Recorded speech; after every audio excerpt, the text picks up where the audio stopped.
Pickett peels off to the high right side. He throws out of it on top. Porter for 30. Got it! Nuggets are blowing out the Utah Jazz in Denver. They lead it 100-70 with 9:05 left to go in the game. And Berto, this thing is over! Dribble handoff over to Pickett, turns the corner. In the paint, DJ, dog, two hands. And the Nuggets lead it by 40. Sheesh. I mean, I know Utah's the worst team in the NBA, but come on, man. The Colorado Rapids defeat Charlotte FC for the first time in club history. And after falling last weekend at home, the Rapids get back on the right track. A 2-0 victory over Charlotte FC. Rebound is loose. McKinnon, he scores! The Mac attack is back, Jack. Nathan McKinnon gets his 30th goal of the season. Valachushkin pushes it wide. 4 seconds left. Natchez has got to get in front. Backdoor driving. McCarr! Save made by Binnington at the horn. I don't believe it. The Avs' home win streak comes to an end. And it's the St. Louis Blues who keeps their streak alive.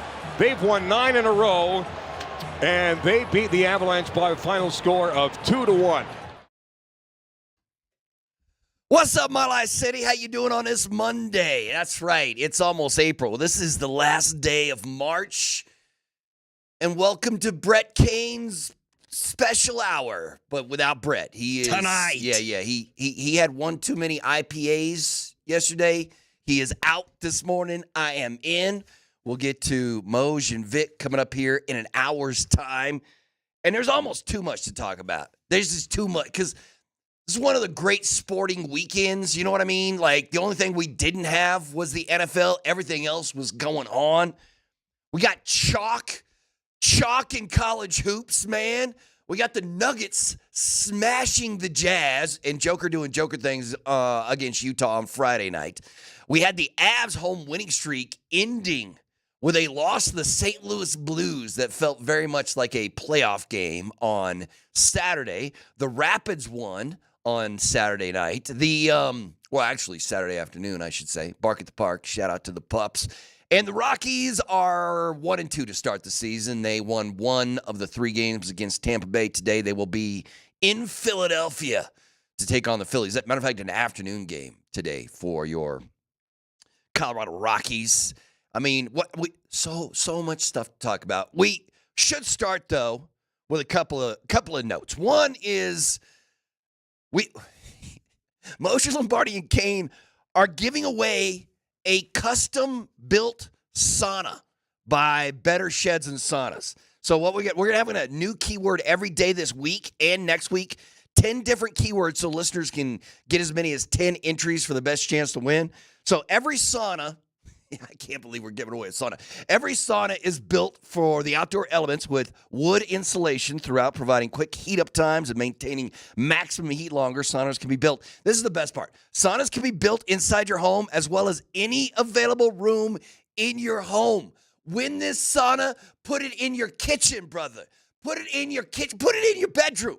Put it in your bedroom. Have a sauna in your bedroom for free on us. You know what? When I was a kid, there was this thing that people loved to do in their bedrooms, and I'm talking about water beds.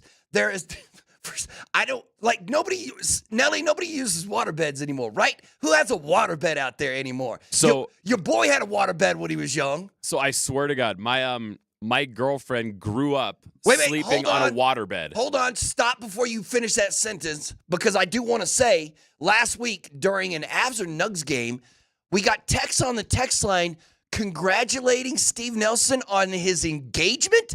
Did you get engaged? That's not quite the truth. My girlfriend moved in with me. I'm cohabiting with a female now and a dog. And then you just told the world? Is that why the text line was like, yo, congratulations, Nelly? I told Brett in a commercial break, I said, hey, man, moving in with the old lady. You got any advice? You know, he's been married. He's got a kid. And so I asked him for advice. And then he brought it up on air? He brought it up on the show. So that's why. He's like, Nelly's moving in with his girlfriend. How long you been living with her now? Oh, like 2 weeks. It's very new. This is the honeymoon phase right here. Oh, yeah, it's great. Honeymoon. So I'm just saying, man, waterbed, go ahead, tell your waterbed story. Oh, yeah, so her grandparents had their waterbed, and they gave it to her parents, and so her sister had a waterbed growing up. And then being a jealous younger sister, she said, oh, if my older sister has a waterbed, I want a waterbed. So she got a waterbed too and spent her formative years sleeping on a waterbed. And when we first started dating, she told me that. I was like, were you born in 1972? Yeah, man. What do you mean you used a waterbed in the 2000s? Yeah. Are you crazy? Yeah, they were hugely popular in the 90s when I was young. And I had me a waterbed. Anyway, so back to the sauna that we're giving away. Yeah, I was about to say, I think there's more copy you got to read there. Today's keyword is sauna. Text sauna and your first and last name to 303-504-0925 to enter. That's sauna, your first and last name to 303-504-0925. We'll have a new keyword every day for the next 2 weeks, which means 10 possible entries for each phone number for your best chance to win. If you want to find out more about these incredible saunas, go to getabettershed.com and check out the pictures. Again, today's keyword is sauna, so text that and your first and last name to 303-504-0925. Good luck, and put that sauna in your kitchen, man. Don't put it out on the porch.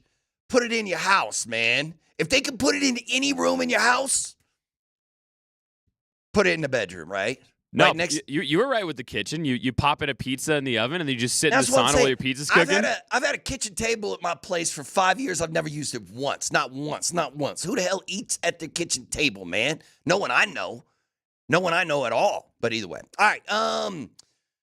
We got some news in the NFL that's interesting, but let's start with one of my all-time favorite things, and that's NBA fight. NBA fight.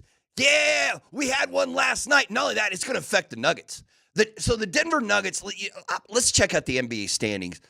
But last night in the NBA, we had some fun stuff going on. There's some bitterness. There was a ton of games in the NBA yesterday. The month of March, which is ending today, is a stupid month in the NBA because you've got 6 teams that don't want to win anymore, and you got 6 teams that these games mean everything to, and then you got the middle of the pack that these games mean nothing.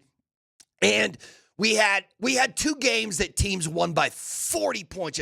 The Warriors basically beat the Spurs by 42 points last night, and the Rockets beat the Suns by 39, and Kevin Durant injured his ankle, had to leave that game. He might be out for a while. Dylan the Villain got tossed from that game for getting into it with Kevin Durant. But the most fun game of the night, at least for me, was the Minnesota Timberwolves and the Detroit Pistons, because we had ourselves listen, this game was chippy all night long.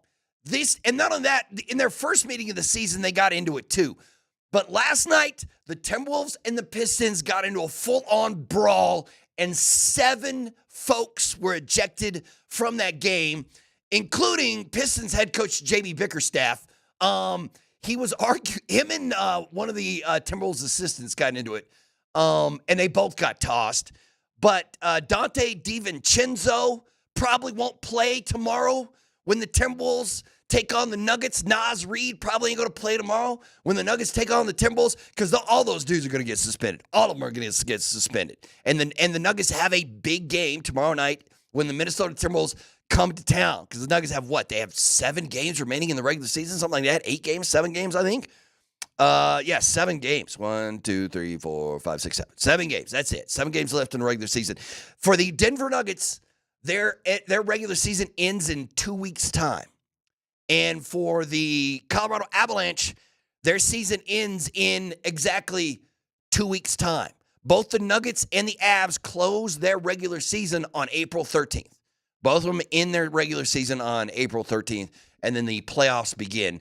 For the Avalanche, we'll dive into their almost guaranteed matchup with the Dallas Stars in the first round coming up, and obviously we'll talk to Moser about that game on Saturday against the St. Louis Blues and how it all plays out. But the fight last night between the Timberwolves and the Pistons is going to affect tomorrow night's game because After the game, the Timberwolves head coach Chris Finch and Anthony Edwards was trying to convince the NBA not to suspend their guys during the stretch run, just to fine them something big. But that's not going to happen. You can't have a fight. DiVincenzo was hooking. That's what I mean. They were throwing hands, and all that, they were throwing hands in the stands. Yes, they were throwing hands in the stands, and I think the NBA is gonna, like, listen, Detroit is Detroit, and they do play with a little bit of an edge, and there's some guys on that team like Isaiah Stewart who do play with an edge, but it feels like it was Minnesota that started. It was Dante and Naz Reid that really got things going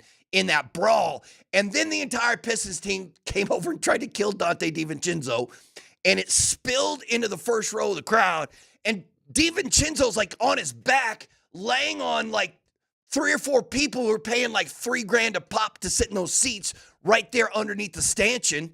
And dudes are just throwing hands. And when listen, the coaches are supposed to break that stuff up, not get involved in it, which is exactly what happened, which is why J.B. Bickerstaff got tossed because they jumped right into it. If you're those people sitting courtside, though, and you did pay $1 gazillion, isn't that kind of what you want? Those people have a great story. You can go, Dante DiVincenzo was planted against me while the entire Pistons team was whooping his butt. I think that's what you want. Yes and no. It's a lot of fun, but if you got a 6'9", 270-pound Naz Reid, just lying on you and trying to get to an opposing, that can't be fun. That can't be fun, right? Yeah, it's not ideal. But Bert, are you a? I promise this is relevant. Are you a Harry Potter guy? Do you dabble in Harry Potter? I love me some Harry Potter. I can't remember which book or movie it is, but there's that scene where I think it's Professor McGonagall's talking to Harry, Ron, and Hermione, and she says, "How come anytime there's trouble, it's always you three?" Mm-hmm. And that's how I feel about the Detroit Pistons with these big brawls. Right. How come it's always the freaking Pistons? How come it's always you guys, man? How come it's always you guys? And also, quickly, by the way, I'm pulling a U here, and I'm going in a bunch of different directions. A few people on the text line. You're a wizard, Hattie. And on the YouTube and Twitch and all that jazz are saying, we talked about a busy sporting weekend. We didn't even mention the Pios who are going to their 6th Frozen Four in 9 years. Yeah. So we'll obviously bring up the Pios with Moj. Good, man. We'll get Moj's thoughts on that. But anyway, Harry Potter, Pistons, back to you. Yeah. No, good call. You're a wizard, Hattie. They're doing a Harry Potter TV show, right? They're redoing the whole Harry Potter thing on TV, on whatever streaming service that owns all of that J.K. Rowling nonsense. What else did I miss? There's got to be something else. We talked about college hoops, the NBA, the Avs. Did we talk about the Rockies bullpen being perfect and not giving up any late hits and blowing a Kyle Freeland start? Did we talk about that? No, man. I mean, the Rockies are 1-2. They did get that 2-1 win over the Rays on Saturday. You know what we didn't talk about? And I will bring this up with Moj and Vic. Dog, what the hell's going on with the Yankees, man? It was Saturday. We were sitting here doing both the Avs and the Rapids, which were going on at the same time. And Aaron Judge kept hitting home runs, man. He kept hitting home runs. And I look up, and all of a sudden, the Yankees have 9 home runs in one game to break their franchise record and to be one away from the Major League Baseball record. I think the MLB record is 10 in one game. They beat the Brewers 20-9 and hit 9 home runs. And now the sporting world and Major League Baseball is freaking out about the Yankees torpedo bats. I don't understand. Baseball's like older than the Civil War. Yes, I was about to say that. And we just found a new bat? Right? How is that possible? Major League Baseball, outside of like horse racing, is the oldest sport in this country. And it's taken them almost 100 years to be like, yo, man, we should put more wood where the ball actually makes contact with the bat. But they're weird looking, right? They look like a wine bottle. It looks like you're swinging around a wine bottle as a bat. Yeah, it looks like a bowling pin. And this isn't Sammy Sosa corking the bat. The Yankees just went, wait, the part where the ball hits should be stronger? They said their analytics department was watching video, and they're like, hey, you know what? Every time this guy hits the ball, it's off the label. It's not off the barrel. And they're like, you know what we should do? We should move more of that wood down to the label and take it out of the barrel and see what happens. And what happens is 9 home runs. So Major League Baseball's already had to come out and be like, hey, man, those bats are legal. Those are legal bats. So I'm assuming every team's going to start using them, right? Every team's going to start using them if it works like this. But either way, all right, you know what we got to do? We got to take a quick timeout. We'll be right back. Thanks for listening to the Brett Kane Show right here on 92.5.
Could you do this whole song, Nelly? Brass Monkey? That funky monkey? Are you talking about the sax or the rapping? Could you spit some hot fire on this track? Go ahead, do it, man. I think the Beastie Boys nailed it the first time. I don't need to put Sharpie on the Mona Lisa. I think they got it covered. All right, man. Welcome back to Brett Kane's little hour show of happiness and joy. We're coming to you live from the Backus and Shanker studios. Their passion is justice. Raj and Coach Sanford's passion is the penalty box. The morning sprint today is back in the box. Tune in from 10 a.m. to noon as the morning sprint with Sanford and Raj broadcast live from the penalty box. During morning skate today, they're giving away 4 pairs of tickets to Avs games, including tonight's game against Calgary, with thanks to Tullamore Irish whiskey. When it's game time, it's Tully time. Tune in starting at 10 a.m. today as the two fellas in the box. Avs and Flames. The Colorado Avalanche spent the month of March just stomping, just rolling. I think the Avs, tonight is their final game of the month. They've lost just 3 games the entire month, and they've gotten points out of every game but 2. So the Avs are in full, we're cruising mode. Despite what happened on Saturday against the St. Louis Blues, the St. Louis Blues are now on a 9-game winning streak. They are smoking red hot. They have tied the Minnesota Wild for that first wild card spot. And the Avs and Stars are going to meet in the first round. There's almost no way that does not happen. Something insane would have to happen for those two teams not to run into each other in the first round of the playoffs. In the NBA, it's a completely different story. Your guess is as good as mine of who the Nuggets are going to face in the first round. Let me tell you what's happening right now in the NBA. With what happened yesterday, and then the Lakers going into Memphis and beating the Grizzlies, and what happened yesterday with the Timberwolves getting a win over the Pistons, but that big fight. And I'm assuming today, matter of fact, I'm assuming here in just a couple hours, the NBA is going to announce the suspensions, because you can't lollygag with something like that when 7 dudes get ejected for brawling that goes into the stands there in Minnesota. They're going to come down with some hefty fines, and I'm assuming some suspensions. With only 7 games to go in the regular season for Minnesota, I wonder, are they going to miss half those games? Are they going to suspend Nas and Dante for half those? And what do you do with your coach? Like, J.B. Bickerstaff got tossed out of that thing. Are they going to suspend the head coach of the Detroit Pistons for a game or 2? Because what happened was one of the Timberwolves, during the fight, one of the Timberwolves assistants was yelling at the official instead of trying to stop the fight. And then J.B. Bickerstaff started yelling at that assistant coach who was yelling at the ref. And then all of a sudden the ref tossed both of them. So they're gone. But anyway, let me tell you what's happening in the NBA right now.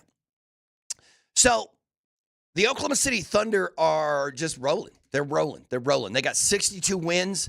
They can't be stopped. I was not nervous about running into OKC in the playoffs, but I have been getting more and more nervous about it, because they are right now a wagon. The Oklahoma City Thunder are killing people, and they won by, was it just 4? They just won a couple of games by 40 or something ridiculous like that. If the playoffs started tomorrow, here's what it would look like in the Western Conference. In the Western Conference, the Oklahoma City Thunder would take on, that number 8, whoever wins the play-in in the West. Right now, it would be the Clippers and the Mavs in a play-in tournament game, winner take all, and the Minnesota Timberwolves and the Sacramento Kings. That's right, the Timberwolves are in a play-in. Even after winning last night, they're still just a half game back of Golden State for that number 6 position. So right now, Oklahoma would take on play-in winner number 8. The Houston Rockets would take on play-in winner number 7. And that brings us to the Denver Nuggets, who would host the Golden State Warriors. And then the other playoff matchup would be Lakers and Grizzlies. And we just got a preview of that on Saturday when those two teams met in Memphis, and the Lakers got a win. Austin Reeves kind of went off in that game.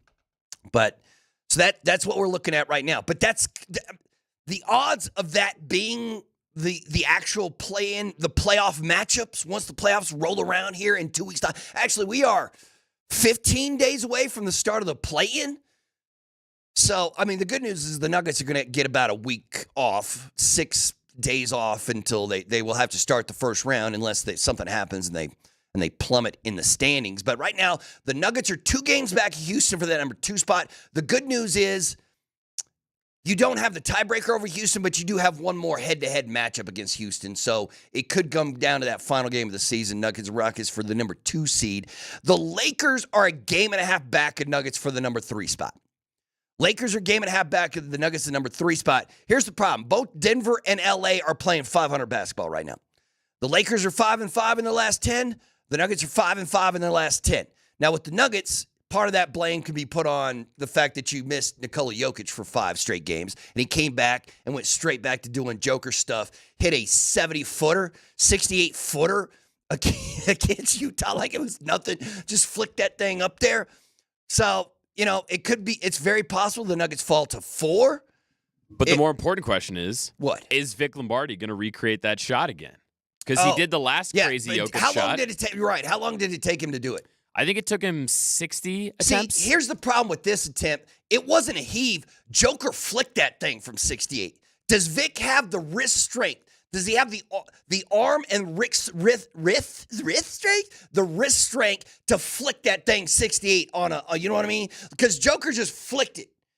He's going to have, can Vic take a jump shot basically from 68 feet out and jar that thing? That's what I want to know. And then also, is Vic going to do the Euro step? Because Jokic Euro stepped 70 feet away from the basket and then just boop, push that thing up. I guess we'll have to get the answer in about half an hour here because Vic did the last one. He's got to do this one. Well, once again, how long did that take, though, for him to get that shot to go? How many attempts? I think it took him 60. I don't know how many hours it took, but I believe it was 60 shot attempts. This one takes more than 60, right? If he can only one-hand it, because you know what I mean? He can't just two-hand heave that thing. You have to shoot that thing one-handed from way downtown. And then the more important question is, will Dude Perfect recreate it and then make Vic angry again so we get another one of these? I'm an old man without a prostate. He went on a rant because Dude Perfect did his shot too? Well, because he spent all day recreating Jokic's shot, and it was amazing. It was a cool... He was on Zoom, live on PhD. People on Twitch and YouTube saw it live. And then Dude Perfect attempted it, and they got it in 9 shots. Yeah, but what I'm saying is, this is what Dude Perfect does. That's their livelihood. Oh, I know, but everybody was texting in. They've been doing this for a decade. Everybody texted in and was like, yeah, Vic, good job. Dude Perfect did it in 9 shots. And Vic basically told everybody to kick rocks, and he said, well, you said Dude Perfect makes stupid shots for a living. That's what they're born to do. I'm an old man without a prostate. Yeah, and so it took him 60 shots. It's going to take him a lot more to get this one. I'm telling you, man. I mean, tomorrow is a late game, so let's give he can just show up at Ball Arena at 6 o'clock at night and start jacking shots, and he'll have a good hour and a half to see if he can nail one. I don't know, man. That was a crazy shot. And the best was the reaction. He jars that thing and turns around yeah, that's exactly what I knew was going to happen. And everybody, the rest of his teammates are losing their mind. Joker's like, all right, let's head on into halftime. If we had a shot like that, if I had a shot or you had a shot like that, I would be celebrating like I won the Daytona 500. Yeah. I'd be popping out bottles of champagn. Jokic hits it and he just goes, that's what we do. That's it. All-time sports radio question. What's the one thing you'd want to do in sports? If you got one, would a walk-off home run, a game-winning shot in the Final Four or the championship game, a 30-foot putt to win the Masters? Does the Masters start this week? I thought is the Masters start on Thursday or is it next week? The Masters are here, right? Augusta's about to. I think so. I haven't been paying attention. Starts on April 10th. Okay, so not this week, but next week. Next week it'll the Masters be up and going. But you know what I mean? If you could do one thing in sports, would it be listen, scoring the overtime game winner in a Game 7 in a Stanley Cup playoff game, man? Something like that. Would you rather do that, or would you rather just hit a walk-off home run or something? I think for a guy like me that never had any aspirations of turning pro in any sport, I'd want to be one of those March Madness darlings where 30 years later I'm selling used cars and everybody goes, are you the guy that hit Yeah, that buzzer beater you're to the take a guy? 15 seed to the Yeah. Final Four? I'd want to be that guy. I'm like, yeah, remember that 40 years ago when I hit that buzzer beater? I can Yeah. give you these good deals on cell phones. I don't know, man. And there's something like knocking out Mike Tyson or something in a championship bout, like steady, just clocking a dude. But if you could do one thing in sports, your one big moment in sports, what would it be? I guess it just depends on whatever your favorite sport is.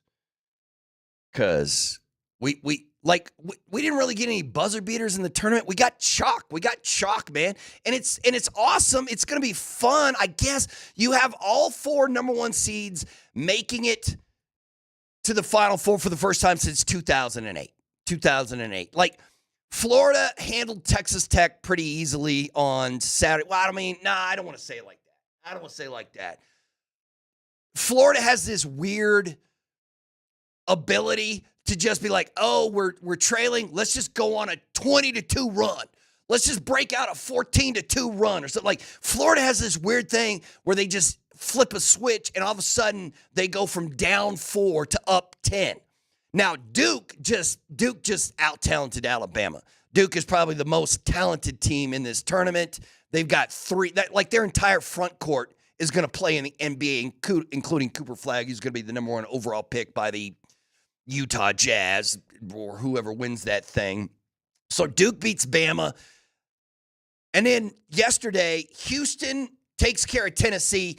And man, I would not want to play basketball against Houston. That's just 5 dudes who want to bury you defensively. Like, that is a crazy defensive team. Houston takes care of Tennessee, and Auburn beats Michigan. So you got all 4 number 1 seeds moving on. I'll ask you a question I asked Brett a week or so ago. Every form of basketball that's played on the planet uses 4 quarters of some length. Yeah. Except for men's college basketball. They're the only exception. Yeah. How do you feel about the 20-minute halves format?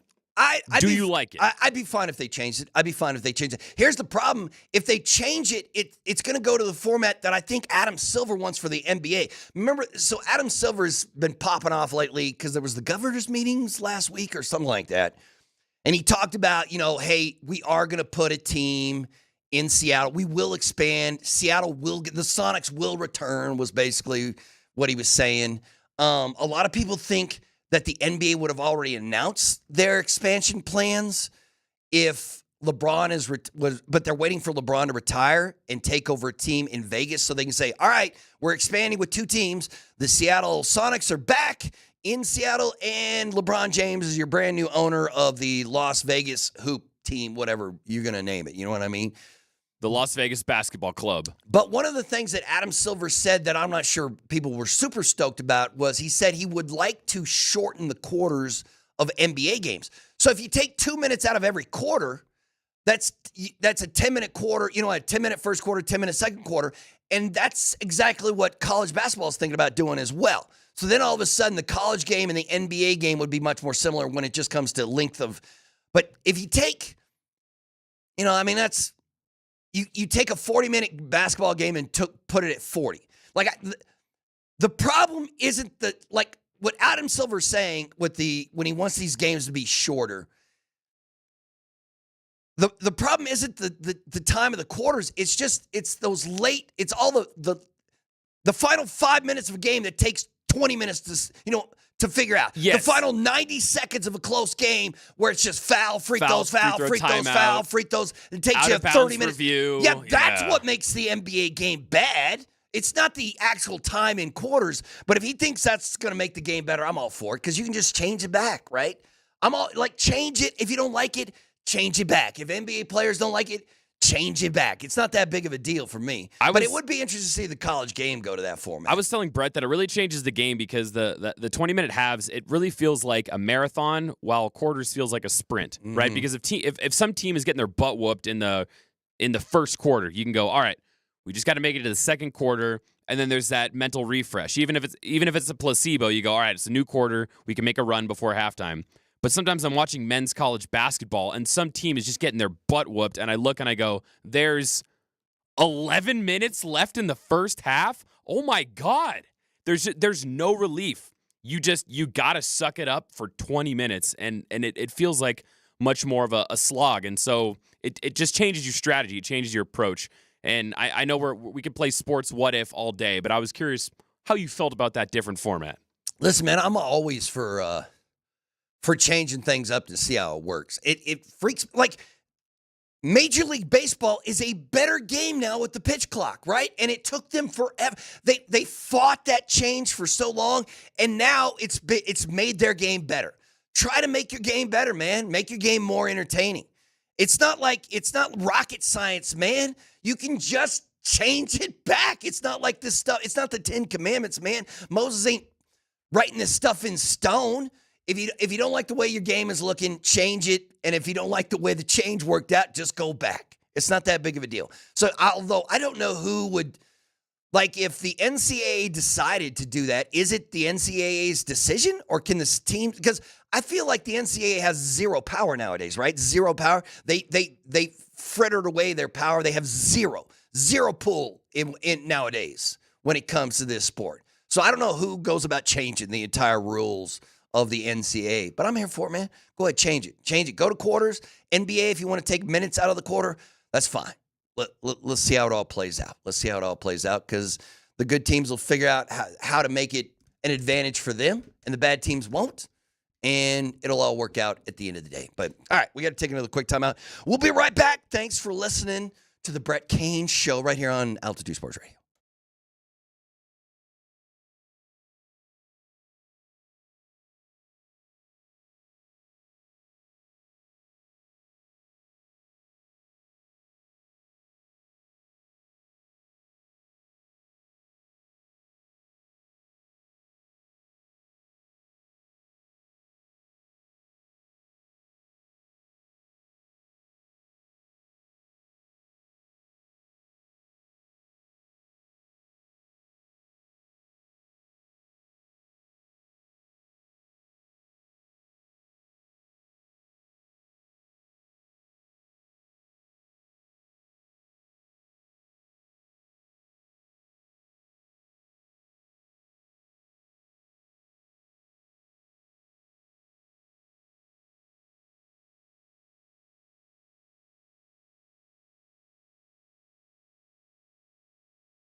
from your perspective, that hit on Ryan Lindgren, you would like to see a call there? Yeah, I think it's roughing. He shoulder him as hard as you want. You could blow him up and put him in the next week. I'm fine with it. But, I mean, if you're going to take your hand and hit him in the head and knock his helmet off, it's a penalty.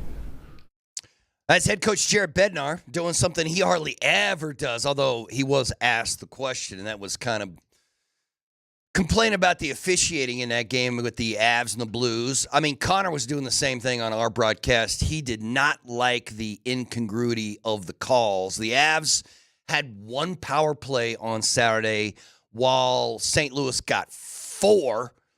And obviously one of their goals came on their first goal came on the power play by Bolduc. Nathan McKinnon scored in that game, his 30th of the season. Kucherov, hold on, let me see if Kucherov had a 4-point game the same day. I think he is tied. Yeah, Kucherov and McKinnon are now tied for the NHL lead in points at 109. McKinnon gets to 30 goals, though. It's the 7th time in his career he scored 30 or more. It's the 4th straight season he scored 30 or more. And I think there's only 3 Avs. He joins 3 other Avs/Nordiques players who's ever done that. And it was Joe Sakic, it was Michel Goulet, it was Peter Stastny, and now it's Nathan McKinnon. So McKinnon gets on the board. But that game, I don't know, Nelson, did you watch that game? Did the Avs get Jordan Bennington in that game, or did the Avs just not? I mean, what happened? Like, there was not a lot of room to do anything. Like, the St. Louis Blues had 3 shots on goal in the second period of that game. 3 shots on goal. 3 shots on goal. That's 3 more than my grandfather. He's been dead for 15 years. You know what I'm talking about? Like, that's nothing. There was no room. There was no action. It was just a slog. But then after the game, everybody was talking about, like, you know what? That's how the playoffs are going to be. That felt like a playoff game. No, I'm with you. And also, I have a very complicated relationship with that concept because Brett and Vic both have gone on our show and said that we got to stop saying that the Avs got goalied, because there was a stretch throughout the middle of the season. It seemed like anytime the Avs lost a game in December, January, or February, we would crack the mic the next morning and go, well, you know, they just got goalied. Mm-hmm. So we put a ban on the G word. So I don't know if we're allowed to say that. I don't know if they got Bennington last on Saturday. I mean, he made some great saves, especially early. Like in that first period, the Avs probably should have been up 2-0 in the first period, but Bennington kept them off the board.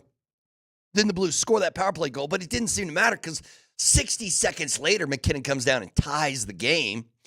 But then the second period was just a slog. The Avs couldn't get anything. I mean, St. Louis couldn't get anything going either, but the Avs couldn't get anything going.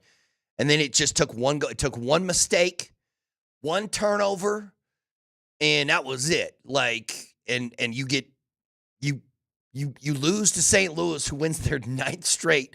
Your 11-game home winning streak comes to an end.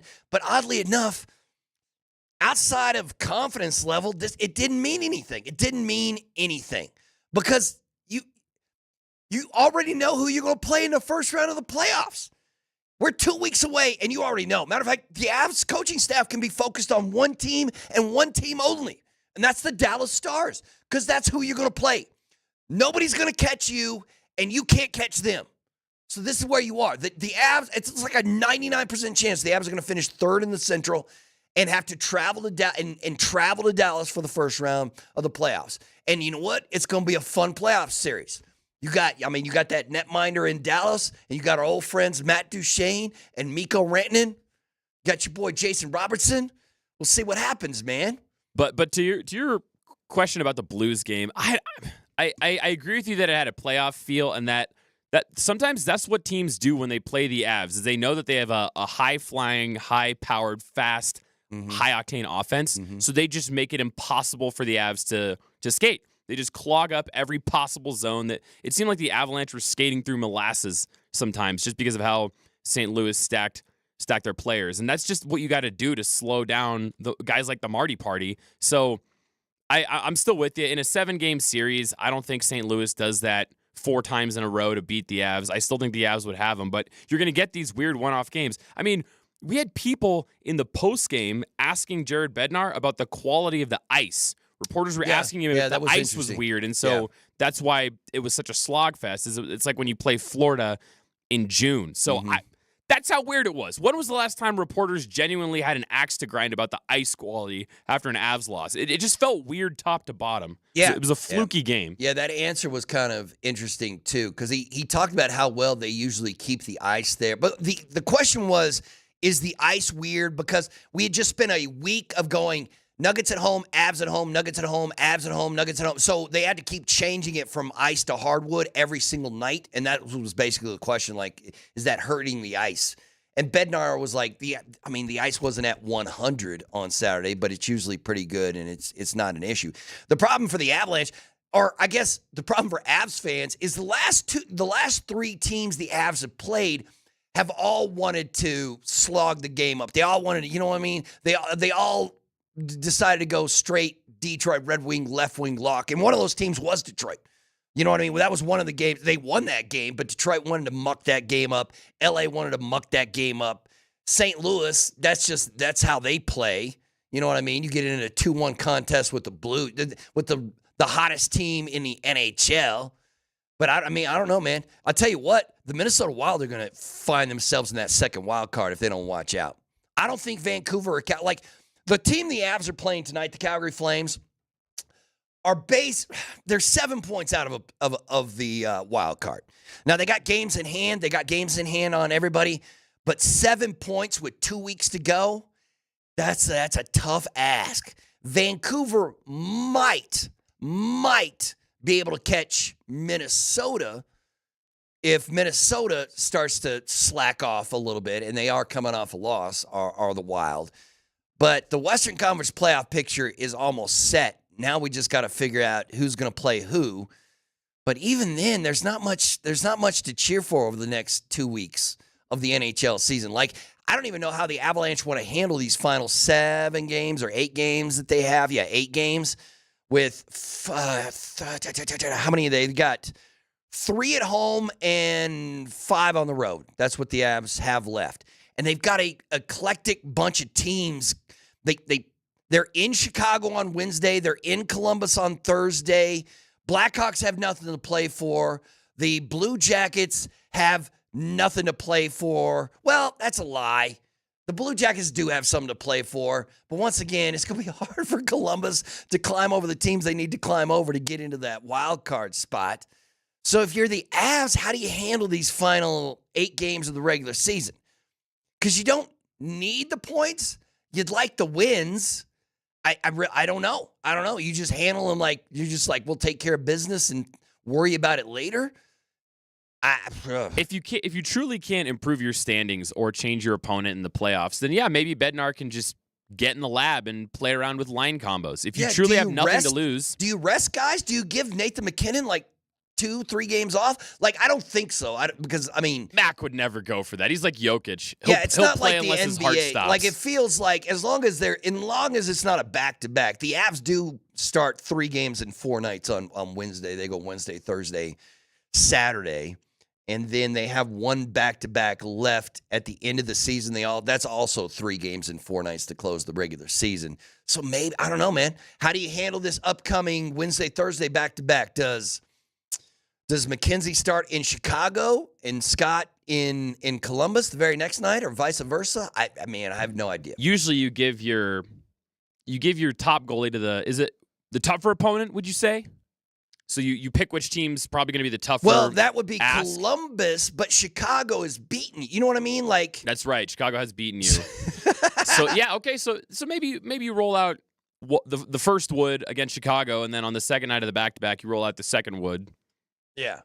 Let's see what's up.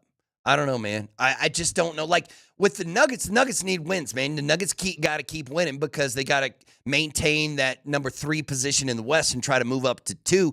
Because if the Nuggets play reindeer games and lose 3-4 in a row, they will drop all the way to the 4, 5, 6 position. You know what I mean? I don't think Golden State can catch you, but the Lakers and the Grizzlies certainly can. And all of a sudden, then you're in the number 5 spot, either traveling to LA or Memphis for a first-round playoff series. Now, at the same time, those don't make me super nervous, especially if Memphis is playing and the fact that they fired their head coach right before the start of the playoffs, man. What's up, Taylor? And then, although, listen, all the players, after that loss to the Lakers, on Saturday, all the players were asked, obviously, about the firing of their head coach, and they all seemed shocked, like they didn't realize it was. They were like, "Oh, this is crazy! I had no idea. I thought it was a fake report at first." You know what I mean? Triple J, they're all talking about how they were sad to see him go, and it's like, no, man. Something happened. Something had to happen. You don't fire your head coach right before the playoffs start when you are a playoff team, when you're locked into the playoffs. Nah, those players know something more than what they're saying. They're like, I can't believe he got fired. This is shocking to me. No, it's not. No, it's not. Somebody knows. Somebody knows exactly what happened there. It's a crazy talk. But yeah, they all seem surprised that their head coach got. But once again, that's not a team that makes me nervous. Not when you got Nikola Jokic. The LA Lakers never used to make me nervous, at least the last couple of seasons. But now with Luka, yeah. Now that Austin Reeves is going nuts, and Luka's being Luka, like LeBron can just be mediocre LeBron, and that's still a team that can win. So yeah, Jamal Murray made a shot. Yeah, what's up, AD? How you feeling now? How you feeling in Dallas now? Mavericks have fallen all the way to the number 9 spot in the West, man. Matter of fact, the Phoenix Suns, even though they're going to be without Kevin Durant, I don't know how long. They haven't announced that yet, right? The Suns, KD left the game yesterday with a sprained ankle, and he's going to be out for a while. He's going to get an MRI, but if he's not around, man, the Suns are not going to climb into the play-in without KD. I'll tell you that right now. By the way, fun fact, the Phoenix Suns still have not won a playoff game since Matt Ishbia stole the ball from Nikola Jokic. Suck it, Phoenix. All right. Moser, Lombardi, and Kane starts next.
Pickett peels off to the high right side.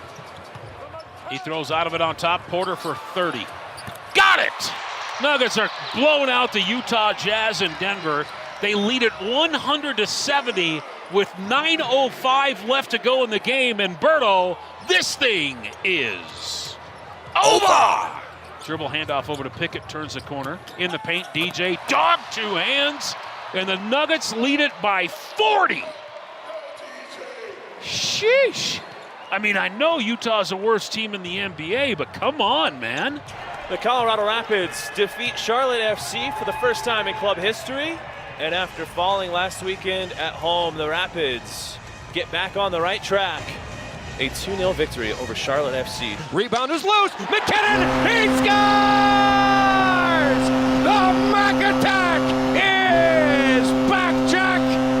Nathan McKinnon gets his 30th goal of the season. Down the Chuskin pushes it wide. 4 seconds left. Natchez has got to get in front. Backdoor drink. McCarr! Save made by Binnington at the horn. I don't believe it. The Avs' home win streak comes to an end. And it's the St. Louis Blues who keeps their streak alive. They've won 9 in a row, and they beat the Avalanche by a final score of 2-1.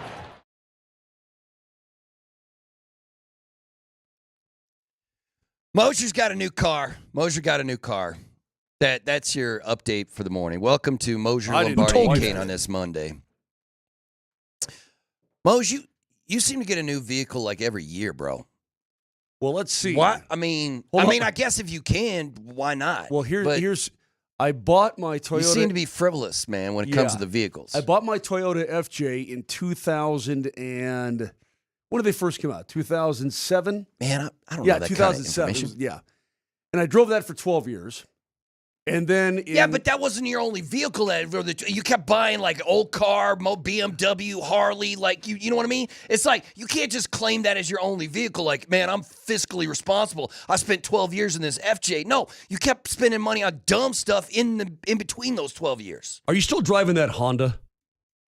Do you know who you're talking to? Yes. You don't know I'm who saying you're you're financially unresponsible, man. That's what I'm saying. Irresponsible. What did I say? Unresponsible? Yeah, that's not a word. Yeah, I'm here for 3 Now your whole hours. argument is thrown right out the window. I'm here for 3 hours of Moser car talk. Okay. Yeah. No, I had one car for 12 years, and I've had my truck since it's been 7 years. So Okay. All right, this says a lot about you. What was your very first car? My very first car was a 1974 Dodge Dart. 1974 Dodge Dart. How much did it cost? 6. How much did it cost you? $1,100, I want to say. Okay. 76 Ford Mustang.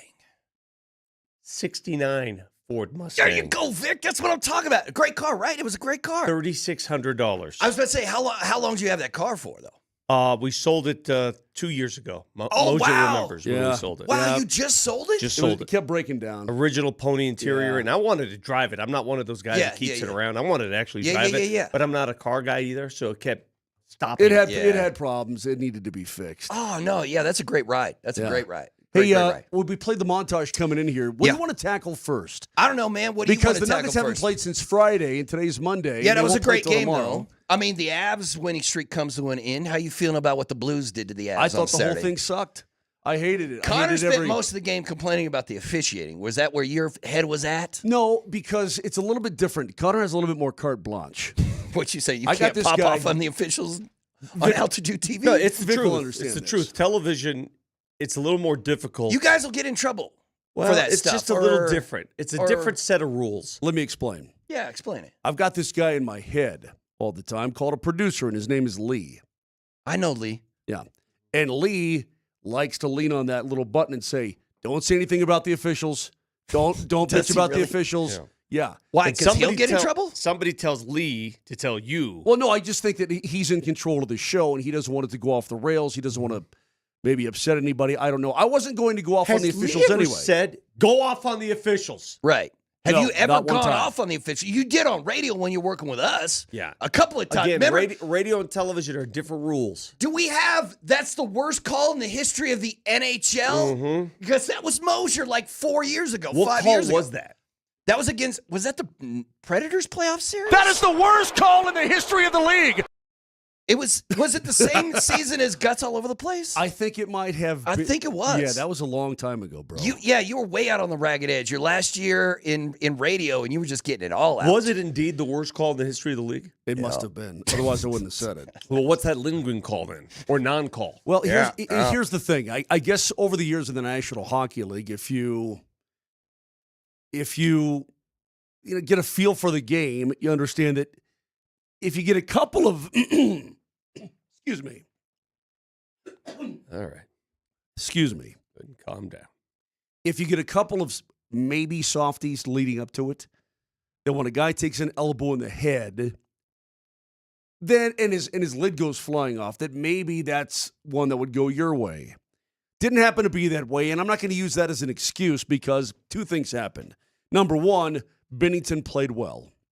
Well, did you get Binnington? I've been told that you guys don't like that. No, you don't like to claim you got goalied. I'm not saying that. I'm saying Binnington played well. The Blues, can you see their defensive structure? There were times when they were stacking 4 or 5 guys up in front of their goalie. Yeah, just no room to do anything. If it got through, it was a miracle, and if it did, Binnington could see it. He was even making saves that he couldn't see. So he played well.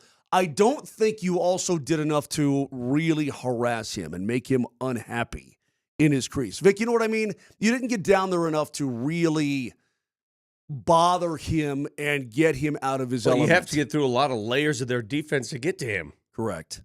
The worst thing that happened, I think, to the Western Conference, and I'm going to give the Blues credit, and here's why. The worst thing that happened was for Binnington to find himself at the Four Nations and win the damn thing. Yeah, he suddenly started going crazy. Because now he's like, oh, yeah, I'm the man again. Fix your throat. I was about to say, What is going on with me? Are you all right, bro? I don't know. I just had a cup of coffee. Have you taken your first chew of the day so far? I'm totally good. Number 2, the Blues right now are a very loose club. I don't know that they can go deep. I don't know if they have the overall stamina and talent. Well, they're going to get Winnipeg in the first. Well, unless they catch Minnesota, they're going to get the Jets in round 1. They already have caught Minnesota points-wise, but Minnesota has a game in hand. Mm-hmm. This was my reaction, though, to that loss. I mean, they're stuck in neutral. Yeah, there's nothing you can do. I mean, what? It wasn't devastating to the point where, oh, well, there goes that. There goes what? You're going to play Dallas. You're going to go to Dallas. You're on the road to start that series, and that's it. Can I tell you? You tell me, am I wrong? No, you're absolutely right. So it feels like that's the case. Right, so getting although you better watch your butt because the Blues, if they don't stop winning, they can catch you. Nah, they ain't going to catch the Okay, Avs, I'm just man. saying. I mean, there's no – if you win that game and you collect those 2 points, then what? Big deal. Yeah, you're in the exact same spot Nothing you are right changes. now. That's exactly right. The Blues are doing 2 things that I really like, and I hate to say it. What is it? Number 1, and Vic knows this. Vic, we have this thing called laces and faces. You ever heard of that? Laces and faces. Like when you go into the locker room before the game begins, you see guys putting their gear on and tighten up their skates and pulling the jersey over the head and all that kind of thing.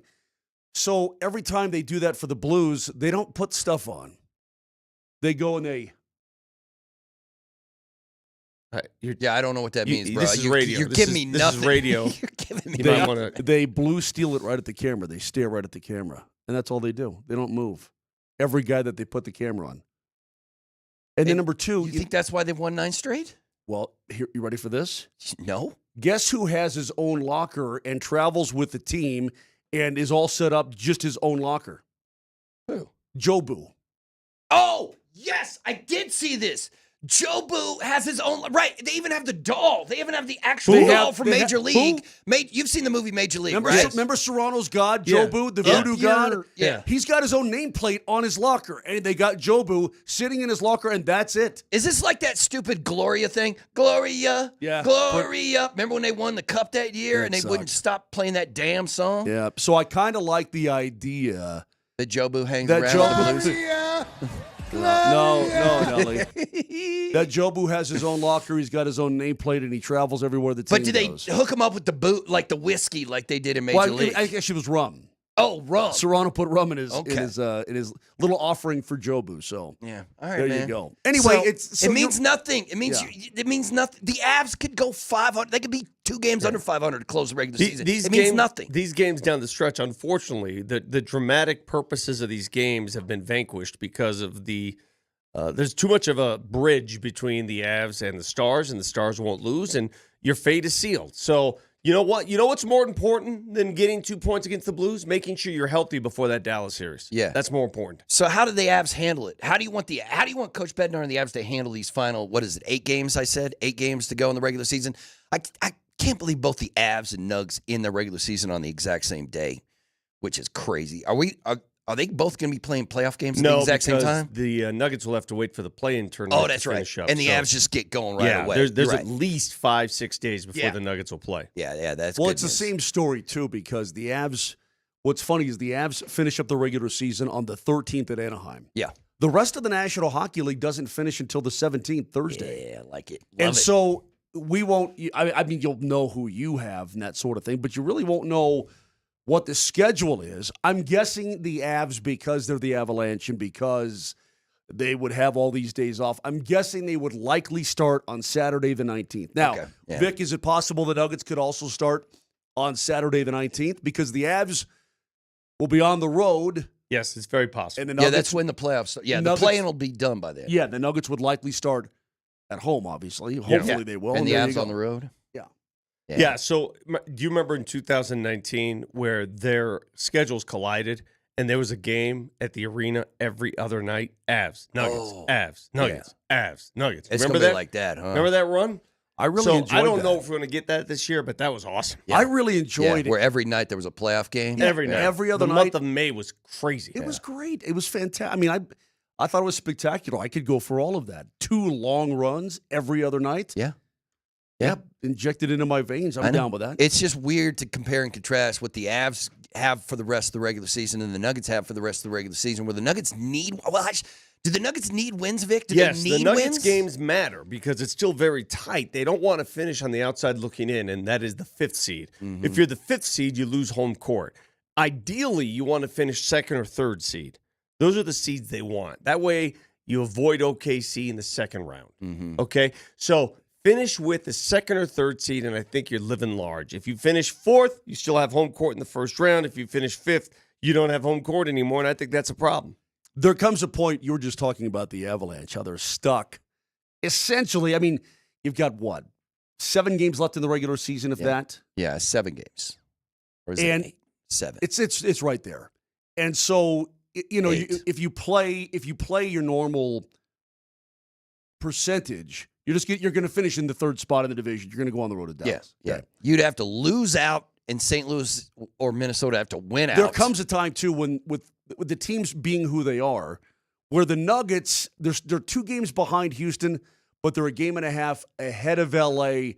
There's going to come a time here, because you run out of games, where you're just going to be the 3 seed, and that's just going to be it, right? And as of today, you'd be hosting the Golden State Warriors. Yeah. There you go. But it could be Minnesota, depending on what happens. Correct. With what's all that's going on. But the Avalanche are going to play reindeer games, right? And you wouldn't rest a bunch of guys late in the regular season. You wouldn't sit Kale or Nathan for a game or 2 just to get. Absolutely, I would. Would you really? If you're going down to that final weekend, L.A. and Anaheim back to back. Yeah, and you're already locked in. You're locked into you the are Stars. locked in. Yeah. Did you guys see that basketball fight last night? Yeah. Yeah, we're going to talk about it. It's been a while since we have a good basketball fight. I'm more than happy not to suspend any of those. I'm assuming that tomorrow when the Nuggets take on the Timberwolves, Dante's not going to play in that game. Nas is going to be suspended in that game. Why though? What did they do? I think listen, Detroit was Detroit was getting under their nerves the whole game. But that's Detroit. That's the way they play. Right, but it was Dante and Nas that really escalated that fight that ended up in the front row of that. You know what? Let me be the first to tell you. Stop right there. I want Dante and Nas. I want Minnesota at full throttle for this game tomorrow night. Okay. Do not give me this, oh, man, let's hope that they don't play their guys. Why do I want Minnesota full throttle? I think we'll talk about it when we come back, because everybody knows my theme here. Mm-hmm. Everybody knows why. If you don't, I'll tell you why. Sounds good. All right, we'll get right to it. Thanks for listening to Moser, Lombardi, and Kane right here on Altitude Sports Radio.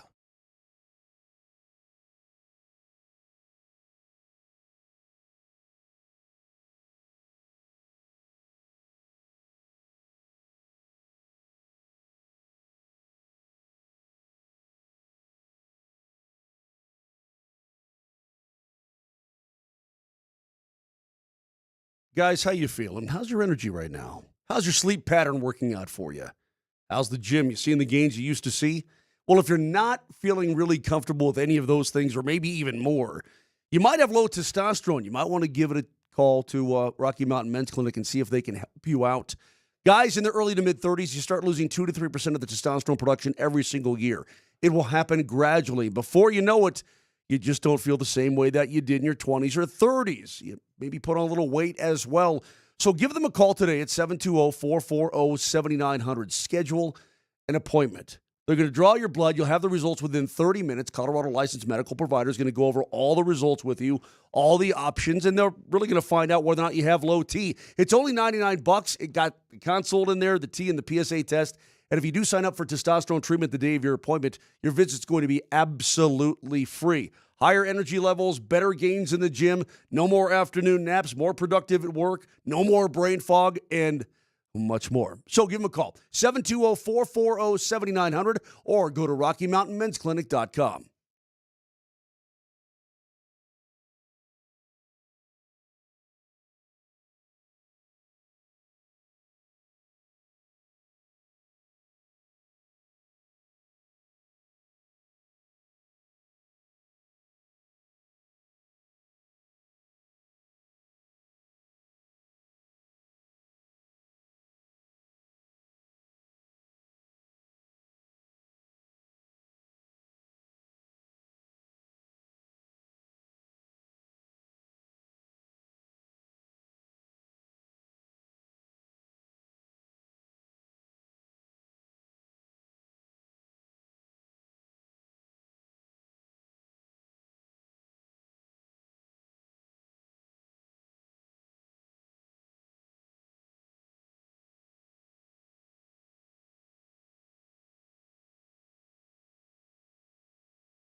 There's the horn in Denver. The Nuggets blow out the Utah Jazz by a final of 129-93. And for the first time in Nuggets franchise history, they have a 4-game sweep over the Utah Jazz. It's never happened before.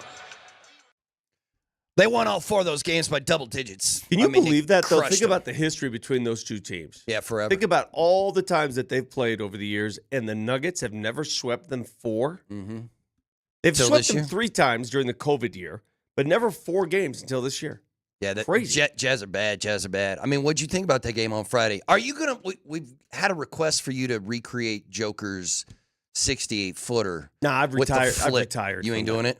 it? I was talking to DMac wanted me to do it, and I thought to myself, what's the gain? It was the novelty of doing it the first time. There's no novelty anymore. I'm all about novelty, Berto. I'm not doing that again. Uniqueness. I'm an old man without a prostate. I'm an old man without a prostate. Exactly right. There you go. They don't need me in a gym throwing up. First of all, this one's harder. For those who understand. Yeah. He just flicked, one-handed flick, brother. It's not only a one-handed flick. If you go back and look at Joker's shot, and I asked him after the game, I said, did you know? And he goes, I knew as soon as I released it. He knew. He knew that it had a chance at least. He jumped off his right foot and threw it with his right foot. Try that, Moj. Get off your chair real quick. Jump off your right foot and he's throw gonna with your right foot. blow an All right? Achilles. Just bro. try it. Jump off my right foot and throw with my right Yeah, foot? I'm sorry. Yeah. Throw with your right arm. Right arm throw, Yeah. right foot jump. See what I'm saying? Yeah, that looks How weird. unnatural and uncoordinated does that look? That look weird. Try Also, that. If that's you're like driving 3 around, inches of lift, bro. If you're driving around, pull over right now. Pull over in Metro Denver and try that. Everybody, pull over at this moment. Get out of your car. Jump off your right foot and throw with your right arm. It feels incredibly awkward is what it feels like. He had like the Euro step before the shot, too. Yes. He was, yeah. Joker don't play. So man. you have to have some serious core strength to pull that off at 62 feet or whatever distance that was. And he's made it now. The thing about Joker making those shots, I asked him afterwards, I said, most people in the NBA, is this fair to say, most players will not attempt those shots. A, because they're hard, but B, and more importantly, why don't they attempt those shots at the end of the buzzer? Why? They don't want their field goal percentage to drop. No. We've seen this. Yeah. And so they all wait till they hear the horn and then they take the shot. Yeah. Berto, you've heard that. You've seen Yeah. enough games, Uh-huh. right? You're smart enough to understand. Uh-huh. They wait until they see the red light, then they jack it up there because they know it won't affect their field goal percentage. He doesn't care. No, he's like, I'm making this. The I'm reason shooting. he doesn't care is he doesn't need to care. He's that good. When you're that good and you're the king, stats don't matter anymore in terms of bad stats. Nobody cares. He'll do that. In fact, the great stat is if you took away all of Joker's heaves for the season, he would lead the NBA in three-point percentage. Yeah, I heard Malone say that, or he thought did. he'd heard that. Yeah, and I was like, man, that's crazy. And then I saw somebody put the stats of how many he has 30 heaves this season. He's 2 for 30. Hold on a second. He's just jacking shots up. I guess I really don't keep track of, nor do I really pay attention to the total number of heaves. Yeah. But 30 heaves is plenty during the course of an NBA season. That's a lot. So you're 2 for 30. You've missed 28 heaves, which is fine. But this is the really cool thing and the beauty about Joker. And Vic is right.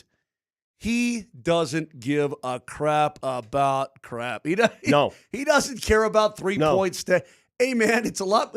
He'd take way lower shooting stats from outside to get one of those babies to go in to help you win a game. I'll tell you what he gives a crap about, and he should. Everybody in the organization should. Tomorrow night at Ball Arena, the Minnesota Timberwolves come to town. The T-Wolves have beaten you 4 straight times now. 5 straight times. 5 straight times. Right, because the two, playoffs. the 2 in the playoffs. They've beaten you 3 straight this year. And all but one of those games have been close, okay? Have been blowouts, I should say. Last night, if you paid attention, the T-Wolves and Pistons had a game in which, how many guys were thrown out? 7. Including 5 2 coaches. players and 2 coaches 5 players, were thrown 2 out of the coaches. game. JB Bicker, our old friend JB Bickerstaff got thrown out because he went after one of the Pablo Timberwolves assistants. Prigioni. Yeah, one of the Timberwolves assistants. Wait, buddy? Pablo Prigioni. Prigioni? Right, yeah. He got tossed. He was the assistant that was yelling at the official and one of the players, and then JB started yelling at him and going at him, and they kicked both of them So out. this all started. The Minnesota, Peruvian guy. I don't know what he is. This all started Minnesota Argentinian. and Detroit. They're playing, and Detroit plays a physical brand, and it was physical the entire game. Ron Holland gets into it with Naz Reid. He doesn't like the way Naz Reid was defending him or something.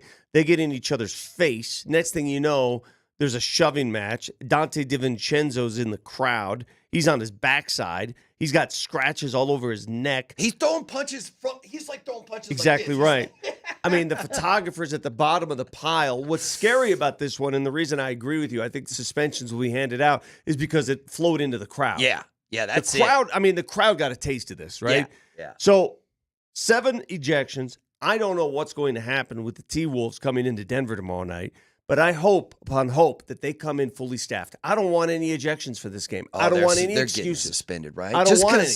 You can't have a 6'9", 270 Nas Reed slamming into your paying customers and be cool with it. But is it his fault though, or can you say it's he was just defending himself because this Holland guy went berserko? I don't know. We have some very good camera people here in town. Very good. They're on the baseline. They get smoked sometimes, that kind of thing. But Vic, Bob Nikolai. Love Bob, right? Wouldn't you like to see Bob at the bottom of one of those piles? Just take one of those and start throwing. I would like to see Bob's, because Bob is an excellent videographer. Just start throwing. That was no. That was both teams and all the officials lying. You know what? They were all there. Like, you know what I mean? They were all there in a big pile. Like there was a loose ball, like a fumble. Everybody's diving on it. I would like to see Bob at the bottom of it, but his camera's rolling. Moj. See, I want the. It's like being inside a beaver lodge. I will ask you, Moser, and I will ask the listenership across the land. Do you want to see Minnesota fully staffed tomorrow night when they come to visit the Denver Nuggets? I want the Nuggets to beat them. No excuses, no nothing. Knock them off. I want to see the Nuggets play, and this is an excellent point. Why is it important for Minnesota to have all their players? Because you want to beat them heads up to know that you can beat those guys and go get them. Well, but here's the problem. This person says, no, I want to win. Yeah. Sheep says, no, I want to win. Minnesota's just a half game out of being your playoff opponent. You know what I mean? So if Minnesota wins this game tomorrow night, all of a sudden they're in the 6, the Warriors fall to the 7, and you're matched up with Minnesota in the first round. Sheep is Shillian. Man, these stupid Twitch terms that are used, these titles. Can you call yourself Fred or something? What sheepish? I can't pronounce half of these terms. Anyway, let me tell you why. Oh, sheepish lion. Gotcha. Thank you. Let me tell you why it's important for Minnesota to have all their players. The Nuggets are always vulnerable when they play half a team. We've seen it so many times this year. They're the most vulnerable when the opposing team is missing key players. Did you watch the Milwaukee game the other night? Anybody watch Milwaukee? Well, of course we did. Without Giannis and without Dave. See how hard that game was? Mm-hmm. I want Minnesota fully staffed. I want their best players. I want their best product, and I want the Nuggets to beat their best product. I want them to conquer the ghost of Minnesota. Not only for that, but I want for my own personal psyche, I want to see the Nuggets beat a fully constituted Minnesota team, as if to say back to them, hey, look, yeah, you got us for a little bit here. Yeah, you did. But we're back. We're fully rested, fully healthy. I mean, you've got Saturday, Sunday, Monday off. You got 3 full days of rest, right? I would say I want to have the whole team ready to go and beat those guys straight up and send a message to yourselves that, hey, we're taking this seriously. Also, the ghost of Timberwolves past ain't going to bother us anymore. All I'm saying is, if the NBA is going to lay down the gauntlet and suspend players, do me the favor and do it after the Nuggets game. I want to see both teams. I want a playoff feel tomorrow night. It's going to be national. Everything that the Nuggets certainly don't play well. The national television TNT crowd's not done well for the Nuggets this year. It just hasn't. Minnesota, kryptonite, right? Everything about this game. Long periods of rest for the Nuggets. Yeah, that's bad for them too. Kryptonite. 3 factors in this game that suck for the Nuggets. You have to overcome them. Vanquish all 3 in one night. Let's go. I'm okay if Minnesota comes in limping and gets hammered, man. It doesn't bother me at all, man. Because you might very well run into them in the playoffs. So, I mean, and then you're going to have to overcome the ghosts of seasons past. See, listen to your logic a little bit, Berto. So if they come in limping and they're missing Nas Reed and Dante DiVincenzo, 2 key backups, and you beat them, right? What's that going to do for you come playoffs if you play them? And those guys do play. What does that do for you? Well, it just means you retain the number 3 spot, right? Like I don't want to find the Nuggets scuffling and you fall to 5. But do you think home court against Minnesota does you any favors? No. But that Minnesota is one of those outliers. I'm hoping you don't have to even see them. I hope it feels like the Timberwolves would lose to every other team except for the Nuggets. The in the only playoffs. way to vanquish Minnesota is to vanquish Minnesota. The only way to get rid of this is to beat them. Mm-hmm. Beat them with all their play. You can beat them. Yeah. You can't. I mean, listen, it's in the head now. It's much like the Nuggets and Lakers thing, right? For a couple of years. It's very much in the head. Beat them. That's it. We've also got a trend in society that I want to try to nip in the bud. Oh, okay. But trying to hide? Changing society? Go ahead. Go for it. What you got? So I'm watching the highlights of this fight, and I'm seeing different people post about it and looking at different things. We seem to have, and I don't know whether Dante's part of this or not, Vic, you can help me out. Mm-hmm. But we seem to have this divide between generations, right? Because on more than one occasion yesterday, I saw that it doesn't have to be this way, people. All you youngins out there, let me explain. It doesn't have to be this way. Why don't you embrace history? It's okay to do that. But I saw some youngins posting, "Oh, can't wait for my dad to tell me, quote, this is how the NBA used to be." like I'm an a-hole for thinking that the league used to be a lot tougher. Am I an a-hole for thinking the league used to be a lot tougher? You're an a-hole, but not for that. It's officiated differently than it was 20, 30 years ago. There's no doubt about it. I mean, would you want to go back to 80s basketball? Absolutely. Did you see the video that I tweeted of Scott Hastings getting form tackled by Sean Kemp into the stanchion? You didn't see that? No, I didn't see it. I tweeted it a few days ago. Mark, I mean, it was great. So retweet it, would you please? I'll retweet it right now. Okay. It was great. And you know when it happened? In a preseason game. I asked Scott, I go, Scott, what led to that? He goes, well, Kemp went after one of our guys on a layup, tried to take him out, hurt him. Mm-hmm. And so I said, I got to hurt him now. So he went after Kemp, and then Kemp form tackled him into the basket. And that's how it worked.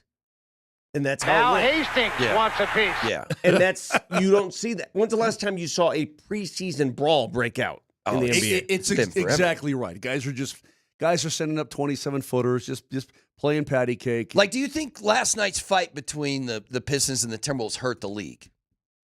No, I thought it was great. Yeah, I thought it was great, too. I mean, nobody got hurt? Do you think Nikola Jokic? Here it is. Okay, so there's Scotty just getting trucked. Can't see squat. Yeah, you can. Make it on. What's going on? Listen, my Sean God. Kemp is a bet. Not only that, Sean Kemp took a gun to the parking lot to get it. Do you remember this just happened a couple of years ago? Got a car wash or yeah, something? Sean Kemp was firing off shots in a parking lot because somebody stole his laptop. Right? It was like, man, Kemp don't play. I might do the same, man. It's a laptop. No, but my point is this: is that yeah, there was a certain amount of self-policing. I don't want to be construed as an old guy, blank, because... No, that's fine, man. Yeah. But people look at this and they're absolutely shocked. When Nikola Jokic stuffed Morris into the court after that stupid foul, awesome. We all said it was awesome. Did that hurt the league? You're damn right it did not hurt the league. It gave eyes to the league. It was great. And not only that, the amount of street cred that Nikola Jokic earned after... Has anybody, Bert, you do all the games, has anybody bothered him in that way since? No. It's just a different mentality, man. Has anybody even got hardly in his face at all? No. But he's a big bad dude. It's just a It's different not somebody you mentality. wanna If Anthony Edwards comes into town tomorrow night, oh, no way. starts busting threes and gyrating after every three. Put him on the floor. I mean, am I too old? That would be my first impression. Put him on the floor. My very first, listen to me, and I don't care who the opposing team is. My first impression would be, all right, he's got to pay the price for that. What is that? Is that barbaric, savage? What is that? No, I think you're right. I think there's still a lot of head coaches who think that exact same way. There's just not a lot of players There's that no do. action. Nobody does anything. But Yeah. do you agree with me? Yeah, there's just it's just a different generation. They're all friends with each other, right? You're not going to swing on your friend in a basketball game. There's just the hate is no longer there, right? There's just not a lot of hate. Now, the way Detroit plays basketball, like Chris Finch after that game yesterday, well, he was trying to make the point that his guys shouldn't be suspended. So he was on side Vic there, where he was like, "Listen, maybe they should be fined, not suspended." Is what he was asking for. But he was also pointing out that Detroit. He said you could see this coming all game long. The officials didn't have control of the game, and Detroit was playing on the edge the entire game. So he was trying to blame the officiating and Detroit on it. But guess what? That's the way the Pistons play defense, right, man? They get after you. They make you. Isaiah Stewart gets into your brain. I don't have a problem with being extra physical on a player. If Anthony Edwards tries to dunk on me after dancing, get in them. But could you ask the Nuggets to play that way? Could you say, hey, Denver, I want you to play with the aggressive, hard-nosed defense the way Detroit does. I want you to put some guys on the floor. Would the Nuggets say, I mean, Russ would do it, right? Russ would put some dudes on the floor. Russ would be the first and foremost to do it. Are you kidding me? So, but Russ could the already Nuggets did do it? Russ already did it. Yeah. Yeah, it's just how he plays every day, all the time, nonstop. I don't know the answer to that question. And, the argument would be, well, they didn't necessarily have to do that when they won an NBA championship. But I think they had enough players that sort of weathered those storms, right? Yeah, but, I mean, could you ask Aaron Gordon, like, every time, if Luka tries to drive this ball, you put him on his butt. Every time. Yes. You take him out. Yes. Could you do that? That would be my game plan. Yeah. Yes, that would be my game plan for Luka Doncic. Yeah. That would be my game plan for a lot of players. My game plan would be, how many times, this is the verbiage that Michael Malone uses, make them feel us. Vic, Yeah. I agree What's with that mean? Hey, Moshe, when Michael Malone says it to an open mic, we didn't make them feel us. What does that mean? That means get in their jock, get on them, hit them. I mean, there's nothing wrong with that. Hard fouls are good. Nothing wrong with a hard foul. Yeah, no, I'm with you. It's just that nobody, does anybody feel anybody anymore? I mean, really feel somebody? Do you want me to feel you? Well, last night, Naz Reid got some feeling going on. DiVincenzo got some. Isaiah Stewart got some feel going on, right? Mm-hmm. I like that. I think there's a time and a place where it's appropriate for a feel to go on. One last thing. Yeah. Saturday. Oh, that's Naz Reid. That was Naz Reid who started that. Yeah. And there's Dante. See, Dante, look, and then Dante's like trying to handle somebody, and then like, oh no, here we go. We're in the crowd. Yeah. We're now in the crowd.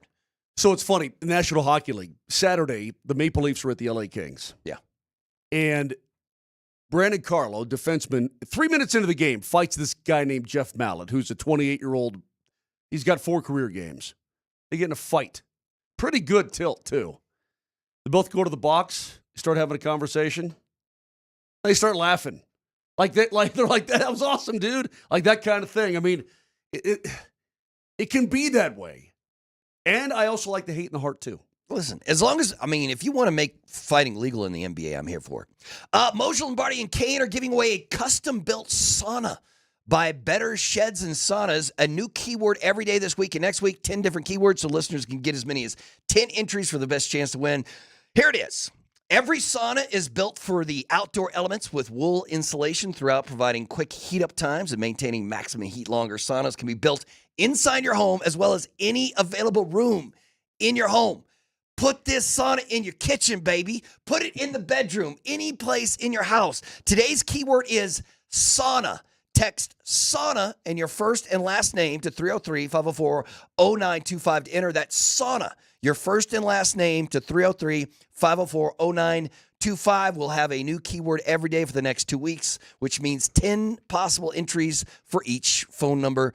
If you want to check out more, go to getabettershed.com. Check out the pictures. Ooh, I want to get all hot and sweaty. So do I. So we're giving away a sauna, the first word sauna. Sauna. Dog, Text in sauna. Dog, you need to get some glasses. Yeah, no, dude, man, it's fine. I can't do this It's fine, again. man. Just avoid. Just look away. Look away. All right, we'll be right back on Altitude Sports Radio.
Moser, Lombardi, and Kane roll on this Monday, the final day of March. April's tomorrow. Pay your rent, people. The morning sprint is back in the box. Tune in today from 10 a.m. to noon as the morning sprint with Coach Sanford and Raj broadcast live from the Pilly box during morning skate there, Ballerina.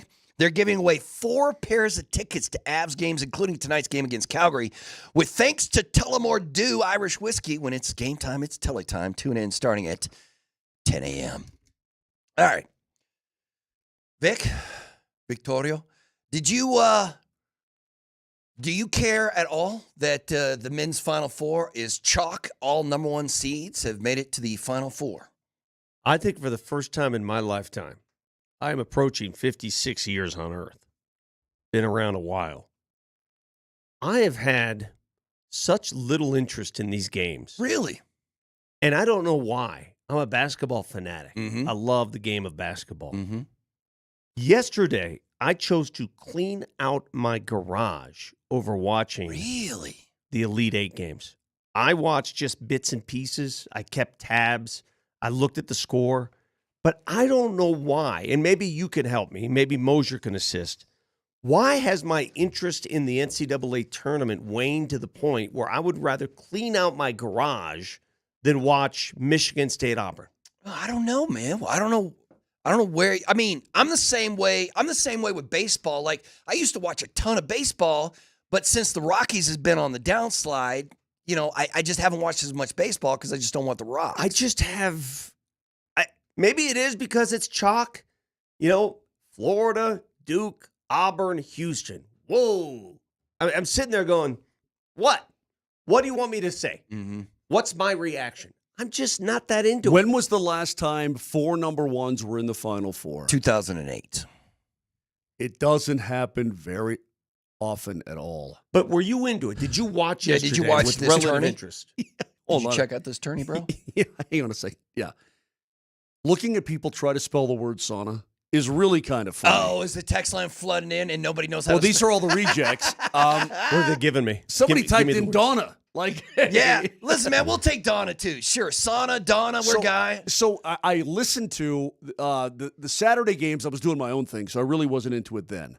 But I listened to almost the entire Houston and Tennessee game, which was my own fault because I couldn't believe that Tennessee was that bad in the first half. They were getting smoked. Yeah, they scored 15 points. By Houston, yeah. And then I watched a little bit of the Auburn and Michigan State game, but that's really all of the attention that I gave it. I didn't give it a ton. You got 4 number 1s in the Final Four. Now that's these are the best teams, but golly. I'll watch the Final Four, but I can't tell you it's appointment viewing. I'm not sitting here going, oh my God, I got to pull up and belly up.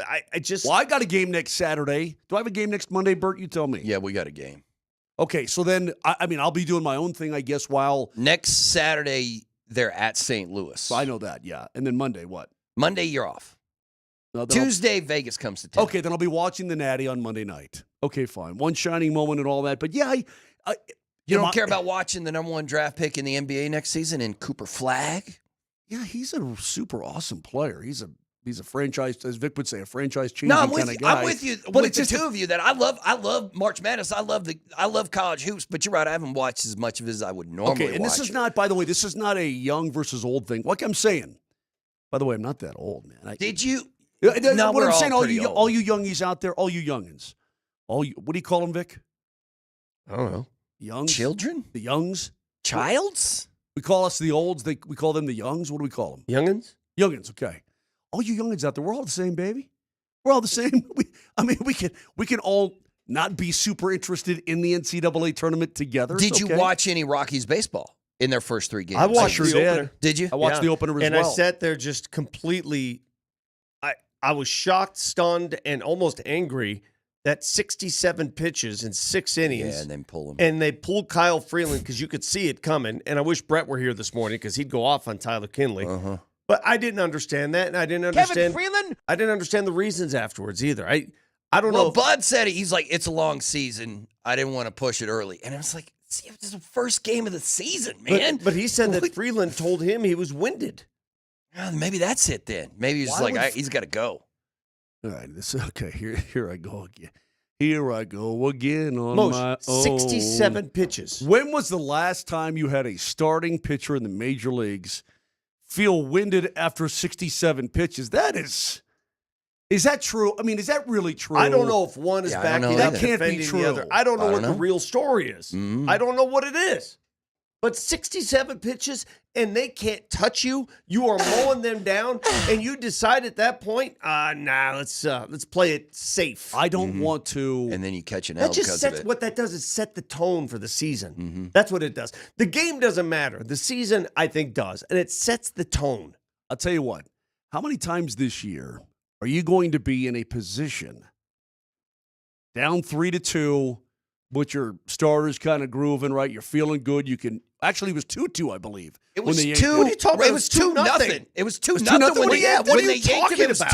2-0, brother. The Rockies were dominant. I mean, they couldn't touch Freeland. It was zip. This was last Friday, dude. I'm already losing. Yeah, and then Saturday they actually won, and then yesterday they lost. When are you going to be in a position to actually win games like that? How often this season? I guess you better take advantage of it while you can, Well, man. the reaction I keep getting from people is, well, it's the first game. It's a long season. I don't care if it's the first game or the 162nd game. I'm going to tell you one more time.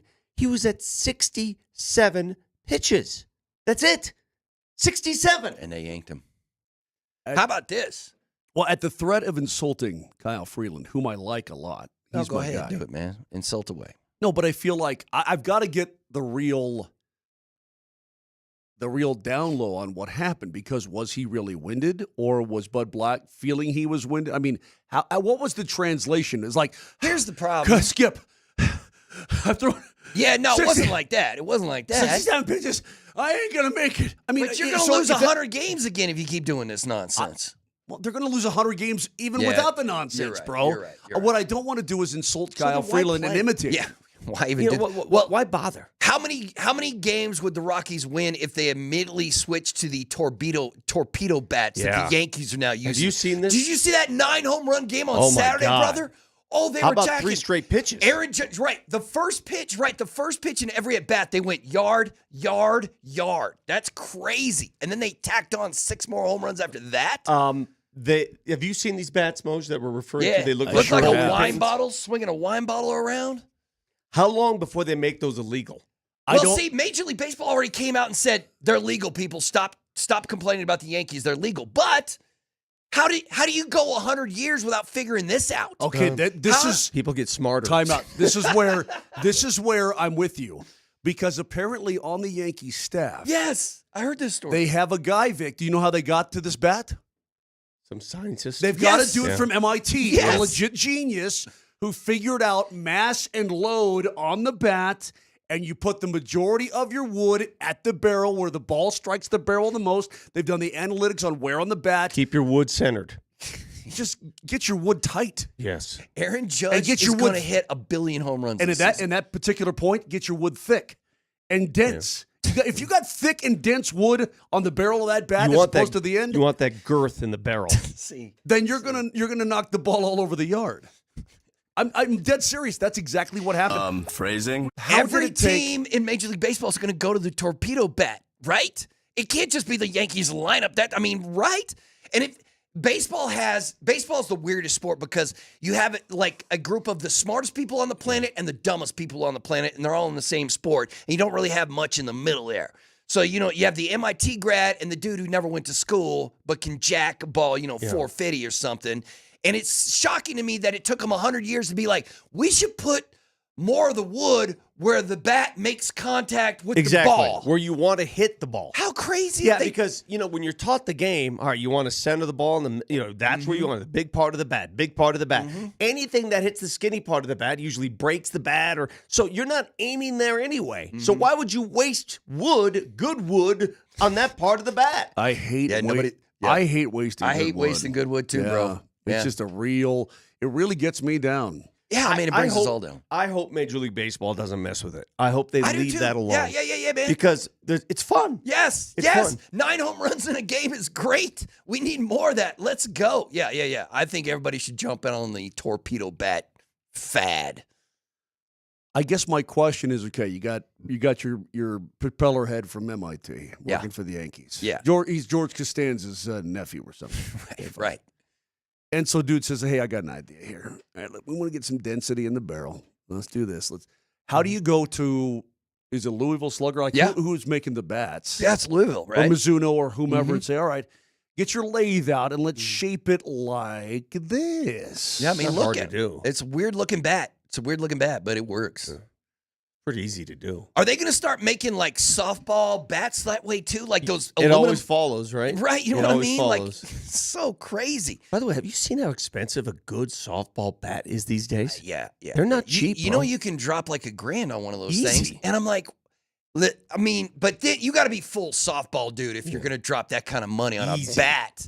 Not if a dude shows up at the local, park wanting to play softball with $1,000 bat. Yeah. I'm not sure. That's the dude who shows up in a full uniform too, and he's got the gloves and everything, and like softball dude. Moser, what are you going to do with your boy KB? Because he's 0 for 8, 3 strikeouts. Yeah, let's hear which Moser, what are we Moser gonna do solved the there? Rockies' problems for us. 3 games into the season. Now, what are we going to do there? How you feeling? Huh? There's only 2 letters, IL. Bye-bye. Oh, man, that's harsh. All right, we'll roll on. Thanks for listening to Moser, Lombardi, and Kane.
Had a friend of mine recently involved in a pretty nasty car accident. He said to me, I called your boy. I said, my boy? Did you call Moser?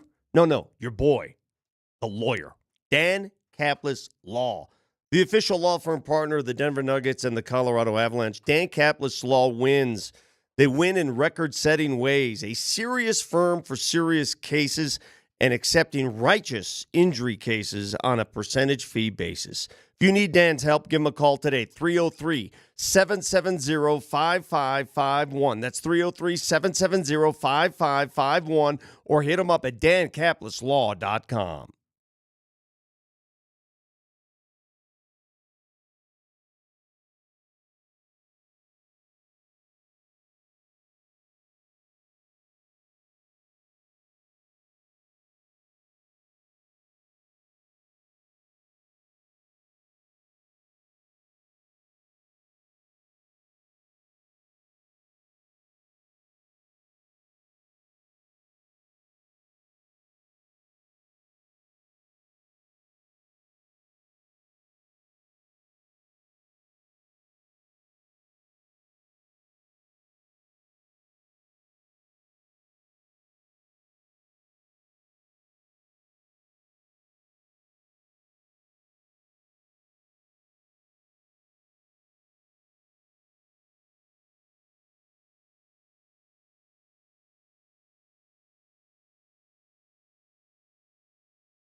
Moser, Lombardi, and Kane rolls on this March 31st, the last day owed a month. Not Another Bracket contest is still going with the huge grand prize hanging in the balance.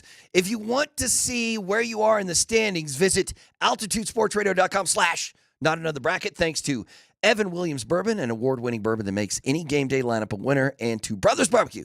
Take your event to the next level with the award-winning catering. It's Not Another Bracket contest. No offense. This is fun, man. It's fun. I'll go to the optometrist once the playoffs are over. I got to put that out there. Once the playoffs are over, I'll go get the eyes checked out, man. Ladies and gentlemen of the listening audience, Bert needs reading glasses, and he's just... No, I can read just fine as long as the paper is really close to my face. What's this guy's deal? As long as it's really close to my face, I'm fine. I know you don't care, and you've never cared in your entire life, in the 30 years I've known you. But you look like a dip. Am I gonna find is the true love of my life not gonna date me because I have to hold a piece of paper really close to my face? Yeah. You think I'm unattractive because women will not sleep with me? Yes. If you go to a restaurant, you order from a menu like and that. I'm like, yes, that's a problem. Like, She's gonna. I guess. Excuse me. I need to go powder my nose, and she gone. I guess I could play it off like I don't really have any, but I don't know. Hey, man. we're gonna hear from Sean Payton momentarily. He is talking at the NFL's winter meetings. I said winter meetings, and Moser immediately said, well, it's March. It's March. Almost April. Well, they call it the winter meetings in Palm Beach, Florida. That's where he is. And he's speaking to a variety of subjects. One thing he said is overtime. He'd like to see the overtime rules changed, wouldn't we all? Oh, really? I think everybody would. Everybody should get an opportunity to possess the football on offense. Both teams should. Well, are you guys down for the proposed change to the kickoff rule, making the kickoff rule permanent and also changing it so if you don't bring the ball out, it goes to the 35? Yes. You down with that? It forces you to do something. Yeah, you'll get much more returns. Otherwise, with that. it's a waste of time. Yeah. People totally just fine with freeze. that. Apparently, the committee looking at the tush push, they've got people inside that committee who are saying, yeah, let's get rid of it. Like it's got some. See, once again, it's got I some get subtraction. It's a boring play, but you can't get rid of one play just because one team is great at it. Sure, you can. You want so you're just like what happens if the Broncos? Remember, I mean, they made a rule for the Broncos chop block, right, man? Back in the day, they were like one team was great at it. They were like, we got to make a rule just so the Broncos will stop crushing teams with the run. Sure, you can. We've seen this before. You're down with it? Yeah, I mean, it's dumb. It's boring. It bores up the game. Okay, it's too predictable. It feels like it's anti-competitive, though, if you're getting rid of a one thing just because one team is better at it than any other team. Do you like it? No, I don't like it. Well, then what are we talking about? I would like to change it to make it so the defense could do exactly. Who was it against Philly? Was it Seattle? Who was it that just kept coming over the line anyway and popping people, even though, you know what I mean? Like they were off, and and the official was like, we're going to just award a touchdown to Philadelphia? It was Washington. Washington, that's who it was. And the referee said this. All right, offsides on defense. I've already talked to them, and I said, look, if you keep doing – and this is his microphone. If you keep doing that, then I'm just going to give them a touchdown because I can. Yeah. And so I told him to stop doing that. First and goal at the 1-inch line or whatever he said. Like, I don't know. If it was me, I would just leap over the pile ahead of time every time. Single time. Yeah. Especially if it's Jalen, I'm coming for you. Yeah. I mean, they just move it up a couple inches every time. Big deal. Yeah. Like, I'd be down for it. You need to get out a laser. You need to get out one of those microscopes, right? And just by the micron, move the ball forward toward the goal line. Let's do this all day long. No problem. However you want to do it. Also, guys, I want to ask you this about the NFL. And we'll hear from Sean Payton when we get an opportunity. You know, he's taking care of that right now. But you realize that Aaron Rodgers does not have a job. Do we care that Aaron Rodgers does not have a job? Steelers are waiting on him. I was not paying attention, but did you see now that it looks like he might go to Minnesota?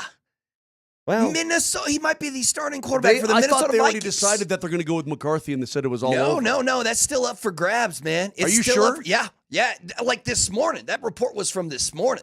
He's following in Brett Favre's footsteps if that's what he does. But, yeah. you know, but why would you want to do that? Like, play JJ, right? Play JJ? Wait a minute. If that's the course he takes, what is Pittsburgh left with? I don't know, but did you see that Kirk Cousins to Cleveland, Aaron Rodgers to Minnesota, Pittsburgh with nobody and nothing. I was going to say, does Pittsburgh currently have a quarterback on the roster? Yeah, his name's Mason Rudolph. Yeah. Oh, that's right. Yeah, but that's it, right? That's the only one they got. You know what? The GM of the Titans came out and said, listen, we're still up for trading the first pick, but they said there's really only 4 guys we're thinking about taking with that number 1 overall pick. And it's Cam, and it's Shador, and it's Abdul, and it's Travis. Those are the 4 guys that they're like, these are the 4 best players in the NFL. We might take any one of those 4 guys.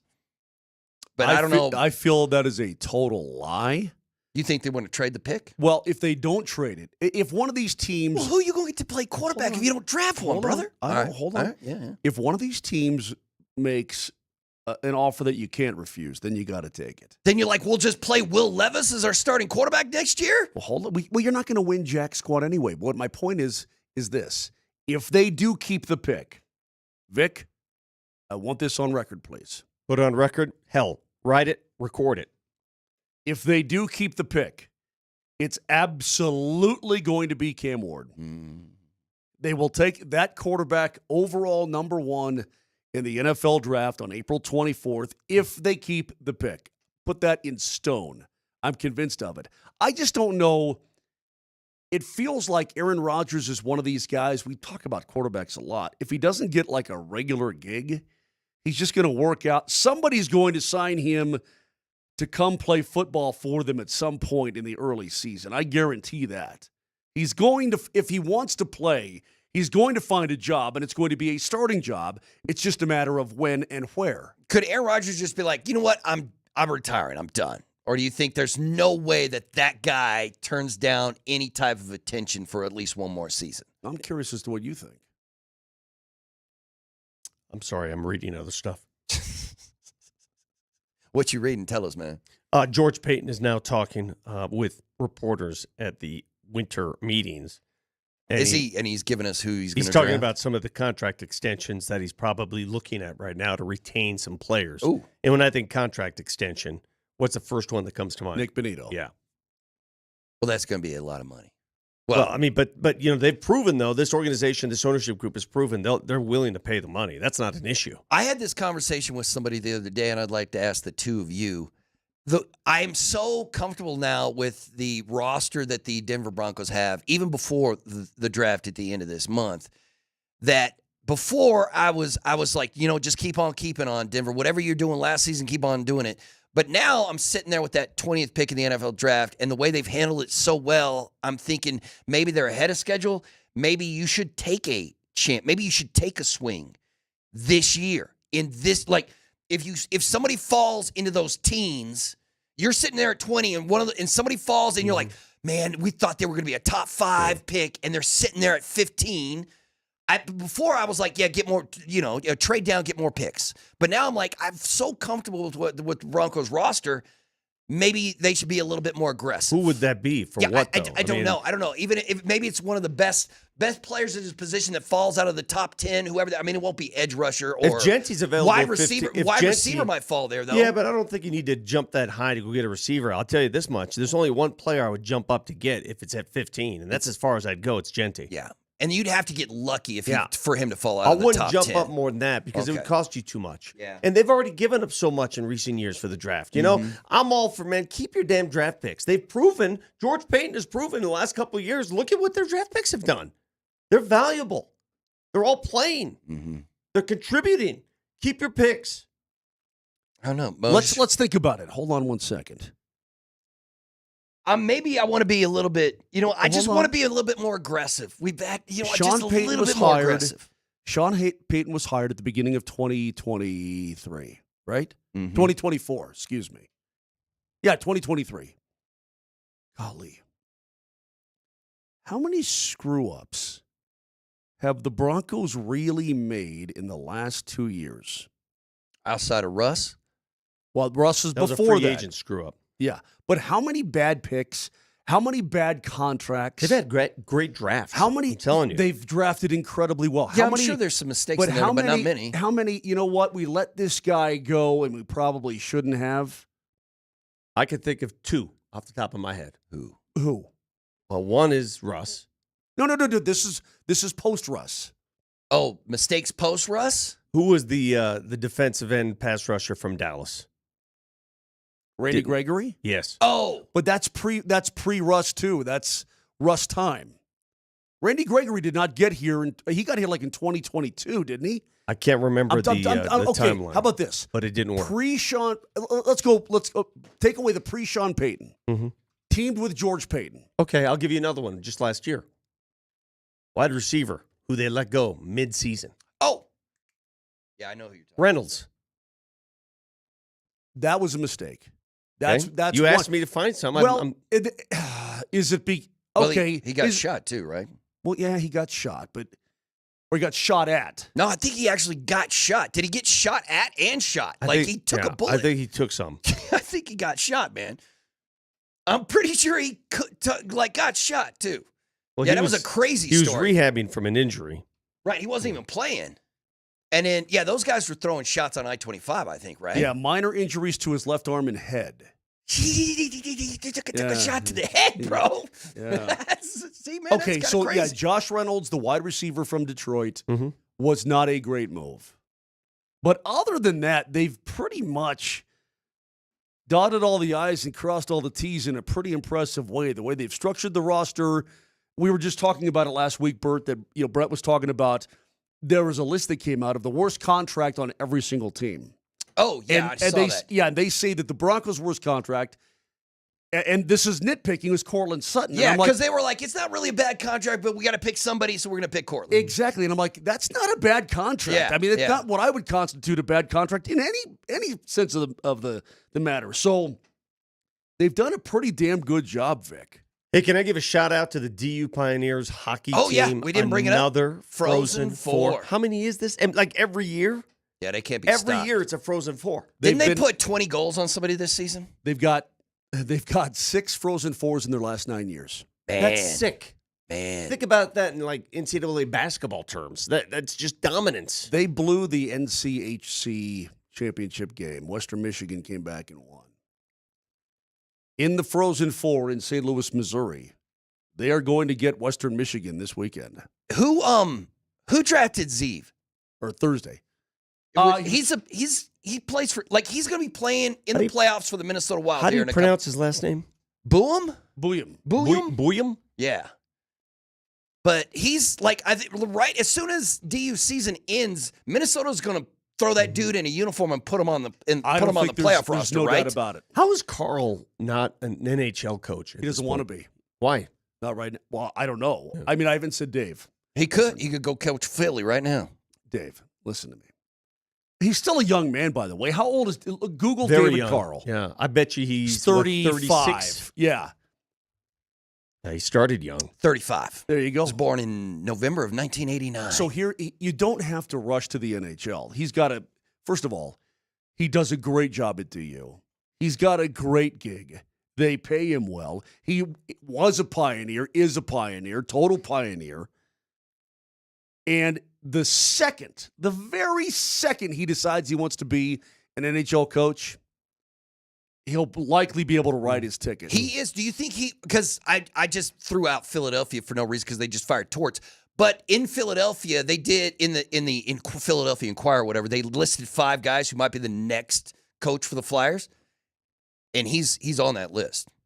Well, he's the hottest young coach in the country by a mile. I mean, so he's I wonder really, if even he's a thoughtful guy. He's a very nice man. I really like Coach Carl an awful lot.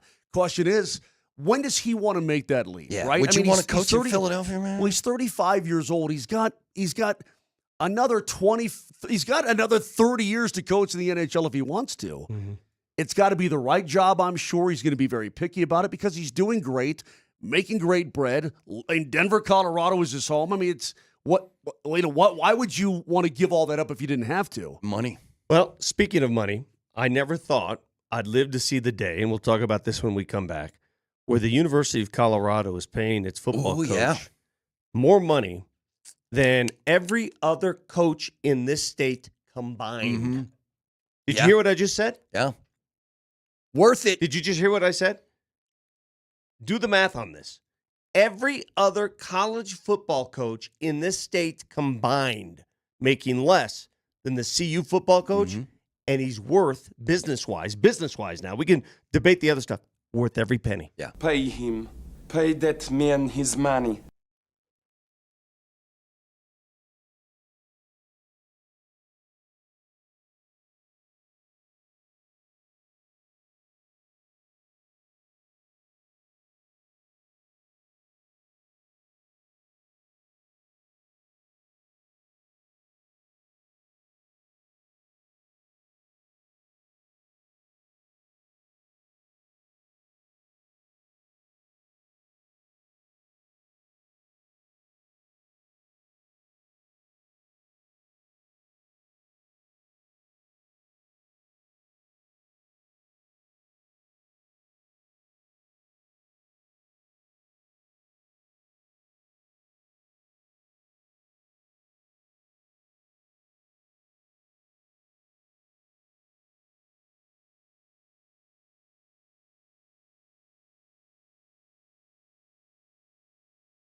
The Morning Sprint is back in the box. Tune in today from 10 a.m. to noon as the Morning Sprint with Coach Sanford and Raj broadcasts live from the penalty box during morning skate. They're giving away 4 pairs of tickets to the Avs games, including tonight's game against Calgary, with thanks to Tullamardu Irish Whiskey. When it's game time, it's Tully time. Tune in starting at 10 a.m. Man, both of you can kick rocks. Welcome back to Moser, Lombardi. I can't watch Kane. you read, man. Listen, that's man. true. We can never, from now on. You're the most broken down human being I know. I'm in Everything great about shape. your body does not work. And the one thing that on mine is my eyesight, and that's all you can talk about, bro. There's it like could you be are a easily folding fixed. lawn chair of a human being. All you have to do is go to Walgreens, get a $2 pair of reading That's glasses. true. That's and what it's fixed. Scotty and Kaz always do. That's what I do. Really? That's what you I do don't- where you get yours? Dude, if we ever go have another beer again sometime, and because we've had plenty of beers over the years, right? Remember that time you had the bottomless mimosas Yeah, man. at that football game? Remember that? You used to have like a pitcher. Yeah. After pitcher. Those are so delicious. I could go all day with those things. Are so good, man. So Anyway, good. the point is that you're going to have to know what you want before you go in there, because Vic is 1,000% correct. You can't pull the menu right to your nose trick in public. The Otherwise, women you're will find that unattractive. you're telling me. absolutely. All right, let's Well, go. you don't need reading glasses to figure out Deion Sanders is going to be making a lot of money with the contract extension. We wondered when it was going to happen. It did not happen for quite some time. Clearly, they were talking about, I think, one stumbling block. It shouldn't be a block, but what held it up were the buyouts. And they wanted to make sure they had a firm set of buyouts in there so it wouldn't be a one and done. Before I read the numbers, and you may have heard about them already, it's a pretty rich contract and deservedly so. Let me start here. Raise your hand. Raise your hand among us on this show, because it's all about accountability for me, whether you're right or wrong. Raise your hand if you thought Deion Sanders would make it to his 3rd year as the CU football coach. You thought he would. Lying. You're lying. Such a lying sack of turd. Lying, you bro. are such a. I mean, see, this is where we go wrong on this show. man, This is just- where I can't do this show with liars, because off air and on air, he's 2 different people. You had no visions that he would be back for his 3rd year. Yeah, you're just making I mean, stuff you up make now, you make man. crap up as we go along, and it takes away from the segment. What you're doing is you're imposing your own beliefs on me. There's not. All right, Moj. Time out. There's nothing that Coach Prime has said or done since the day he arrived in Boulder, Colorado, that would tell me that he's just going to bail once his kids are gone. Every head coach says that kind of stuff, and they all bail eventually. I never, but he hasn't given me any reason to think that he would bail. Okay. All right, So I Moj. thought he would be a. You name one What do you thing mean? he said. Even when Okay. the Dallas Cowboys were like, we might make you their head coach, we're like, he does not want to be a professional ignore coach. Him. Ignore him. He wants to be that guy. That's fine. But most people did not think that Deion Sanders would be the coach of the Buffs through this season. Certainly not after his kids graduated and they're gone. So he proved a lot of people wrong. All right, that's number one. And then to hear the terms of this contract, this is about as long-term as it gets, all right? It is a 5-year deal. It lasts through the end of this decade, and the salary's $10 million, $10 million, 11, 11, and 12. Ton of incentives are thrown in there. But the key to the contract is this, the buyouts. Buyout next year, $12 million. That's a healthy sum. Yeah, Florida State comes knocking. $12 million. You're like, you got to come up with that money, Yeah, man. we want Coach Prime. Okay, well, how about a cool 12 mil? $12 million. The buyout the following year, $10 million. I like it. It doesn't ease up. That makes him the coach for 2 years for sure. Mm-hmm. And then it drops to 6, 4, 3. All right? That's totally fine. If he wants to That's move on, fine. then fine. Part of the provisions are this. He's not allowed to retire and then unretire and show up in the NFL. Oh, really? If he does that, he has to pay back a huge portion of his contract. There are some provisions in this deal that I think took some time, which is why it took a while to write up this deal. And I wrote and I said, deserved. The money's deserved. And of course, the reaction is going to be very predictable. People on the Twitch feed, since I can't read the text line, no one is deserved of these contracts in sports. These are children's games, says Guru. That's just stupid, Vic. Yeah. Okay. How many times do I have to say, don't take what I say for sports and apply it to real life? It's not real life. This is sports. We all know that this is Fantasy Island. We all get that. What we do for a living is Fantasy Island. But I'm talking in the business of college football. Are you telling me that you don't think Deion Sanders has earned every penny at CU? Do you know how much money he's made that institution? Mm-hmm. Do you know how relevant he has made that school? Just imagine, close your eyes for a second. Imagine that school without him as the head coach right now. What would they be? Where would they be? They might Last not in the even. Big 12? They might not even be in the Big 12, bro. Oh, what would they be? I think. Listen. In God's honest truth, because Oregon State and Wazoo were out there just floating around. Uh-huh. God's honest truth. I think there would have been a sentimentality to bring them back to the Big 12, even if they sucked, because they were an original Big 8 and Big 12 and so on and so forth. But that's not guaranteed. They were one of the top 3 worst teams in college football, period. End of story. We're nothing. We're dead. Yeah. We're dust. Thanks, Mike. They were not attractive at all to any football conference, even their own in the Pac-12. They were getting stumped. Now, that being said, Vic is 1,000% correct. Guys, I'm trying to tell you, I raised my hand. This guy is now calling. He's a buff. End of story. Yeah. He's a buff. And you know what? From this point on, I don't give a rat's rip what he does or whatever. He's going to be a buff for life. Yeah. He took a life support program and turned it into this, where he's going to change the rules of college football to have a spring game against Syracuse, for God's sake. Hang on a second, Bert. It's December 3rd, 2022. My old man's birthday, by the way. December 3rd. Happy birthday. Happy birthday, Keith. My beautiful baby dad. December 3rd, 2022, he's named head coach. Vic walks. Didn't you walk home that day? Was it that day you walked home? I walked home a good, what was that, 13 miles? Yeah, was it that day you walked home? Yeah.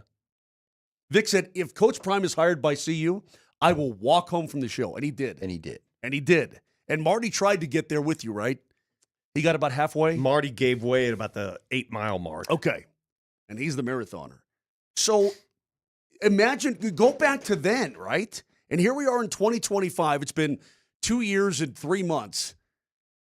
He is a buff, bro. He is an absolute Colorado Buffalo. And by the way, as you pointed out, this contract keeps him as a Colorado Buffalo. I have no reason to doubt the man. Look at his friggin' staff. Look at the guys he's recruited, the guys he's gotten in the portal. This is a real deal, man.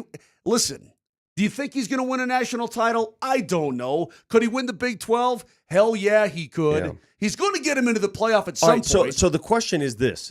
All right, CU for years could not pay its coaches. Right. All right. It had trouble paying coaches. You got to give credit to Rick George and the whole staff up there. But it's easier to pay your coaches. Where I'm getting at is this. It's easier to pay your coaches when you sell out games and your athletic department is making money. So then the money starts flowing in. Remember what Rick George said when they hired Deion? We're going to find the money. We don't have it. We're going to find it. Well, guess where they found it? They found it because they sold out every damn thing they had. The merchandise went through the roof. They found it through Deion Sanders. Mm-hmm. He was the money. Mm-hmm. He is the money. He is the money. He pays for himself. The money they're paying Deion comes from Deion. Where else does it come from? You tell me. It comes from Deion. He is the money. He is the wealth. And if you don't pay him, you will lose him. And then what are you? Well, you're back where you were 15 years ago, where it felt like, you just didn't care about any of the sports going on up there at CU. I believe, and I've said this for a long time, that college football, a good college football program will float all boats in the athletic program. Of all of these sports, you tell me which ones are self-sufficient at CU. Because football's paying for everything, right? Well, basketball's at a crossroads. They got to figure out if they want to pay. And basketball's got some NIL issues right now. Okay. Let's just go through the men's sports real quick, because they're not many. Is men's basketball self-sufficient?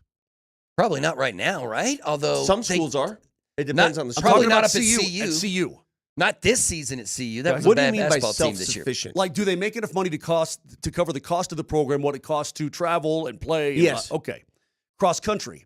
No other program is self-sufficient. No. Golf, you can stop skiing, right there. track Stop and right there. Right, okay. Right. Women's basketball. I don't know what their numbers are. Women's cross country, golf, lacrosse. I said you could stop right there. Tennis, track and field, volleyball. None of those. Yeah, okay. none of those. So the idea is that, look, a good he's bringing in the money that's being paid to him.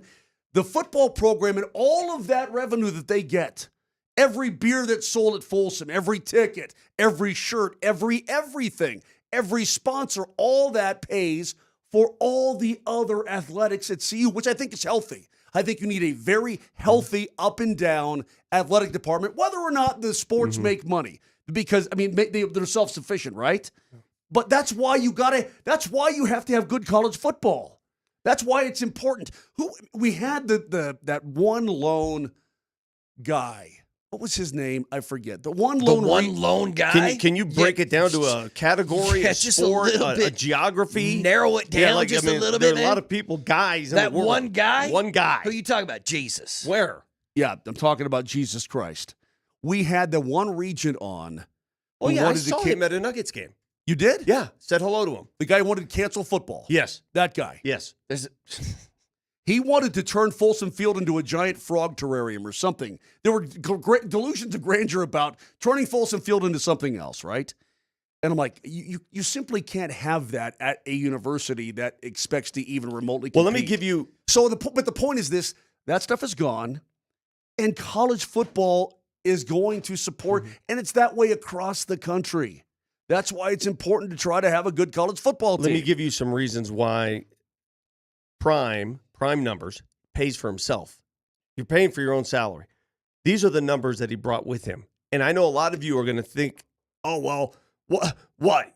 You got blown out in a bowl game? What is that? I'll tell you what that is. Here's what it is. Applications to CU Boulder increased 20% from a year ago. 18% increase from out of state. Do the math on out of state tuition. I'm sorry. You want to talk to me about the cost of college? Are you sending your kid to college already, Moj? Yeah, we're both in that boat. What the? Dude, Brooke's almost 20 years old, bro. Where the hell you been? Colorado sold out all but 2 home games during the 2024 season. What games did they not sell out? Ooh, I don't know. That'd be interesting. Home football games brought in a combined $94 million in economic impact to Boulder and $146 million in regional economic impact. I don't know how the hell you figure that out. He's changed the culture of that sporting department up there in CU. Forget culture, forget football, forget wins, forget losses, forget about all that. This is a business decision. If I'm a businessman and I'm running the show at CU Boulder, it would be dumb business not to hire this guy long term. He makes money for you. The end. Yeah. And it's all about that money, man. I mean, everybody's happy that Dion is going to be here for the next decade, right? Until at least 2030 or whatever. I don't know. Look, am I a Buff fan?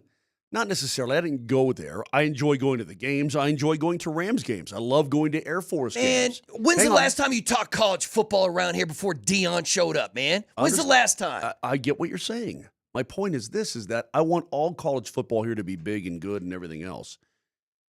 They got blown out in a bowl game. Okay? They got paid. Number 2, I think they're going to be sustainable, fine, and get more money, that sort of thing. But if he failed from this point forward, right? I would, and let's say he eventually got fired, for God's sake, I would salute him out the door and say, you know what? I would say, you know what? You saved the damn program, and I will be forever. And every Buffaloes fan worth their weight. No, it doesn't. Never mind. Worth their salt. He could go 0-12 next year and it'd still be a successful. Absolutely, I would say because Coach, he made money. I would say, Coach, you saved the program, made money. Bless you, thank you. Have a great life. Enjoy yourself, man. He's walking around in a friggin' cowboy hat and boots, right? He's full on Colorado now. He's embraced it. He never saw snow before. Hell, man, he's on his friggin' snowmobile jamming around. This is great. See, this is great. Coming. A lot of you got to quit looking at this in terms of wins and losses and what measures success. I'm looking at this from a business standpoint. Yeah. Money. Right. Especially in this college environment. NIL dominates this environment. You need money. That's why of all the basketball teams in college basketball, it feels like BYU is going to be the most dominant because they have this massive amount of cash that they're just willing to throw at players to come play for them. And it's just scary what's happening right now. Yeah.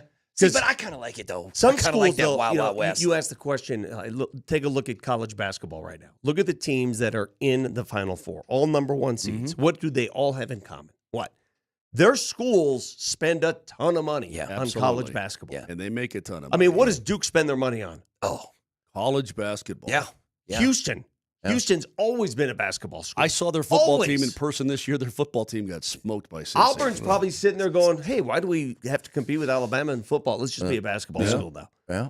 Florida has found way more success in basketball than they have in football. Lately, they haven't been to a Final Four since 14, though. Yeah, but the last 2 decades, way more success in basketball. I just got a text. Maybe you heard my phone go bring. Yeah. My buddy. Real professional, I don't want to say who it is, and I don't want to say what he owns because it's an awesome sports bar. I don't know if I have permission. Just say it, man. He says Prime has even brought more money to my bars. Yeah. Full for CU games before Prime, a little interest. He's packed. He's selling food and beers and everything else. Why do you think he's so... At 10, 11 o'clock in the morning? Hell yeah, he is. The three of us have nothing but positive things to say about Dion and him staying at CU. Why is he so... Why did people... Well, because we didn't think he'd hang around, and that's where he is. Moser. I'm speaking of Moser right now. He lacks credibility. Yeah, he lacks credibility because all of us said into open microphones over the last 2 years, well, he's not here for the long term. He's going to leave. He's going to leave. He's going to leave. And we all said that, and we all pretty much agreed on that. And now he decides to be Johnny Be Good. Right. And, but whatever. I challenge it's any of you. It's inauthentic, Moj. Okay, I challenge any of you, including all the listeners out there who can hear my voice right now. Damn politician. You find even the most remote word out of my mouth that said Prime was leaving or I didn't think he would stay after 2 years. Sounds good, Mosh. Yeah. I dare you. Yeah, just Moj keep gets hang to on be to the that. hero. Yeah. Listen, man, it's Somebody's okay. got to do it. It's okay, bro. It's okay, man. Somebody's got to be that guy, and it's me. Whatever. Moser, Lombardi, and Kane are giving away a custom-built sauna by Better Sheds and Saunas. We got a new keyword every day this week and next week. We're giving away a brand new custom-built sauna by Better Sheds and Saunas. Every sauna is built for the outdoor sweat. I need this. Where would you? The best part about this is that saunas can be built inside your home as well as any available room in your home. Where would you put it? I have a spot for one right now. Do you? Where? Right on my patio. Oh, see, that's chalk. That's where most people put it. Boom. I put it someplace. Mose, where would you put it in your house? I would carve out a little spot in my basement for it. In the basement? Get all hot and sweaty. And I'm just going to go down and get hot and sweaty. And you know what? I'm going to feel good. Yeah, man. Today's keyword is sauna. Text sauna and your first and last name to 303-504-0925 to enter. That's sauna, your first and last name to 303-504-0925. We'll have a new keyword every day for the next 2 weeks, which means 10 possible entries for each phone number for your best chance to win. If you want to find out more about these incredible saunas, get to getabettershed.com and check out the pictures. So text in sauna. We'll hear from head coach Sean Payton next right here on Altitude Sports Radio.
appreciate not being in that quarterback market.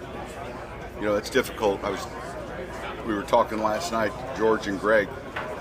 You know, obviously there's a lot of pressure to get that right, and when you don't have it right, you know, it's one of those positions where it can kind of consume you as an organization. And fortunately, you know, a year ago this time we were able to do that. We're just getting into the heart of the meetings now, so the mocks or what have you would be stuff we'll throw into a computer. That was Sean Payton talking just a little while ago to the reporters there at the NFL meetings about the Broncos quarterback position and not having to sweat that with the draft coming up. He's not wrong. But you know what? This is maybe my perception, Vic. Help me. Perceive. I feel like he's, anytime he talks about not needing a quarterback, I need a quarterback. You think it's kind of cocky? You think he's kind of being like, let me tell you guys about how great I am about picking quarterbacks and developing quarterbacks. Hold on a sec. He's not absolutely not wrong, okay? At least not yet. I don't think he will be. But he has this, I can't help but hear him when he talks. Well, that's your boy Sean Payton. Have this, we don't need a quarterback. Anyway, yeah, we got, it's so good to have that. He's right. He's not wrong. It's like, maybe if I hadn't have nailed that Bo Nix pick, we might have been looking for a quarterback, but I killed it with that pick, and so we don't need another quarterback. I get it. That's exactly it, But man. that's just how Sean Payton is, right? Do you remember the question I had for him about late game management and how good he is at that? I'm great at it. Yeah, I'm really good. No. Listen, man. Vic, no, you That's said Payton. no. You said you're not a game manager. What'd you say? You've been known as He's like, yeah, I'm really good at that. Forgot what it was. Who's the best coach in Denver right now? Well, it's interesting. We were talking about this. Somebody asked me yesterday, and I won't say who it is. I don't want to embarrass him. He's maybe listening. I don't know. We were talking about having Coach Bednar on the show, and how and Coach Malone with PhD as well. How they they don't speak in sound bites. They are open and they are honest, and there's good exchanges and so on and so forth. And hopefully, in this guy who's brilliant in this regard and has done sports and stuff for a long time, says, you know what, it's an easy listen because those guys are so good. Those coaches are so good with the way they interact with you guys and so on. Imagine if you did the Sean Payton show every week. Now, how would that be? It might be okay. I don't know, but it's obviously a different... It would be combative, right? It's a different tact. It would be a minefield. Yeah. I've done shows like that before where you don't know what you're going to get back. Was it, who's you've done weekly shows with almost every coach player in this city. I mean, you know what I mean? Was there one that you were just like, oh man, Mike Shanahan was not easy. We got Shanny again today. Shanny was not easy. I did a show with him on television. It was not an easy deal because you didn't know what to ask half the time. Yeah. A lot of it depended on mood. The toughest show I've ever done in my life where I felt like, oh my God, I have no idea what I'm going to get back. I did the Buddy Ryan show. Oh, yeah. Oh, for God's sake, in Arizona. Yes. Bro, I got called on live television a dumbass. Nice. That's what I'm talking about. I did. I'm surprised he didn't swing on you for something. You know what I mean? That's Buddy Ryan right there. That's crazy. Yeah. Who was the PGA pro that made fun of you in Arizona? Was it Tom Lehman? Or was it Davis Love III? Lehman was the one who said, "Why are you walking with spikes?" Yeah, okay, good. So I'm sure randomly calling you out, man. Yeah, I can just imagine Tom Lehman and Buddy Ryan getting together for a Vic Lombardi hate fest. Listen, man, Buddy Ryan was swinging on dudes on the sidelines. Yeah, his own guy. So right, remember, he didn't suffer fools. He bet something remember he was pulling out straight hard cash during a game because he had a bet with Philadelphia when he was the defensive coordinator. Yeah, that dude was He went great. after the Dallas kicker. Yes. Do you remember this? Yeah. Nice. Yeah, no, I'm loving it. But Sean Payton's point is well taken, though. It just his delivery always makes me laugh. I'm really happy he's the Broncos coach. Number one, because he's good, but number two, he entertains the hell out of me. Yeah, well, more so than if Harbaugh would have come here. Yeah, because I like his because Harbaugh's crazy in a different way. Like Payton is crazy in his swagger, and Harbaugh's just crazy. Yeah, right? yeah. I like his. As long as it's not to us, I like his combative nature. You know, listen, have we ever given Jared Bednar a reason to snap at us? No, I don't think we have, but that's not his nature anyway, to be a jerk face and try to. Malone will come after you if you say something stupid. He might, but he's also cordial and well thought out. So we got that going for us. But as far as what Coach Payton had to say, he's right. I mean, for every coach and every GM in this league, if you've got a quarterback, your offseason's like, whew. I mean, you don't have to worry about that crap anymore, at least not immediately. Imagine being Pittsburgh right now, and you're looking around like, who's going to be our what? Everybody's been signed. Who's going to play quarterback for us? Yeah, Vic, I mean, for those teams, and we went through this for an awfully long time, for a decade. Who's it going to be? What's he going to do? How much is he going to cost? Can he play? I mean, every single year it was good. God, just find a guy, which is why I recommended draft 10 guys. You draft 10 quarterbacks and let God sort it out. Well, I don't care. At these meetings, NFL meetings in Palm Beach, Florida, George Payton just spoke to reporters, and he was asked about the running back room, and he said he confirmed they will draft a running back. Now, where they draft one remains to be seen. He didn't say we're going to do it in the first round, second, third. There's a bevy of running backs. It is a deep position this year. Perhaps they believe, given what Sean Payton does with his running backs, and if you've listened to this show, you've heard Jeff Legwold say it many times, you don't draft a running back at 20 if you're not going to utilize that running back. And I mean utilize it. It's a waste of a draft pick. If you're going to just use them 8-9 times a game, you draft a running back in the third round or the fourth. But if you're going to cater your offense to them, that's when you go with the number 20. Do you think Sean Payton would? I don't know. It depends on the back. Yeah.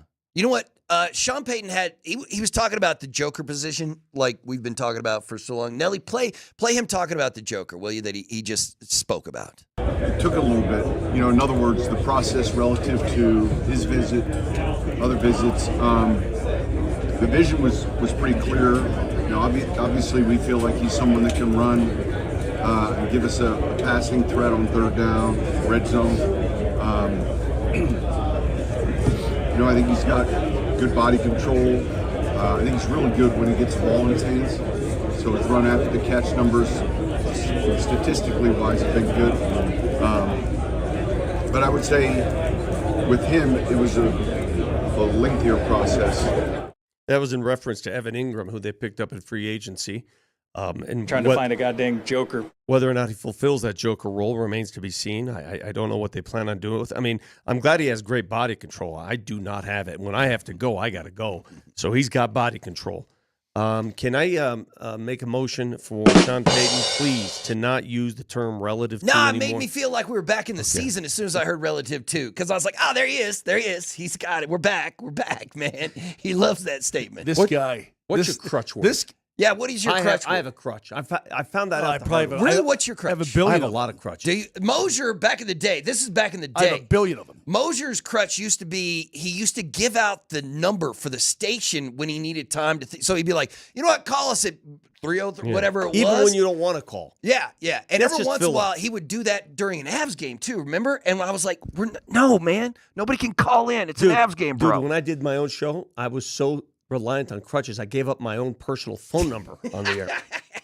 Really? Oh, yeah. But in terms of that, I used to always say, and I still do on occasion, when I'm in a crowd, I started every sentence with, I was going to say, why am I saying I was going to say? Just say it. Just say it, right? There's no reason to say it. Right. Just like it's people who preface their statements with, I'm gonna be honest with you right there. Yeah. Those are the people. Yeah. You're like, you don't need to say that. Yeah, just go ahead and tell us. You don't have to be honest. Well, hold on. I get to press a button here. Let me press. It's not working. Nelly, press the button. Nelly. Do whatever it takes to win. It's the Johnson Auto Plaza keys to the game. Johnson Auto Plaza. Experience the power of the plaza, where they have the keys to performance and style with Ram, Jeep, Chevy, Buick, and GMC, and a huge selection of used all in one place. Johnson Auto Plaza. Here's Moser, Lombardi, and Kane. Moser, here's your opportunity to use every crutch phrase you've ever used in your life. Well, they got to get pucks deep. They got to forecheck well. Got to defend well in their own zone. Time and space. They need to make their own time and space. Stay out of the box, and they'll be okay. Is that your keys to the game, bro? That's it? No, here's my key to the game. Slow down Nazem Kadri. You realize that Naz has, what's he got? He's got 8 goals in his last 10 games. Does he really? He got to 30 again. He has as many goals as McKinnon then, huh? Naz is playing great. The problem is, guys around him, the Flames are... Are they flamed. done? They're basically done they're because St. flamed. Louis is taken off. They have to win out. Yeah, they're 7 points out of a done. playoff spot. There's no So way they're done. Yeah, that's or What- I think what I mean, 7 so- or 6. No, it's 7, bro. They're 7. They're They're sitting on 80 80 points Yeah. and 87 Yeah, they're done. is Minnesota and It's St. over. Louis right now. So, this game means nothing if the Avs lose it, and it means nothing if the Flames lose That's it. what I'm saying. The Avs are stuck in this purgatory Yeah. right now. Yeah. What value are these games? Now, they don't want to drop back behind Minnesota or St. Louis if they keep coming on. They got them by 6 points, but you're not catching Dallas. Yeah, you just stop Nazem Kadri. What and if you're gonna win Dallas this game. catches Winnipeg? That would absolutely That would be stink. wild. They have That'd a be game in wild. hand. They have And a then- game in hand. Then you get Hellebuck, and I mean, it's Ottinger too, but you get Hellebuck and the Jets in the first round. Blah. The other night, Kiefer goes, well, I wouldn't want to see that happen because Winnipeg's super good and da da da. I said, shut up. You don't want you don't want Dallas to catch Winnipeg because you don't want to go to Winnipeg. Yeah. I don't blame Be you. honest. Yeah, I wouldn't want to either, man. Just be honest about it. Say, I don't want to go to Winnipeg. Stop Nas, and you win. Dallas does have a game in hand on Winnipeg. They I mean, it's not outside And the they- realm of possibility and that they're they catch actually them. they have one more matchup between each other. Oh, do they really? yeah. They could. They could Be a catch big it. swing. Man, I mean, Dallas is already on a 5-game win streak. You extend that to like an 8-game win streak, and they might actually catch those turkeys. You have an opportunity right now to sweep the season series against the Flames. You've won both games so far, 4-2. Parker Kelly should have had a hat trick the last time they met. Remember they met in mid-March in just a couple weeks ago in Calgary. Yeah. He on his third, he hit the knob of the stick. Yeah. Remember, and it didn't go in. He had 2 goals already, and he hits the knob of the stick. Yeah, I don't remember that, bro. I don't remember that. Keys to the game powered by Johnson Auto Plaza. Experience the power of the plaza where they have the keys to the performance and style with Ram, Jeep, Chevy, Buick, and GMC, and a huge selection of used all in one place. We'll be right back.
MLK coming at you. March 31st. Moj, what you got? I'm not going to skate today. Oh, no. What are they going to do without you at skate, Someone's bro? gotten lazy. They're definitely losing tonight without Moj at skate. Good for you. Skate's at 9:30. You want me to leave early? No. I can leave right. If I left right now, I can get to skate. Nah, nobody cares about you at skate, man. Okay, because the game is at 6:30 tonight. Why is it at 6:30, Moj? I don't. It's because it's on Amazon in Canada. Canada, see, you have to learn something. Canada determines the programming times for hockey. I guess so, man. Listen, we're about to hit a bunch of playoff games that start at 9 o'clock at night, right? Because both the Nuggets are going to be playing those late night West Coast games, and the Avs are going to be playing those late night West Coast games. Those are more like 8:45 for the Nuggets, right? No, the Nuggets. I mean, still, man, when you tell me it's 8:30 and it's actually 8:50, that's closer to the 9 than 8:30. You know what I mean? Ain't no game starting later than 8 o'clock Mountain Time ever.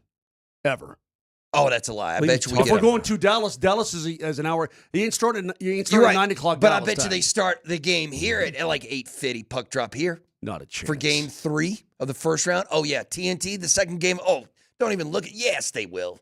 Yes, they will. You look at the face you're making right now. No, I'm just saying, man. This is the reality we live in. All right. The point is, I'm not going to skate. Oh, here's my producer. And he's like, go to skate. We're paying you to go to skate. He doesn't need to go to skate. He's a good enough play-by-play guy. He's memorized all the names. Lee says, tell Bert, Rise I care if your blank is at skate. See? Tell Lee I said car bombs, bro. Car bombs. Oh, God. Number 2. Hang on, number 2. We'll get to more of the Avs coming up here. Stupid-ass questions. I showed Nelly, do we have Jenny Kavanaugh on this week? Have we confirmed that or not? Yeah, Jenny Kavanaugh will be on with us Friday for opening day. And I mean, it's cool that now she's the voice of the A's. Of the A's. She's back in town. Where on the are other the side A's of that. playing their games right now? Sacktown. Sacramento, that's it. In that like lame stadium, that college stadium or something like that. It's AAA. Okay, and they've beefed it up to try to make it major league. They beefed well, it I know, up. but I mean, just like Steinbrenner Field and the yeah, 10,000 but here's people what I they see. said. Here's what I said. They've got like 16,000 seats. They're going to sell that out. I promise you that every night. Number 2, it's going to be fun. I think it would be a fun, tight atmosphere because we went to the Broncos and the Chargers in that little soccer stadium, and it was great. We loved it. So what happened a couple days ago? The A's opened up the season in Seattle. By the way, the A's are just called, if you look at the standings, they're just called the Athletics. Right, because you can't call them Oakland. Yeah, they're just called the Athletics. And they're not the Vegas Athletics yet. Are they going to spend 2 seasons in Sacramento? How long is it going to take to build that new place in Vegas? I don't even know if they're pushing dirt in Vegas yet, so it's going to be a while. Not. Yeah. So anyway, Jenny's on the call and so on and so forth. I got to figure out how this happens. And I know how it happens for Jenny because I've been involved in it too. Mm-hmm.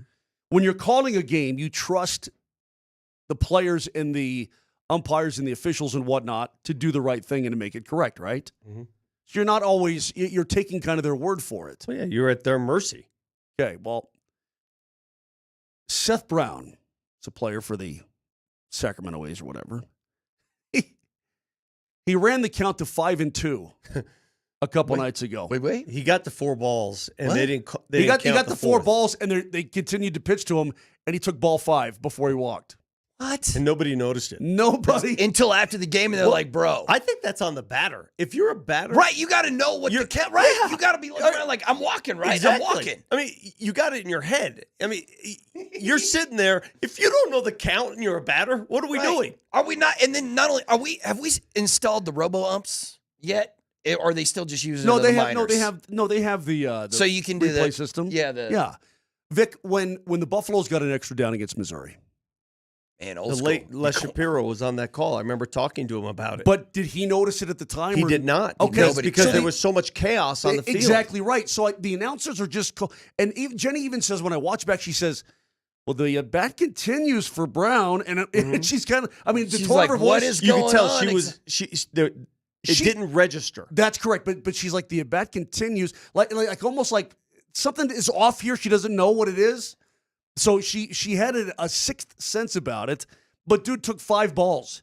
Yeah, is it the only 5-2 count in the history of Major League Baseball? I don't know. It's on the batter first and then the ump second. Yeah. Clearly. Or it should always be on the ump. Like, he's the one guy who What's the should matter? always free base. No. How about the dugout? How about the How about the manager? guys charting pitches? Yeah, you're How right. about The manager should probably have mentioned something, too. there were it How about obviously the person who puts the graphic up that says 3-2? The scoreboard operator. Yes, well, he's like, well, he just walked, but I'm not going to say Anybody crap. from the crowd who's paying attention should have been like, "That's a walk." Well, no, they're in Seattle, so they're not going to say jack squat, even if they did notice. But the point is that there are so many safety nets that should catch that they said, hey, timeout. The dude should be at first base. What's the dumbest mistake you've ever made on air live when you're calling an Avs game? Like, there's been some times that, during the shootout, you didn't know. You were like, "Is this for the winner, or is this not for the win?" Or I don't know exactly I've got that down pretty good. But I've called goals that were not goals. I'm like, yeah, but that's hockey, man. You go get a couple of those. And then like, the horn, that's a goal. Yeah. And then the horn. Remember premature hornulation? Yeah. That's happened where the horn goes off, and you're like, everybody thought it was in, but it was not. So I've mistaken that before. That was an early ejection right there. But not something egregious. You never called somebody. Well, I don't know how in today's modern, modern sports, a guy gets 5 balls. Vic? I watched the replay as you showed it to me, but I was on the lookout for it, so it was easier for me to discern.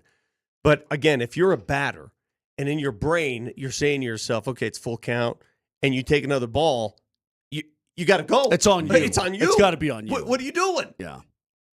Well, the Avs are a favorite tonight. Let's get back to that real quick. The Avs are a favorite tonight against the Calgary Flames. It's hard to beat a team. It's hard to sweep a season series against a team. I don't care who it is. Like the Nuggets just did with the Jazz? Well, yeah, but the Jazz are so bad. Mm-hmm. I mean, the Jazz are terrible. Yeah, the Calgary. Of course, you got swept. You got swept by Washington. Yeah, and Chicago. Yeah, you certainly did. And Chicago. Oh, the Bulls. That's right. That's a tough one too, man. Although Chicago is playing better now, but still, now you've 7 games under 500, some nonsense like that. Yeah, the Avs are a pretty good favorite coming up tonight, and it was pretty interesting what you guys had to say earlier about it. That if you lose, you don't want to lose, Vic. Right? Losing is never. You want to play good hockey. Sure. I thought they played pretty good hockey against the Blues. I thought the Blues played a damn good game on Saturday. I'm just saying. I'm going to say it. The I thought Avs they played a damn good game. The Avs could win out and still remain in the exact same spot. And they can lose out, and they still might be in the exact same spot too. Very well could. But here's the problem: the Avs have whatever I said it was. It's 7 games remaining in the regular season, and they do. By the way, if they win tonight, they all but clinch a playoff spot. Period. So, but see, they starting on Wednesday. They go 3 games in 4 nights. Then they take on Vegas, and then they go 3 games in 4 nights. That seems like an ideal spot to rest some guys if it's not going to change the way anything. But I don't know, like when in hockey, like in the NBA, it would be nice to, if the Nuggets lock into the 2 or 3 in the final week of the season, and you could give Joker or Jamal or Mike, whoever you want, that final 3-4 days off, and then you get almost 6-7 days before you actually have to start playing because of playing. But in hockey, it's a little bit different. Those guys don't want that kind of time off, not that length of time off. I mean, do you have to save Nathan McKinnon from himself? Not necessarily. I mean, I think he would probably enjoy. Here's the point, though, is that once you're done against the Ducks on the 13th, you're off for basically a week. You're going to have a week off because the league doesn't stop until the 17th of the regular season. Then they won't start the playoffs until that Saturday. So they have the the 19th. early finale. Then. So they're done on Sunday the 13th. They won't play another game likely until Saturday the 19th. This is the earliest the Avs have ended a season in years. I can't remember them not playing towards the end of the season like this. They're going to have 4 or 5 days before the season ends, and then you get 2 days, and then that Saturday the playoffs start, and you get to go. Yeah, car bombs, baby. Thanks, Lee. What? When's the last time you took a car bomb? A what? When's the last time you took a shot at all of anything? What Shooting what booze, are you man. talking Shooting about? booze. When's In the a last car? time? Yo, no. No, you can't shoot booze It's a drink in a car called if you want. a drink called an Irish car bomb. You never had an Irish car bomb, baby? Sorry, I don't know what that is. Okay. Well, Lee loves them. Well, Can't get enough of them. Okay. Was born and raised on them. Yeah, it doesn't matter, Vic, but I said, here's what you do. This would make you throw up. You can't do it. I'm sure it would. It's a shot of Irish cream. Okay. And a shot of Irish whiskey. And you drop those into a glass of Irish beer, stout beer. Mm-hmm. And then you slam it. Yeah, my tummy wouldn't favor that. You have a sensitive tummy. He does. You can't get too crazy. Back to your Nuggets thing real quick, though. The difference between the Avs and the Nuggets right now is the Avs are it feels like they're locked into the 3 spot. Essentially they're not, but it feels like it, right? So they're not going to be able to pick their opponent unless they want to lose and cross over. Well, I don't think the Nuggets can play those kind of reindeer games. The Nuggets have here's everything to play for. Now, here's the thing about the Nuggets. You're talking about resting guys. The Nuggets, they have control over their opponent, who they would like to see in that first round 100%. to some extent, right? So they have a little bit more vested interest in should guys rest, should guys play? Do you want to give Joker more? I mean, for the Nuggets, it is going to come down to the final 2 games of the season against 2 teams right now. One they're chasing, the other one they're trying to stave off. Yeah. It's Memphis at home Houston. and then at Houston. I'm telling you right now, they can manipulate the standings. Yeah. They could do a lot in those final 2 games. You agree with me, right, that the Nuggets have done that in the past, right? Even though I'm not 100% sure. Right, or we don't have proof, but it does feel like the Nuggets have, in seasons past, manipulated the standings a little bit. I mean, you'd be dumb not to if there's a certain matchup that you favor. But you're right. You got lucky with Memphis coming in, and then you going to Houston, because you could very well mess with the standings in the final week of the NBA season if you wanted to. Trouble is, who do you really want to face in that first round? Because, a lot of teams... Anybody but Minnesota? I mean, what if you're 4-5 and it's you and the Lakers? That could easily be a situation that would make me a little nervous. That would make me nervous. I don't want to see any Luka. Yeah, I don't want to see Luka either. When was the last time the Nuggets attempted to manipulate that first round matchup? Because they did it last year or the year before that, right? They didn't say it at the time, but didn't Malone come out afterward, Vic, and say, "Yeah, this is the team we wanted to play"? Didn't he? Or was that the championship year? No, the championship year they finished first in the West. 2019. Yeah, you're right. 2019, I think they did whatever they could to avoid Houston in the second round. Mm-hmm. Is that what it was? And they got Portland. Okay, and they lost that. Yeah. That's. But again, I have no problem at that juncture of the season. Matchups mean everything for teams. They do. Speaking of matchups, this Friday, opening day. Did you guys see the weather forecast for this sucker? No, what is it? Yeah, it's going to be freezing, right? All right, so the A's come to town. Seriously? 43 degrees a high. No. Yeah. Rain expected later in the day. That is not conducive to a fun opening day at all. No, that's crazy. That's probably why ticket prices are relatively cheap at this point. Well, Chris Bryant through 3 games is hitting 0. Right, his batting average is currently currently 0. But maybe this will remind him of the good old days in Chicago when they started the season. The weather was nasty. He'll start raking at Coors Field. Right, maybe something. There ain't nothing worse. I'll never forget when the Rockies were in the World Series against the Red Sox. Mm-hmm. Those games were freezing cold. Do you guys remember? No, absolutely. It's been too long, man. I bought tickets to those games. I took my kid and we just froze our butts off. They were cold. It was a little rainy, a little misty. I mean, that's pretty much what you might have to expect on Friday. Now that I think about it, to get in the building right now, I see tickets as low as $42 to get in the building. For an opening day, that's cheap in Denver. Yeah, because opening day is big in this city. Now that I think about it, of all the opening days I've been to, I would say that more have been cold and miserable than have been good. I don't remember it. Yeah, I mean, I think usually the Rockies get lucky with opening day. At least they have less. I've got 3 in my head where I froze my tail off. I hated it. Are you going opening day? No, I'm going to be on the road. Oh, that's right. I'll be in St. Louis. I would say that baseball, the outdoor sports, that's the toughest to watch if it's cold. Yeah. It's just something about the game when you're sitting there freezing in the stands. It's just so hard. Football, you almost come to expect it. Right? It's a fall sport. Anytime, it's a winter sport. Back in the day when I had Broncos season tickets. You had Broncos or your wife had Broncos season tickets and you just hung out back with her. In the day. Your ex-wife. Listen, back in the day. Oh, Berto's hitting him where I'm just saying you started this. It doesn't hurt. Oh, it hurts. It only hurts because I don't have tickets anymore. But here's the thing. When I went to the snow games, Vic, there were times when I'd sit there, I had my snowsuit on and stuff, my cold weather gear. Yeah. And I have my brewski on my knee. And then the snow would just pile up on my legs, right? Yeah. And no problem at all because it's football. I've got my snowsuit on. Yeah, you come to expect it. If you go to the Rockies and you're like sitting, in the upper deck. You're not wearing a snowsuit at a Rockies game. No, you're like, this sucks. This is terrible. Well, I mean, listen, what do you want us to do, man? Change the weather just for you? Get a season ticket. Should we put a roof on that thing? Yeah, get your season ticket. Not only that, she had sweet tickets, brother. Man, I know you guys didn't get along, but I might have hung out with her a few more times just because she had sweet tickets, bro.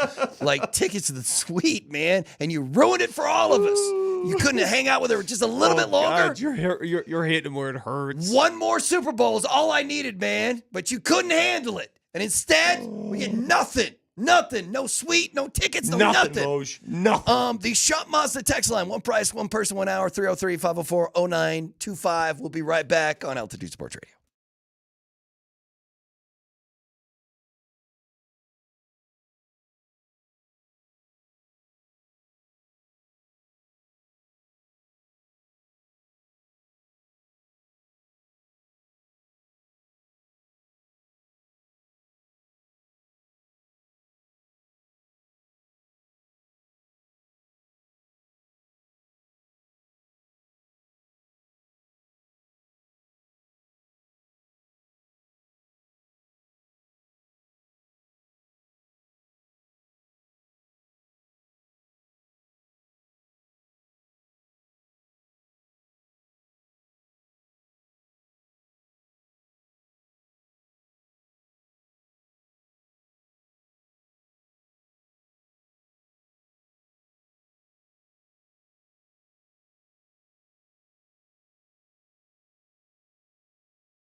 Smells like prime rib, bitch.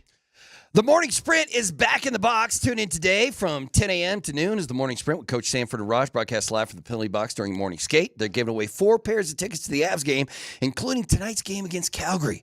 With thanks to Tullamore Dew Irish Whiskey, when it's game time, it's Tully time. Tune in starting at 10 a.m. Hate to say it. What? Say what? Morning skate's going to be over by the time they hit the air. Sorry, man. I mean, I'd listen in anyway. I'm just saying. Did Rycroft look like he almost got trucked in that game when he was between the benches on Saturday?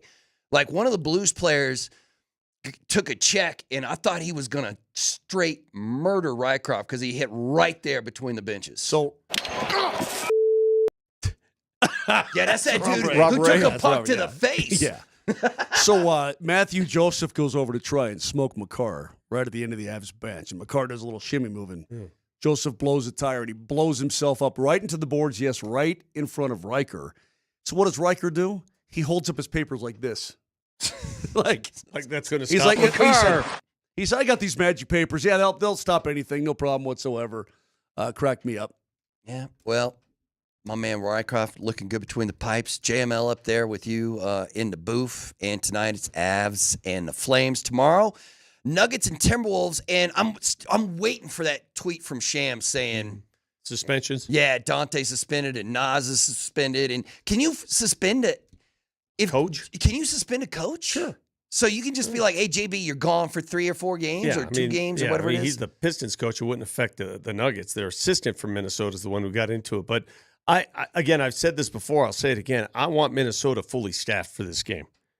I think it's important for the Nuggets to get over that hump. I think if the Nuggets can beat Minnesota with no excuses, no issues, just they come in, they have their full roster. You come in, you have your full roster, and you take care of business. I want that. Mm-hmm. I need that. Are you surprised that the Minnesota Timberwolves are? Well, where are they? They're sitting there in a play-in spot right now, right? Yeah, they're moving on up. They've won obviously more than they've lost since the All-Star break. They're playing their best basketball, but it is so damn the congestion in the Western Conference standings right now. It is crazy. In 7 games to go, so much can happen. So much movement can happen.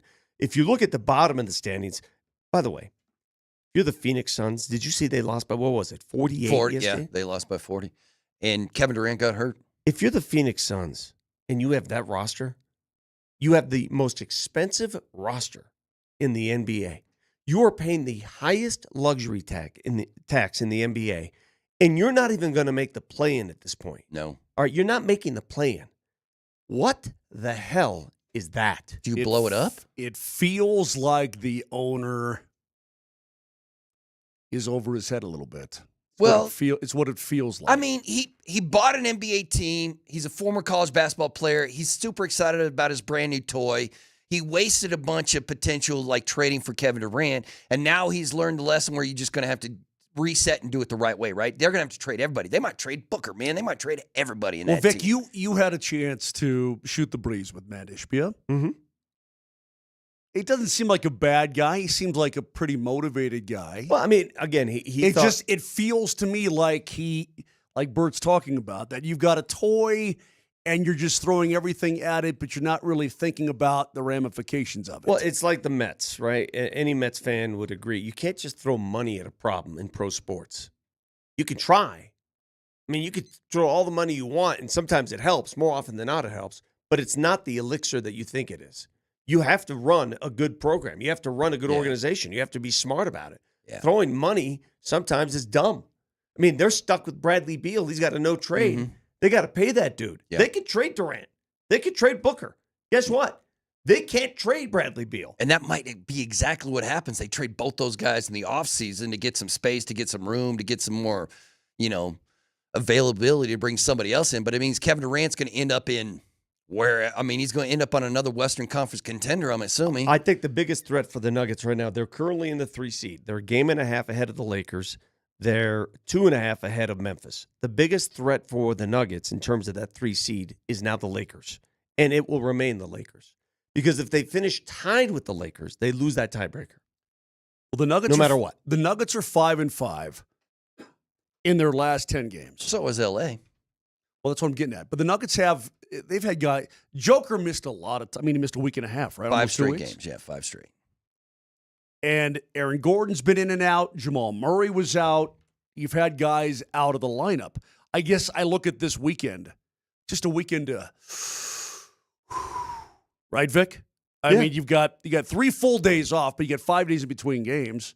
So you're basically healing up. You should go into the T-Wolves game in relatively good shape and put that 5-5 in the last 10 behind you. What's the Lakers' excuse? I know that LeBron missed some games. I understand that, but what's their overall situation? You mean why are they at 500? Well, the Lakers, they've had some dumb losses, including the one to Chicago on the last second heave by Giddey.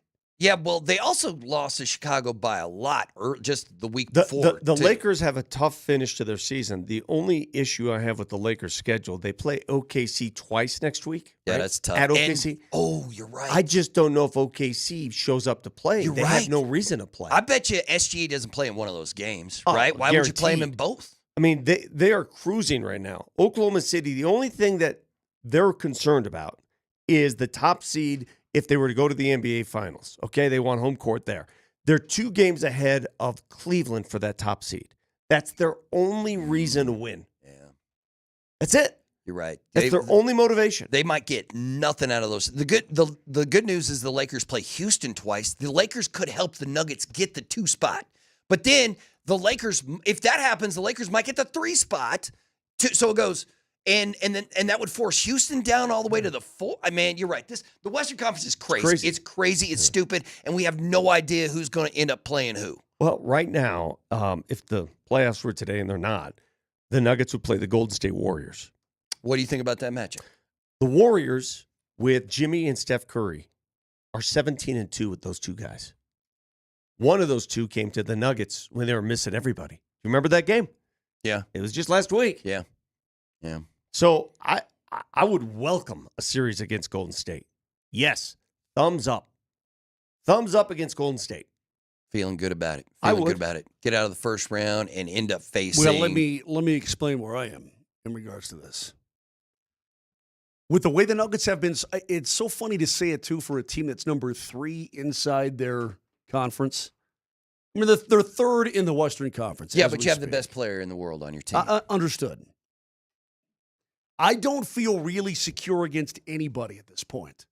And that may be copping out. I admit that. I just don't feel with the way the season has gone, Vic, the up and down nature of it all, I just don't feel incredibly confident against anyone.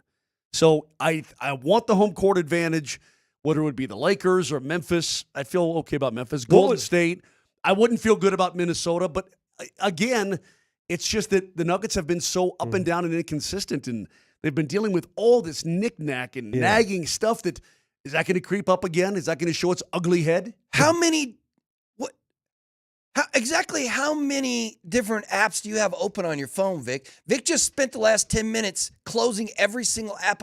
My man. Yeah. I had a lot. How many apps did you just burn through, brother? Like, At what are least you 30. using? Yeah, I don't know. I just closed them. I do that periodically. How many you had to open on your to phone? your question, though, Moj, the Nuggets have a schedule remaining. They have an ample opportunity to boost your confidence. Okay? Would it boost your confidence if the Nuggets beat Minnesota tomorrow night? Absolutely. Would it boost your confidence if they beat Memphis and Houston down the stretch? Heck yeah. Golden State at Golden State Friday night. Huge win. So they have opportunities to turn your confidence. By the way, there's only one back-to-back left.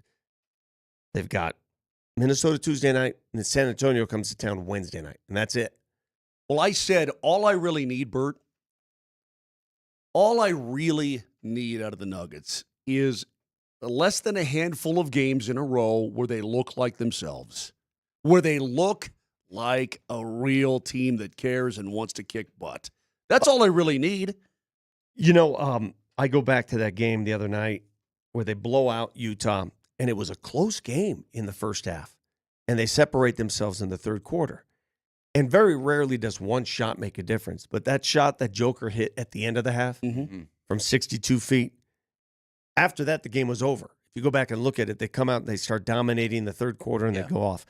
But the fact that Joker takes those shots, and by the way, Chris Marlowe sent a text to correct you. He's attempted 20 heaves this year, not 30, 20. He's 2 for 20. Are you pointing at Berto? Yeah, man, blame whoever you want to blame. You're the one who said 30? No, that wasn't me. That was you. So I believe he lead the league. I think it's a fact. He leads the league in these full court attempts. Heaves. Okay, He leads heaves. the league in heaves. Most players are afraid to attempt these shots. Why, Moj? Because they don't want their shooting percentage to go down. Money. Listen to what he said when I asked Nikola Jokic after the game about that very question. You understand a lot of players, they won't attempt those because it affects their field goal percentage. You don't care. No, I think it's I don't know. I think it's a percentage. I think the guys who want to make contract, the people from upstairs are going to tell them, like, this is your percentage, but I think that's not my business right now. Like, I'm just trying to win and score in that situations. What he's saying is, I'm so good that my shooting percentage doesn't impact anything. No management would look at me and say, hey, your shooting percentage is down this year. We may have to take a couple bucks off the contract. No, he's that good. Yeah, a lot of players. This isn't some off the bench dude in Charlotte. Yeah. A lot of players, their stats are what they are. It's what they get paid off their stats. He is not stat hunting, clearly. What other example is there? Remember when he was called a stat patter? Yeah. Sure. Can you imagine what his stats would look like if he actually Hunted was? Yes. Can you imagine? So this would be example A I would send to Kendrick Perkins, who last year he called him a stat patter. I would send that to him and say, do stat patters attempt 20 heaves? Right. And all these Sombor double-doubles that he has where he's like 1 assist or 1 rebound away from triple-double, and if he wanted to, he just stay in the game an extra 90 seconds and grab it. He never does that. If he wanted to, he could put up numbers that no one else in the league could touch. But the beauty of this is, see, the way you look at it, he's not afraid to shoot those shots. When you're not afraid, sometimes you make those shots. That's why he's successful. That's why. Because it's not just a desperate, oh my God, he's trying to make those shots. Mm-hmm. And he said to you that he knew it was in he said as the soon moment. He said as soon as it left his hand, it felt good. Now, does that mean it's going to go in? No. But he said it felt good. Jumping off his right leg with a right-handed throw. It's okay. Well, Bert, you golf. Yeah. Vic, you golf, right? Yeah. Did you see that left-handed shot by Billy Horschel, by the way? I did. Pretty amazing. You crazy with this? Well, I mean, these guys are good. And he did he have a left-handed club in the bag? No, or he had did he a have to right-handed switch? club and he turned it over. Really? Yeah, he turned it over. Yeah. Because I know there's some dudes who just throw like a 7-iron, a left-handed 7-iron into their bag just in case they have to pull off one of those weird ones up against a wall or something. I don't know against pros Trey, that do that. Wow. He just turned the club on its toe. Correct. But let's say you're 175 out, and you hit a shot, and you're like, there are times when you just know it's going to be a good shot, right? I mean, it's going to the stick, but you know it's not long, you know it's not coming up short, but you know it's going to be right there. You're going to have a nice bird putt. Well, maybe you don't, Bert, but Vic, you know what I'm talking about, right? Is that it? Shot at Berto. I mean, what are we doing here, man? What are we doing here, bro? Your clubs got stolen. You even have clubs anymore? I don't have any clubs anymore. No. Okay, well then that's a fair statement. Yeah, his clubs got stolen. Yeah. Out of your car, right? Yeah. Yeah. Yeah. Are Shut you out. serious? Yeah. That's the worst feeling. Yeah, You're worried. and you know what else? I had other stuff in my car, and they only took the clubs. And I was like, yo, man, there's it's like that poor guy. Hey, there's a laptop in here, babe. Yeah, hey, I've like, got some diamonds in the all club they box. took Remember is that the guy from clubs. Nebraska whose house got ravaged, but all he cared about was his clubs that he lost? He was like, I can't believe My clubs are gone. I The lost tornado. those pings. Yeah, whatever it was. He's like, yeah. He's like, TaylorMade, Ping. Hey, anybody, PXG, anybody want to hook me up? Did I ever show you the surveillance? My kid had his golf bag. He put his golf bag in front of his garage because he was going to change golf bags. And we have it on video surveillance. Some guy came up and lifted it. Really? Popped in with his car, took the golf bag, and just took off. That is weird, man. There's no clubs in No it. clubs. But he saw the took golf the bag, bag. just took the bag. That's just weird, man. If you're going to steal, like, if you're going to get caught for stealing, steal something that's worth it, man. No doubt. Like, rob a bank or something. But you know what I mean? Like, when you hit that shot, you're like, listen, it may not be tight for a bird putt, but you know it's going to be in the vicinity? Is that Joker the same kind of, oh, look at this guy walking up. Oh, he sneaks up, grabs he's grabbing the golf bag, and now he's taking it home. He's just with him. walking back to that's his so car. weird, That's man. terrible. Yeah. That's so weird. It's like people who shoplift bananas or whatever. You're like, what you doing with 3 bananas? I lost a lot, including my golf clubs. I had like $3,000 into that. I'd like to shout out TaylorMade and Titleist and Callaway. I really need new sets or a new set. I lost it, and I just love golf. That guy, God Hope he was bless him, taken care and of. everybody else. Everybody, their houses were gone. I mean, tornado destroyed everything, and he's like, man, those God, clubs. I had a lot of money. Those So clubs, when you hit had some your good clubs stolen from your car, Yeah. they were in your trunk? Yeah. Did Well, they were no. They were just in the back of my SUV, basically. Okay, but you could see them, all right? And Yeah. someone broke into the car and Yeah. took them. Could you? Yeah. Is that insurance right? What do you do? No, I didn't do anything. I mean, the insurance paid for the new windshield, but that was. Why didn't you tell insurance you lost your clubs? Does insurance cover my golf? My car insurance would cover my golf clubs? Why would it? Well, because they're not my car, right? I thought it only paid. Really, man. I'm gonna feel like an idiot if they would have paid for new clubs for me. I thought. what, do you play Spaldings? What do you play with? I mean, Yeah. Well, I had to pay. I had some TaylorMates, but yeah, I had no idea. Am I wrong there? Doesn't car insurance pay for stolen Progressive items? just be like, yeah, bro, we got you. Go out and pick. for break-ins. Yeah, they'll be like, go grab you a pair of clubs. We got you. We'll pay for it. I had no idea. I'm an idiot if that's the case. All right, hold on. Before we go to break, though, I got to do sauna, brother. Sauna. We're giving away a brand new custom-built sauna by Better Sheds and Saunas. Every sauna is built for the outdoor elements with wool insulation throughout providing quick heat up times and maintaining maximum heat longer. Saunas can be built inside your home as well as any available room in your home. So today we have a keyword. It's sauna. Text sauna and your first and last name to 303-504-0925 to enter. That's sauna, your first and last names to 303-504-0925. We got a new keyword every day this week and next week, so get in on it. I think it's everybody who sits in that chair because Brett, doesn't even know who his insurance is, who his insurance carrier is, right? And Berto gets stuff stolen and doesn't report it to his insurance. Yeah, I didn't think that was part of it's not part of my car. It's just the Didn't golf clubs. Didn't you have a diamond watch in the glove box that got lifted too? Yes. And remember those gold bars you keep under the passenger Yeah, seat? solid gold bars, man. Solid. All right, I'll call Progressive after this. We'll be right back. Thanks for listening to Altitude Sports Radio.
that not awesome?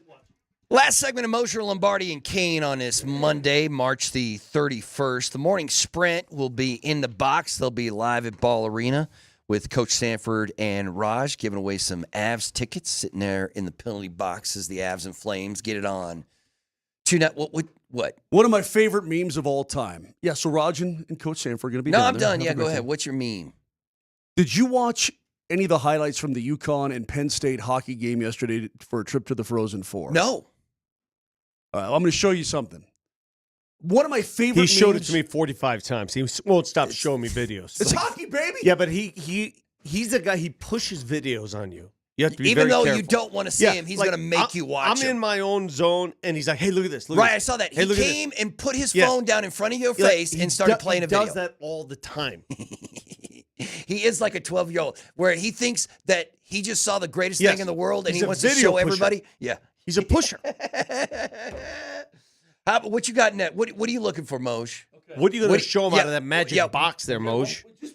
Is this what you do at home with your wife? You're just like, look, baby, come here, come here. Look, check this out. She absolutely hates it. Okay, so, Shocked to hear that. Okay, so dude goes to the Michigan and gets trucked. Oh, he did get trucked. That's what you get when you play reindeer. He's trying to Michigan. He's going to show it to you over and over again. Oh, yeah, no, that's a good hit, And then man. he'll slow it down. That was a good hit. And then he'll go, oh, look at this one. Okay, now that being, And then he'll go to, now that you know, being said, when he's 80 and he's got the family album out, good luck. yeah, His house. okay. I'm not, and by the way, I'm not being old man, old school, whatever. Yes, you are. That's hold exactly on a what you're gonna second. do. No, hang on. Do I like the Michigan? I like the Michigan. Yeah, I do too. If my team could score on the Michigan, that would be really cool. They could if they wanted to. There's some good enough stick handlers on the Avs to get it done. At the same time, it's also cool when a guy's ready to try Michigan and he gets absolutely blown up. And that's what happened yesterday in that game. And I got the meme, the try Michigan again. It's Jules from Pulp Fiction. Say what again? Brad. Do they speak English in what? So I put that out there, right? I love that. I love the Jules meme. I love the Samuel L. Jackson memes. I think they're the best of all I know time. Vigorous tries that stuff all the time. Are there any current Avs who have ever attempted the Michigan? I've never seen an Avalanche attempt one ever. Who could? Though? In fact, Who could? I've never seen anybody attempt a Michigan in any game I've ever called. How about ever. practice? Do they mess with it I've in never practice? seen it in practice. Give me the one Avs who could actually score. Well, I mean, I think a lot of them could do that. Yeah, but who's cocky Marty- enough to break it out in the middle of a game? Marty could. Marty might have enough swagger to do it. Nate could do it. He'd rather just pound it right Yeah, I through was your about to say, skull, but that's you not. know? That's right. That's not Nate's personality. He ain't gonna Right. play. He ain't gonna play those kind of games. He's just gonna. Yeah. Trevor Zegras.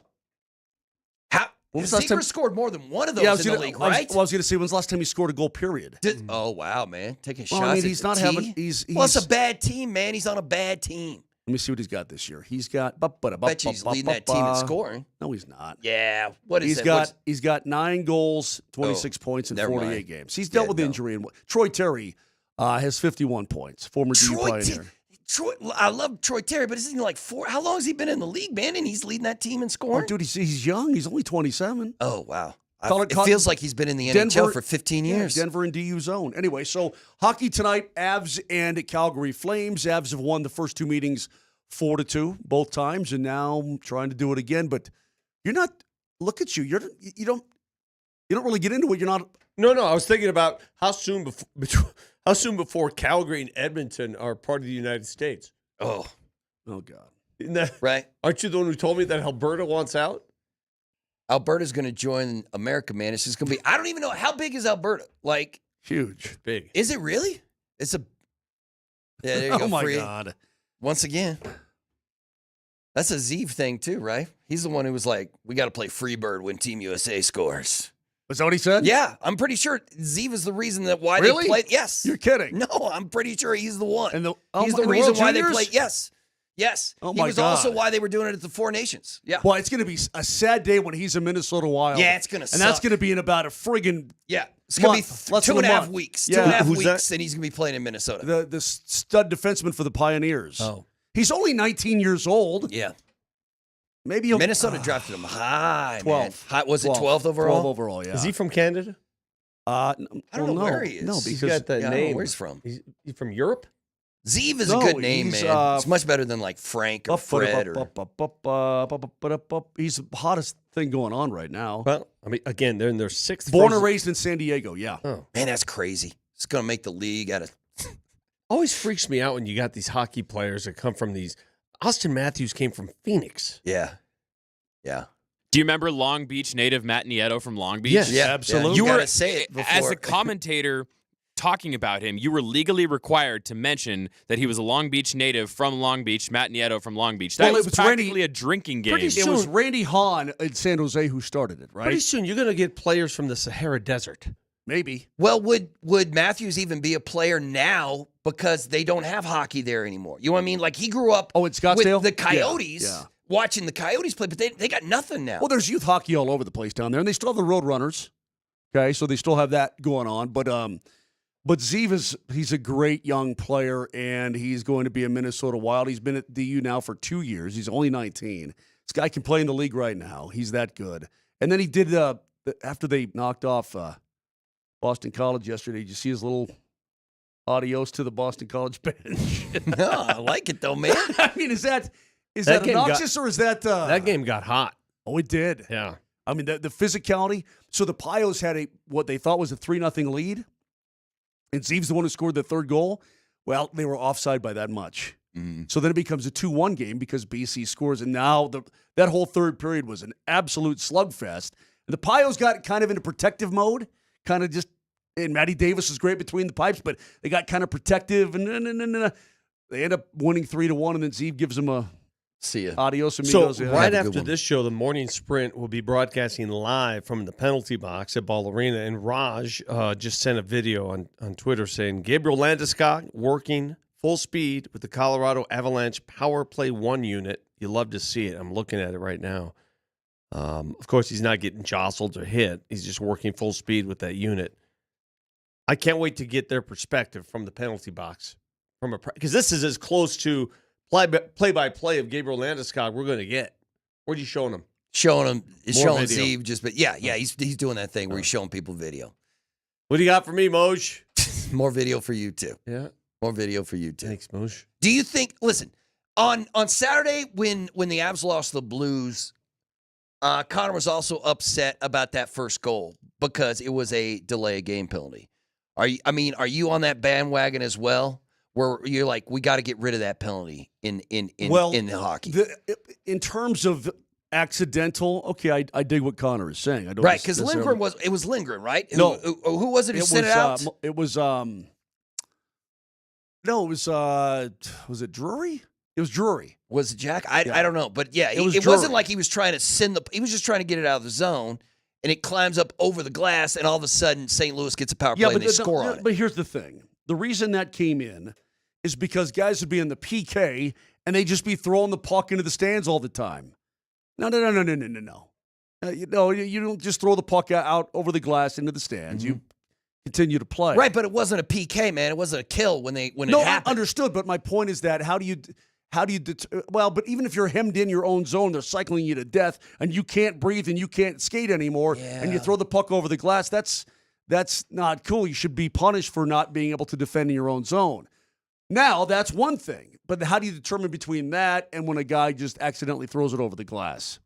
Wink, wink. I mean, there's no way to really fix that. So, in regard, but by the way, in regards to the Landy stuff, yeah, we're going to see him in the playoffs. I don't know. Apparently, he's going full speed with the number 1 power play unit. He was taking contact this weekend in practice, right? A little bit. Said that. I know, but I'm just looking at it, Vic. Oh, thanks. He's taken a little bit of contact.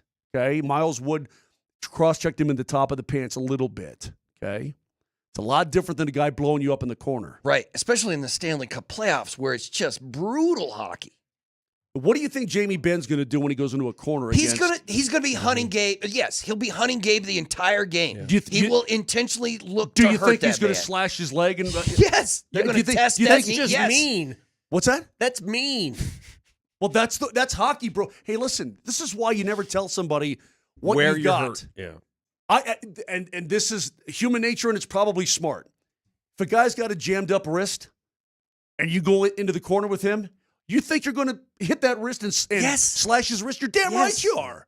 If they know you got a bad hand, what do you think happens? Yeah, you're going to hit that hand. They're going right for that hand, baby. But that's right the nature of the sport. Like, I mean, if Gabe's going to go, he's going to have to be able to take those kind of shots. Well, that's my point, is that he's going to have to ramp. I mean, from what I see, he's ramping up. Now, where can he ramp up to? How much will he ramp up? Will he ramp up all the way by the time April 19th rolls around? I don't know. But I'm telling you right now, if you're taking Dallas in the first round and you're in the corner, Thomas Harley, he's 6'3" and 215. He's going to go in there and he's going to stick it to you as hard as he can. And rightfully so. The Avs would do the same thing on the other side, no matter who it is. So Kevin Shockey, our program director, just sent us the latest standings for the Not Another Bracket contest that we have in-house. Looks like Steve Coffin's going to end up winning it because he has all chalk. Yeah, that's lame. That's lame, he has bro. all chalk. He just took all number one seeds. Do you know who's dead last in our company? Kreckman. No, it is Mark Bertinoli. Dead last. Do you know who's second to last? You. Steve Nelson. Oh, Nelly. Do you know who's fourth to last? Me. Brett. Really? Yes. Who did Brett take? He took Omaha only because it's his alma mater, and they lost by 60. I took all the low seeds I could possibly get because I thought we'd get upsets, and we got nothing. Next year, you know what I'm taking? All ones and twos. Yeah, well, we'll see. Is that what the tournament is now? Yeah, that's what it feels like. Is that like. what we're doing? You got 4 ones. No, see, this is the first time it's happened since 2008. I think this is kind of an outlier, You right? think so? No. Yeah, I mean, we're going to get upsets again, aren't we? No, NIL's killed it. I mean, you tell me how we talked about this. How into those games were you this weekend? Yeah. I not that much. I mean, I was kind of excited, but not that much.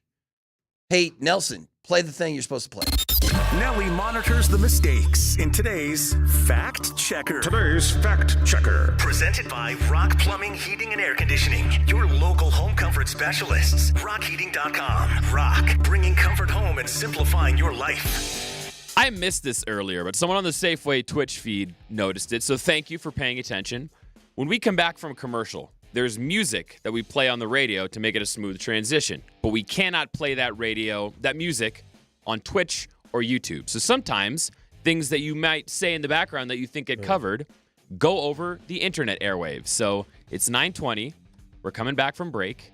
Berto's about to plug Coach and Raj being in the box, and Moser slipped something through the cracks. Smells like prime rib.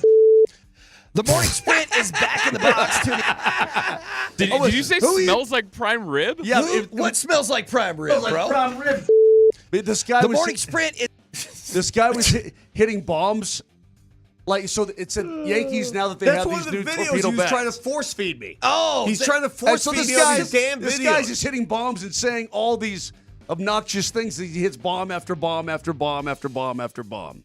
And it was funny. And you thought you were going to do it. That's how you live your life. Pretty much, yeah. Quarter mile at a time. All right, Nelly. Oh, boy. What you got, man? That's That's your flex That's checker? it. Huh? Yeah, I checked the fact. It smells like prime rib. There you go. Learn something new every day. All right, get you. The Rockies need to mass order a bunch of those torpedo bats. That's what I think should really happen. Get them in. Get them in and rake. All right.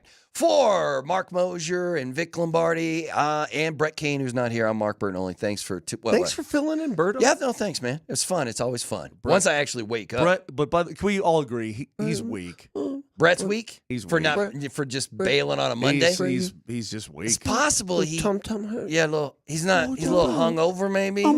No, probably not. He was pretty coherent yesterday, but your skin hurt. Okay. Morning sprint next. Smells like prime rib. What is it?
Welcome inside the box. It's the morning sprint here at Morning Skate. Alex Ryan-Emmy alongside Coach Mike Sanford and you guys today. Avs and Calgary Flames this evening, 6:30 p.m. puck drop and a 6 p.m. pregame show on Altitude Sports Radio 92.5.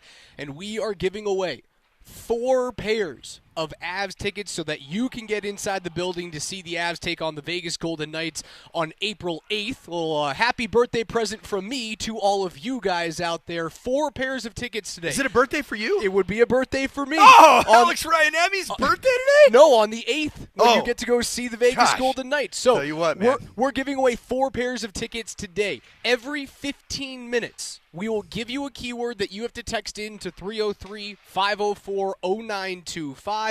And at the end of the show, we will give away 4 pairs of Avs tickets. The more keywords that you enter, the greater chance that you can have to win and get inside the building for what we hope is a playoff preview matchup, maybe in the Western Conference Final between the Avs and the Vegas Golden Knights. A bunch to get into today.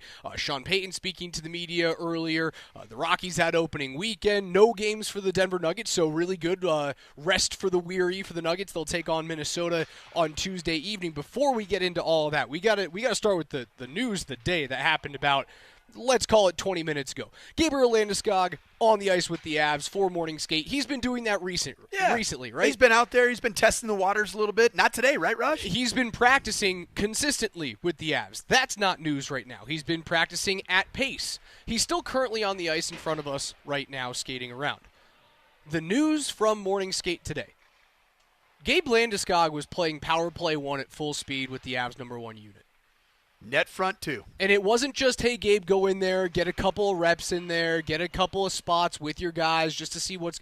No, it was the entire time that the Avs power play unit was running. Gabe Landeskog was playing net front with Val Nichushkin, Jonathan Drouin, Nathan McKinnon, and Cale Makar. And when you look out, even we're watching him skate as we speak right now, Gabe Landeskog looks different.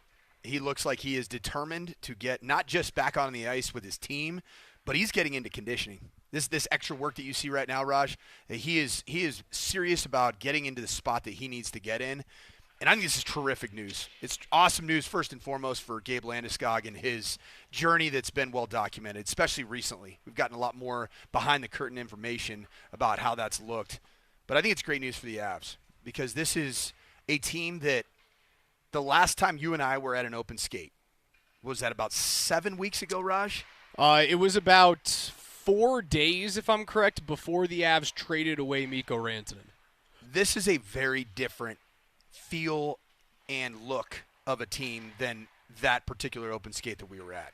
And then if you throw a Gabe Landeskog into that and just the ultimate shot in the arm that's going to give this franchise, I think this bodes well for everything that has to do with the Avalanche and where they're going and where this team is headed. I'm really excited about this. I mean, you should be excited. And when you mentioned the last time that we were here, when we spoke to Chris McFarland, we're efforting to get Chris back in here. The schedule today is a little bit odd because not the 7 p.m. start, the 6:30 start moves everything up by a half hour. We're trying to get McFarland in here.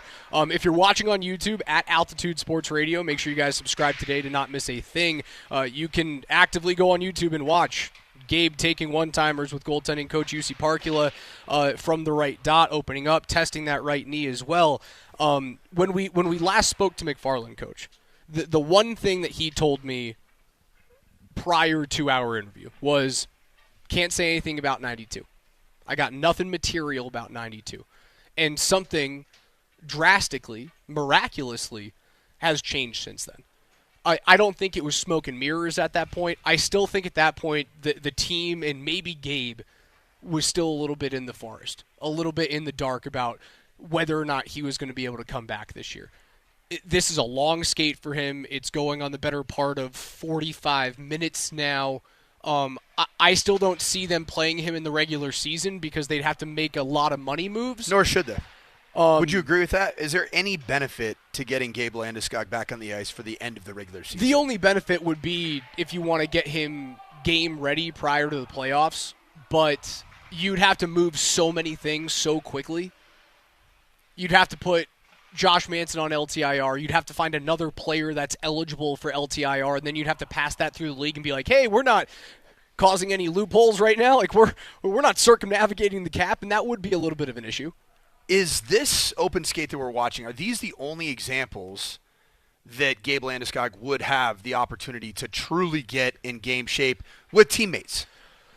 I mean, this isn't – Bednar said it a couple of days ago, Coach, that they're only truly practicing. Like, this isn't a practice. This is a pregame skate. Right. You're going 80% getting your at touches. this, getting your touches. There's a few times where you will ramp it up to, like, close to 100 in very small areas. You saw in the power play earlier where if there's, like, an ope or a loose puck, or if you hear a coach shout something, they're trying to replicate pressure from another team that they know is going to happen on the PK. And we saw that with the penalty kill unit that was going against Power Play 1, where you heard Bednar shout something and then they went ultra aggressive. That's as close to about 100% as you're going to get. He got leaned on a couple of times by Eric Johnson, but it's not like he was getting thrown into the boards. He's not stopping on a dime and turning.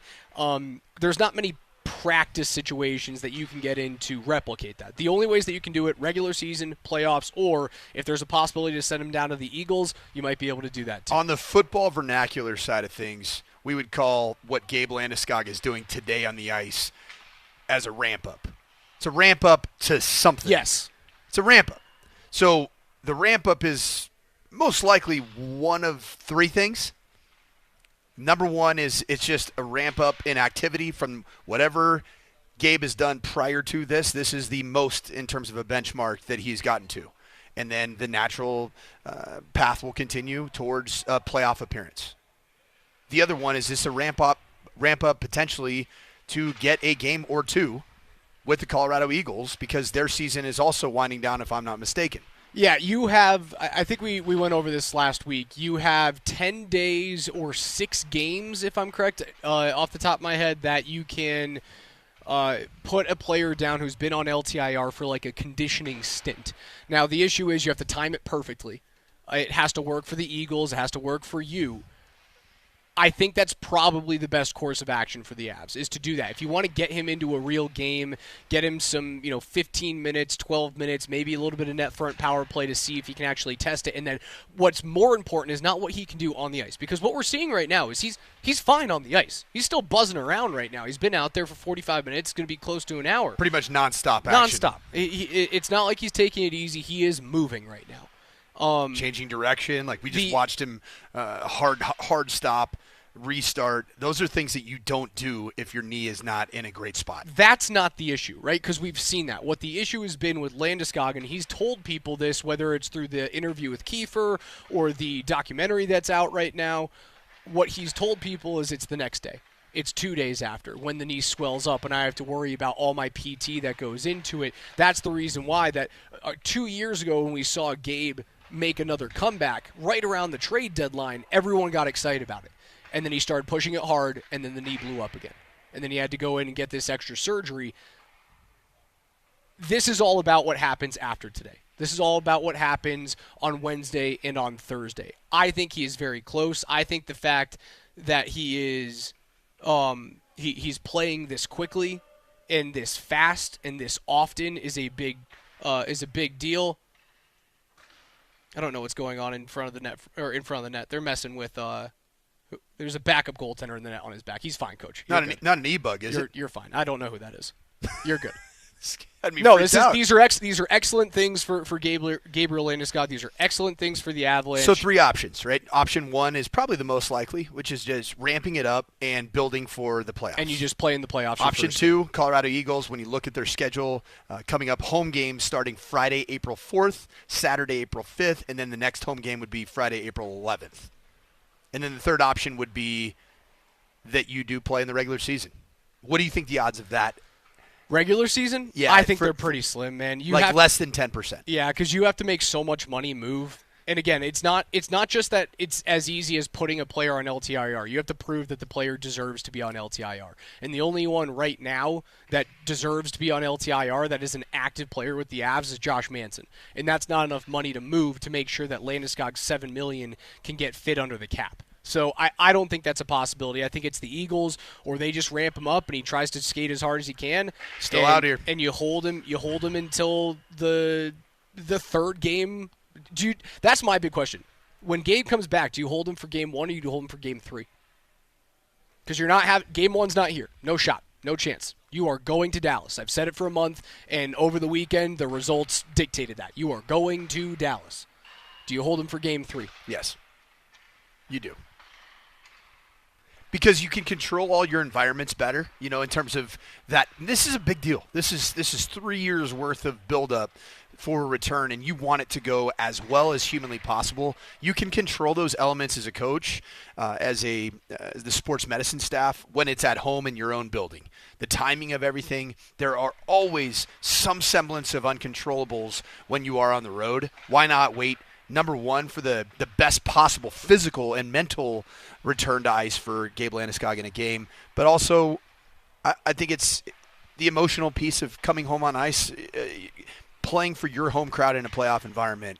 I think would be tremendous in terms of the shot in the arm it would be for the Avs. Avs will take on the Calgary Flames tonight, 6:30 p.m. puck drop, 6 p.m. pregame show right here on Altitude Sports Radio 92.5, and we are giving away 4 pairs of tickets today so that you can get in the door on April 8th to see the Avs take on the Vegas Golden Knights. We're giving you chances to win. Thanks to our friends at Tullamore Dew Irish Whiskey. When it's game time, it's Tully time. As of right now, there's still standing room only tickets remaining for tonight's game against the Flames. Go to ColoradoAvalanche.com to get those tickets. And they're making the final push on the regular season against Vegas and Vancouver. Again, April 8th and April 10th. Be there live as the Avs battle against Vegas on the 8th at 7:30. They need you to be the home ice advantage for this big Western Conference opponent. And your first keyword today.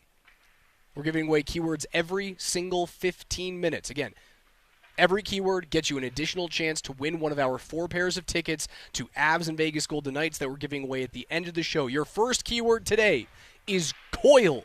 That's COYLE, like Charlie Coyle.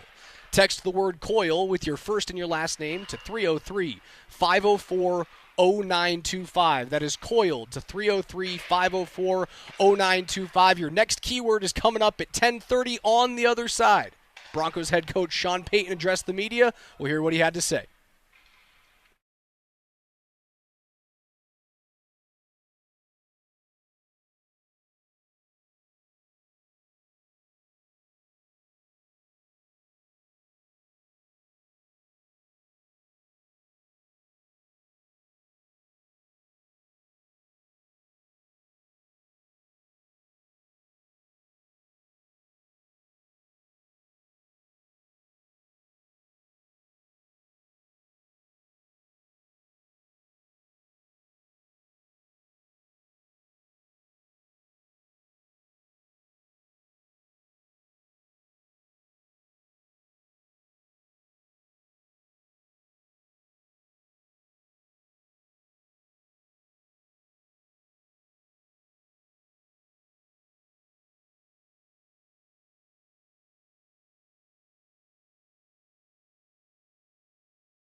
Yeah, all good.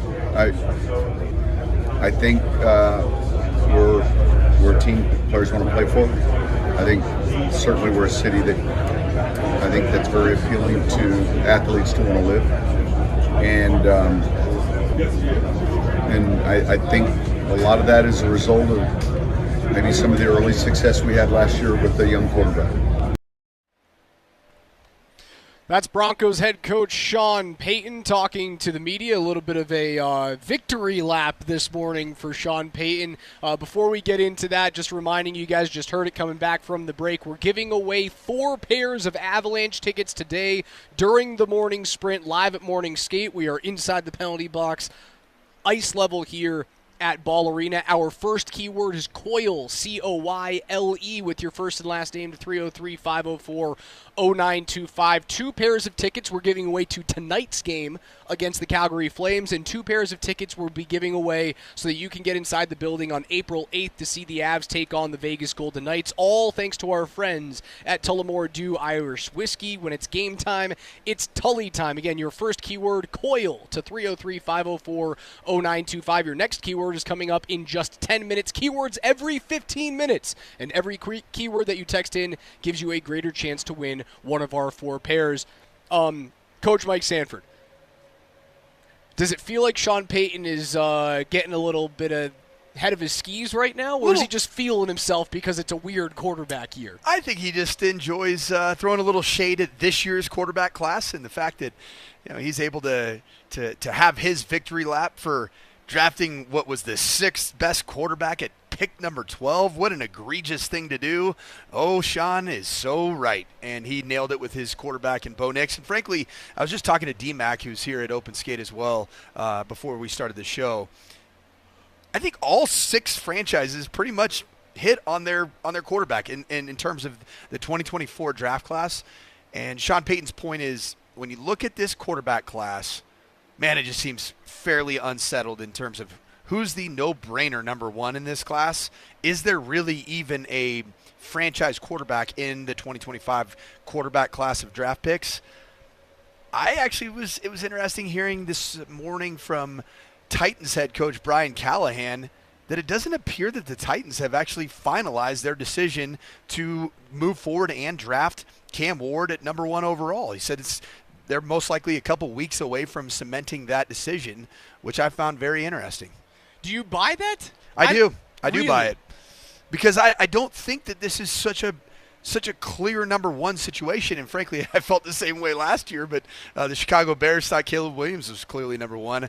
I felt like it was Jaden Daniels. And, it's easy to say now, but even last year, if you pulled the tape, I thought Jaden Daniels was QB1. And so you just want to get it right. And if there's anything that you could learn from last year in the process, there may have been a couple little red flags about Caleb Williams. I brought up a couple of them from the combine, just in terms of his demeanor, the way he was talking, at his press and media availability at the combine. Is this guy the no-brainer number 1, or should you take a good, long, hard look at Jaden Daniels? I think the same thing could hold true right now for the Titans. Shedeur Sanders, if you don't draft Shedeur Sanders and you draft Cam Ward, what if Cam Ward ends up being a bit of a bust and Shedeur is what a lot of people think he could be, which is an incredible franchise quarterback in the face of a franchise that is been used to being in that type of position, has done it seems like, a majority of his adult life. I think there's still some unknowns about it, and it wouldn't completely surprise me if indeed you see Shedeur Sanders go number 1 overall. Yeah, their careers are, even before they get drafted, Cam Ward and Shedeur Sanders will be linked for the entirety of their careers. It is, if one is great and one is not, there's always going to be the what if it's Tennessee or Cleveland or New York or Vegas, whoever's drafting those 2 guys, there will always be that conversation. The way that I kind of read into it was, is Tennessee even wanting to select a quarterback this year? Could be the question. Would you hold on, and if someone loves one of those 2 guys at the number 1, you go and you get your king's ransom, you get your 3 or 4 first-round draft picks to move out of spot number 1. Let's bring in Kyle Shanahan. Kyle Shanahan falls in love with Shedeur Sanders, and he realized Brock Purdy ain't my guy. I'm not going to re-sign him, but I need to go do it again. And I want to have another cost-controlled quarterback. We swung and missed on Trey Lance, but we're going to get it this time. Here's our next 3 first-round picks. You guys move back down to 12. We go up to 1, and we get our number 1 guy, whether it's Sanders or it's Ward. Say that happens again. Would you, as Tennessee, accept sucking really badly for another year and hoping that next year's class is way better than this year's? All it would tell me is that the decision makers in Tennessee, and let's be honest, who are the decision makers in Tennessee? It's another one of those franchises that seems fairly fractured in terms of, like, there's no doubting who has the final say in Denver. Sean Payton.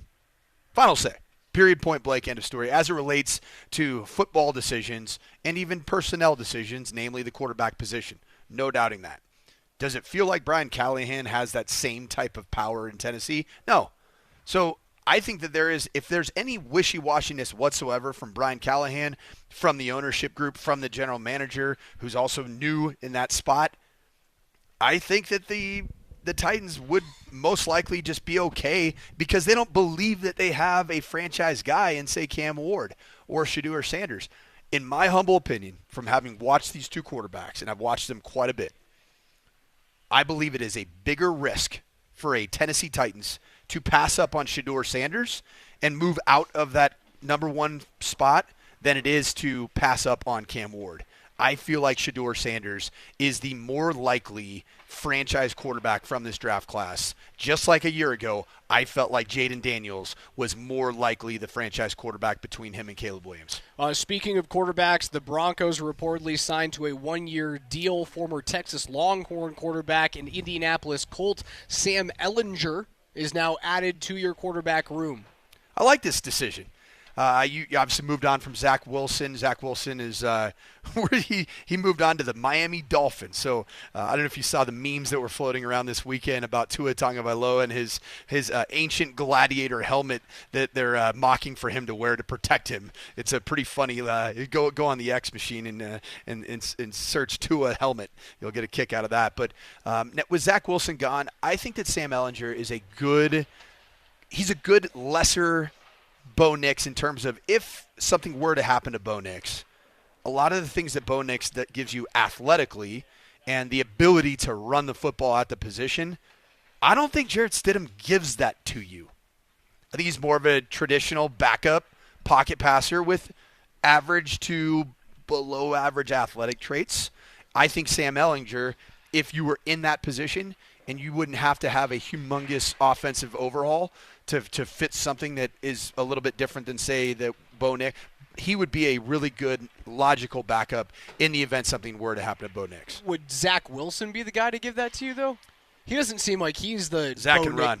Zach he can run, but he's not the Bo Nix archetype. He is a little bit he's more a different runner. He was a pretty smooth runner, It was one of the more underrated aspects of Zach Wilson in his game was what he can do athletically. That's not the case for Jarrett Stidham. If right now we held up a 40-yard dash competition between Bo Nix, Jarrett Stidham, and now Sam Ehlinger, he would be very far behind the other two quarterbacks in Sam Ehlinger and Bo Nix. Ehlinger and Bo Nix both can run, and Jarrett Stidham, that's not him. I think Zach Wilson would have been right there neck and neck with those guys in terms of guys that can run. Moving on from Zach Wilson still. Bothers me. And right, in the perfect world, it doesn't matter. Right, if Zach Wilson's starting for the Broncos, something terrible has gone on, whether it's a huge injury or Bo has regressed to being, not an NFL-level quarterback, and you have to hit the panic button, break glass in case of emergency. So I don't want to dwell on it too much, but it feels as though they moved on from Zach Wilson because there's a larger ceiling for Zach Wilson than there is for Jarrett Stidham, and with that comes doubt. With that comes a part of either the media or the fan base that goes, well, if Bo struggles in year 2, you're going to hear the boo birds. No one's going to be pining for Jarrett Stidham. Or Sam Ehlinger. Right? And honestly, man, I get it. I understand the reason to do that, to take away doubt from your guy, your number one. I don't love it. I don't love it either. I like the best possible players and believe in a meritocracy. But at the end of the day, this is a decision that Sean Payton made, and he delivered on his decision, which was risky and controversial at the time to take Bo Nix as the 6th quarterback drafted at 12 overall in the first round of last year. And you know what? I think outside of Jaden Daniels, you can't cite another quarterback that had a better rookie year from the 6 that did indeed, at least get on teams. You didn't see much, obviously, if anything, out of J.J. McCarthy with rehabbing the knee that he sustained the injury during preseason. But you got some out of Michael Penix Jr. You had some positive returns on Drake May. But right now, Bo Nix is that guy for you. He is.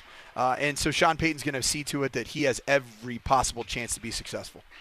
Other sources have said, and this one confirmed from Mike Kliss of 9 News, the Broncos are hosting Oregon tight end Terrence Ferguson on a local visit today, and Eastern Washington wide receiver Efron Chisholm for a top 30 visit. Ferguson, as we've talked about, fastest 40 combine time for a tight end at a 4.63. He is familiar with your quarterback in Bo Nix, playing 2 years at Oregon with him.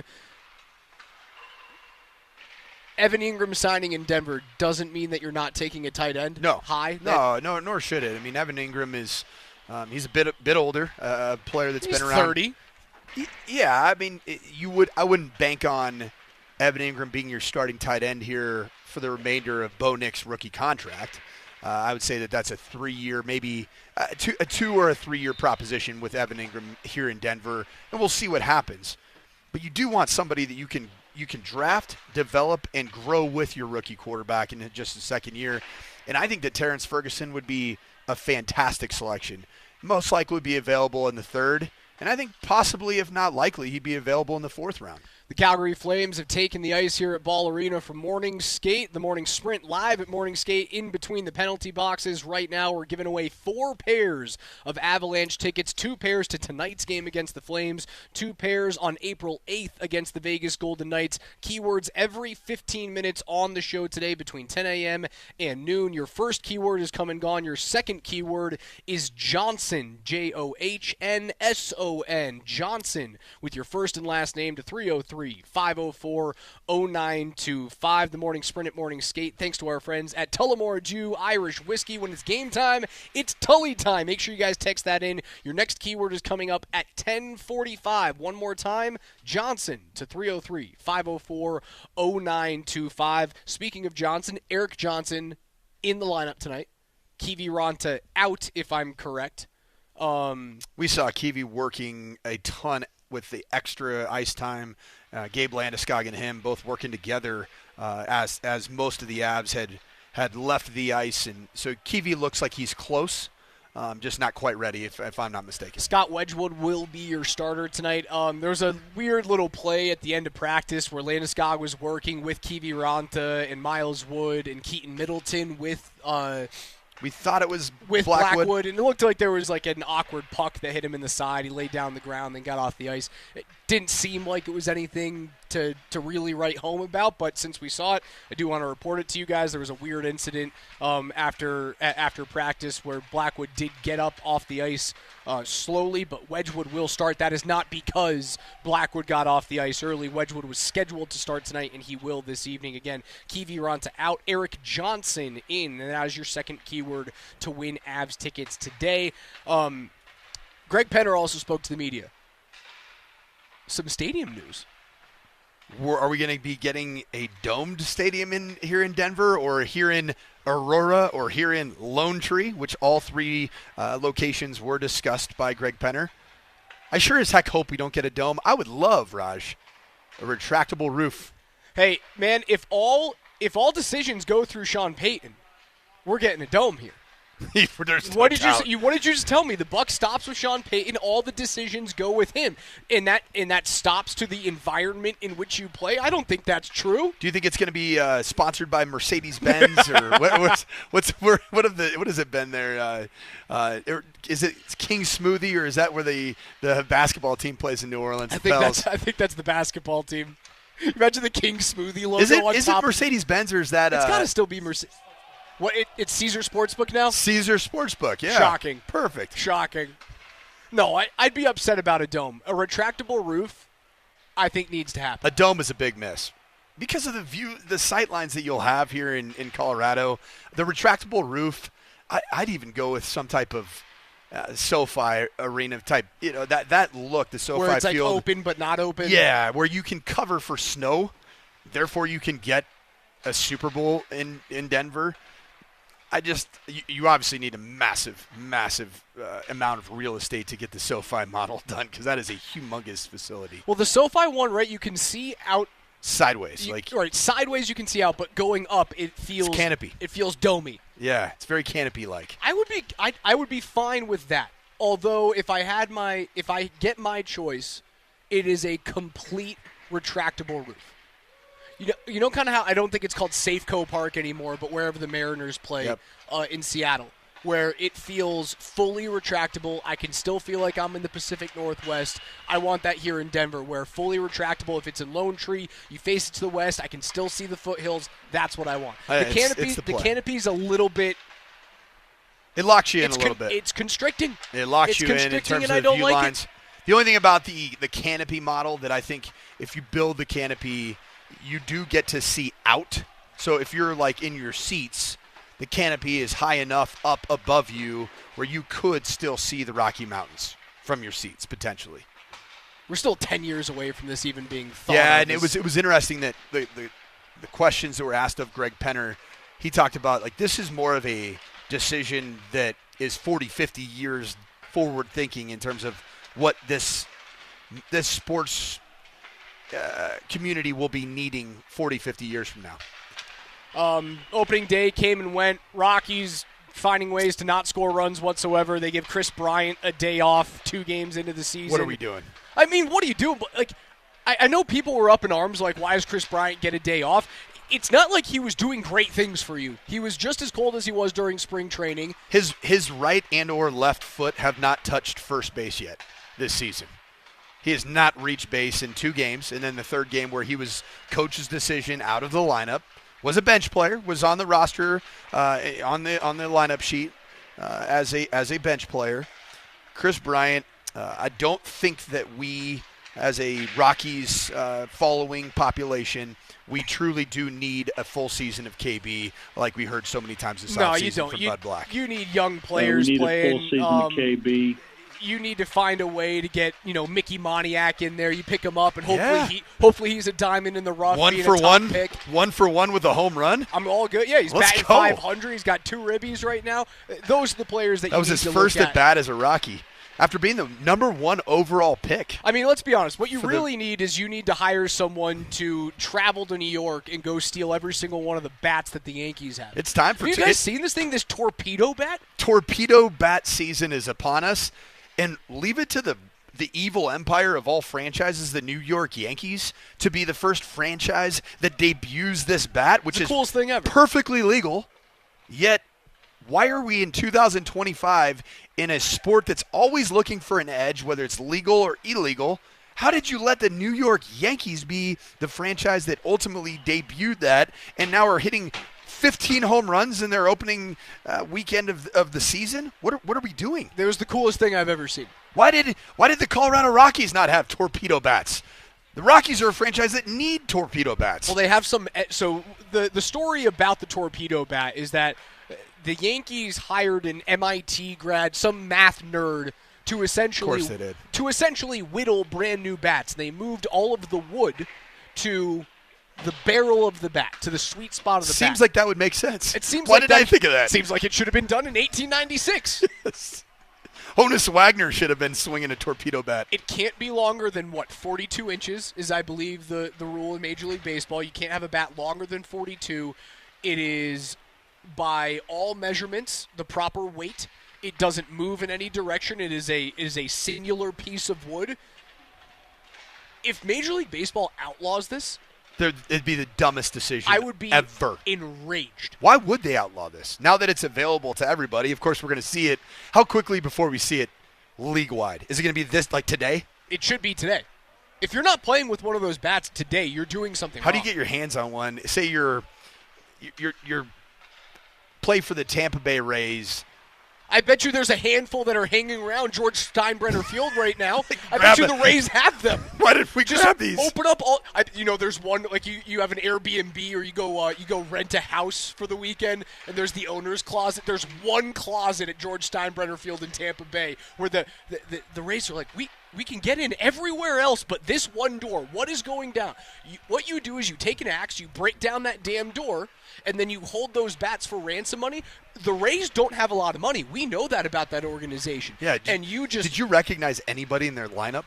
No, Yandy Diaz, because he hit cool. like 35 home runs last year. What you do as the Rays is you find those bats, you hold them hostage, and then if a team wants one, I get $5 million for the bat. I dare you. I would pay that right now if I own a team. Major League Baseball has to allow the torpedo It's bat the coolest thing ever. to permeate throughout the league, because guess what's going to be back? It's legal steroids. The home run. Legal steroids. Guess what? We've been complaining that we haven't had many home runs in the last couple of years, or even, frankly, high batting averages. Like good batting averages right now, Raj, in Major League Baseball, it used to be 300 or better was a good year. Now it's 260 or better. You know what doesn't shrink your nuts? Wood bats. No. Legal steroids. It doesn't make your head massive either. You don't go from 7 3/8 in the melon to 8 7/8 like Barry Bonds did. You don't need Mothers Against Drunk Driving to tell you about wooden bats. We're I'm good. in. Give it to Torpedo me. bat. Sign me up. I need him here in Colorado. On the other side, Chris Armas of the Colorado Rockies joins to talk about his Rapids. big win. Or did I say the Rockies? Yeah. The Colorado Rapids talk about their big win over the weekend. He's next.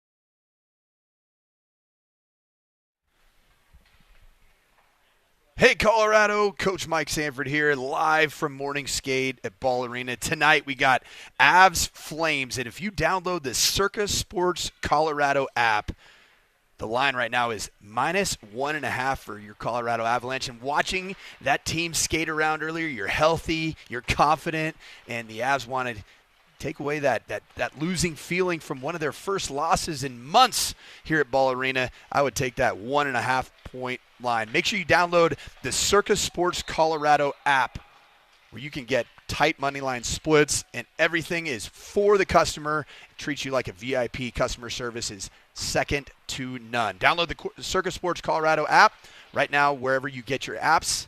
Remember, gambling problem, text 1-800-GAMBLER. Must be 21 years or older. Download that app.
Welcome back. It's the morning sprint at Morning Skate all day during the show. We're giving you guys chances to win one of 4 pairs of Avs tickets, 2 pairs to tonight's game against the Calgary Flames. We're going through power play and penalty kill right in front of our eyes. Our old friend Nazem Kadri is on the ice. You've had chances to text in 2 keywords thus far. Here is your third. Again, keywords every single 15 minutes on the show before Coach and I get off. And your third keyword is Lindgren. That's Lindgren,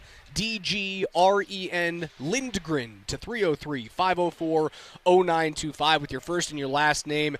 The more keywords that you enter, the greater the chance for you to win a pair of Avs tickets. Lindgren to 303-504-0925. Thanks to our friends at Tullamore Jew Irish Whiskey. But it's Monday at 10:45. Let's head on out to the Ramos Law Hotline, where we find the head coach of your Colorado Rapids, coming off a 2-0 win against Charlotte this weekend. He is Chris Armas. Coach, how are you this morning? Good, guys. Thanks for having me. Thanks for having me again. Well, Coach, another great weekend.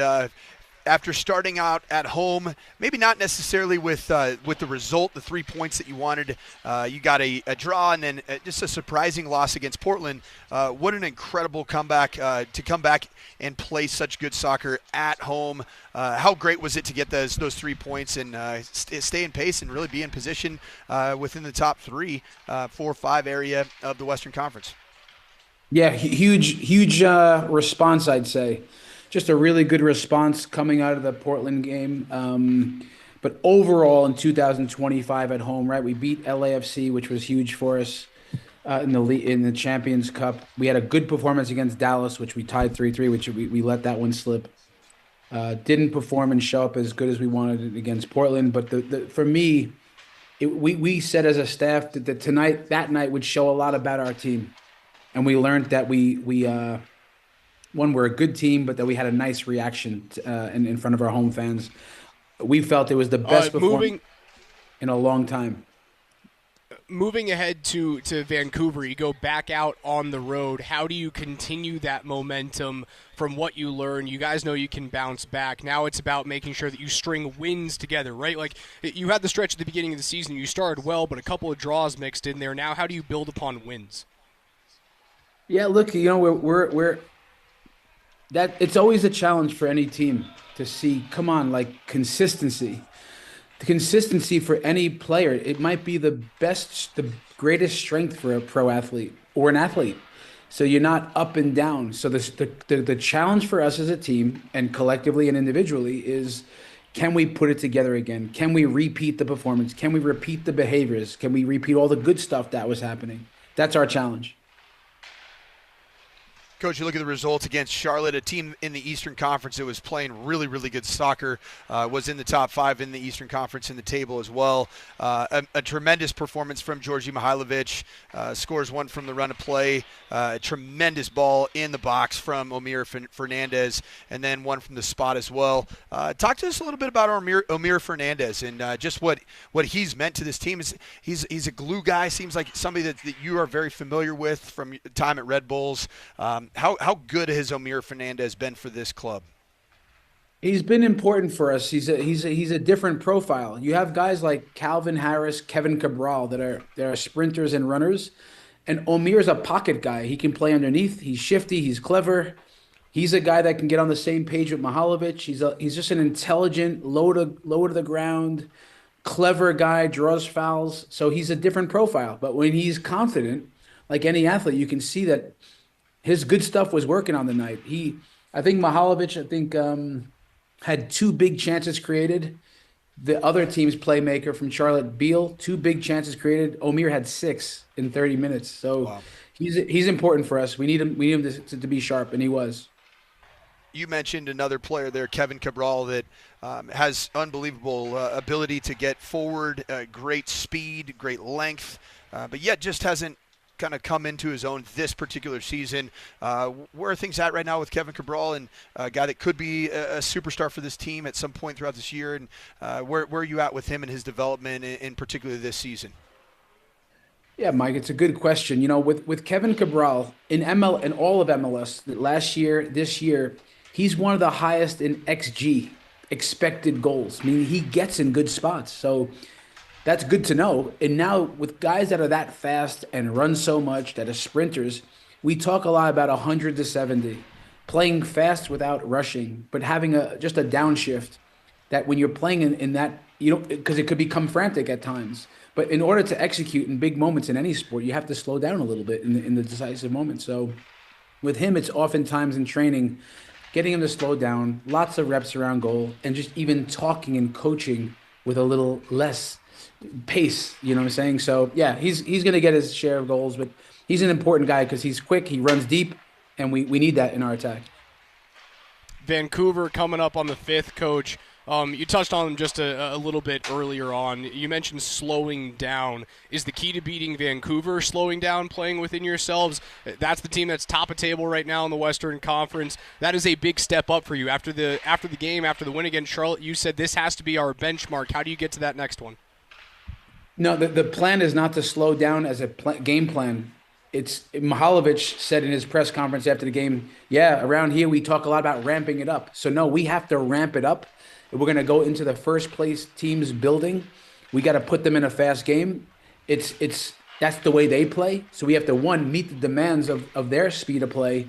But it will be really, really important in order to win the game that in the decisive moments in each box, theirs and ours defensively, that we do slow down to make the plays that we need to. So just having the right moments of downshifting physically and mentally to execute.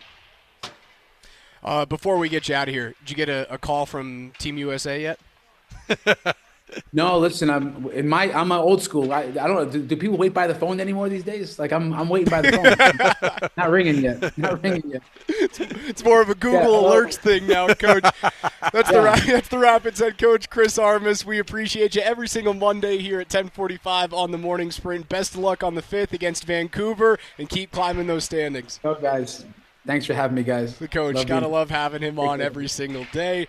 Coach Mike Sanford alongside me, Alex Ryan, Emmy, and you guys. 303-504-0925 is where you can reach us today. Your third keyword to get you guys inside the building either tonight against the Calgary Flames or on April 8th against the Vegas Golden Knights is Lindgren, Lindgren, with your last name. That's Lindgren to 303-504-0925. Speaking of D-men, this dude number 7 here for the Calgary Flames, Kevin Ball or Bale, B-A-H-L, that guy's a unit. That guy could play tight end in the National Football League, Raj. There's a lot of guys out there that are... This dude's big, too. Large 43 fellas. right here? Large fellas. Adam Klapka? God, this dude number 7 right here could... Can you imagine what he'd do to you if you and him were on the ice against the board? No, there's a reason why I'm safe in here with my nice warm jackets and my sweatshirts and my Patagonias, and they're out there playing hockey. Yeah, by the way, I appreciate the tip. That last time, I was cold for about a week after coming to morning skate because I dressed like it was T-shirt and shorts weather. I got my sweater on today. I feel a lot better. I did that with Demps the first time that Demps and I were down here. He had the same big tough guy mentality, like, oh, I'll be fine. I went, no, you won't. It's a weird cold. It's a cold that stays with you. It's a bone-chilling cold. Yeah, if you're not used to it, yeah. Yeah, because it's not necessarily you won't walk down here and you're frozen to start. Just over time, man, you're right on boots on the ground on some straight ice. Coach, the key to that is having a nice piping hot warm coffee with you and not a frozen cold lemonade with your little koala bottle that you got. It's called an Owala, and it's got some electrolytes in it from potentially a good weekend that we had. Don't go anywhere. Your next chance to win Avs tickets is coming up on the other side. The Morning Sprint live from Morning Skate. Thanks to our friends at Tullamore Dew Irish Whiskey. When it's game time, it's Tully time.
In the box we are. It's the morning sprint at Morning Skate. Alex Ryanemi alongside the coach Mike Sanford, Jesse Trujillo engineering the hell out of this thing, and KJ Granderson back at our studios in Lone Tree. 303-504-0925 is where you guys can reach us today. You've already had chances to text in 3 separate keywords, and here is your 4th. Starting in goal this evening for your Colorado Avalanche, that is Wedgwood, Wedgewood, Wedgwood, with your first and your last name to 303-504-0925. You guys can win a pair of tickets either to tonight's game or to April 8th's game against the Vegas Golden Knights. 4 separate pairs we're giving away at the end of the show. 15 minutes, every single 15 minutes, you guys are going to hear another keyword. If you text in more keywords, you have a greater chance to win. So again, your most recent one, Wedgwood, to 303-504-0925. All thanks to Tullamore Dew Irish Whiskey. When it's game time, it is Tully time. The Calgary Flames finishing up morning skate right now at Ball Arena. Avs finished up about 45 minutes to an hour ago, maybe just underneath that. And the big news there, Coach Gabriel Landeskog played the better part of an hour today. He was with Power Play 1, skating hard. I don't think he's coming back during the regular season. I think you guys can kiss that goodbye, and that's okay. The playoffs, man, game 1, I think he's coming back. You're feeling game 1. I'm feeling game 1. Even if it's a roadie. Yeah. So you start out at Dallas. I don't think you have to shelter him. I agree. I mean, if he's in a position to come back and help your hockey team win games, why would you not put him in the lineup in game 1? You're exactly right. We talked about it on the first segment at 10 o'clock in that hour, just about the potential of holding him for potentially game 3, which would be a home game. There could be some positive aspect to that decision, but you're right. If you have the opportunity to get Gabe back on the ice, and if he's cleared every protocol to get back on the ice, which all signs would point to that he is nearing that in terms of benchmarks, I think that you give him an opportunity to play in Colorado with the Eagles up in Loveland, and then you play him in game 1 of the playoffs. Yeah, and there's a couple of reasons, I guess, why you would hold him out to game 3, and one would be you get the last change at home, so you can find different matchups, or you can keep him away from defensive zone opportunities, stuff like that. I don't think that's as big of an issue with a guy like Landeskog who's been there, done that. He can get through the toughest situations that you're going to put in front of him. I don't think that's that big of a deal. The other thing is the energy, right? Do you want to wait for that one big energy boom to come at home? Even if you play him in game 1 in Dallas. There's still going to be an energy boom in game 3 at home at Ball Arena. It will be as loud as this place has ever been. Ever. We're here at Open Skate this morning, and I was a bit of I felt like a school kid or a school girl. Oh, it was cool. I was geeking out over here. Well, when my energy went up. You were the one that pointed it out, right? Because I'm out here. I'm watching both units, and honestly, when Power Play 1 and 2 go out, it's kind of an afterthought, right? That's kind of the end of morning skate. You get a few touches in, and then the majority of the players leave the ice after you get through this little power play game. The puck gets cleared to one end, then you start power play on the other side. It gets cleared to another, then you start power play on the original side. I wasn't using my eyes, and you go, wait, is that Gabe there? And because I was scanning around, right, looking for where Gabe was, like in the neutral zone. Yeah, not as part of the PP1 crew. And I look over, like, ooh, he's not on the ice. What's going on? Oh, okay. Well, when you said, is that Gabe with the power play 1? I go, no, of course not. Like I looked at you like he had 7 heads, and then you go, oh wait, no, that's a left-handed shot. That's Gabriel Landeskog in front of the net. Guys, he was moving. He's coming back. He is coming back. He's coming back. He is playing in the playoffs, and I don't know what that means for his future. Yeah. I don't know what that means for next year. Raj, he's playing in the playoffs. It's happening. Get ready for it. Raj, somebody who's coached a lot of athletes, that you go through this long, drawn-out process of return-to-play protocols.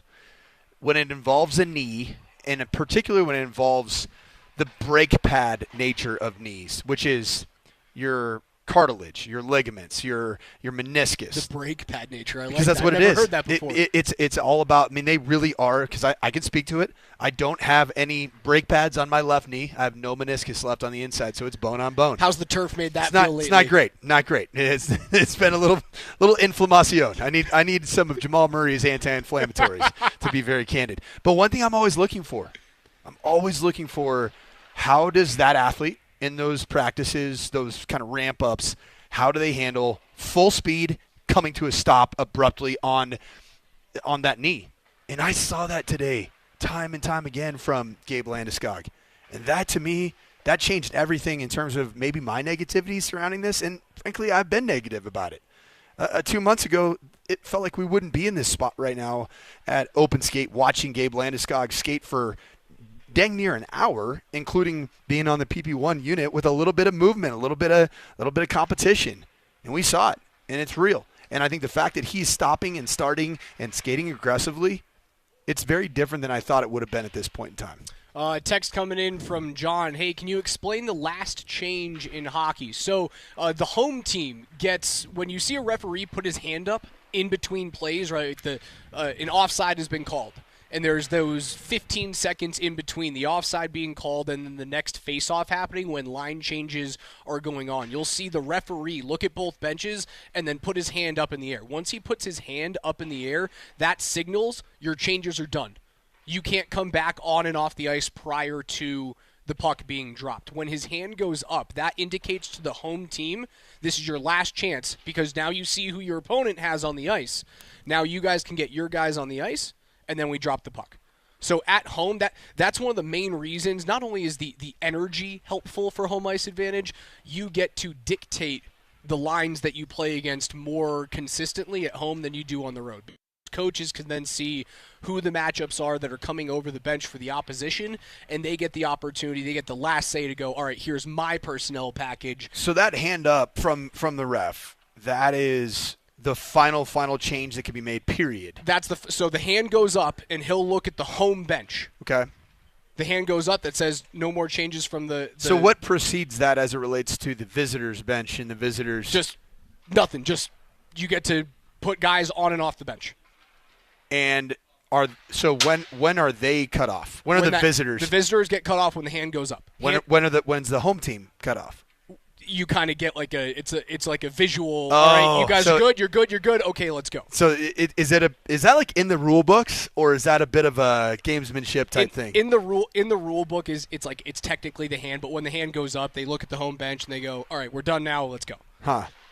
So you can strategically get better matchups. You can strategically get better matchups at home. So I guess there's part of this Landeskog thing that goes, do you want to wait for Game 3 because you want to shelter him, make sure he plays against Lines 3 and Line 4? How often does that come up where you would strategically use that, we'll call it a 2-second advantage or 1.5 second advantage? Nearly every change. Okay. Nearly every change, you have someone on your bench. It's not necessarily But you're just talking about Jared changes Benton. that have to do with either a penalty or, the whistle was blown. Yes. We're not talking about changes that have anything to do with the fly. On the fly, it is what it is. It is free form, always constantly moving, constant inertia. But we're talking about when there is a change with a face-off, a pending face-off, potentially. It would be ahead of a face-off. Yeah, right? where it all matters where it's happening on the ice. Offense. There's certain lines that you don't want taking offensive zone face-offs. You'll see a lot of time that Bednar throws out. McKinnon's line when you have a draw in the offensive zone, even though they've, came off the ice 45 seconds ago or a minute and 10 seconds ago when they have 2 extra shifts to get their breath. If there's an offensive zone face-off or an icing that ends up happening from the other team, you go, that's a tired unit, get my ones back out there because there's a chance for a grade A scoring opportunity. What opportunities do you not have to make a line change? What infractions? Icing. Is it both teams on icing or just the team just the infraction team? The team that caused the infraction. Icing. How about a puck out of bounds? It has to be intentional. So that's penalty minutes. Only if it's in the defensive zone and it goes over the glass. So if you intentionally D-zone over the glass. So where we're at right now between the blue lines, it's not a penalty. Correct. There's no penalty time served for it, but you would stop the play. The team that intentionally put the ball out of play, or the puck, excuse me, that team would not be able to make any substitutions. Right, and that's a judgment call based on the referees. Most of the time, those pucks go out of play. Both teams can change. The other one that you'll see is if you knock your own net off when you're defending, you'll see a referee's hand go up after that whistle, and that's indicating defending team, you're not changing. You get those 5 guys that are on the ice, they have to stay, and then the team that's in the offensive zone, you'll get your change in. Those are the times that you'll end up seeing it. Did you watch any Cooper Flag this weekend? I did. Did you do some homework? I was moderately impressed with Cooper Flag. I don't know that Cooper Flag, after watching a game, it was an Elite 8 game. He played very well. They had a very good basketball team. I don't think that he is giving me the vibes of a guy that's going to completely change, say, the Utah Jazz franchise from here till the next 10, 15 years of their existence. Good player, smart player. I think he's a very mature player. You know what player had me a little bit more fired up in terms of when he's on the floor, you're like, that's a big-time difference maker, is Janai Broom. Unbelievably impressive young man from it was a game yesterday. Drawing a blank right now. The Houston game? No. Next one. The Auburn game. Janai Broom from Auburn. All 1 seeds in the Final Four, first time since 2008. Good thing or a bad thing? They're gonna be really good games. Well, I thought really good games. So that was the thing. I thought these were all going to be very good games in the Sweet 16, the Elite 8, and we got a couple. Nothing that really. The one that was fantastic was Florida. Florida coming from behind against Texas Tech. I mean, what was it? A 16-point run essentially. They finished the game on a 16-2 run, I believe.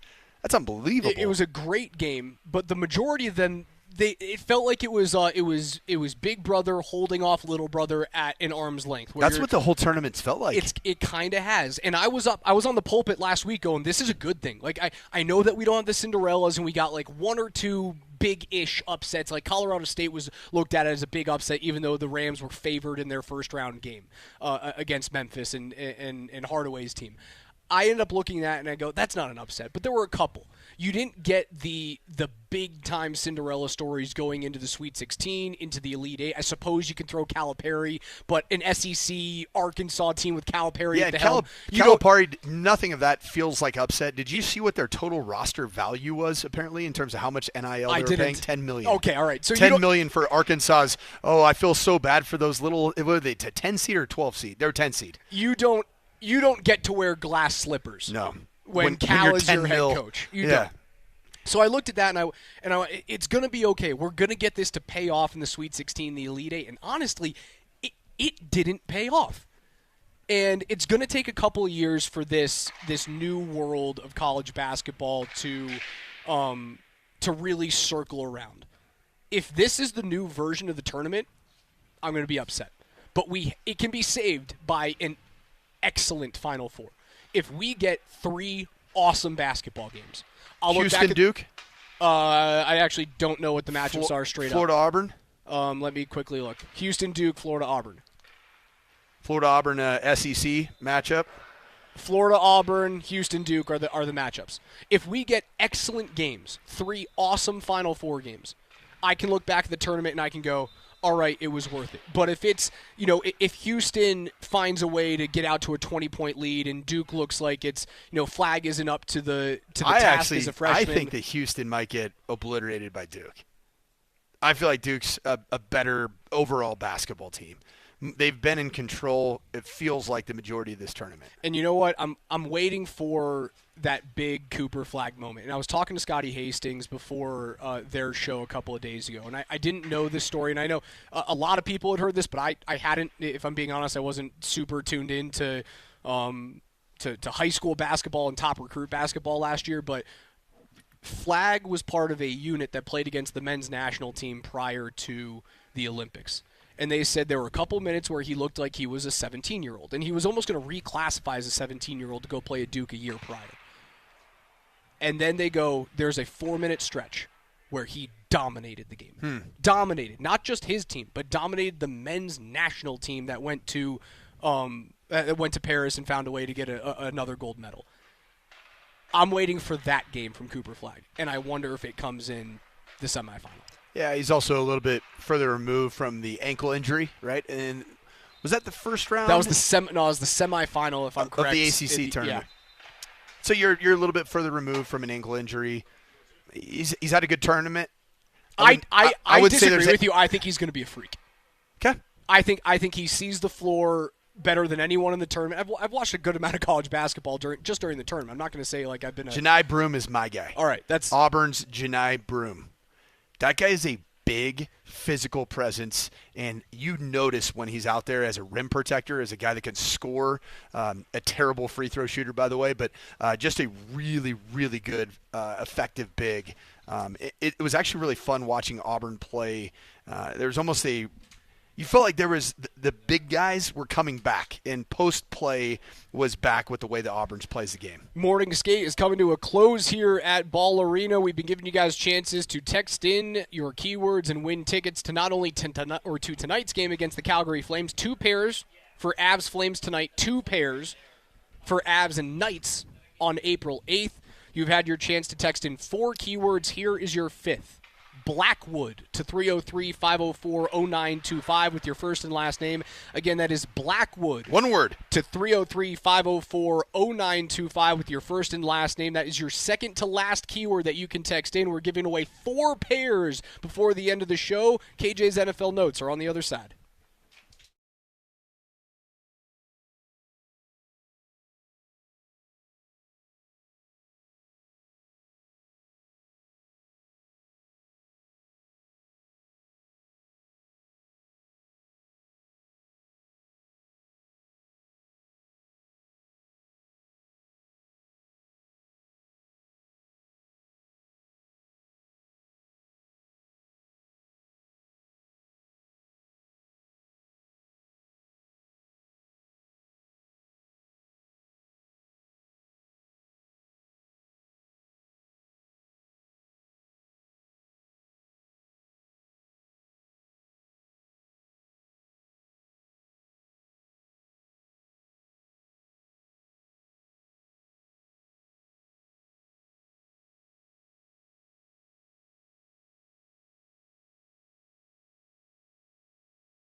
Altitude Sports Radio 92.5 presents KJ's NFL Notes. Why are you smiling? Because I love football. Football's fun. Fun, sir. Fun, sir. It's fun. Brought to you by Mountain High Appliance. Locally owned and operated since 1993. Colorado's most complete appliance store. As you guys just heard, it's the Morning Sprint live from Morning Skate. The Calgary Flames getting off the ice, getting ready for a 6:30 puck drop here at Ball Arena. You can watch that game on Amazon, I believe. The guys are trying to...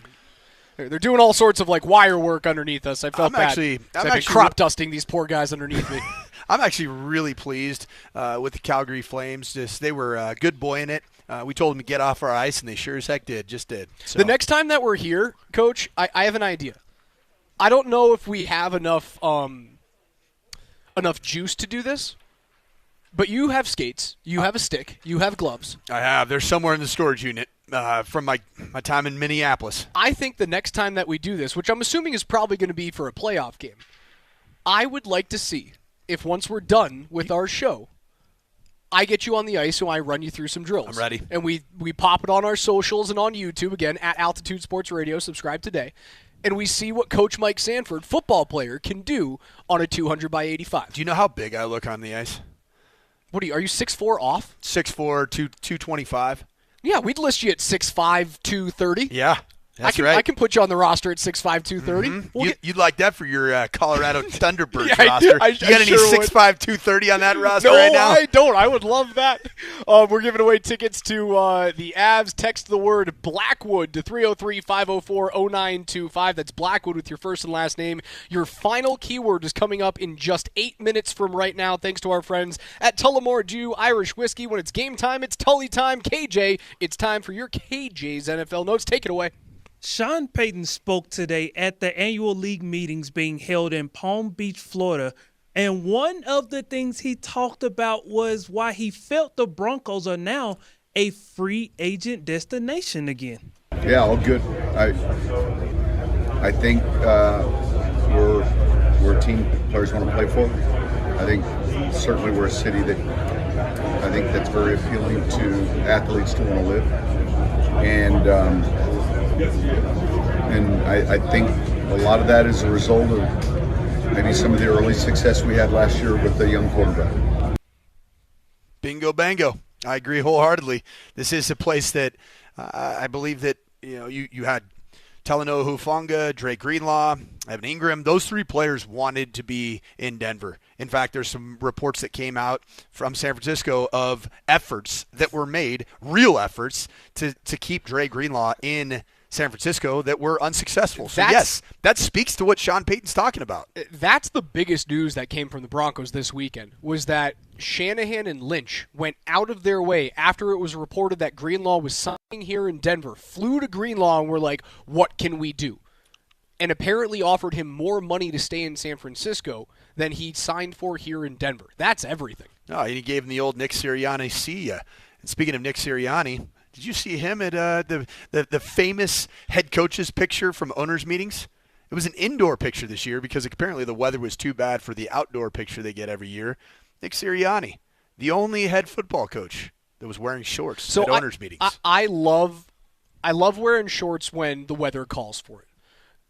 If you're taking a picture, maybe you don't wear shorts. Also, I got a bone to pick with whoever's taking the picture. If you're wearing shorts, I know Nick Sirianni's probably one of the shorter guys as a head coach in this league. That's my guess.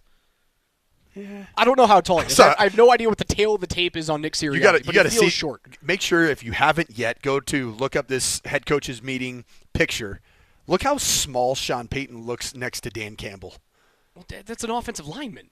I mean, he looks like a small child compared to Dan Campbell. I think Vrabel might be around him too, who also look humongous compared to Sean. You put a guy with shorts on? Don't you find a way to put him behind everyone and hide the shorts? Like I've gone through my fair share of team photos, and if someone doesn't have the right gear, like if their socks look weird, if they're bunched up, if they're cut, if they're discolored, find a way to hide them. I hide you. You get to be in the second line. Or is this the ultimate flex from a guy who all around the country, radio broadcasters like me and you were talking about him being on the hot seat. And what does he do? He wins the freaking Super Bowl. And so, you know what? I can wear my shorts because I am a Super Bowl champion. All the rest of you are trying to be what I just did. I sit wherever the hell I want to is what Nick Sirianni and I wear what I right want there. to. And you know what? If you don't like the bottom part of my pants, I'm going to say see you to those part, and I'm going to wear just above the knee, and you can look at my calves all The day. only thing that would have made this better is if Sirianni was wearing the double cargo shorts that Lindahl debuted on Friday. Oh, those were good. With the hammer, he had a little loop for the hammer to keep him there. Thought you were talking about a different type of hammer. Whoa, KJ, what's next? The Loch Ness Monster. George Payton talked earlier as well. Dude. What happened? Was that pure coincidence? The Loch Ness Monster after talking about the hammer loop for your cargo shorts? Dude, I had already This is had chaos. it planned, and then as soon as he did it, I was like, oh, my God. George Payton talked earlier as well and discussed the Broncos' view on the current rookie running back draft class. Quote, it's a strong class. There's different flavors throughout the draft. I think you can get a good back from the second round all the way to the 6th round. That's how it is. There's just so many of them. We'll get a back in the draft. And, quote, based on Payton's comments, the Broncos don't seem to be leaning running back in the first round. If we look into the crystal ball a little bit, do we think the Broncos are thinking about trading back? That's what we've been saying for quite some time, and it would not be a surprise to me. I keep hearing that there's great depth at the running back position, arguably the number one position as it's rated for this particular draft. I've seen the running back position for this particular 2025 draft listed as an A-plus position group to draft from in this draft. That means that there's depth. That means there's quality. And so you can potentially get what is normally a second, third round talent. You could potentially get a running back with that kind of quality in the 3rd, 4th, or 5th round. We are team trade back here on the morning sprint, unless there is an elite talent falling to you outside the top 10. It's funny. I think you and I are. It is either like Genty looks like he's coming outside the top 10, or somehow Tyler Warren gets past like New Orleans at 9. After Genty's pro day and watching him look like that dude's not getting out the top 10. Do we feel like there's any chance that the Broncos? I don't either. No shot. It felt like it for a while there until he decided to wear no clothing at his pro day and show that he is built different than, frankly, any running back in this draft class. And outside of Saquon Barkley, he might be built different than any other back in the National Football League. Do you see why I thought for forever? And I know, like, Derrick Henry's got 6 inches on him or whatever in terms of height. I thought he and Derrick Henry were the same size human being. Because he runs that way. And he is built that way. He is. Like, that guy is thick. He's got muscles coming off of muscles coming off of muscles. He is the muscle hamster 2.0. Another Boise State running back, Doug Martin, was the original muscle hamster. Now you have it again with Ashton Genty, who, by the way, is a way better player. So you and I were trade up if either one of those guys look like they're going to be around 10, then trade up. I don't think it's going to happen. I don't see a world in which you and I are happy with them selecting at 20 now.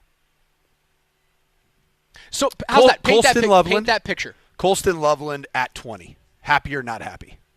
I can't get the picture of him at the combine with a sling out of my mind. Mm-hmm.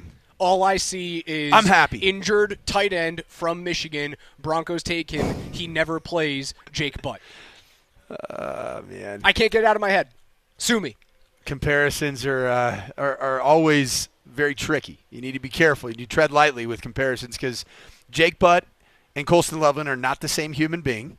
This is a different Broncos team than the Broncos team that drafted Jake Butt. But, yeah, you're right. It'd be tough. Tyler Warren's not going to get anywhere near you. He's going to be gone by 12. So you're not going to be able to trade into position and get him. You don't – I mean, it'd be a defensive lineman maybe.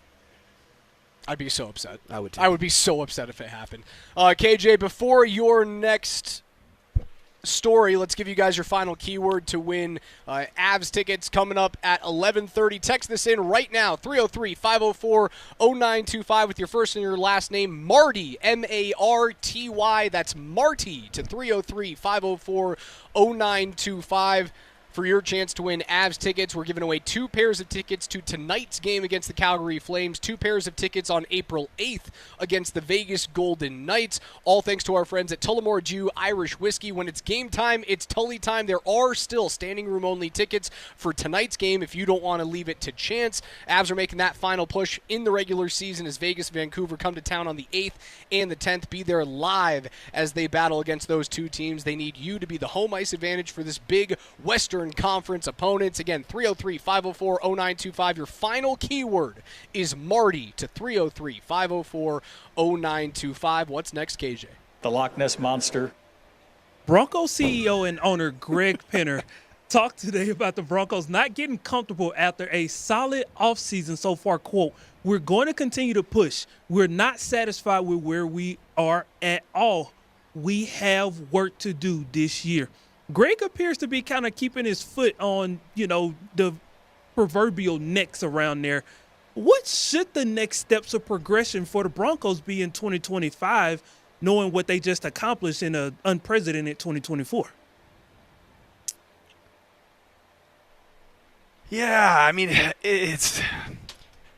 I love the fact that Greg Penner is not taking a victory lap. I almost took something opposite of a victory lap as I stepped through one of these chairs and almost went down. You've done it 4 different times. So if you guys haven't watched the show, right? We're a radio show. A lot of you guys don't watch it. You listen to it when you're driving your car. Sanford is a guy that does his show standing up the whole time. When he's in the studio, he's standing up. He has his leg up like he's Captain Morgan. The leg up is it's the old man that changes in a locker room at the gym. Just letting the old Loch Ness Monster hang out. You just got it rolling, man. And everybody know that gravity's been good to me, fellas. He doesn't realize that because we're away, we're doing an away game right now, right? We're not in our friendly confines. Yeah. We have folding chairs that we sit on. And Sanford, no less than 4 times over the last 3.5 minutes, has tried to put his leg up on a folding chair and has almost snapped his leg in half. You'd think that intelligence would step in the way and say, you know what, probably stop doing that. Nah, I'm just going to continue to do it. No victory laps for Greg Penner. No victory lap for Greg Penner. He is going to make sure that he is the adult in the room of all adults and let everybody know that what happened in getting to the playoffs, that's not a one-off, and that's not good enough. And this franchise needs to and should be in a position to compete to be in an AFC championship game. And I think that you're not far off from making that happen, and I still think that Bo Nix is not going to have the sophomore slump. It's not happening. Because C.J. Stroud wasn't immune to that. And C.J. Stroud had one of the greatest rookie regular seasons by a quarterback we've ever seen. The only thing I'd say that's different, in my opinion, about C.J. Stroud and Bo Nix, Sean Payton as a play caller doesn't put as much premium on the wow plays being created by the quarterback position. Whereas you felt that in Houston, there was a lot more pressure on the quarterback position to push the football down the field, whereas Bo Nix is going to live in that short to intermediate zone. So what do you need to do? You've got to shore up your run game. You've got to commit to the run game. You got to find that runner or that combination of runners that can make you a consistent threat to move the football via the run game. And if you get that, guess what? All the play action game is going to be better. If you stay healthy on defense, this defense is better than the one that just finished top 3 in just about every statistical category. You got your coordinator back. You've got continuity in your defensive front. You add elite playmakers, ball hawks, in Dre Greenlaw and Talanoa Hufanga. And oh, by the way, you have a fully healthy second year as a starter, Riley Moss, opposite PS2.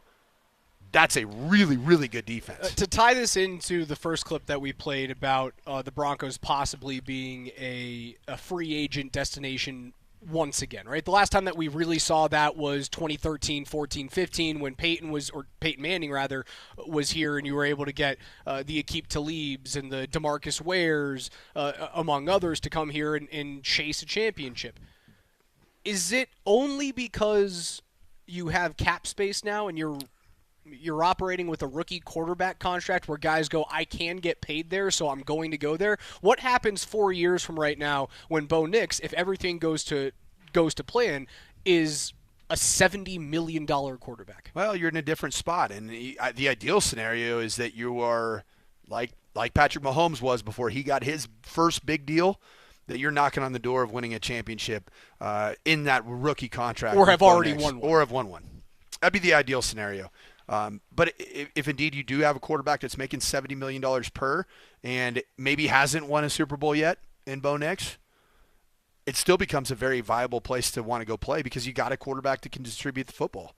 And that's what people are looking for. If you're looking for that one title in your career at any position, it could be an edge rusher, could be an interior defensive lineman, you want to go to a place that has ownership, general manager, head coach, and quarterback all in place. And right now, you've got all that in place here in Denver. KJ, keep it going. The Loch Ness Monster. Everything appears to still be on the table for the Tennessee Titans as head coach Brian Callahan laid out a potential timeline for when they might have a decision on who they'll take as the number 1 overall pick in the 2025 NFL Draft. I think we're closer. I think we have another touch point with the 2 players in Colorado with their pro day and a private workout with them. And then I would say probably we're about 2 weeks away-ish probably from being pretty dang close to what we want to do. But we'll still work through it. I think the one thing that's been impressive about Mike is very disciplined in his approach and his process, and I've appreciated that. And I think that he's going to go through every possible turn before we get to that point.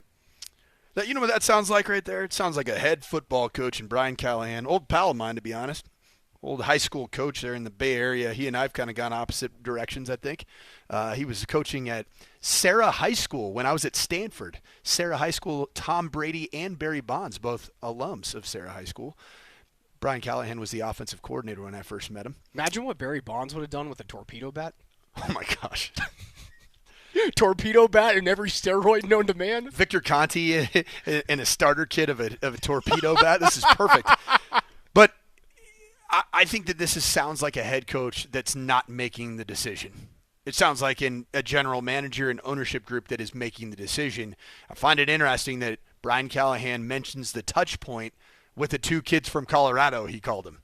That's Travis Hunter and Shedeur Sanders. And the more and more I think about it, and I start seeing the evaluations come down, you know what position is taking a humongous nosedive in terms of mock drafts and where they think that those I just buried the lead there. Wide receiver. I have seen that the gap, and this is amongst everybody who's thoroughly evaluated this wide receiver class, the gap between Travis Hunter and the rest of the wide receivers is massive. Including Tet McMillan. That's what everybody is saying right now, that the gap is humongous. Guys, we're talking about a player that we might not, that has been mentioned as a defensive back that might not even play wide receiver, yet he's the unanimous number 1 overall wide receiver in this draft class. Why would the Titans not take Travis Hunter? He is by far the number 1 receiver in this class. He's by far the number 1 defensive back in this class. I don't think it's over as it relates to Travis Hunter being picked number 1 in this draft. You see the other thing that's being floated around right now? This is the top story on ESPN as of this morning. Joe Shane says, we're in a position, Joe Shane, of Giants fame? Of the New York Giants. Or infamy. We're in a position where we can take who we think is the best football player at that position. If it matches up, if the value is right, we can look at many positions and take a guy. So now we have 2 of the top 3 teams selecting, Tennessee and the Giants going, we really not so fast, my friend. Yeah, not so fast, my friend. Smoke screens or no smoke screens? No, I think everything's on the table because there are 3 positional players, and one of those 3 positional players is bi-positional player in Travis Hunter, that are otherworldly talented players. I'd say 4. So who are those 4. other players? Abdul Carter's the second. Abdul Carter, Travis Hunter, Ashton Genty, Tyler Warren. All right.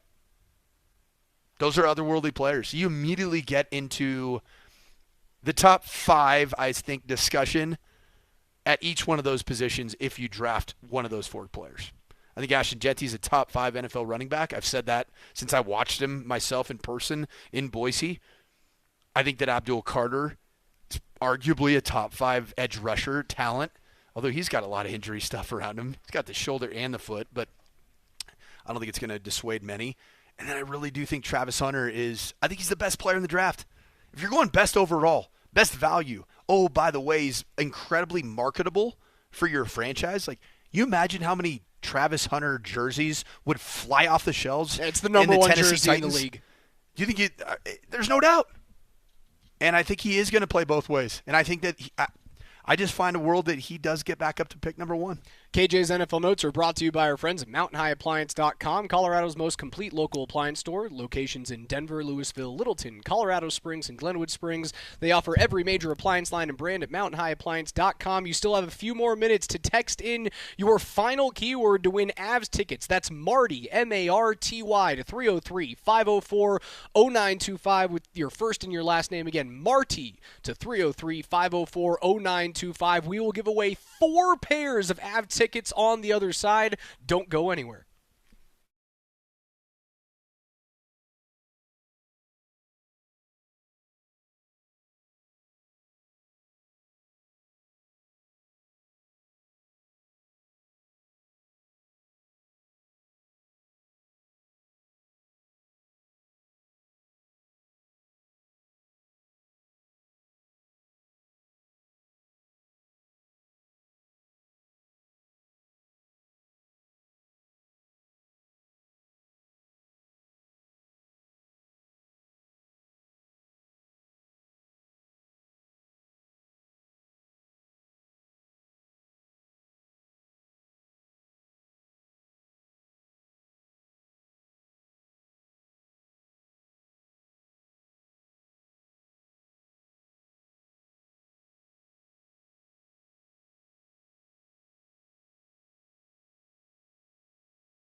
The morning sprint live from morning skate as the Zambonis are going over some dry cuts here at Ball Arena. The Avs and the Flames getting ready to do battle tonight, 6:30 p.m. or puck drop rather, in a 6 p.m. pregame show with Connor McGahee and Mark Bertinoli. Up close Zamboni watching is very satisfying.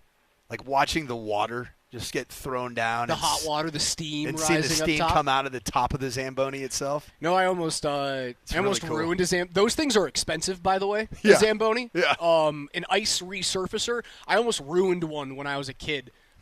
We were actually playing. And that is shocking to absolutely nobody. We were actually playing here. It was we had like our preseason training camp here. Former Av,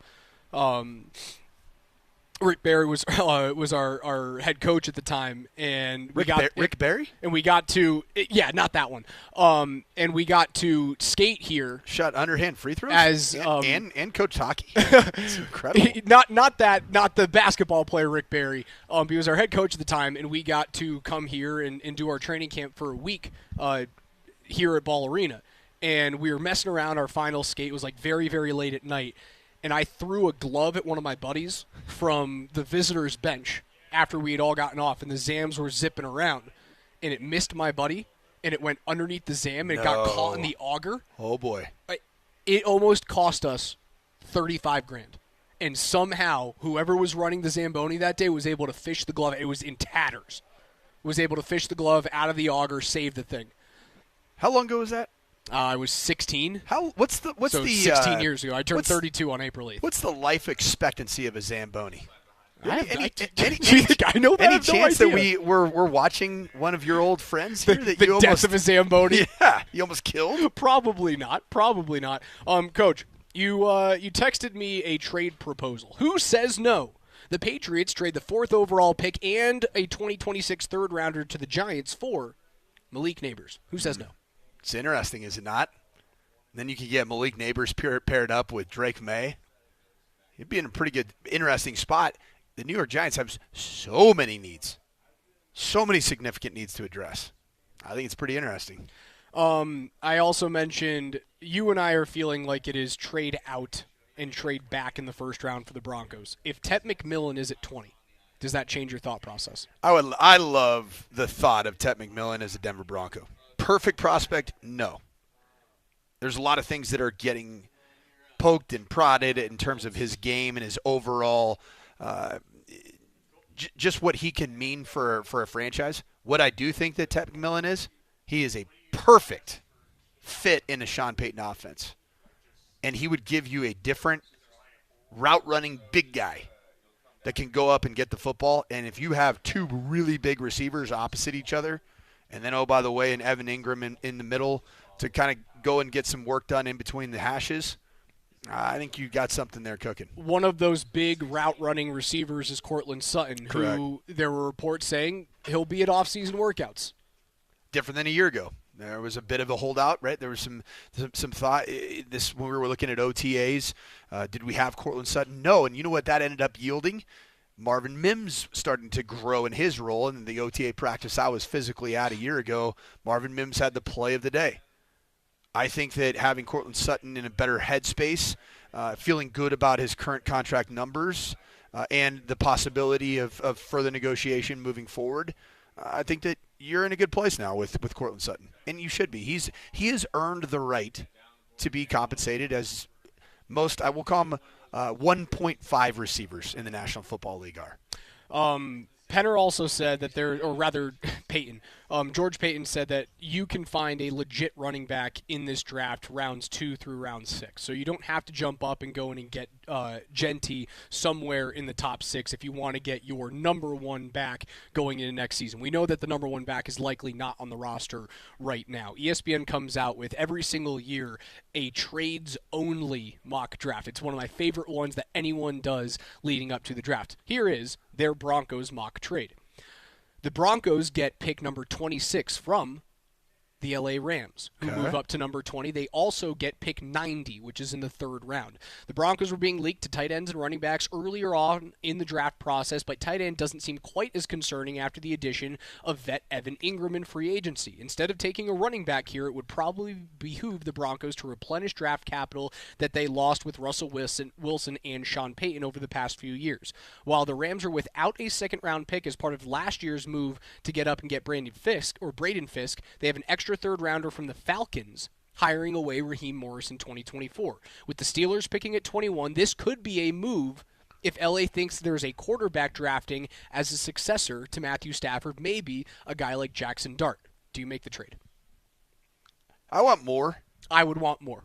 A first and a third doesn't feel enough for me. I want a second. It's a pick swap in the first, right? It's a pick you swap. You go from 20 to 26. Yep. And then you pick up a 90. Pick 90. Is that what you said? Third round pick? You'd pick, third round pick, 90 overall. So you would be moving back. And I don't love the return on investment there is not great. See, I say yes to this if you're in love with a guy like Omarion Hampton and you think he's going to be there later on. I think Hampton at 20 is a reach. I think a running back at 20 that isn't Ashton Genty, and he's not going to be there, is a reach.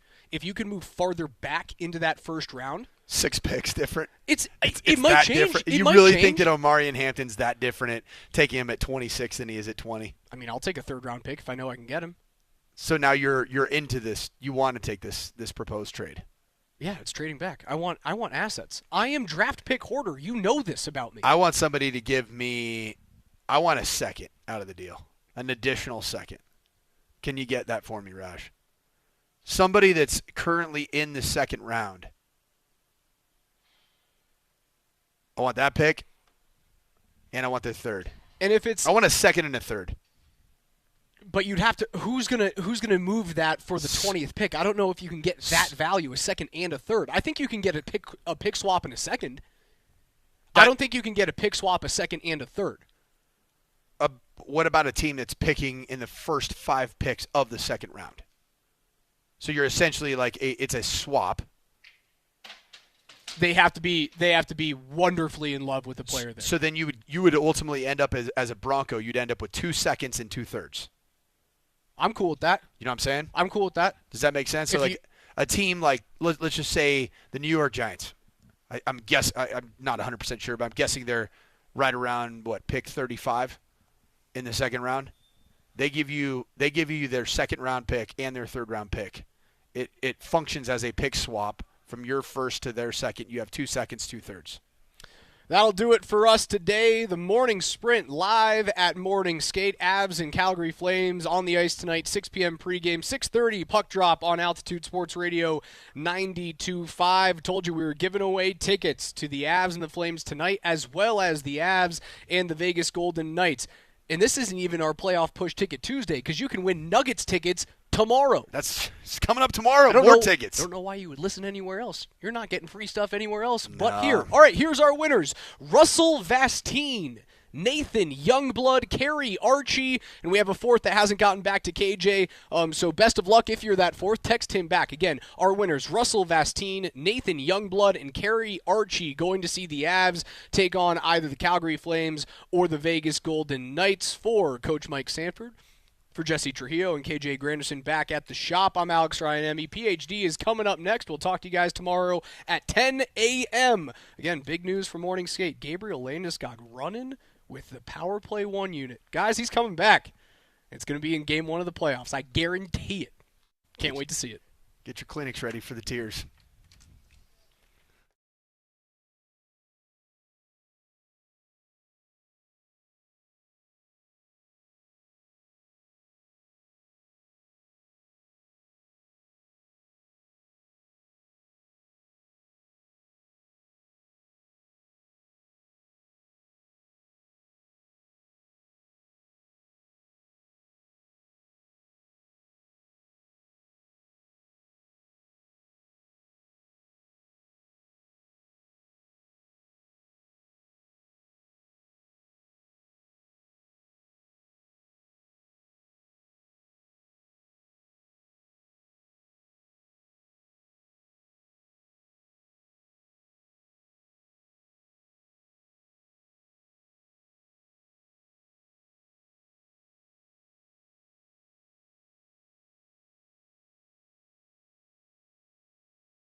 There is so much going on here today.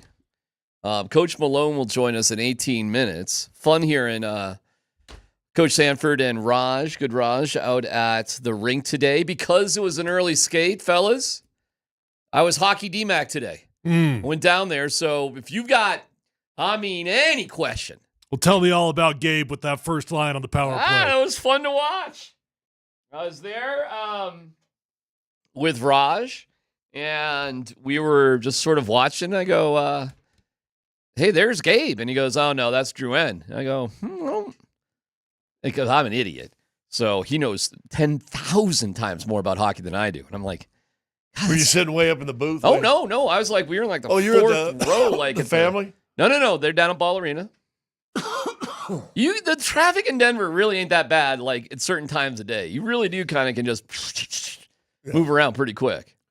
7 to 9, 4 or 3:30 to 6. I tell you, that can be problems too. I'm down there and wait a second. That is Gabe. That's not John. Duran was out there as well. Now, Nate wasn't skating around on the power play. He was taking the morning skate off, which, whatever. Who cares? So, but there was Gabe with the first power play unit, looking pretty good. It's a bizarre concept to me, by the way. Just come to open skate if you want to. Don't if you don't want to. Yeah, that's pretty standard, though. Well, I know it's standard. I just said it's a bizarre concept. OTAs. Hey, make sure it's voluntary OTAs. Yeah, but it doesn't seem like that's what open skate really Polumbus is. didn't show up to voluntary OTAs. Exactly. He's holding out. I don't even think today was necessarily optional. I don't think it was an optional skate. I think they needed to be there. But you got a little, you're different rules for different fools. You know what I'm saying? Like, different things.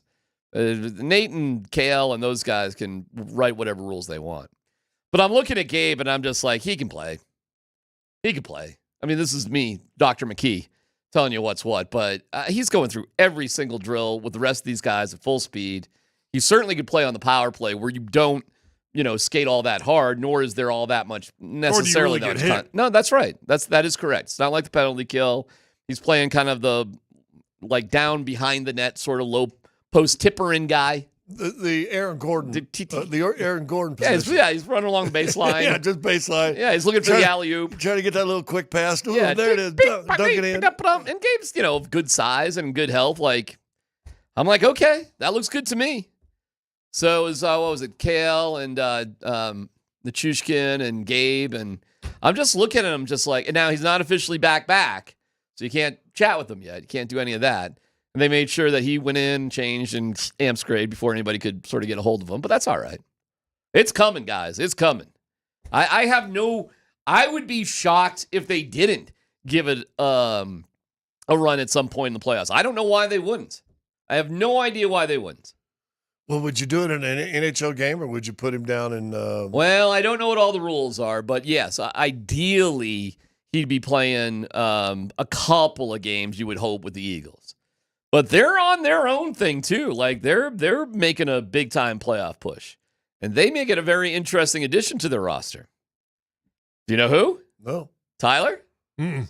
Taylor McCarr was signed by the Avalanche about 90 minutes ago. Oh, really? Taylor McCarr. On a one-year sort of... Now, he was like a 7th-round draft pick. And he's... Younger or older brother? Younger by quite a few years. Wow.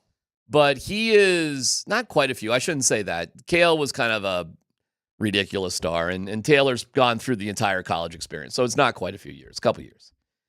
But he transferred from UMass to Orono to University of Maine because it was just a better opportunity or whatever. It fit him better. He led or tied in the lead in goals and points with them. He was a big-time contributor.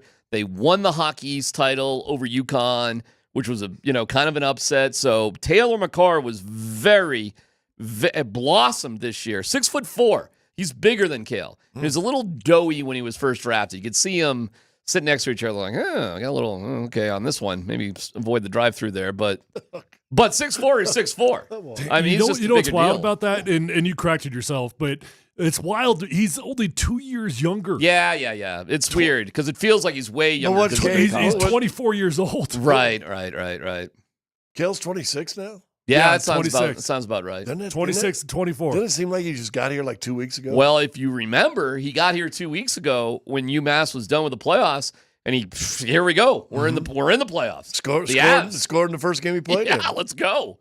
I mean, and there might be a couple of guys in the hockey playoffs, and congratulations to DU making the Frozen Four again. Crazy, upsetting BC and getting there. Talked to Logan O'Connor today. He's all pumped up. Talked to Rycroft today about it. They're going nuts. They love it, man. Rightfully so.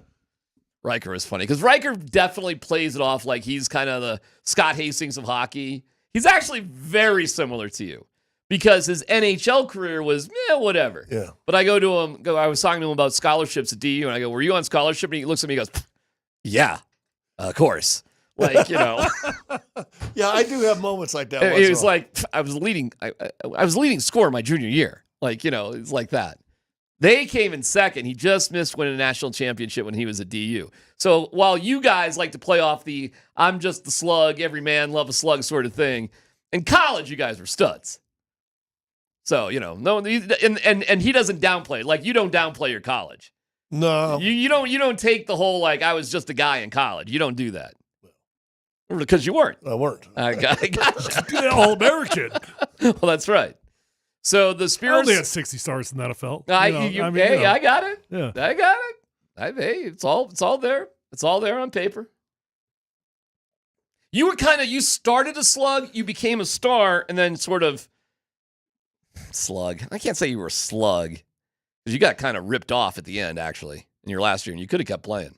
I started as a slug, became a starter, and finished as a backup. Yeah. Yeah, but not quite a slug, though. Oh, I started as a slug. You definitely started as a slug. Yeah, for sure. Yeah. For sure. Insulted, told that you were going to be drafted. Shooting the back in your face. Chewing tobacco, throwing it in my face. Made a coach quit. Yeah, I mean, it was definitely slug-like. Yeah. But... I mean, signed as a starter and had the time. Anyways, that's the Avs. Big game tonight. Kadri, saw him taking some slap shots. I was thinking about guys who wanted more money that left Colorado. Is there anybody more beloved than Nazem Kadri? Well, he's rolling right now, too. Of late. Yeah. Yes. Man, yeah, that's interesting. Left for more money, beloved. That's a good one. Bruce Brown still is.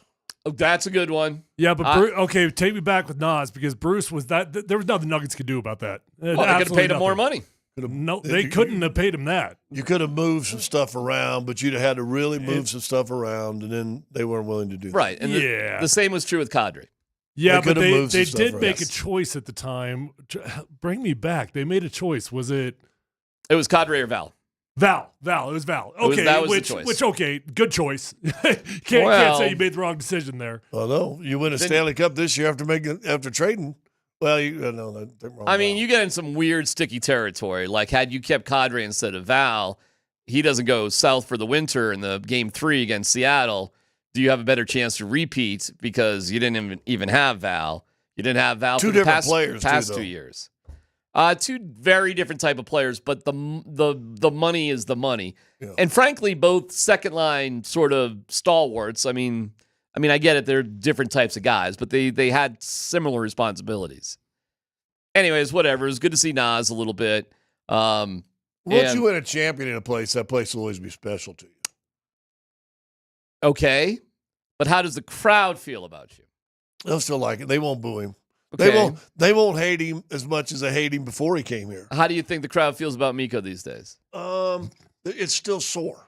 Oh, yeah. Didn't you think that the mellow, as the years came on, mellowed a little bit as he went through? I don't think that one ever did, to be honest. I think that there was a segment of fans that just loved Melo, sure. But I don't know the ones that were ever sour. I don't know that ever mellowed down on him. See, it's funny, though. It takes me back to the Mikko thing, and I was saying this from the get-go, but I don't get what there is to be mad at Mikko about. I don't. He tried to bet on him. Now you can point the finger and laugh at him if that's what you want to do because he ends up signing for a deal that was similar to what the Avs had originally offered. But the dude bet on himself. He just wanted to get paid. He wasn't trying to leave town. He just wanted paid, right? Yes, and he's finally on a good team, too. Well, they're playing well, too. And they have a 7-point lead with a game in hand over the Avs, and it just looks impossible to catch him with 16 possible points, 8 games left. And you've got a pretty sizable lead, 6 points over Minnesota. It doesn't feel like they're going to catch you. It feels like you're stuck no matter what you do. So, you may want to just kind of chill a little bit. Roll them lines. Well, rotate them goalies. That may be. Then you put Gabe in one of these games where you well, we got the you're not going to do that because you got the LTIR, you got contractual things, so you're not going to do that. Yep. That's why getting a couple games down there. But I don't think it matters, guys. Seriously, I think you could easily put Gabe Landeskog out for 8 to 10 minutes a game, fourth line. Maybe use him on the power play as the tipper in guy if you needed to, as a specialty player. I mean, you're really just playing Gabe Landeskog or Jack Drury. I mean, really? Is this much of an issue? I think you can easily do it to the non-detriment of the team because he's not a top 6 guy anymore. It doesn't matter. You're set there. But what he would bring you and what he's already bringing you, it's great to see him out on the ice because everybody loves him, and you would just think he's a regular part of the team. He's not wearing any kind of special sweater or anything. He's just out there doing his thing.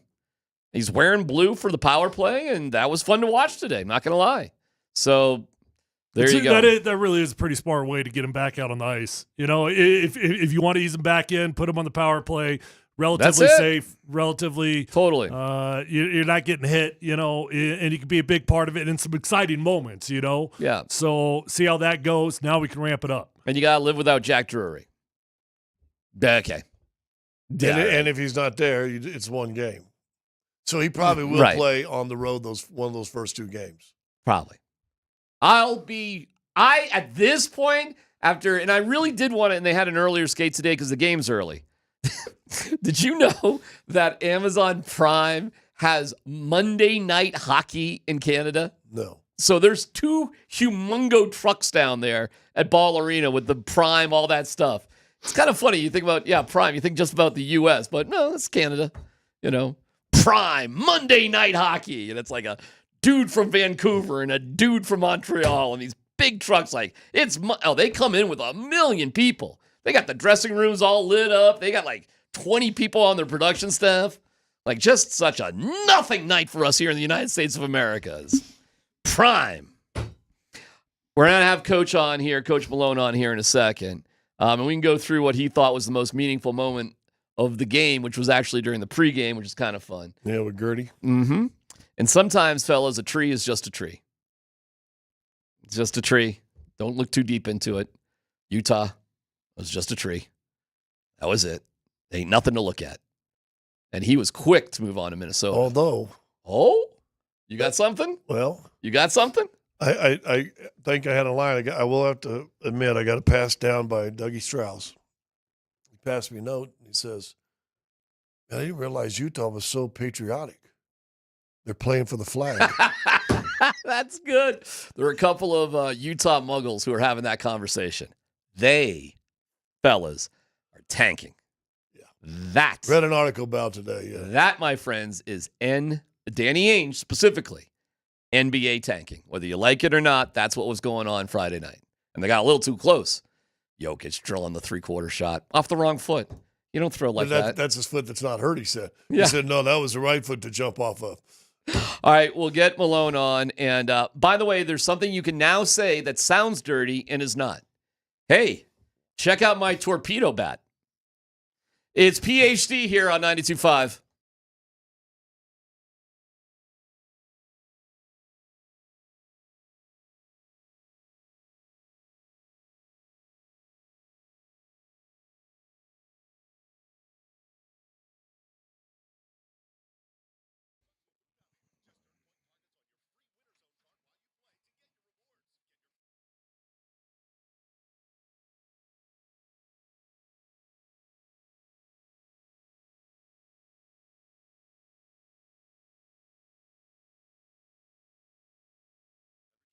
Hey, it's DMac for the Rocky Mountain Men's Clinic. Okay, low T. Man, that can cause all sorts of problems. Low sex drive, bad sleep patterns, unproductive workouts, decreased energy, brain fog, and so much more. But many men just attribute these symptoms to aging. How about you? They don't consider that these medical treatments that can give them back their vigor and vibrancy. So if you're feeling like this, first of all, you're not alone. But it might be time to treat that low T and change your life. Well, the Rocky Mountain Men's Clinic, they are experts in treating low testosterone and other men's sexual health conditions. They have successfully treated many men for low T, and men have seen the amazing difference in those treatments. If you're like many men who are low T, within a few weeks you'll feel the energy return. So let's get to it. It's the Rocky Mountain Men's Clinic. Call 720-440-7900. Visit them at RockyMountainMen'sClinic.com.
You know, she didn't make any of her shots in warm-up when she was warming up. She didn't make one of them. Really? Yeah. Well, she's a pressure player then. That's what I have to say about Gertie. And she's special. And when she asked me to walk her out, I said, this girl's got to be so nervous. And then she took, did you guys see her? She took deep breath, got control over her emotions. And that is not easy to do. And she crushed it, man. So happy for her. But I didn't know she missed all of her practice shots. But she's a gamer. The Michael Malone Show is brought to you by the Central City Casino Parkway. Take I-70 to exit 243. The Central City Parkway, your 4 lanes to fun. Coach Malone joins us. Yeah, Coach, depending on when I get to the game or whatever you're doing, you kind of watch these people take the warm-ups for that first shot. And I don't know if people realize that everybody gets to practice a little bit, but, you can't. Not everybody.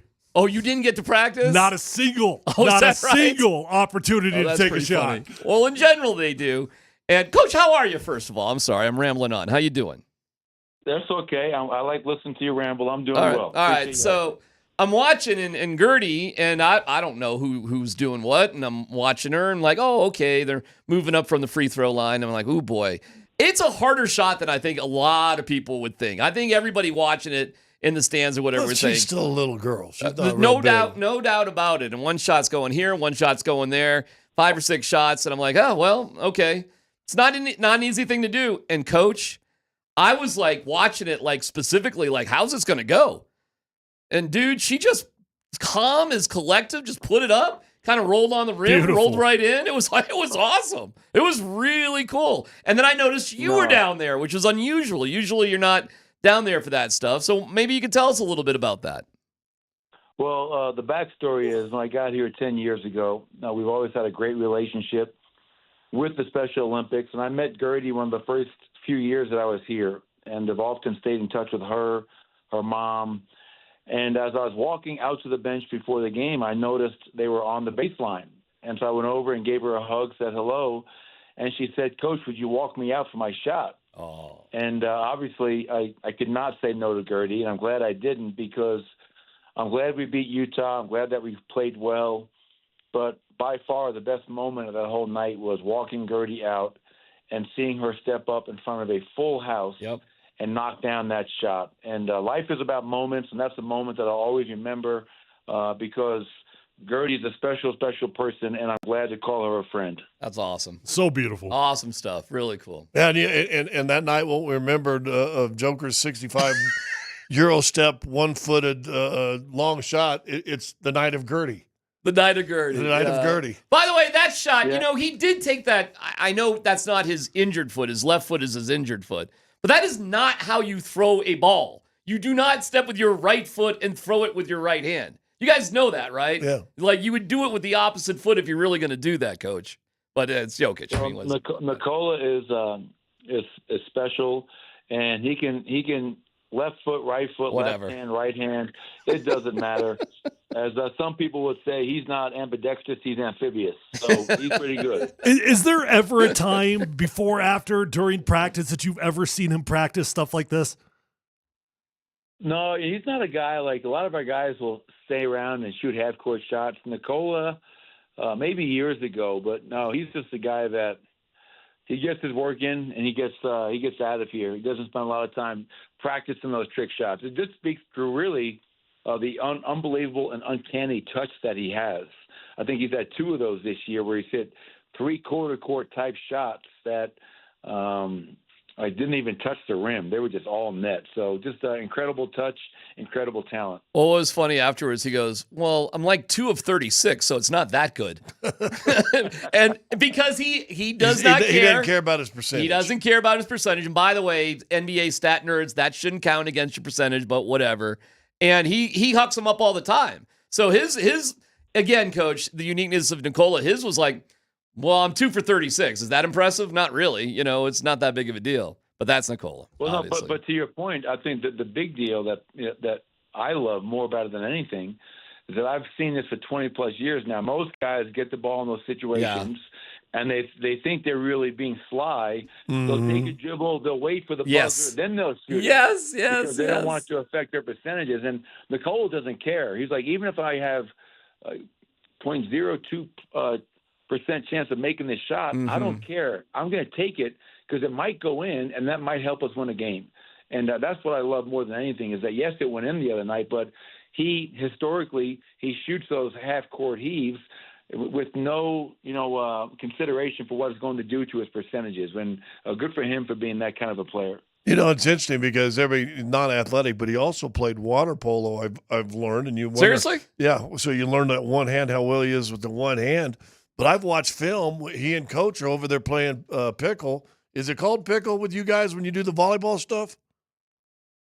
No, different game. Pickleball, different game, but but you, man. Remember baseball, you hit back those little fungal quick grounders. I thought that was pickle. What's it called in volleyball when you're hitting each other, smash, get it back, boom, boom, boom? What is that called?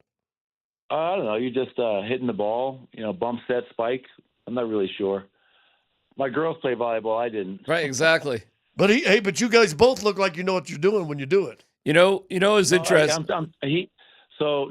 Nicola's wife, Natalia, was a volleyball player, and we've actually, when I was in Serbia, me and Nicola's brother, Nemanja, played 2-on-2 versus Nicola and Natalia, and they beat us.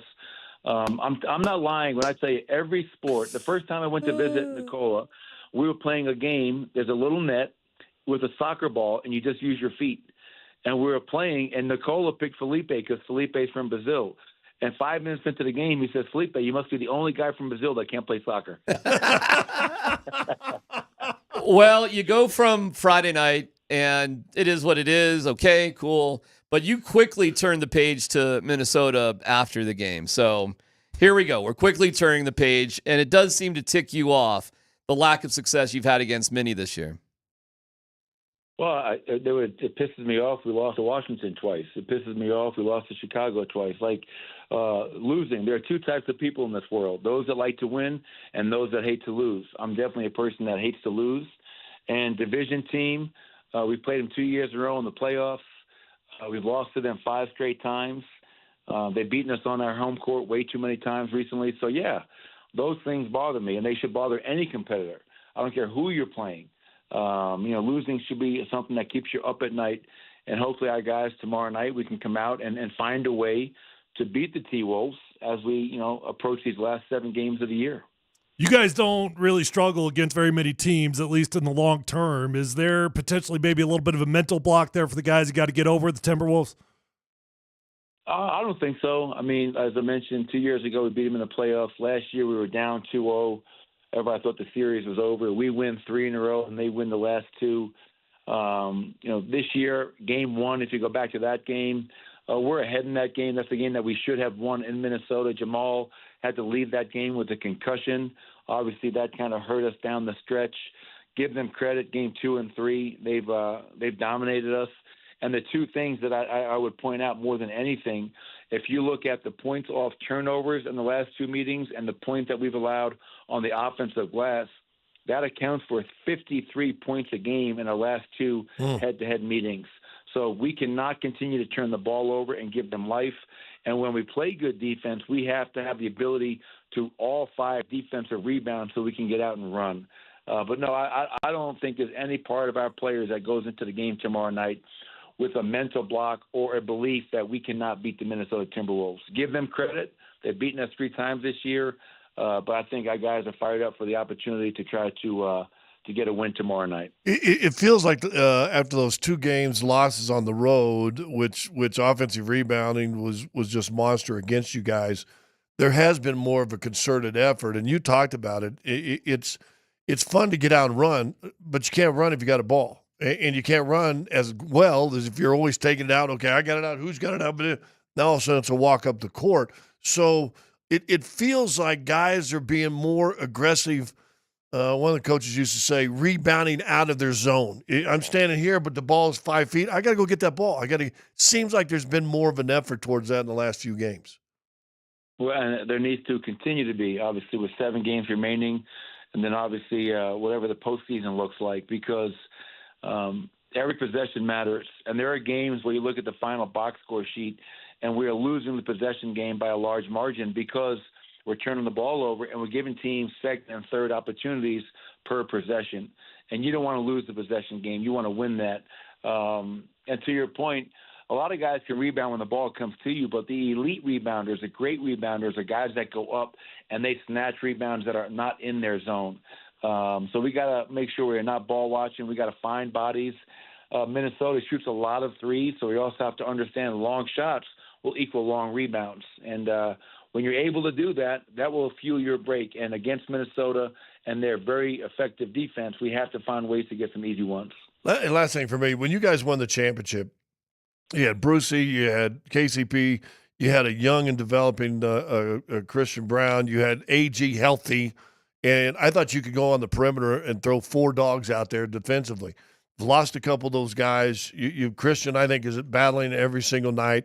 You got the injury with Aaron that he's fighting through. A healthy Aaron in the playoffs going to help you guys tremendously. Who's that guy now that you're looking to can be that maybe that third dog defensively for you coming off the bench? And if so, is Peyton Watson living up to all the hype? Well, I was going to say off the bench, we need Russell Westbrook and Peyton Watson to be that bench unit. They have to be defensive minded. They have to get stops. They have to play fast. If we're taking the ball out of the net and we're walking it up, then we are no longer playing to the strength of that unit. So I think Russell Westbrook has shown he has the ability to guard some of the best players in the NBA. I started Peyton Watson last game with Jamal being out because I wanted to guard Colin Sexton, who had been putting up a lot of numbers for Utah. So I think 2 players, in Peyton and Russ, one a 17-year vet and one a third-year younger player, a guy that didn't play his first year in the league, need to come in every night with that defensive disposition. So I'm going to come out here and lock guys up, fuel our breaks, finish in transition, and just play with that physical, I'm going to make you feel me all night long mindset. I had a funny moment earlier today. The Avs had a practice. I was down there. Do you guys have an organized practice today, or was it just kind of work on your own today, earlier today? It was organized. Okay, because the funny thing is watching the hockey guys run into a basketball guy. Like the hockey journalists who just aren't used to it. So I'm walking with one of the hockey guys, and DeAndre Jordan just happened to pop up right there, and he got a nice sweat on, whatever. And I'm like, hey, DJ, that sort of thing. And the hockey guy goes to me, oh my God. Like, Coach, it is really, of course, you're used to it, the whole thing. But it is wild when you see somebody run into NBA players just out of the blue like that. They really are stunned by the athleticism and size of these guys. It's kind of funny to actually see. Do you ever have moments of that, like when you're just around regular people and they run into these guys? I can't really say that I have. Okay. But I'll say there have been certain players in my 20-plus year NBA career, and I was around the NBA before that with my father. There are certain individuals that like when I coached Shaquille O'Neal in Cleveland. Right. Every day, even after 7 months, every day I came in, I could not get over how big he was. I was like, this guy is just so damn big. DeAndre Jordan, another guy that is just, ginormous. But I'll have a lot of people say to me, oh, you look so small when I see you on TV. And then now that I'm seeing you and you're not around 7 footers, you're actually not as small as I thought. I go, well, it's perspective, and obviously there's a lot of big guys in the NBA, and we have a bunch of big guys. No doubt. Well, you just remind them. I am not in danger. I am the danger. I am the one who knocks. You just let them know that, Coach. I'm still waiting for the T-shirt. Oh, where are we on that, Dan? What happened with that? We definitely had a guy who said he was going to. I'm looking at my producer right now. You sound like guys I grew up with. Hey, I know this guy over here. I know a guy. I got to talk to my cousin Tootie. Tootie's going to take care of it because he knows a guy. All right. Have your guy talk to my guy so I can wear the T-shirt. Well, I am not in danger. I am the danger. I am the one who knocks. Thank you, Coach. Good luck tomorrow night. We'll see you there. All right, guys. Take care. See ya. The Michael Malone Show brought to you by the Central City Casino Parkway. Take I-70 to exit 243. The Central City Parkway. Your 4 lanes to fun. Okay, we got to get this. This is kind of okay. It's got to become a priority this week. This T-shirt? Yeah, because he actually kind of doesn't the Warden make these T-shirts all the time? Well, Dan. I feel like you come in with custom T-shirts 2 or 3 times a year. If you want to give the Warden the title producer, I mean, I'm sure she'd take it. He actually, Coach, sort of looks a little bit like Heisenberg. He looks a little bit like him. Like, you could see if he had that porcupine type of hat on, just like Heisenberg did there. I am the danger. I am the one who knocks. All right, how do we get that? That should be their playoff mantra T-shirt. They always do a mantra. They do. I am the danger. I am the one who knocks. Someone just needs to ask us. Somebody needs to put that. That should be their team T-shirt. That would be pretty awesome. Right? What was it last year? All in? Or I was going to say it'll be something like all in. Or Vic came up with it last year, so be careful. Play hard. You know. What was it? It was something super generic. It wasn't all in. What the hell was it? That's been one. It was like Yeah, what was it? Vic came up with it. So why can't we come up with this one? I think we just did. I mean, he loves it. We got to make the T-shirt, Dan. He said he'd wear it. I am the danger. I am the one who knocks. We had a listener text in saying that his wife makes T-shirts and that he wanted to make a Malone-inspired Heisenberg T-shirt. Well, and he said he was working on it, but that's all the info. We got a game on Tuesday. We got a game on Wednesday, and then it's I don't know. It's kind of the schedule. Actually, after that, it's kind of weird. But it's not like we can't get to Scott, and Scott could sort of. I'd walk it up during the press conference. Oh my God, Scott tried to embarrass everybody Friday night. Tyler, did you hear him? I did. What'd you say on your show? On your radio show on Sports Radio 92.5. I felt like a teenage girl when their dad's trying to embarrass them. I felt like your daughter probably does a dance party at school. I just found myself sliding down to my chair like, oh my God, Scott, what are you doing? You know who gave me a high five after that? Who? Brandon. Of course. You don't want to start doing the questions. Scott Hastings, Altitude Sports Radio 92.5. You want to start doing that? You know that every reporter does that up in Boulder before every question. Yeah, well, I think they're told to do that. Yeah, because they don't have mic flags up anymore. Like maybe everybody used to put their mic. I don't think they're doing it because they want to do it. I think they're told to do it. Oh, I know. I believe that. Because I hate doing that crap.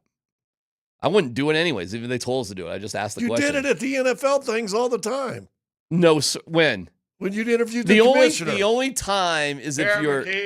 Oh yeah, because that's the whole thing. They require you to, that's the whole thing.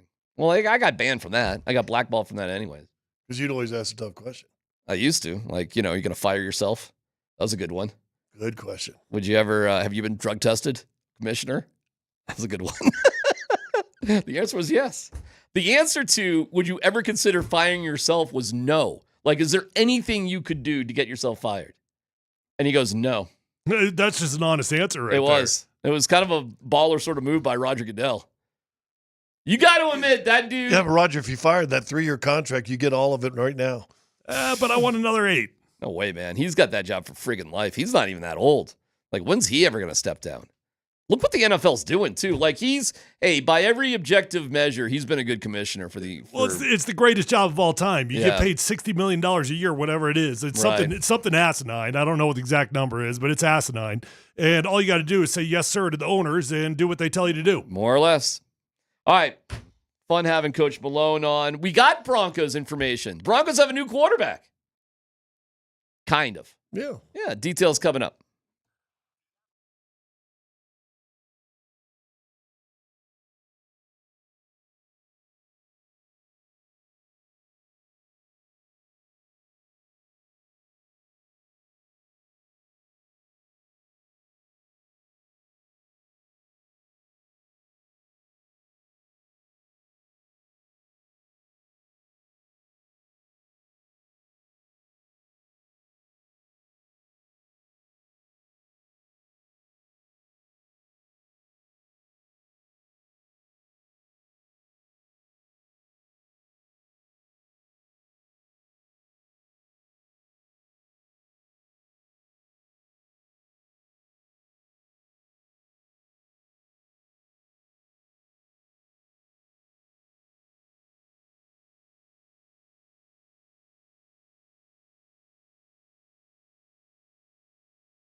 What's your question? Put this on the air. Go ahead. What do you got? Well, the NFL Network, dying for programming, has got the 2009 NFL Draft on. Okay. 2009, that's 16 years ago. And Mark Sanchez was the 5th pick. Okay. Was Mark Sanchez a bust? Yeah. I don't know, bro. Not complicated. Don't overthink it. He took his team as a starter to 2 AFC championship games. Yeah, but you also said that Baker Mayfield succeeded by going to a playoff game as the number 1 overall pick. Okay, but let's just pull the curtain back a little bit. You draft a quarterback. What do you hope to get out of him? How far do you hope to go? A second contract. Oh, really? There's nothing about wins and losses or success No, as a but team? I mean that comes with it, of course. Of course. But you get to that second contract, and that's a starting point. All right. So that means that you saw enough that you wanted to reinvest in the same guy that you already invested in. Theoretically. Just playing some theories there. You So drafted... is Baker Mayfield a bust? Well, hold on. Let me just throw my... Hindsight 2020, hell no on the career. At the time in Cleveland, Cleveland? absolutely was he a bust. If Mark Sanchez got hurt in his 4th year and could never play again, but in those first 4 years, which he did, he got his team to 2 AFC championship games, is he a bust? Didn't get a second contract. I'd never play that game with injuries. I played that game with Bradley Chubb all the time. Everybody wanted to call Bradley Chubb a bust. I'm like, no, when that dude's healthy, that dude balls. So I think that is different. Injuries to me is a different category. But can injuries qualify you as a bust?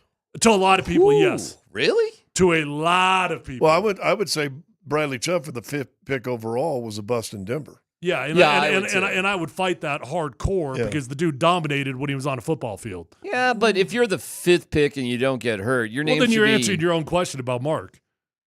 Well, but the Broncos didn't get to the playoffs with Bradley Chubb. I mean, they got to the AFC Championship. If the Broncos... But no other position do you define success by playoffs or wins other than quarterback. It's literally the only position that you define that by. Okay, fair enough, because quarterbacks get credit for starts and get wins and losses. They're the only position where if you look at their bio and their stats, there's thing for win and thing for loss. Mm-hmm. No other players get that. And it's the quirkiest rule in the NFL. You take the first snap, you're officially the starter. That's it. You get credit for the rest of the game. So technically in that game against the Chargers that Peyton Manning came in, he didn't get the win. Brock Osweiler did. Mm-hmm. That's another weird NFL rule. I don't know. Why do you bring it up? Just because you saw Well, no, because we're watching it up there. In 41 games, Bradley Chubb had 21 and a half sacks. I don't know. You know, for a Broncos. Yeah, guys, see, for me, Bradley Chubb's a complicated one. It is complicated. Mark Sanchez, that's an easy one. You're drafted 5th overall and you didn't even get a second contract. Bust. You know what the value you got for Bradley Chubb? Not only whatever you got on the field. Got you George Payton or Sean Payton. Got you Sean Payton. His value was worthy of a 1st-round pick, which you flip for a coach who's might turn out to be one of the better coaches in your team's history. Mm-hmm. Okay. Like, I mean, was Clinton Portis a bust here? I wouldn't say so. No, God, no. And he was really successful in a short period of time, and his value was such that you got Champ Bailey. So there's no way Clinton Portis was a bust. Oh, he had great years here, though. No, you're a quarterback. You get your team to a championship game, too? Well, the question is... Dude, you didn't even get a second contract with the team that drafted you 5th overall. Come on. This ain't complicated. But why? All right. I know what you're saying. Was Baker Mayfield a bust? That is another weird one because did you see what Jimmy Haslam said today about Deshaun Watson? Which was fascinating because the dude's still on the football team. I know, that was a riot. He goes, it was a swing and a miss about somebody who's still on the team. It was a swing and a miss. Yeah. Dude's on the team still, dude. Well, it's the first honorable thing he's done in years is acknowledging that was a huge mistake. They got to be drafting. They also said if we don't like the guy, we're going to, draft the best player, that sort of crap. That's what like losing organizations do over and over. They just don't understand what to do. The fact that he is publicly saying something like that does make me think Shedeur Sanders is going to the Cleveland Browns. It's a lot of like what the Giants did with Russell Wilson, his comments like that. I agree with you. I think Shedeur is about to be a Cleveland Brown. I mean the owners piling on. Deshaun Watson is still on the team. He's moving on, man. He is moving on. They are moving on. And Shedur's just going to sit right there. They're drafting Shedur. Now tell me this statement. Is this taking accountability or is this pointing the finger? After he says we took a big swing and a miss on Deshaun, we thought we had the quarterback. We messed it up, right? But then he says the trade was an entire organization decision, and it ends with D&I. So hold us accountable. But he starts it with it's an entire organization decision. He tries to soften the fall. Yeah. He wants to throw the mattress down on the ground before he jumps from 2 stories. Yeah. He's not falling on a sword. He's falling on a mattress. Yeah. He's trying to fall on a mattress, not a sword. Yeah. But the guy's still on your roster unless now you're just going to do the Russell Wilson with him and just, boom, we'll take an $80 million hit this year. Yeah, I think they're barreling down that lane. Hey, the Broncos look at what the Broncos just did. You get the right quarterback, and he's not hanging his GM or coach out to dry either. He's backing them. He's saying the buck stops with me and my wife who own the team. And so it makes me believe that they were the ones that pushed for a deal that literally nobody would do. Well, I don't know. That's what we were just talking about. I don't know that he really was falling on the sword on that when he starts it by saying it was an entire organizational decision.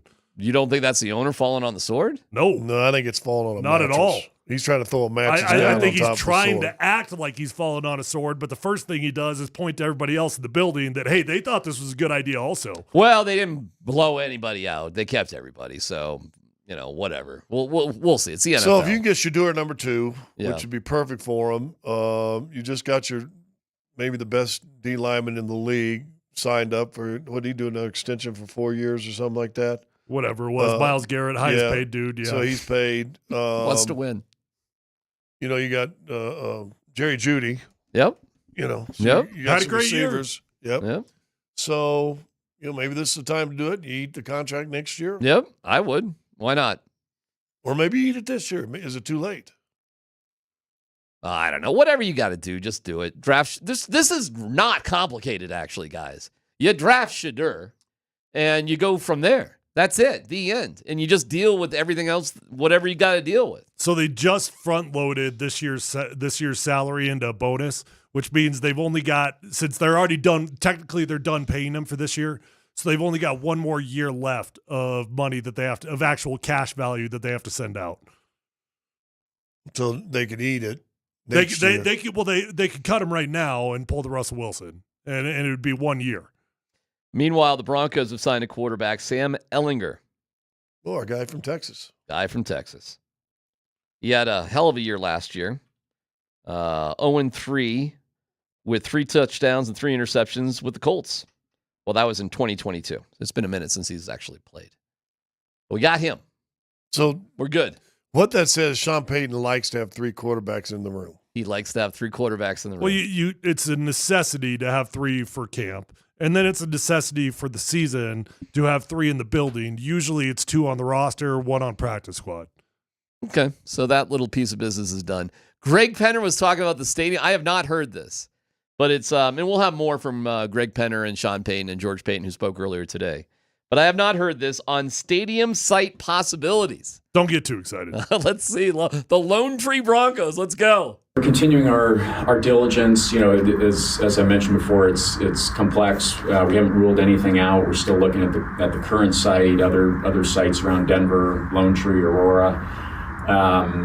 We don't have a set timetable for making a decision. We obviously have our lease that ends at a certain date, which is a date that we could focus on. But it could be something that would happen earlier than that. If we needed to, we could be in our current stadium longer. So we don't have a set timetable at this point.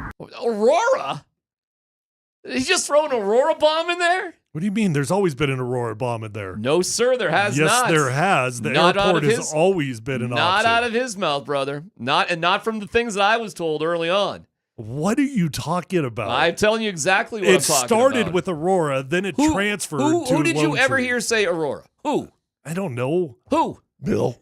Nobody ever said Aurora. Him saying Aurora, that's the first time Aurora's been mentioned. Oh, does it hurt you a little bit? Doesn't hurt me. It's interesting news. I was told, like everybody talked about the Gaylord and out towards the airport, and I was told definitively that is not happening. It's 3 sites. For him just to throw Aurora out there is really interesting. What was the third site then? The one site was on the footprint that it is. Second was Lone Tree. No, the second was Barnyard or Baynard or something like down on 8th and whatever, sort of a little bit south. And the third was Lone Tree. That is the first that he has said Aurora. Anybody of official capacity has said it. A lot of people have speculated it, but nobody's really said it. That's interesting.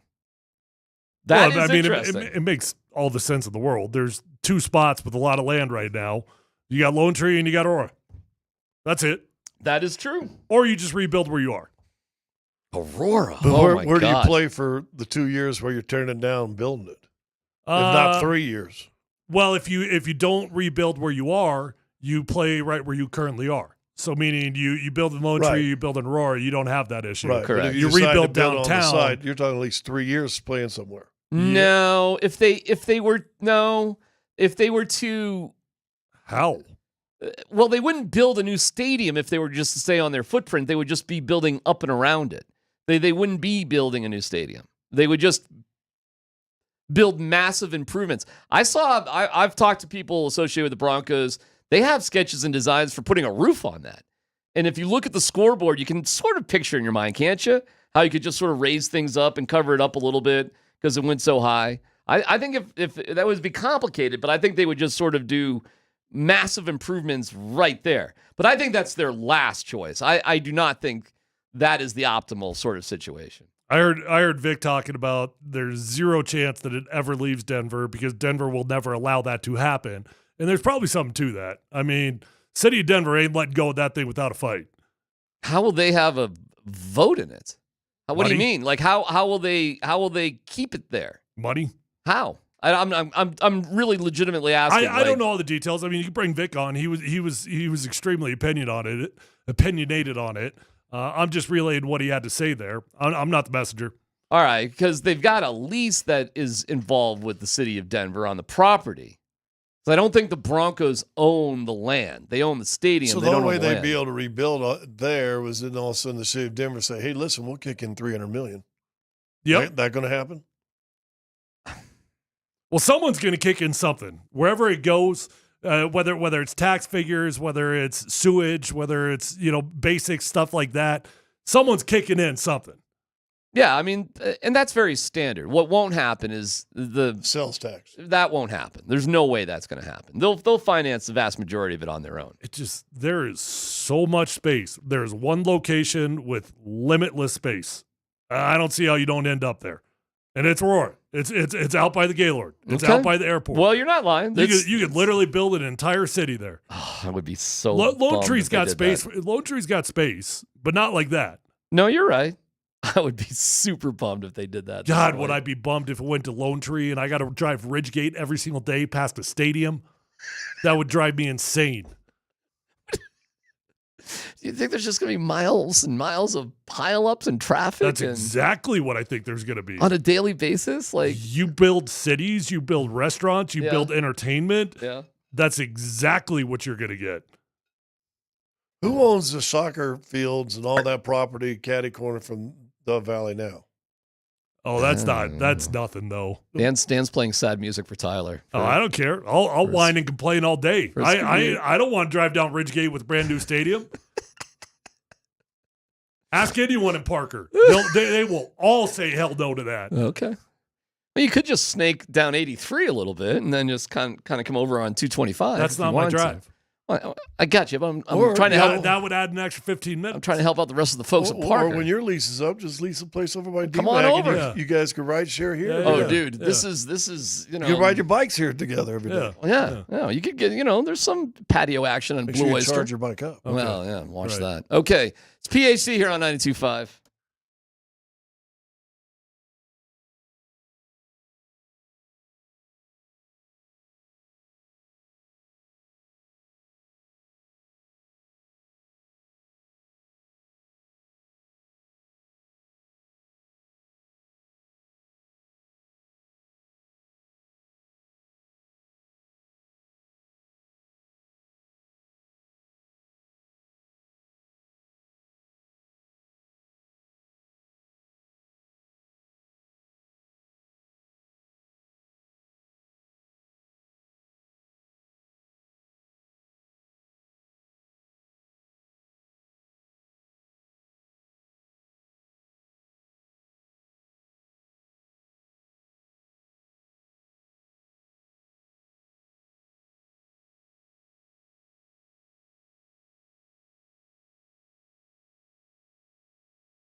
There you go.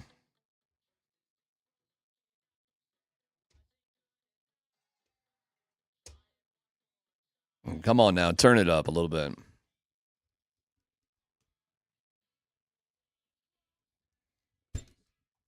PhD.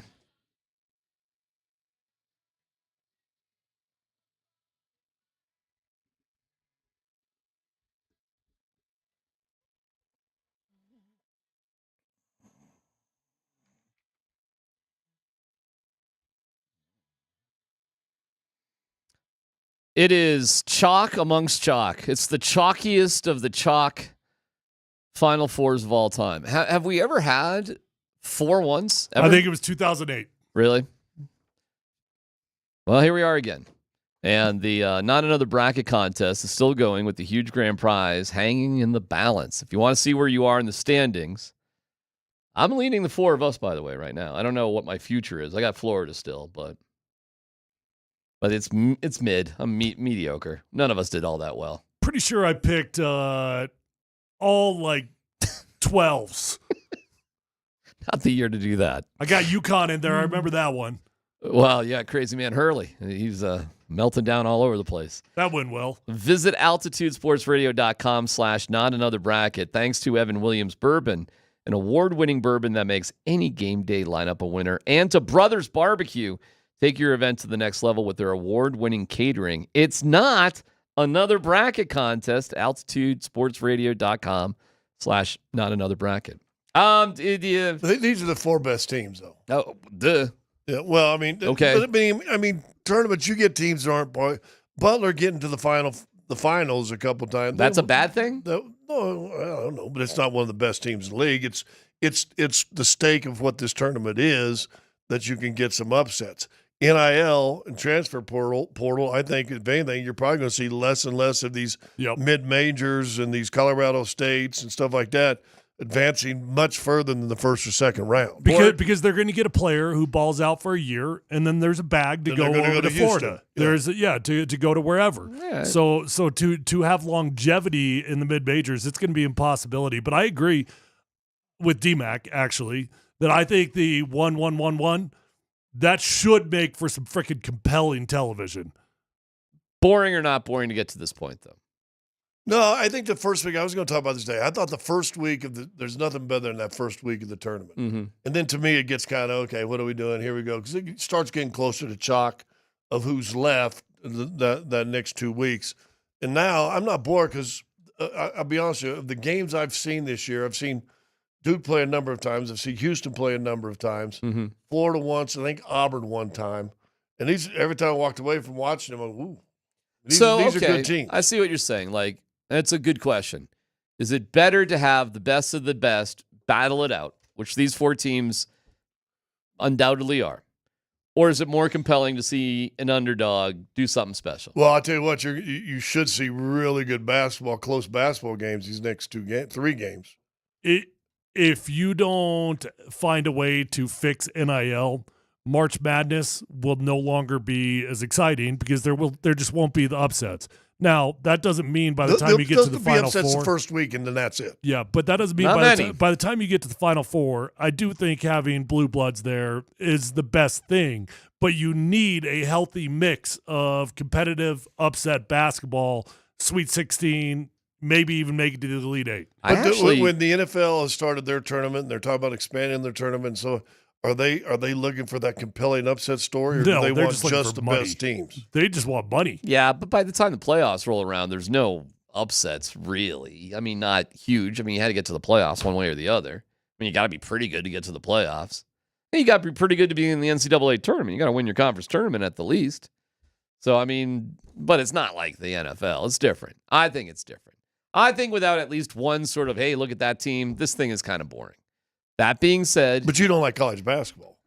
I think these games this weekend are going to be You know what's weird? You're right about me in college basketball overall. However, I did go on Thursday and Saturday down to Ball Arena for the games and was thoroughly entertained. Yeah. And there were some really good, hard, competitive last second. We got a guy But it was the first week of the tournament. It was the first weekend of the tournament, yeah. See, and I think that will still always hold true. Yep. And then from there, it's like, okay, do I still have a dog in the fight? Is my bracket busted? Whatever we're doing. I think there's less enthusiasm. And then there'll be enthusiasm for Sunday, Monday, or Sunday, Tuesday. Isn't that the games? No, it'd be Saturday, Monday. Saturday, Monday. Saturday, Monday. Yeah. And then the women's are Sunday, Tuesday. Ladies are that, yeah. And then congratulations to the DU Pioneers. Unbelievable. Beaten Boston College again. Last year was for the national championship. This year is to get into the Frozen Four in St. Louis. They did it again. I was talking to Logan O'Connor today. Nobody, Riker too. The college stuff is just next level. I almost feel just a pinch bad for guys that just don't have that in their background who are pros. These guys love it, and they love it in hockey just as much as they do in basketball or football. It's just that not as many guys play college hockey. Well, Logan was going on and on about this, that, the other thing. He's just, how's the game? He starts rattling off all these things. And you never hear again in that conversation. You're just like, oh. Yeah. Yeah. You're just saying, DMac said, I'm just hoping somebody's watching me talking to Logan O'Connor. Look, he's looking around, seeing who's looking at him. Exactly. Anybody got a camera? And we got a picture. Exactly. Well, good for Logan O'Connor. And if you missed the news, Taylor McCarr was signed by the Avs today. He might get a run with the Eagles as they go on their playoff surge. And Gabe Williams. You didn't say what position does he play? Oh, he's like a power forward. 6'4", 210. He is a wagon, as the expression goes. Has he lost some of that baby fat? Yeah. From what I was told, his conditioning and all that stuff is like. Oh, you may have picked up a deal. He was a 7th round choice by the Avalanche. So yeah, that would be, if that were to come true, and he could be with the team. All right, talk about weird sports things, and we'll get to the torpedo bat here in a second. The Black Aces are a cool deal in hockey, meaning it's a taxi squad of high-level minor leaguers, basically, who are with the team that can be elevated for the playoffs as soon as their minor league team run is done.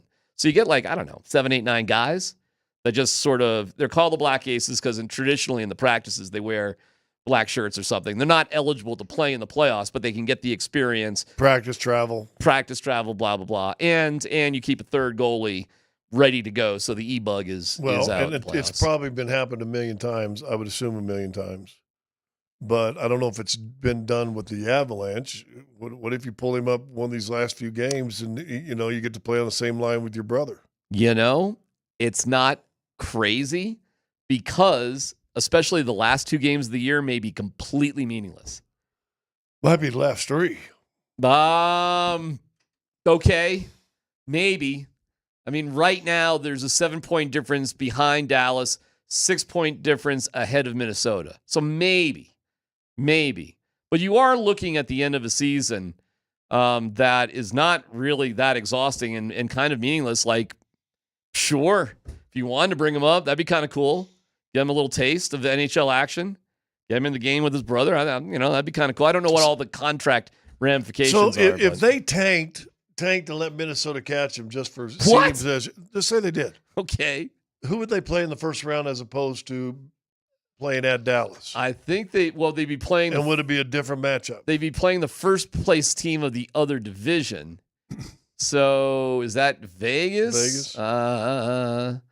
But tanking to, Jesus, we're not going to do that. They would be playing Vegas.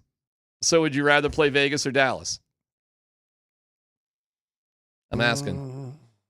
Well, point-wise, Dallas has more points. You know what? It doesn't matter.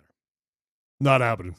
The only thing it might keep you away from is playing Winnipeg in the second round. I think that's how it works. That seems crazy, though. Who'd they lose to the other night? St. Louis. A good game. Just they didn't get the right puck luck. St. Louis has won 9 in a row. They are doing unbelievable. And they played well, too. They played well. And Calgary is total desperation tonight. Tonight, it's kind of like it for Calgary. And for whatever reason, they have 3 games in hand to the teams that have played 75 games. They've only played 72. But they can't mess around. They got to go. They got to go if they want to have a shot. And it's a stretch. But they have 12 games, so you have 24 possible points. So tonight is all or nothing for them. if they give a crap whatsoever. Plus, you get to see Naz Kadri back, which is kind of cool. Little hockey action. 6:30 start. 6:30 start. Oh, that's right. Monday Night Hockey on Amazon Prime in Canada. Prime Canada. Prime Canada. Who's there? Marshawn Lynch. Dude, I don't know, but their TV crew, there was like 20 of them all walking around today in the Avs locker room. And I don't know who the hell these people are. I'm sure they're like big, humongous celebrities in the hockey world. When you look at who owns Amazon, if you look at all these other TV production companies are trying to scrape by and make sure, hey, we got enough to get the profit line. So what's your owner's worth? Well, $189 billion. Yeah, exactly. So that's tonight. So early pregame, 6 o'clock here on Altitude Sports Radio, 6:30 puck drop. The torpedo bat. Oh, my God. How do we like the torpedo bat? Details next.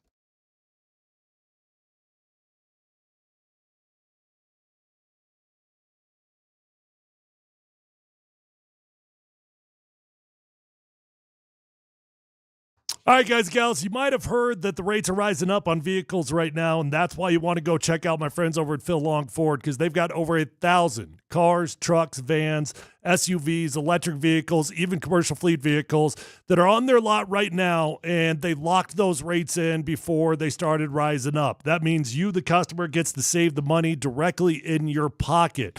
You are going to find the vehicle of your dreams with over 1,000 cars to shop from. We're talking about one-stop shopping. Don't drive all over the state of Colorado.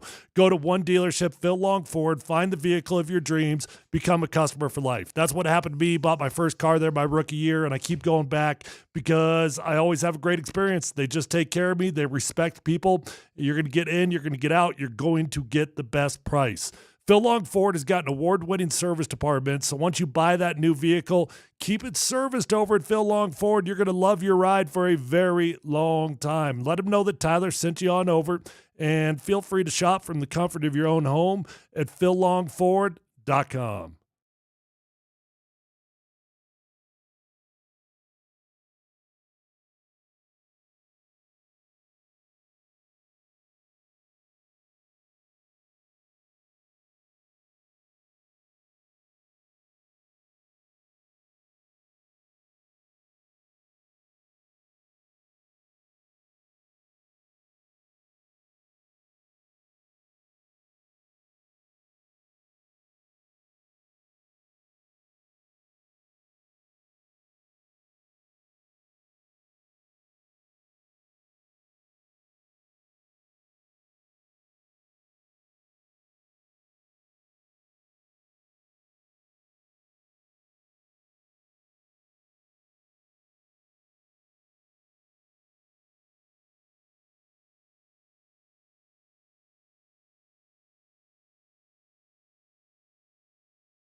No Dumb Questions coming up at 1:45. So put them YouTube. Here we are. Twitch. There you go. Shant Ma's the text line. One price, one person, 1 hour. Throw it out there, however you want it. And we'll be right for No Dumb Questions. Got a little bit of Broncos news if you want it. Let's hear it. Okay, so we knew that there was plenty of talk, speculation out there that the Broncos might play in Germany this year. Right? Okay. So people were talking about that earlier today down at the Avalanche. Yeah, well, Damani Leach spoke on it out at the owners' meeting, or what is it called, the player competition meeting, right? Well, whatever. Owners are all getting together. There's been speculation. I guarantee you there's palm trees somewhere wherever they're There sure are. well, there's a lousy day today. There's a beautiful beach right in the background, if that counts. Yeah, I don't see any palm trees specifically, but there's a beautiful ocean. You got a beach, I'm assuming palm trees nearby. Somewhere. What's the story by Damani? So he came out and said that, yep, they are actively trying to play in Berlin. And the good news is you never want to lose up. You don't want to give up a home game, right? That's the big fear. Nobody wants to give up their own home games to go play somewhere else. The specific team that they would play against would be the Colts. The Colts have got the Broncos on the road this year, so it'd be a Colts home game. Good. And it doesn't sound like it's a done deal, but they do want that to happen. Well, I think that would be great. We do the show in Germany.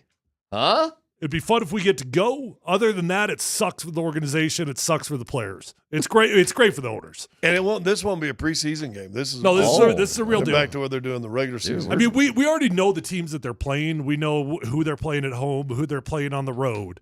Just don't have dates. Just don't have the dates. Dude. So you've got a. If you play on a Sunday, you'll have to play like a Thursday before you leave to play on a Sunday the next week, wouldn't you? You would like it to be scheduled that way, but it doesn't always work out like that. And then have a bye after you play? Well, that would be amazing, but it doesn't work out like that. That'd be ideal, yeah. Yeah. Dude, I mean, listen, nobody likes this. Nobody in football ops likes it. But I get it. It's money. I bet you anything this is easier to put together than the Greenbrier. Do you think Sean will do the Greenbrier again? Yeah, if there's a reason. I mean, if there's back-to-back, yes, absolutely. It worked. If it's back-to-back. Hurricane be damned. Yeah.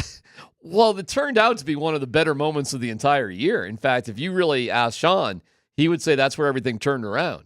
Because they had, listen, What game was that? Well, it was the Bucks. Between the Jets and Tampa. Mm-hmm. Okay. Well, between the Bucks and the Jets. I mean, the Jets were the second week, but they were going to the Jets. They were going to the Jets, yeah. Got it. Yeah.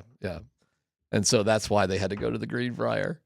Oh, I absolutely think he'll do it again. Because Skyline's from West Virginia.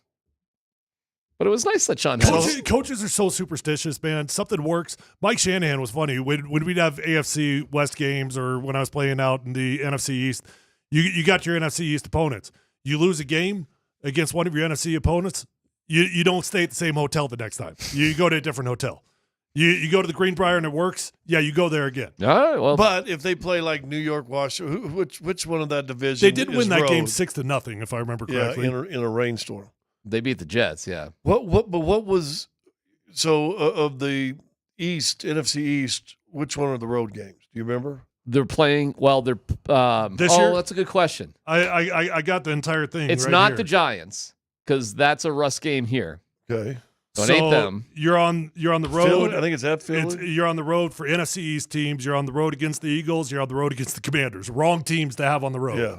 So Commanders are right next to the Greenbrier. If you play Philly and the next week you're playing the Colts, you aren't going to the Greenbrier. You're spending the night after the game and heading Monday to Berlin or wherever they're playing. Well, we're right around the corner, from the NFL schedule announcement. We got these silly meetings where they're going to try to ban the tush push, which is stupid to me, but okay, whatever. I mean, they're going to move the kickoff, thank God, out to the 35. It's going to be more punitive if you want to kick it through the end zone, which is good. I think they should keep the tush push. I like the tush push because it has more teams going for it on fourth down. I get it. It doesn't look that great. It's, not the prettiest play. The problem for all these teams that want to get the tush push banned, there is zero scientific evidence that it leads to more injuries. Zero. They're just making that up. They're just literally, the Green Bay Packers specifically, they're just making it up. There's no evidence whatsoever. Well, Sean McDermott said the same thing. He said that despite the fact that there isn't any evidence, his gut just tells him that my gut would tell me it's probably more dangerous also, but there isn't any evidence. I love it. Just your gut. Let's talk about a little science, as we saw science come into play with Major League Baseball. The torpedo bat. Are you guys fans of the torpedo bat, or should I explain what the torpedo bat even is? You might want to. All right. Because obviously the Rockies aren't using it. Did you watch the Rockies over the weekend? Yeah, just a little bit. They played great defense on Saturday. Yeah. And that chicken came home to roost on Sunday. Tampa's supposed to lose 90 games too, though. Aren't they? We got to talk about what happened with Kyle Freeland also. We got to talk about that. We can do that. I told you guys about Bud Black. I told you. No, I'm not sure that came from Bud. I think that came from Kyle. Okay. So Kyle's just a quitter? He said he got winded? Yeah. Yeah. You know what? I'd really like to talk to Kyle about that one. Why did he say he got winded? I don't. Well, first of all, you realize you have to believe Bud Black on that one. Kyle was not quoted to say that. I had a friend that actually talked with Kyle after the game and said he was out of gas. Okay. He only threw 67 pitches. I know. Okay. But how much work do they really do? I don't know if you've been spending time in spring training. I mean, let's be honest. You and I have spent a lot of days in spring training. It ain't like a lot of work. No, they don't pitch like they used to, so I'm sure his arm hasn't been ramped up. I don't care. Ramped up. It's 67 pitches. I know. I've trained 10-year-olds to throw 90 pitches by April. I mean, are you kidding me? Ramped up. Yeah, this is preposterous. The thought that Kyle was winded or burned out or tired. Patrick Saunders pointed out that he had thrown more pitches in spring training games than 67. Well, you think Bud Black just made that quote up? You think he just made that up? That Kyle told him he was. Well, he is a terrible manager. So I don't know. But would I call Bud Black a liar? No, I'm not going to try to call him a liar. It's just so hard for me to believe. So hard for me to believe. And then you put in Tyler Kinley. Why this dude is still on the Rockies is anybody's guess. All this guy does is give up runs now, sometimes it's okay because they got a few runs to play with, but Tyler Kinley literally gives up runs every single time he goes out there. He is a run-giving up machine. And Kaner hates him, too, as a pitcher. I don't know him as a person. Big guy, though. You see Tyler Kinley, you're like, that guy's going to be awesome. He's going to throw it 100. Oh, he's going to be incredible, and he sucks. But Bud's a terrible manager, too, and sure enough, you pissed away your first game, and that's that. That you should have won. Yesterday, they just couldn't play defense. They just throwing, kicking the ball around, squeeze, it's a getaway safety day. Squeezes. Rockies have a history of horrible getaway days. Getaway day? What are we talking about? It's game 3 of the season. I know, but I'm telling you, it's a culture. Okay. It's a badly managed team with a bad manager who I don't know what to believe about that Kyle Freeland thing. I believe that he said it. You believe Kyle Freeland said it? I believe Right. the guy that told me that he got a text from him. I'll tell you. Okay. I don't think Bud Black just makes that up. Well, it's an insane decision, and I'm very, very tempted to say, I don't care, Kyle. Get back out there. You've only thrown 67 pitches. Let's see how you do against batter number 1. Generally, that's how it goes, by the way. No manager in their right mind is taking out their starting pitcher after 67 pitches in the 6th inning. Nobody's doing that. I think Freeland was just happy to have a good outing. Well, you're calling Kyle Freeland soft. Yeah.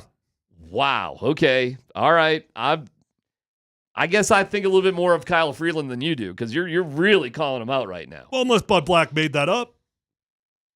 So you're saying Kyle Freeland and if he was soft. really gassed, then I think you got to go back to the organization and what we doing during spring training that you don't have a pitcher ready to go for opening day that can go at least 90. Why 85. would Kyle Freeland throw in more pitches in a spring training game, like Patrick Saunders pointed out? Why would he do that? How many times? Once? I don't know. How many times you got to throw? 60.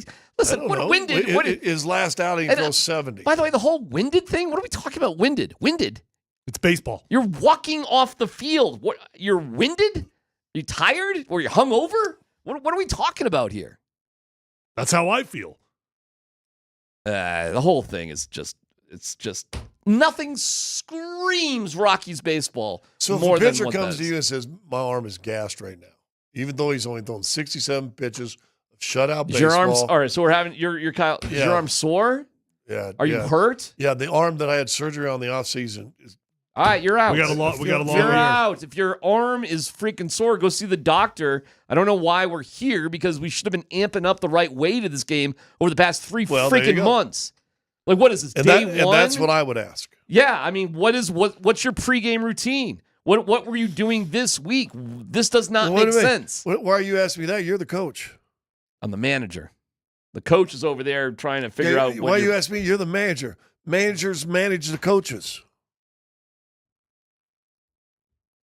I wouldn't be having this conversation because I wouldn't be in this position. Because you would have managed the coaches. I'd have managed the hell out of things. He could have got at least 90 for you, right? I'd have sent Kyle Freeland back out for one more batter.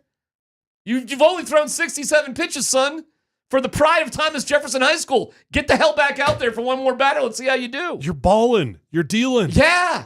If you're hurt, we probably would have known it throughout spring training. How was your bullpen session yesterday? How was your warm-up today? Was it hurt then? What happened in your 7-pitch, 4th inning today? The hell? I'm just so tired of this crap. So many lame-ass excuses when it comes to the Rockies. People are so quick just to say, the Rockies suck, and blah, blah, blah. Like, there's no cause that goes into them sucking. Like, it's just inherently they will suck.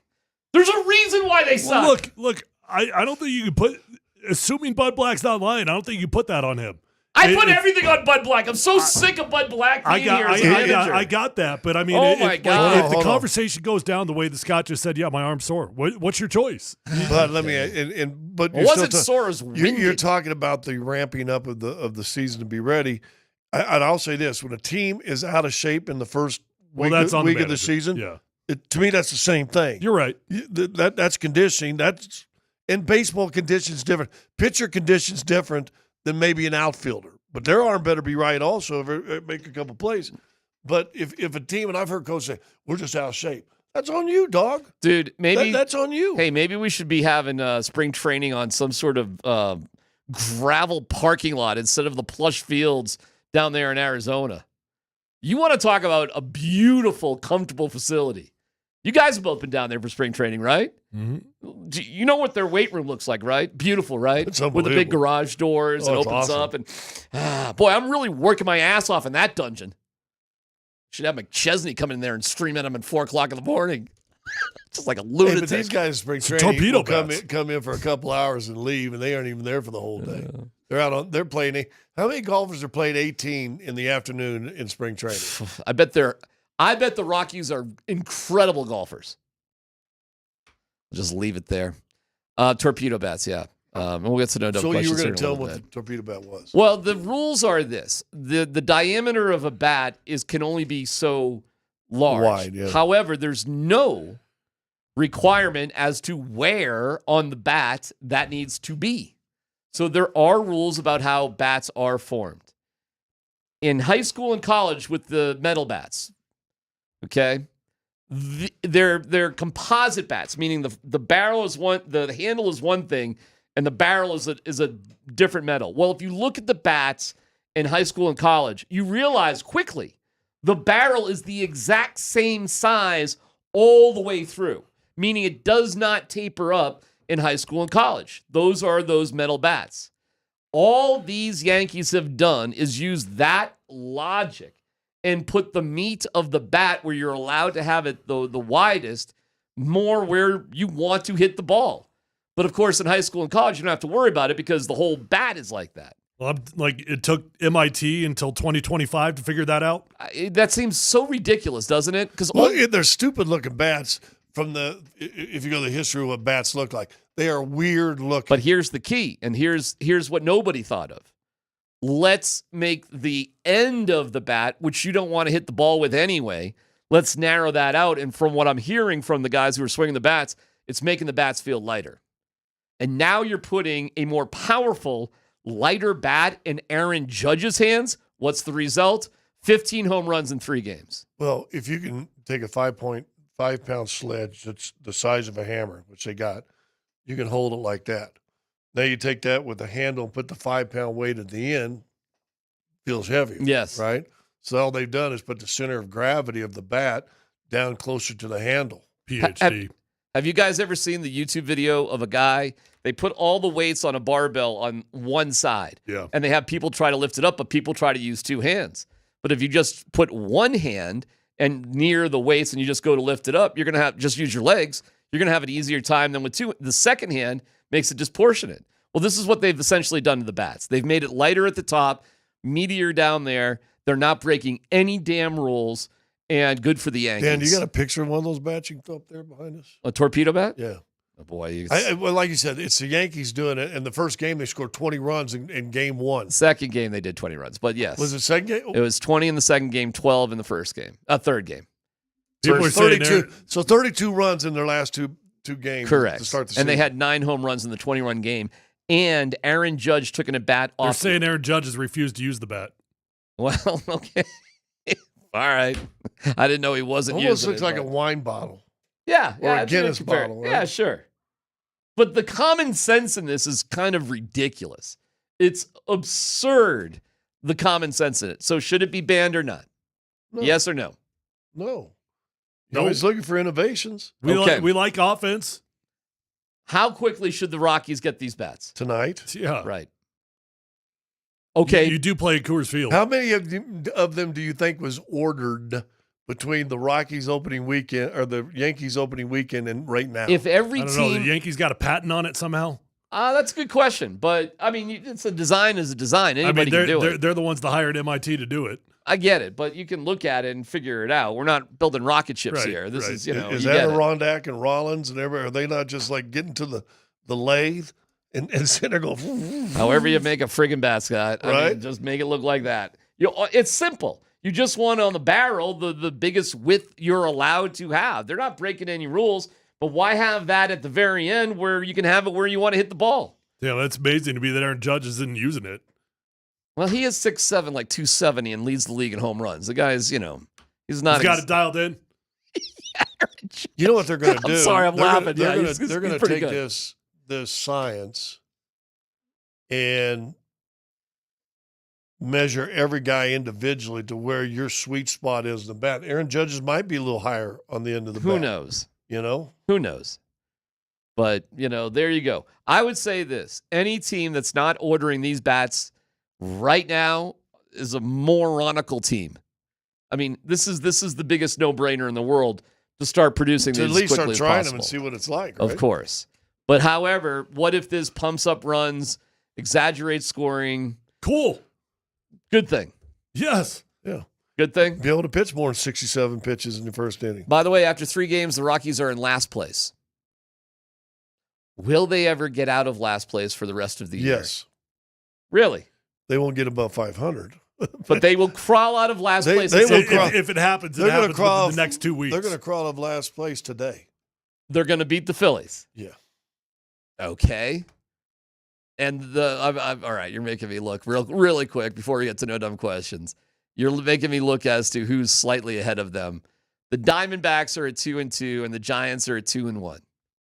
The series is over. The Rockies are already 3 games behind the Dodgers.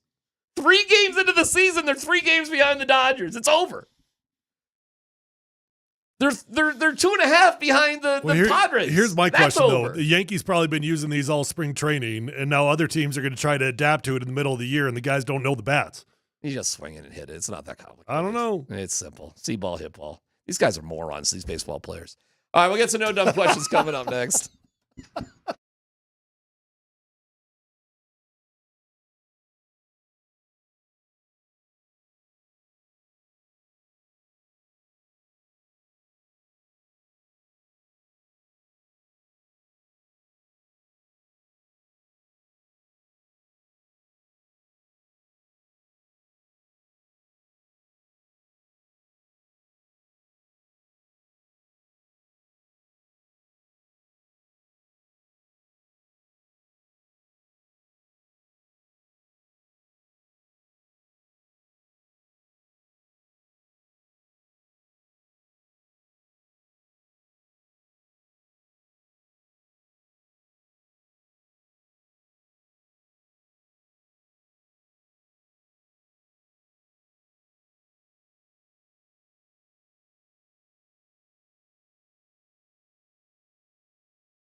Polumbus, Hastings, and DMac present No Dumb Questions. This is your safe space. I like to use no dumb questions as parenting advice for myself. You're a smart guy. Send us your not dumb question now. Tweet it, text it, or Twitch it. It's No Dumb Questions on Altitude Sports Radio 92.5. All right, if you want to reach out to us on No Dumb Questions, there you go. Do you think the Rockies are winning or losing right now? We have not. You think we're winning? What do you think, Tyler? Are we winning or losing? I said that they're going to break it in the next 2 weeks, so we need it now. Okay. I have not looked at the scoreboard here. The game's been going for a minute. We just haven't paid any attention. Great sports show. Shirks. Idiots. We have the Rockies. No score through in the bottom of the third against the Phillies. What? You got to turn your mic on. So Senzatella pitched your second game. He only went 4 in the third inning, gave up 0 runs. 78 pitches. Yeah. So he's out. At least he had 78. Hey, Bryce Harper. No, that's Jason Worth. And Marquez is pitching today. This is a win. Okay. Well, playing the Phillies. Is this a question, or are you leading off no dumb question? Do you think the Rockies will win today? No dumb question. The Rockies got the starting pitching to win this season. They do not, my friend. As a matter of fact, they do not. Any other questions? We go to Orion Robinson. My son has a perfect Final Four intact. He's 9 years old. Should I start prepping to take him to Vegas to win gobs of money? Well, I'm just so proud of his genius son that picked 4 number ones to make it to the Final Four. He got really creative. I think with the NILs and transfer portals, the chalk is going to be more successful. It will. Of course it will. I agree. A no dumb question. Does Cooper Flagg give the Jazz a winning season? That's a good question. What happened in year 1 with Wemby? They didn't have a winning season. They had a weird season. They had the weirdest season of all time because they sucked, but they were really competitive. Yes. They were in so many games. And then they were kind of probably going to trade Markkanen if you're going to get the first pick. They'll have one of the 3 best opportunities to get it, right? And if they end up getting one, you'll see Markkanen probably traded before the draft. Okay. For another draft. The answer's no. As good of a player as Cooper Flagg is, the Jazz have so much to do. He'd be a good building block though, for sure. I was looking at the roster today and thinking of trying to figure out drafts, whatever. In the NBA, I mean, if you're a first pick in the draft, I mean, until you get to maybe the Sixers, and the one I saw had Brooklyn ahead of the Sixers, so the Sixers on the one I saw was 6. So unless you get to Philadelphia, Toronto, do you want to play one of them other teams? Do you want to play for Utah or Washington or Charlotte or New Orleans? What choice do I have? Well, I mean, you're going to make money, but, I mean, wouldn't you like to be able to go somewhere else and go, hey, I'd like to play it? Well, Cooper Flagg's allegedly got a choice. Go back for $11 million. I guess. He'll just be in the same exact place next year with another crap team. Of course. I don't know. You go to Utah, it's a passionate fan base. They're going to treat you like a king. I don't know. They do treat you like a king. You're going to work with Danny Ainge, who's a good GM. He knows what he's doing. They're just in a massive rebuilding project. And they aren't afraid to tank, and they've acquired a lot of picks. Yeah. By the way, what do you think about the tank and stuff? Well, I'll just say this. It's happened forever. And I can go back to one of my years in Atlanta. And here's my example. Your tanking works so well in Atlanta, and we had to suit up 8 guys. Mandatory, you have to have 8 guys. We refused to sign a 10-day contract, and our 8th guy had a broken foot, but he stayed on the bench in a uniform just so we could have 8 guys on the bench in a uniform. But they wouldn't sign any 10-day contracts. So you tanked. Good for you, and your what you won was John Koncak.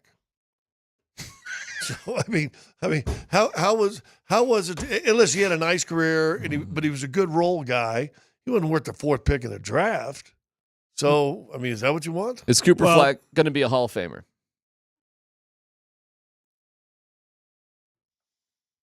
Well, if he has a career like Carmelo Anthony, They win a championship this year. He leaves after his freshman year. He goes to Utah, and lo and behold, they at least make the play-in, or at least a viable team. Yeah. Does the ball get stuck with Cooper Flagg? Is he? No, he's a player. Okay, he can play. All right, so my no dumb question 5 with assists. My no dumb question with tanking. You get rid of the lottery system, does that solve it? I mean, the single biggest reason why the NFL does not have real tanking. Now, there's teams that in the final 4 games might decide that they would prefer to lose the last 4 games, but there's no such thing as you get halfway in and then you see 5-6 teams tanking. It doesn't happen. It's because you literally have to be the worst team. You have to have the worst record in order to get the number 1 pick. With the lottery system, it doesn't have to work that way. Well, you did fire a coach this year because you won. Yeah. Right? Wait, what are you referring to? Well, what was the one coach that won late, and instead of getting the first pick, they got third? New England. Didn't New England fire their coach? Oh, you talking about the Texans when they got C.J. Stroud?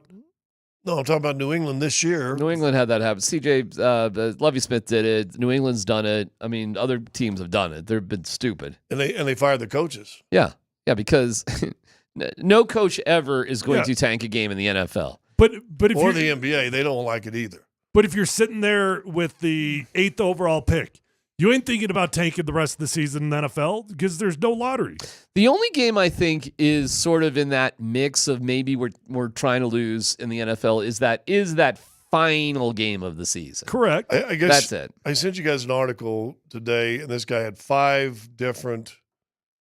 It's from the Bounce, and they had 5 different ways to change up the tanking in the NBA.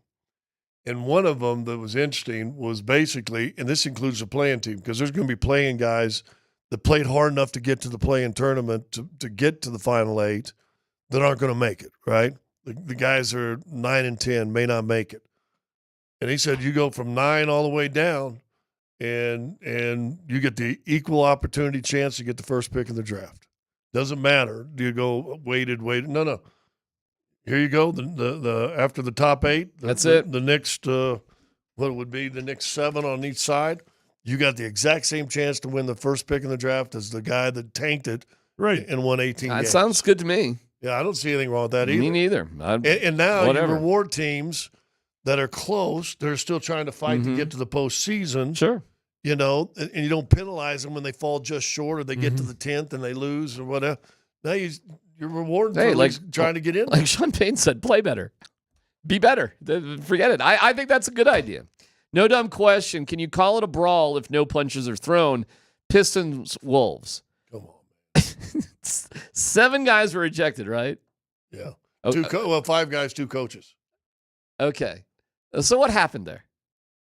What are we doing here? Well, reading the recounts, Fitch said that it was too physical of a game to start off, which means the referees didn't control the game early. Okay. The foul on Naz Reid, I didn't. Here we can see right here. I didn't think it was much of a foul. He's going to the basket. Guy slaps it, hits his arm. Watch. The one on Giannis. Okay, that's nothing. That's nothing. But he waves his finger. You can't do that. And then Naz Reid gets in his face. Hey, then DiVincenzo. Small guy, little glad. Naz Reid threw a punch, so he should be suspended. I like the DiVincenzo's sort of like a small guy going up to a big guy. I like that. In NBA standards, that'll be considered escalating because he had everybody on top of him. Well, and it went into the crowd. You see him sitting in crowds. He got put in the Lexus Club. Yeah, there will be guys suspended for a game to 3. That was pretty close to a baseball fight right there. Let's just get everybody out there. Nobody do anything. Well, the article I sent you said wild brawl. I think it said wild. I don't know if it's a wild brawl. And then the announcer, if you can hear Jim Peterson, who he had on. Yeah. Oh, okay. What a crazy fight. This is a crazy brawl. Crazy. Yeah, I mean, well, yeah, you can't. First of all, you can't. What's he? DiVincenzo would be suspended at least a game, if not 3. Naz Reid, because he throws a punch going into the yeah, but pile. Naz Reid started the whole damn thing by waving his finger. Yeah, and then if you see at the start of it in the pile, he throws a punch into the pile. He'll be suspended 3 to 5 games. So watch at the end. Wags the finger in the guy's face. Just don't wag your finger. And DiVincenzo's sticking up for his guy. It really was a nothing foul. But watch Reid now. Watch this punch right there. Nah, that's a cheap shot. That's a total cheap shot to the back of whoever's head. That's 3 to 5 game suspension.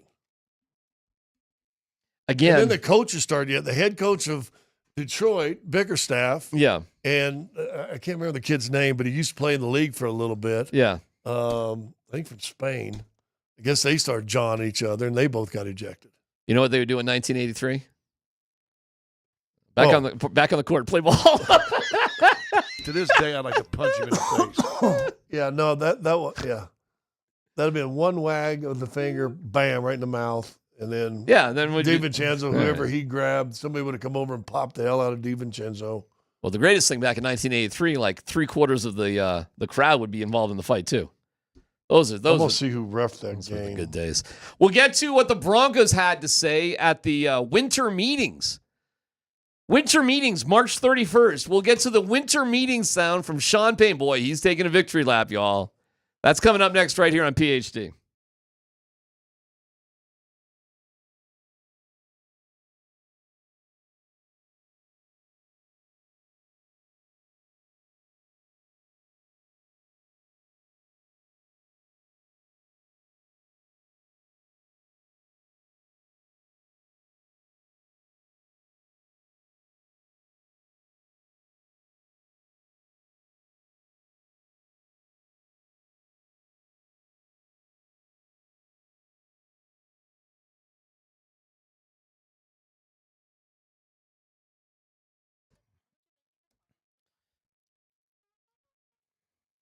Hey, it's DMac for the Rocky Mountain Men's Clinic. If you're dealing with erectile dysfunction or perhaps low testosterone, either way, there's a better way for you to take care of these issues with the Rocky Mountain Men's Clinic. For the low T, no big deal. I mean, just go take the low T quiz at RockyMountainMen'sClinic.com. 10 questions, yes or no, just takes a couple minutes. You schedule an appointment. They'll have your results within 30 minutes. The cost of the appointment is only $99. Now, this is the same cost if you're dealing with erectile dysfunction. Again, you get a consult with a Colorado licensed medical provider, a T and PSA test. If you get a test dose when you're dealing with erectile dysfunction and it doesn't work in the office, the visit's free, but it's going to work. In terms of low T, same sort of concept, a T and PSA test. If you sign up for testosterone treatment the day of your appointment, your visit is free. So whether it is erectile dysfunction or low T, the Rocky Mountain Men's Clinic has you covered. Call them today at 720-440-7900, RockyMountainMen'sClinic.com.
Tonight at Ball Arena, it is the Avs taking on the Calgary Flames. We'll get to that in just a little bit. Had a great time with Michael Malone earlier today if you want to go back and listen to that show. But the news of the day surrounds football as they get going with their winter meetings. Here is what Sean Payton said, and this is Sean doing a bit of a victory lap about not being in the quarterback market. I appreciate not being in that quarterback market. You know, it's difficult. We were talking last night, George and Greg. You know, obviously there's a lot of pressure to get that right, and when you don't have it right, you know, it's one of those positions where it can kind of consume you as an organization. And fortunately, you know, a year ago this time we were able to do that. We're just getting into the heart of the meetings now, so the mocks or what have you would be stuff we'll throw into a computer. Now, it doesn't sound like Scott's best friend is overly arrogant there, but it is a little bit of a victory lap. He was arrogant about the whole thing before they got their guy. You go back to what he said at the Combine last year. Last year at the Combine, before they got Bo Nix, and by the way, he admitted that Bo Nix had a terrible Combine performance and that he wasn't their guy after the Combine. But he said at the Combine, look, this thing isn't that hard, and we're lucky that a lot of teams are bad at evaluating quarterbacks, but we're not. So we're going to get this thing right. And, you know, I guess he's got some reasons to feel cocky. Yeah. I mean, okay. You remember this time last year, there was a lot of people here on this radio station who weren't, you know, exactly head over heels for the Broncos to take a quarterback. Forget where you guys stood. Tyler, I think you were fine with the quarterback. Scott, I don't think you were a little bit more I said try ambiguous. to go up and get somebody, but if not, I wasn't thinking of Nix or what's the guy from Washington who went to Atlanta? Penix, who I like. Kocher was all about Penix, or at least at the end he was fine with Bo, though, too. But we had definitely our Brock Bowers crew around here as well. It was pretty equally divided. We had a great year. Okay, hindsight now being 2020. If you had to grade out the Broncos based on what they needed at this time last year and what they got, where would you put them? Well, if your guess was going to be you take Bowers and your quarterback was going to be Stidham. Or Zach Wilson. Or you got Bo later. Or you get Bo later. But say you don't, and you go with Stidham because that's his guy. Okay. You probably win 4 games, and now you got a chance to get one of the 2 guys this year. Disaster. It's a disaster. Well, they had one more year being a disaster. It would, well, how do you think Zach Wilson would have done? It would have been Stidham. You think Stidham would have been the starter for the entire season if he's clocking in with 4 wins? They would have moved to Zach Wilson. Zach probably wins 6 or 7 games. So, but hold on. So they go with him for 6. They're 1-5, and Zach goes 4 and whatever the rest of them. It's a disaster. Yeah, what? Because now, where are you drafting? 8, 9, like the Saints are, in a terrible quarterback class. Now look, if you could have drafted, who knows? Maybe you could have got first or second this year. I think it's really silly to take victory laps right now, but to say that the Broncos didn't do well is also extremely silly. Yeah, they did really well. They got a quarterback that looked great in his rookie year, and you've got no reason to be thinking you got to look for a quarterback again. Also, to be sitting here after year 1 taking victory laps is pretty naive. It's naive to the NFL. It's naive to the way that the world works. Who the hell would have thought C.J. Stroud would take a step back last year? Nobody, right? So victory laps are just stupid. Until you win something, victory laps are flat out stupid. But the Broncos did well last year, and there's no way to ignore that. Yeah, man. Either you got one or you don't. That's it. It's simple. And any draft where you don't have one and you don't get one, to me, is a bad draft. But, hey, man, you got to get a little bit lucky, too. And who knows? Maybe it's your year. Maybe it's not your year. It's looking like, I was talking to Sanford today down there at Ball Arena a little bit. He thinks all 6 quarterbacks drafted last year in the first round are going to pop. He thinks all 6 of them are good. Yeah, I think that's also probably a little bit naive. I do. Could it be a good class? Yeah. The odds of 6 of these dudes the odds of 6 of these dudes even getting a second contract is going to be very, very low. 2018 was a pretty successful year overall, even though some of the guys bounced around. But that took time to get there. It took time, but it got there. And there was only one bad one in Rosen. But then, of course, you have the Kenny Pickett year where there was only one, and it was a disaster. Mm-hmm. It was terrible, and there was nothing there. If this year shapes up one way or the other like 2018, that's one hell of a year. I mean, if 5 of the 6 of them, or even 4 of the 6, end up getting those $30 to $40 to $50 million contracts, well, that's a hell of a class. This year ain't that, is it? No, we don't think. And again, there will be a reach. There will be more than 2 quarterbacks. You think so? In the first round, I do. Jackson Dart's going in the first round. To who? Probably the Steelers. Because the Steelers ain't got no choice, do they? They don't have a choice. So, like, and even if they sign Rodgers, they ain't got a choice. We can come up with all these theories and reasons why you don't draft quarterbacks late in the first round. Sometimes you don't have a choice. Sometimes you're just a good team that is stuck in a bad situation trying to find a quarterback with the 21st overall pick, and you got to do what you got to do. Yeah, if you're a playoff team drafting a quarterback, something has gone terribly wrong. And the Broncos have been there, and the Steelers are there now. And it's a tough spot, man. A lot of things got to go your way for you to be successful. But the Steelers should have known that last year when they're picking up Fields and Russell Wilson. Well, they've picked a lot of quarterbacks. By the way, Darren Muji today came out and said, Justin Fields, QB1, that's it, the end. He's our guy. Unless Shedeur Sanders falls to number 9.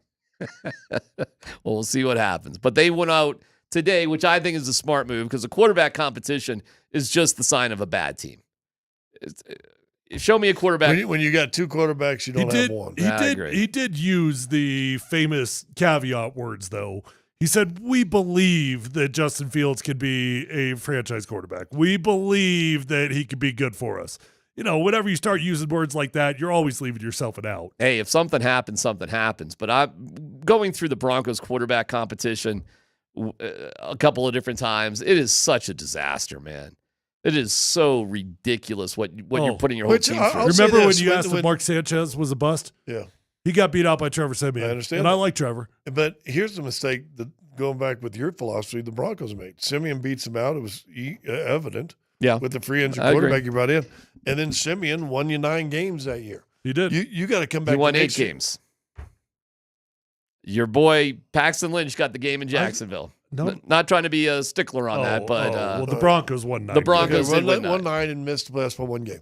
But you got to come in the next year and say my starting quarterback's Trevor Siemian, and they didn't do that. They did not do that. They threw it up to another competition. Yeah, that which he was won stupid. again, and that was a dumb move with your philosophy, right? That's right. For your philosophy, they said Trevor Siemian's who we're going to go with. You should have treated him like gold. It should have been clear as a bell. And if this is what you're doing. I had this debate so many times with the Tebow stuff. If he's your guy, then okay. Then let's go. Let's turn the team around Tebow. But he was never their guy. Well, then what's he doing out there? Appeasing the fans. Okay, then that's selling the number 1 sold jersey that year and making more revenue. You know what he was everybody. honestly doing? They thought he was going to lose games. That's what he was doing. Exactly. It was like a scene from Major League. Yeah. It was like the producers. We're going to put on the worst play ever. So it was Annabelle Bolin. Exactly. But guess what? It turned out to be one of the most exciting years in Broncos history. John Elway with his isotoners, just with the slow claps. This thing's would. But hey, man, they beat Pittsburgh, and John was giving Great job, Tim. John was giving him big hugs on the sideline. I remember that too. Proud of you. But once you get to the playoffs, let's go. That's what they did. Well, and like I said, C.J. Stroud didn't maybe have the year that he had statistically the year before. Guess what? He's 23 and he's still played, and he's 2 years in the league. He's played in 4 playoff games. Oh, yeah, and by the way, that's pretty if C.J. good. Stroud is my quarterback, even with the sophomore year slump, I'm excited about my quarterback. Also, that year with Tebow, I got it. It wasn't long-lasting and sustainable, and the numbers are ridiculous. I don't care what you say, man. That was one of the most exciting years to cover the Broncos freaking ever. Yeah. Ever. It was awesome. And it's a play that opens and closes right away, but whatever. I'll always be grateful for that year. And it got you Peyton Manning on top of it. It really was one of the most golden ages of Broncos football. It was where the Broncos were so relevant, interesting, exciting, successful. Just, it was awesome. And I'm glad to have parts of it back. But you can't have it back unless you have a quarterback. And they got their guy in Bo Nix. And he's going to get a second contract. And that guy's not going to slump. And How's that I don't for know if smart we can takes? give Tebow credit, but Seems like since Tebow played here in Denver that 1 year, sure has been a lot more RPOs put into the pro game than ever before, hasn't it? Well, it started with Russell Wilson and RG3, but yeah, you're right. He was a part of it. He's Tebow, brother. You don't think he would get a standing ovation if he came to like a Nuggets game or an Avs game or something like that? Of course he would. Of course, he's Tebow, bro. Isn't it funny? He's never been to a Broncos He game, don't like right? Denver. Is that right? No, I'm just no. I'm not saying that as a fact. I guess you're right. I guess I haven't. He's been back here to Denver though to speak. Yes, multiple times actually, but I have not for about $20K. And yeah, well, all right. It's 50 more. That's what I heard. Good. 50K. Gosh, good for him. Good for him. He's making money. Righteous gemstones. Why not? I'm all for it. Yeah, you think Deion Sanders has got a money tree in his backyard? Tim Tebow's got the money tree. Meanwhile, here is George Payton talking about the running back class. It's a strong class, and there's different flavors throughout the draft, and I think you can get a good back in the second round up and all the way to the sixth round. That's how it is. There's just so many of them. You have the first and second down power back. You have the change of pace. You have the third down. You have the 3 down. Not as many 3 down backs, but no, it's a good class. We'll get it back in this draft. They like to downplay this thing because it is a good class, and he's not wrong about it. It's arguably one of the better running back classes in 10 years or so. And I know this isn't exactly the hottest of hot takes, but mark my words, the Broncos will draft a running back in the first 2 rounds. It's the only glaring hole that's left on the football team. That's it. I mean, you can get by with your wide receivers. You can get by with your tight ends. It's the only glaring hole. So you will address it in the first or second round. Can you get a running back that will get more than 8 carries a game? And that's the difference between drafting a guy in the first round or later on. I think Sean said something today like, yeah, we need a running back, but we don't necessarily need a starting running back. Dan, see if you can find that. It was something along those lines. Well, if you combine that with that, it would tell you they ain't drafting a running back in the first round. I bet they do, first or second. Well, I'd put my stamp on it. I think there's a big difference between the first and second. I'm not saying they won't draft one in the second. I'm talking about the first round. Because you're right. If you're not going to hand that ball to that guy a bunch, primarily, then there is no point to take him in the first round if what he's saying is true, that team. Well, why would you do that? But you don't have the option. You don't have anyone on the team to even have the option to hand the ball to multiple times right now. So, I mean, not 10-plus times. You can give Jaleel 7 or 8 carries. That's cool. Fine. But you have to address it. Fine. They will later on. What's later on? Second round. Third round. I mean, do you believe what he's saying there or not? Is it deep or not? That's my whole take is that, no, I don't really believe it. It's the only glaring hole you've got left. You've got one glaring hole. That's it. You're gonna solve it as soon as you possibly can. So the Broncos would be making a mistake if Omar and Hampton's there and they don't take him? Because Genty ain't going to be there. I still think you can get a really good one in the second round. So I'm not going to call it an outright mistake. But hell, I'll put it this way: if you like Omar and Hampton, you like him. Yeah, you would be making a mistake to pass on your biggest hole. All right, but what Scott's saying, and I actually agree with, is if you take Hampton in the first round and you only hand him the ball 8 times a game, that seems to be a waste of a pick.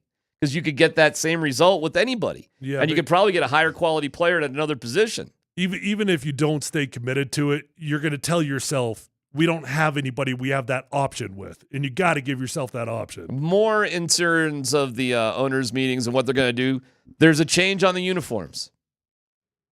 It's something everybody's going to love. Details coming up.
I mean, there's the ball. Hit it. I'm not saying that's an easy skill. Just doesn't See take the a lot ball, you hit the ball, you catch the ball. That's all you do. You guys see the dude that put bubble gum? Who was that? Was he on the Phillies? There's some dude that puts bubble gum on his bat, and then in the middle of the at bat, it like almost like it's pine tar or something. And then in the middle of the bat, he takes his mouth and he rips off some of the bubble gum and he starts chewing it. What? I'm serious. Let's Football Goes brought to you by Mountain High Appliance. Find them at mountainhighappliance.com. Dan, Buds, Quince, Tanner, let's football go. All right, we'll get to the uniform policy change in the NFL here in just a second. But I actually wanted don't to know what this is, the uniform thing. It's cool. Yeah, it's cool. It's cool. Fans are going to like it. But let's reset what Greg Penner, Broncos owner, had to say today on a stadium update. Where are they at as far as a potential new stadium goes? Go Lone We're continuing our diligence. You know, as I mentioned before, it's complex. We haven't ruled anything out. We're still looking at the current site, other sites around Denver, Lone Tree, Aurora. We don't have a set timetable for making a decision. We obviously have our lease that ends at a certain date, which is a date that we could focus on. But it could be something that would happen earlier than that. If we needed to, we could be in our current stadium longer. So we don't have a set timetable at this point. All right, so let me ask you guys this question, okay? You heard Lone Tree, you heard Aurora, you heard potentially staying at where the stadium is now. Yeah. Give me your guys' perfect scenario of what you would like to see with the new stadium. Location, dome, no dome, retractable roof. What's your guys' ideal scenario for a new stadium? I mean, I've obviously, outside of my selfish reasons that I don't want to drive through Ridgegate with a new stadium in a new city every single day on my daily commute, what I honestly really do want, I want it to stay downtown. I think there's something nostalgic about stadiums being in the city. It's what it's supposed to be. It's the Denver Broncos, right? I've always thought it was weird. Like when I played in Foxborough, to me, that was like the first stadium I ever played in that was hours from Boston. And I'm like, what are we doing? No, like it belongs downtown. And I would be fine because I think the new stadium I think the current stadium isn't a disaster. I don't think it's bad. I would be totally fine if they renovated that thing and put a dome on it and just stayed right where they were. The lease agreement runs with the current stadium till 2030. So you have 5 years. It took SoFi about 5 years to be completed. Yep. So if they're going to build on a new site, that construction, I would think, better start within a year. Now, they had flooding and remember that it was that monsoon season that was like rare for that time, for that part of the country. And it put them back 9 months to a year. But if you're going to build it, I know you got a year. If you're going to build it in some other site, you got to go now. My opinion could not be more selfish because it'd be fine no matter where they put it, in all honesty. How many times do we all even go to a game? Okay, so the whole concept of it's one place or another, you still got to get in a car, a bus, a train, or whatever, and get there one way or the other. I just love the concept, and I know most people would know dippity-doo about Lone Tree, and neither did I really until I moved here about a year ago, but it's kind of like half of a city. Half of it, and it's more like a city, by the way, than Highlands Ranch or Parker, which are much more suburbs. Lone Tree itself is actually more condensed and city-like in its neighborhoods rather than the further suburbs. However, it ends at I-25, and everything east of I-25 is just like a field. So to me, I'm just like, finish the city. Keep building it. And those who have been on the E-line all the way to the end, raise your hand. There won't be many of you. But if you go out there, you'll see they're building apartments, parking structures, and there's more development areas. So I don't want to mess up your commute, but I like the city vibe, and I want more of it, frankly. So I am completely selfish on this. I hope they stick this bad boy in Lone Tree. It'd be more convenient for their employees of the Broncos, who will be not working at the stadium shortly. Once they finish the build, all those employees that work at the stadium will be working at Dove Valley, which is right down the road. And as most of those don't work on game day anyways, though. I'm just saying it's just more central for everything they're doing. So I'm rooting for Lone Tree, but my heart skipped a beat when he did say Aurora, because that sort of brings up a whole nother ball of wax. That is the last place I wanted to go to. I would way rather have it downtown than out in Aurora. That to me is a nightmare. Like, who wants to go there? Sure, it might be more convenient for the airport, but who else would that be convenient for? Seriously, that's the worst scenario if you stick it out by the Gaylord. Keep it downtown. That's where it belongs. How often do you really go downtown these days? No, it's not about that. It's the 41 times a day. yeah. You guys. I mean, I go there Tuesday. I gotcha. How often do I go to the stadium Wednesday. at all? It's not about like the location, the drive. To me, that doesn't mean anything. To me, it's just nostalgia of being downtown. All right, but aside from nostalgia, is there another significant reason to keep it downtown? It's cool. It's got great views. But it's not cool right now because you're bordered by federal and you can't build out. It's really not cool. There's nowhere to go to just get like a coffee or like a sandwich or something unless you're going to walk down the Platte River to REI. It really isn't cool right now. Now, that area is going to be cool. I think it's cool. I think it's cool driving by it. I think you drive right past it on the highway. I think it's cool. Well, it's cool to look at as you pass it. I'll give you that. But it's not cool to stop at and be there. Like, there's nothing around there that's cool. And in all honesty, I cannot wait till the renovations happen at Ball Arena 2. Good luck finding a cup of coffee. I found the sneaky spot to get one, Spring Hill Suites. You can just go there and grab one. They don't even care. Oh, you go on their suite and do it? Well, I actually went there, and I'm telling to give you a true story. I was just looking for. I was a little bit early. I was looking for just a little something. They have coffee down in the press room. It was at a morning skate. It was like when they don't have that there, and there's no like little place right there. The closest place was Spring Hill Suites, the hotel. So I went over there, and I was like, "Can I get a cup of coffee and pay for it?" And they're like, "Go ahead, just have a cup of coffee." But you got to walk like 3 blocks, Scott, to get a cup of coffee. What are we doing here? You got to see how the rest of these stadiums in America are. You got to see what's near them. It's like other things. Boy, I'm losing it here. My voice is going way up. I know what you're saying about. It's kind of like at Coors Field, what you're talking about. Coors Field has everything around it. If they want to build McGregor squares in the parking lot, I mean, you could twist my arm and okay. But if you're real like, hey, man, this is awesome seeing that Burger King off Federal, I think we can do better. Seriously, the Roundabout Hotel? I mean, what are we doing there? The Boy Scout trophy shop?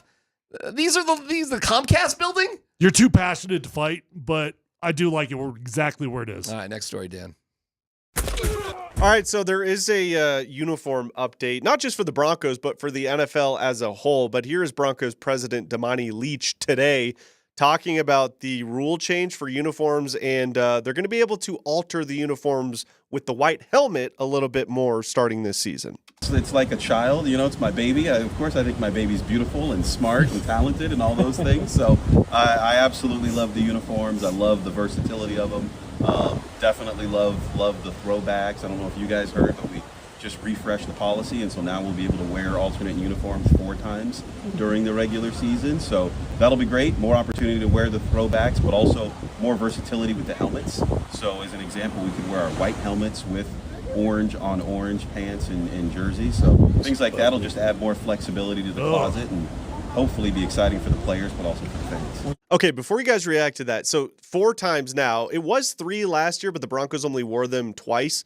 Do you want to see them do the old school throwbacks with the away whites as well, and then you can do 2 and 2 per season? Don't mess up the throwbacks. I mean, that thing is money. That thing is liquid gold. It's perfect as is. You just do the white version of the away. No. You do the throwbacks. You do the throwbacks 4 times at home. The end. 4 out of 8. And you do it the AFC West. Exactly. You do all 3 of the AFC West games, and then pick the biggest like other game of the year. A Monday nighter. Yeah.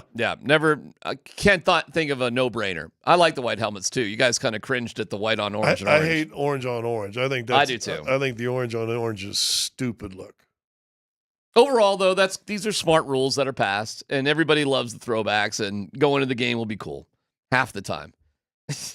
I mean, do you see a scenario where they just go to that for all the home games eventually? I think they're afraid to. Do you think 4 times is enough? Like, hey, that's a good taste. I think that's a lot. Think that's a lot. Yeah. Okay. All right, next story, Dan.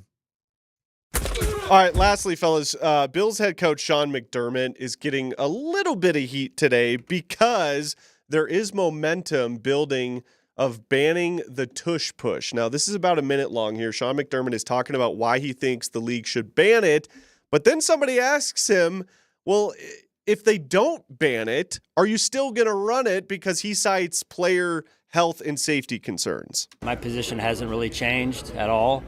I feel where I'm most concerned is even though there's not significant data out there to this point, my biggest concern is the health and safety of the players, first and foremost. What are you seeing with the health and safety of the players? Since, as you said, there is really no data to say there's injuries. Like, what are you seeing? Yeah, I think anytime you get in, it's two things. It's force, added force, number one, and then the posture of the players. Being asked to execute that type of play, that's where my concern comes in. Do you think you'll continue to run the play if it remains and you have concerns about the safety? Do you think you'll continue to run it? Because I think you ran it quite a bit last week. A form of it, right? A form of it. So I think it's a loose term, really, in terms of what defines a tush push. So there's different forms of it out there. I know we are one of the teams that people identify that run it. That's fair. Not very well. There's other teams as well. So we're gonna always act in a way that's best for the health and safety of the players, and I think that's the responsible way to go. Do you guys remember the playoffs? What game was it? Chiefs. I can't remember. They ran it like 5 times in a playoff game, and they were unsuccessful like 5 straight times. Yeah, it's not everybody that does it great. No, there's only one team. No, Bills were better than most, but it didn't work all the time. I do have to admit, it does look like a dangerous football play. It looks dangerous, but you can't really fight with the science. Science doesn't say it is. But if that's a dangerous football play, so is 3rd and inches. Well, here, if you want to ban it, and see, when I was playing, you weren't allowed to pick up a running back and push him into the end zone, right? Right. At least you weren't supposed to be able to do it. Sometimes they would call it, sometimes they would not. Well, shouldn't they just go back? Like, if you want to get rid of the tush push, that's what you got to get rid of that entire concept.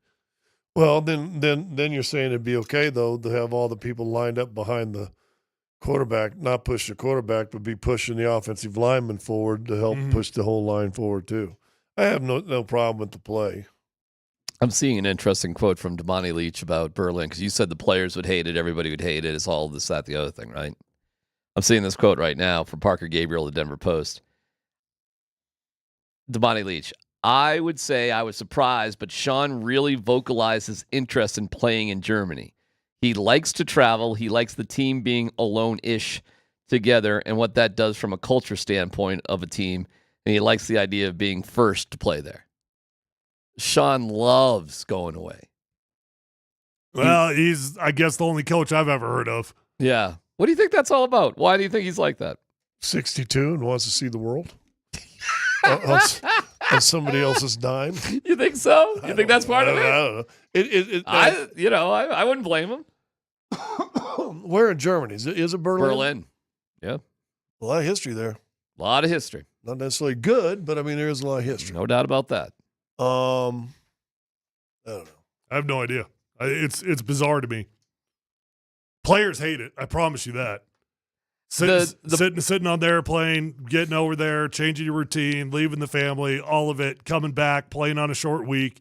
It's a terrible experience for the players. I remember the Greenbrier stuff. Boy, the players there, they were like, it's okay. Here we are. I don't think they even sort of dug that whole thing. But you can't argue with the success they had. 6-0. 6-0. Are you talking about the Jets game? Yeah. I thought the Jets game was like 10-9. I don't know. Fine. No, and I'm not trying to be picky here, but it was I believe. I was just mocking that it was a low I score. think the Jets had 3 field goals. I understand, but it was where Bo Nix came back in the fourth quarter in terrible conditions. Yeah, they just great game. They crushed it. Well, they won against the mighty Jets. Hey, listen, man, going into that season, most of us had those 2 games as losses for the Broncos. Season turned around there. No doubt about it. After losing the first 2 games. Can you imagine if you came back from that trip 0-4? You started 0-2, losing to Pittsburgh at home, and you're dumping these games, and then you... It's why they made the playoffs. Yeah, man. You won in Tampa. You won a game in Florida in September, really? Against what turned out to be a pretty good team? Mm-hmm. And then, hey, listen, I get it, the Jets, but the Jets had won the week before. And we didn't know they were going to be that awful. It was the Jets. Well, still. There was hope springing eternal. In the first couple of weeks of the season, everybody thought the Saints were going to be the new harbinger of good things to come. And that changed. It does go to show you, man, the first 2 weeks of the NFL season, you cannot draw any conclusions after that. The things can change dramatically after that. Some for the good, some for the bad. The game was 7-6 Denver going into the fourth. 7-6 Denver. Denver. Jets could have touched or a field goal with in the fourth. In the fourth with 13 to go. Okay. And then come from behind by Bo. Denver gets a field goal with 9 minutes to go. Fourth quarter come from behind victory. And then the last 8:49 was good football.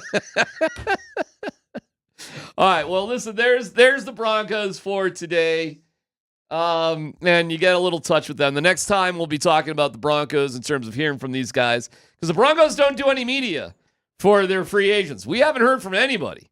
We haven't heard from Hufango, from Dre Greenlaw, who was reported today, by the way. Did you see that?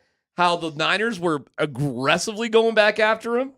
They were offering him more money. Like, he could have just easily stayed in San Francisco, and he still left. And I don't know if you caught it from over the weekend, but when he was 15, he had like Broncos gear. Like, this guy, for whatever reason, has been in love with the Broncos for a long time. Well, what it really came down to wasn't money. It wasn't any of that, because Kyle and John Lynch, they literally flew to Texas to try to seal the deal. Yeah. What it came down to was his dad told him, hey, you can stay in San Francisco, you can be Scottie Pippen, or you can leave and you can be MJ. Because he's got Fred Warner. Love it. I love that attitude, man. That's awesome. Good for his dad. That is one of the really incredible free agent pickups for the Broncos. Well, did you guys, when you guys send a picture of his workouts, like wearing this fatigue-like thing, pants type I don't stuff? think that was actually him. If that was him, that was crazy. I think that was an Army dude. It looked like it. That's what I thought initially. Yeah. And they said, no, Broncos new linebacker. I think that was a mock of that crazy Instagram. Morning routine. Yeah. Guy with the banana on his face. Yeah. Did you see that? You know what Tyler's talking about? No. Oh, dude, the internet is rocking with the morning routine of this dude who gets up at like 4 o'clock and spends 3 hours on his body, including smearing a banana on his face. Yeah.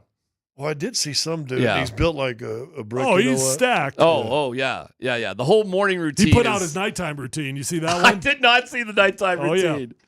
Will you tell me about the nighttime routine when we come back? Plus, let's preview what the Nuggets have on tap and recap the Michael Malone show from earlier today. And the Rockies. Are the Rockies going to pull one out? It's coming down to the wire against the Phillies. The Rockies are leading 1-0. PHC on 92.5.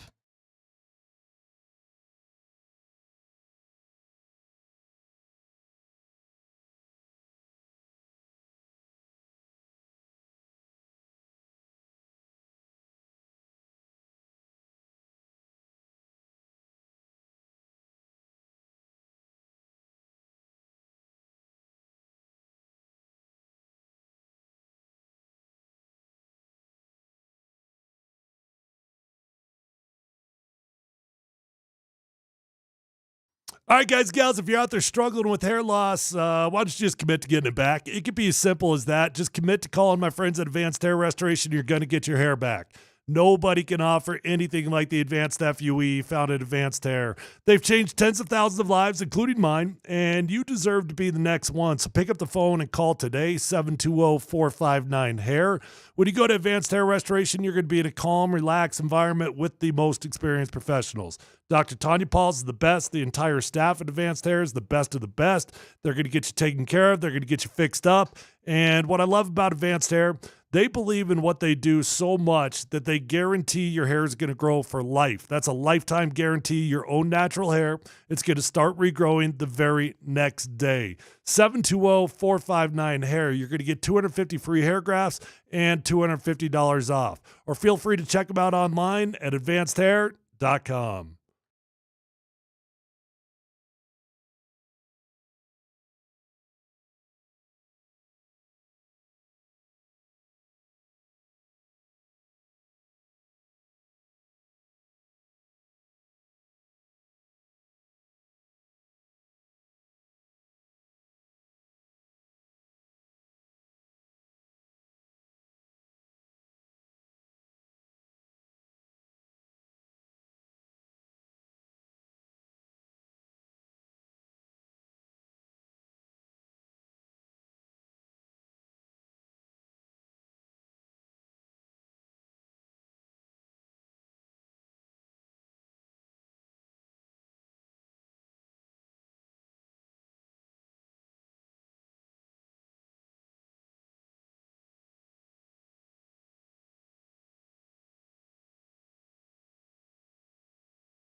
Ooh.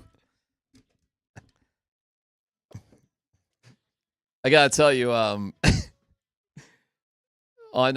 this goes back. It feels like forever since the Nuggets played. But Friday night against the Jazz, and it is true. I tell you guys, like, once I get in the car and I start going downtown, I'm fine. It's good. I'm there. But like sitting at home, sometimes you're just like, oh my God.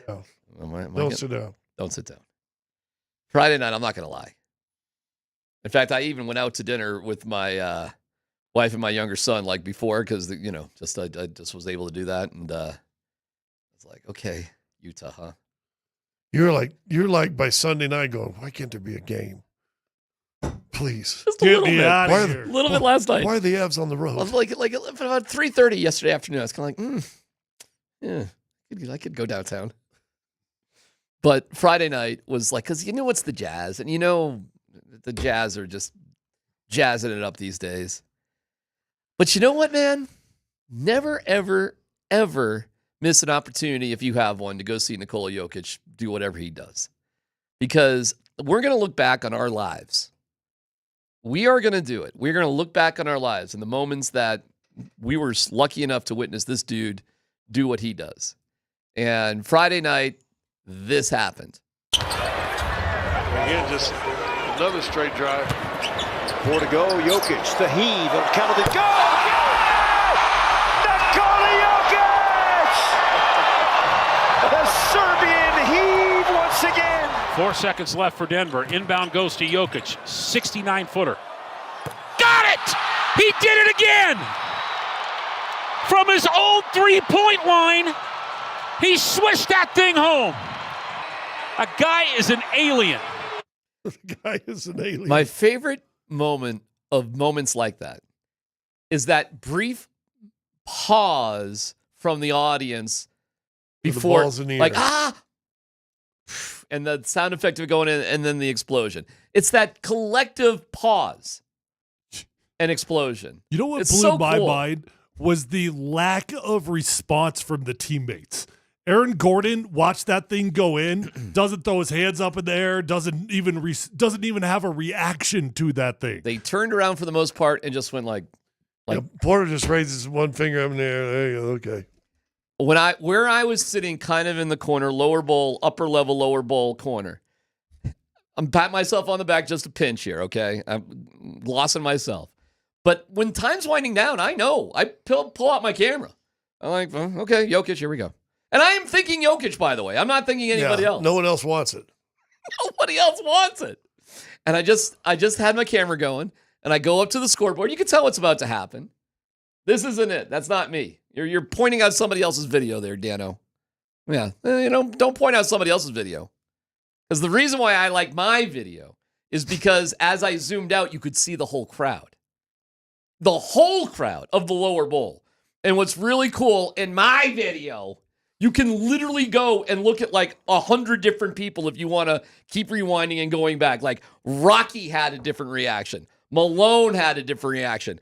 Michael Porter Jr., the third guy in the stands. And I love those reaction videos when big things happen because you can narrow in and you can look at a bunch of individuals watching it.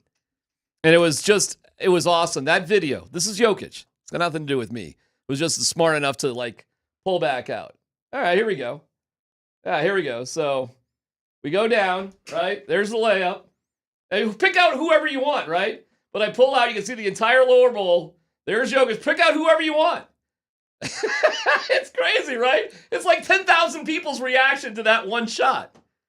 You can just pick out whoever you want. Now, who do you like? Like, what stands out to you? There's Rocky. It was his birthday, by the way. That's why. Well, the young guys ran up to him, but he wasn't jumping up and down. No. So they were like all excited, and then they kind of went, "Oh, okay." But really, seriously, you can go back and watch. Like, I don't know. You pick out where are you? Oh, we can't quite see you, unfortunately. Yeah. Oh no. Yeah, I'm behind. You're behind the. I'm behind Malone. Look at that. Watch the young fella. Look at the young fellas run out to him. Spencer Jones. And they go, DeAndre Jordan's nothing. Taps him on the head. No reaction from DeAndre Jones. Look at Aaron Gordon. Look at that guy in the yellow hat in the front going, "We're not worthy," doing the "we're not worthy." Yeah, that's kind of cool when you look at all the different people. Yeah. But look at everybody standing up. Everybody's sitting down right here. Everybody's sitting down. Yeah. Everybody's sitting down. Here we go. Listen.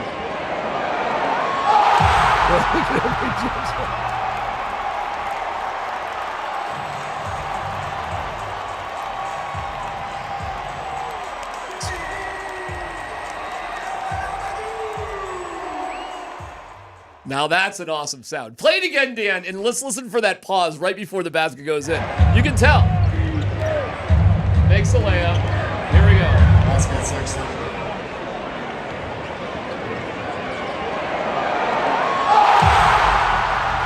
Oh. People holding their heads.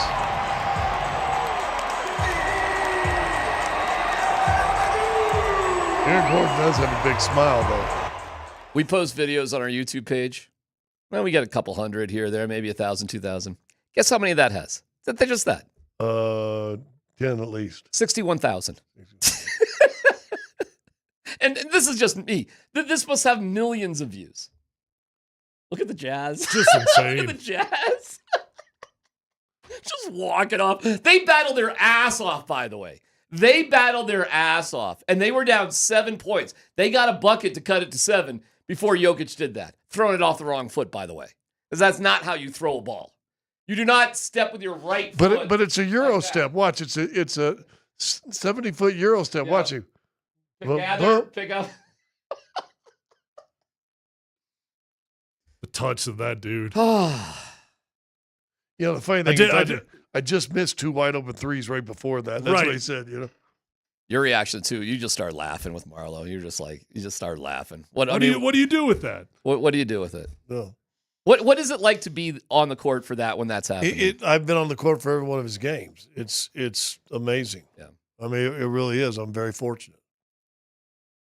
When do you catch yourself like, wow, how lucky am I? The only thing because you can't be like that every game. I do remember this one time.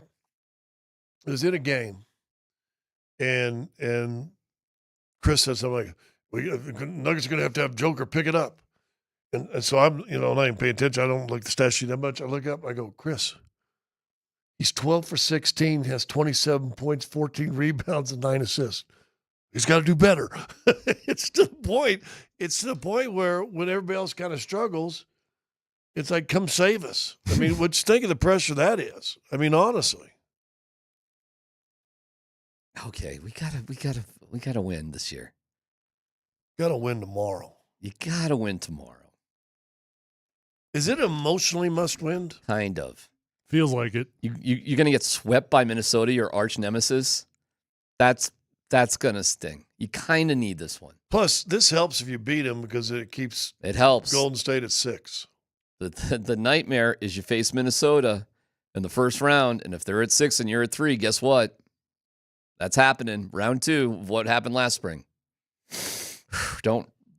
Not afraid of it, just would rather not have it right off the bat. Yeah, you're going to battle. Okay? Big game tomorrow.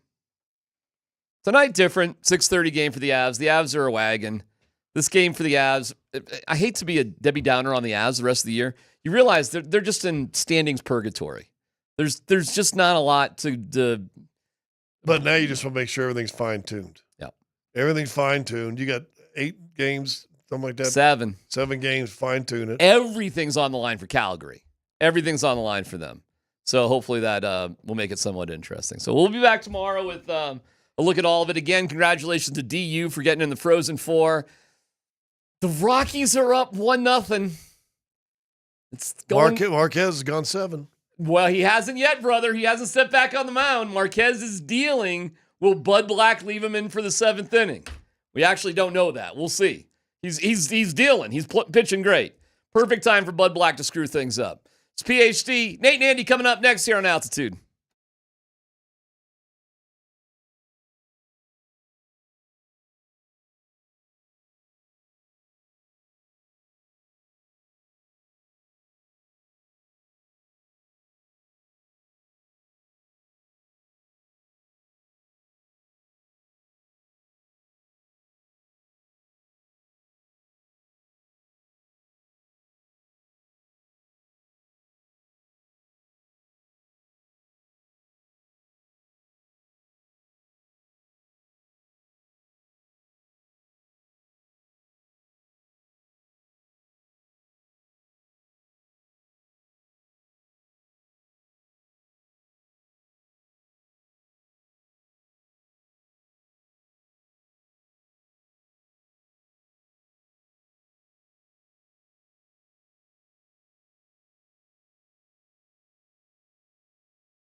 And we welcome you to the Kreckman and Lindahl extravaganza. It's only the Lindahl part of the Kreckman and Lindahl show today. Mark Springer's with us. He's always here. You're kind of an Iron Man, aren't you? Nate, a little under the weather. If you listen Friday, you probably could hear that. You don't get sick, do you, Spring? Now I think about it, have you been sick since we've been a show? First of all, I'm the radio machine. So do machines get sick, No. Andy? No. Apparently not. I had no idea. Sometimes they need maintenance. I guess I didn't know who I was dealing with. Yeah, I've got the immune system of, I would liken it to Nikola Jokic. It's elite. You've got the Nikola Jokic of immunity. I All sure right. do. Well, good for you. I'm glad that's working out. My immune system hits Euro step 70-foot threes. I'm not kidding. I'm not going to belabor the point. I don't think you've missed it. You've never missed a show with this because of being sick, have you? I've been sick a couple times, but it's like been on weekends, which I guess is a good thing. So Nate catches all the stuff and you get none of it. Well, that seems to be it. He's got kids. You know what? He's that sick excuse is all running the low. time. I know he is. That excuse is about done. It's when the kids first get back into school. Yes, you get all the stuff. But we're way past. You should have built up some immunity by now. Uh-huh. So anyway, he'll hopefully be back. If not tomorrow, the next day. We'll just see when he feels. But if you heard him the other day, the voice was going downhill and all that stuff. So anyway, we got a lot to do today. Liam McHugh from TNT is going to join us coming up here at 3:15. So that's just about 13 minutes from now, according to the clock that I have. Your Colorado Rockies are hanging out in Philadelphia trying to get something done. Very Colorado Rocky-like weekend, as a matter of fact, over the weekend. So, we're off to the usual start. Yesterday was an interesting game. Spring, normally we play the game of did you know that guy was on the team? I'm already doing that with the Rockies. I feel like the last few years you have a general idea who the starting lineup is. Not this year. I don't know who anybody is. I don't know who's in the pen. Although, I mean, we all know Tyler Kinley, right? He's definitely in the pen. But who's the closer? Do we know who the closer is? The Rockies closer is... I should know this. Justin actually. Lawrence is gone, Yeah, and he was gone. supposed to be the guy for a minute. He's gone. Did they even trot out a closer this weekend? Is it Victor Vodnik? Because he blew the save. Sure. Yeah, probably. In Tampa. Yeah. When they pulled Freeland. Although Freeland did say, hey, I was winded. I don't know, man. Hey, the Rockies, these are low-scoring games that they're playing. Hey, listen, if Freeland knew they were going to give up the lead, would he have felt so winded? He should know his bullpen better than anyone else. I would agree with you, but I'm just saying. So anyway, whatever. They're up 1-0 on the Fighting Phils right now. Bottom of the seventh. Scott Alexander, your guy, Andy, just induced a double play. Nick Castellanos, a shallow drive to Ryan McMahon, double play. You know what? That's good. Means nothing tragic is set to happen because Castellanos hasn't done anything. And Bryson Stott just doubled, so runner on second, 2 outs as the Rockies try to hold on and spoil the Phillies' home opener. It's only the 7th. There's plenty of time to spoil this sucker. You never feel too confident with the Rockies bullpen. All right, big weekend action. You know what? The Nuggets finally go out and I think do what we all wanted them to do. I mean, just who's your daddy smack the Jazz. Well, the Jazz won Cooper Flag, or at least clearly are in that market. Yeah, clearly. And aren't playing anybody right now. So the NBA lottery is doing a lot of good, huh? The lottery system's really keeping a lot of people from tanking. That's really kept everybody competitive. It's supposed to minimize it, but you still want to try to get you want to up those percentages, You just get to a point in the season where everybody just says, you know what, the heck with it. We're just going to go ahead and try to get as many ping pong balls in the hopper as we can, and that's clearly what they're doing. We've got questionable designations for Jamal Murray and Aaron Gordon for tomorrow's game, so we'll see, Spring. I don't know. It was interesting. We'll have to get to the audio from Malone a little bit later, but Michael Malone talking about how today that basically he's got scouts on the road that have confirmed what we all figured. The Minnesota Timberwolves like to get hot and spicy when they play the Nuggets, and other than that, they don't just seem to play the same way against other teams as they do against the Nuggets. There's definitely a little bit of a rivalry there, it would seem, from both perspectives. How about that? the fight with the Pistons, what night did that happen? That was last night. That was last night. I saw it on Twitter.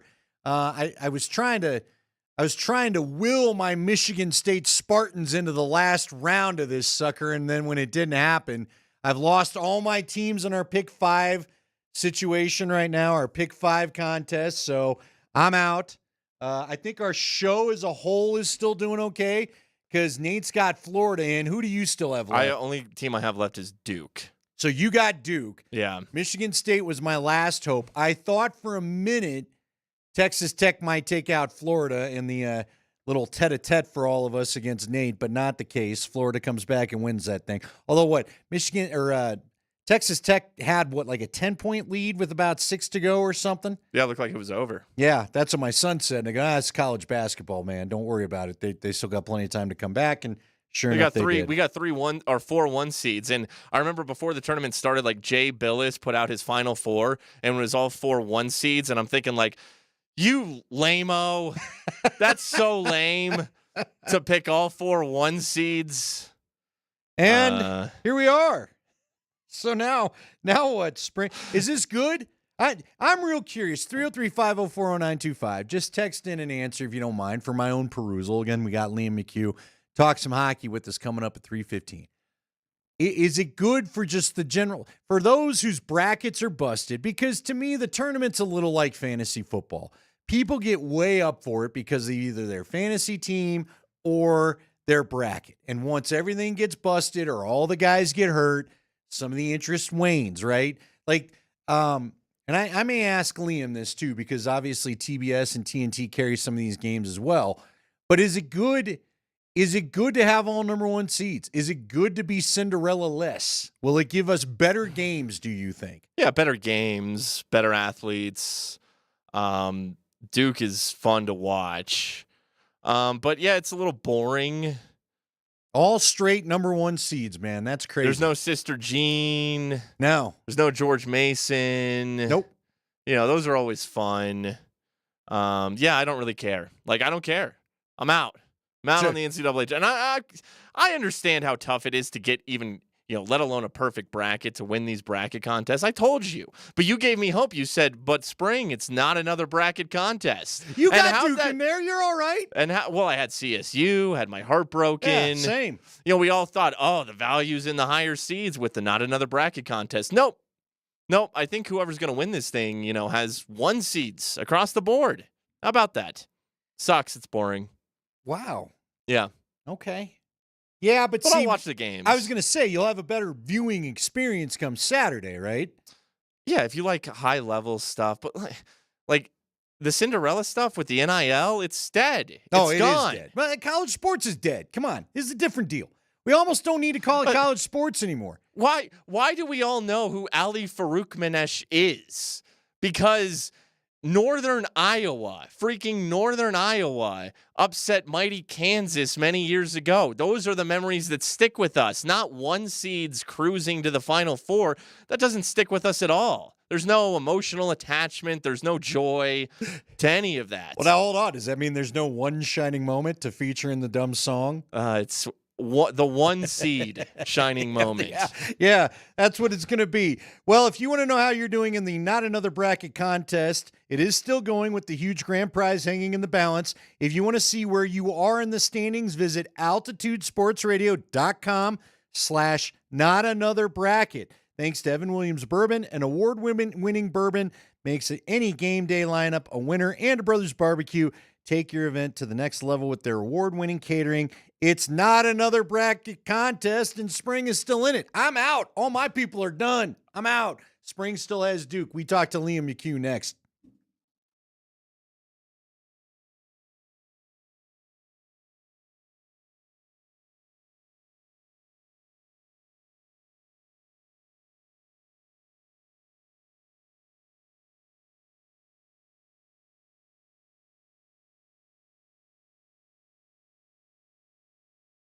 Hey guys, Andy Lindahl here to tell you about the Rocky Mountain Men's Clinic, and let's talk about erectile dysfunction, even though it may not be your favorite topic. When dealing with the issue of erectile dysfunction, you want the right treatment for your specific medical situation.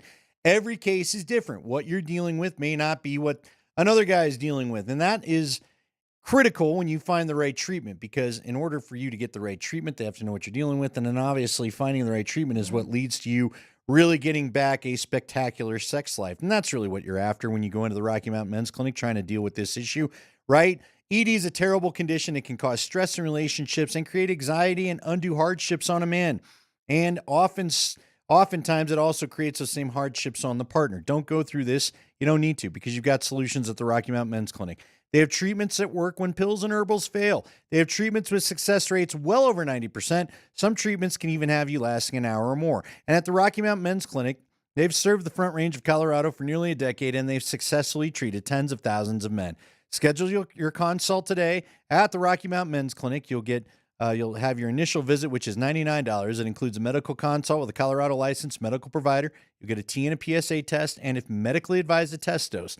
And if the test dose doesn't work in the office, your visit's free. They have an expert staff, and if you're like a lot of men, you could be having sex the day after your appointment. 5 locations to serve you. Call them today, 720-440-7900 or RockyMountainMen'sClinic.com.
A little Blink 182 bringing you back here on a Monday. Hopefully you're having a good Monday. The Avs are set to get back at it tonight. A little bit of an odd start time as they take on the Flames at 6:30. Not quite sure.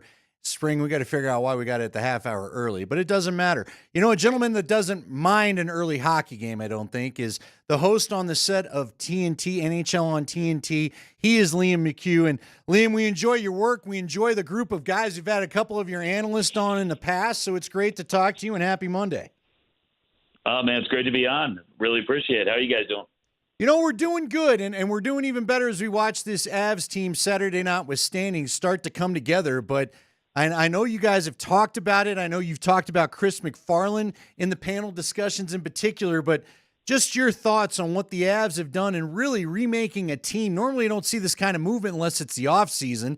What are your thoughts on what Chris McFarland has done in season to remake his team? It's the type of situation where I think if you told somebody at the beginning of the year that this is what the roster would look like right now, I mean, they look at you like you're crazy. It seems like fantasy hockey in many ways, but I think what Chris has done is truly remarkable. Mikko Rantanen came back to Colorado to play, and he had to introduce himself to half the team because it had changed that much since he had left. I think the really incredible thing is they saw problems, they addressed them, and they didn't tap dance around it. We've been talking forever about, is the goaltending good enough for this team that seem to be strong enough offensively, although maybe a little bit top heavy? Is the goaltending good enough? So what do? They do a complete makeover, right? 2 goalies out, 2 goalies in. They are much better for it. They decide that second line center, still looking for someone since Kadri. They need to get that figured out. They had made a move. Middlestad didn't really work out. We got to change that. So what do? They get not one, they get 2 different centers. And I think the cool thing about this, and we've had Rick Bowness on a couple times this year, and it's been so great to pick his brain about this. Obviously, someone who's up close and personal, seen what that Colorado Avalanche team can do. He loved the moves, and I think the reason why he loved them is there's versatility in a lot of the guys that they brought in.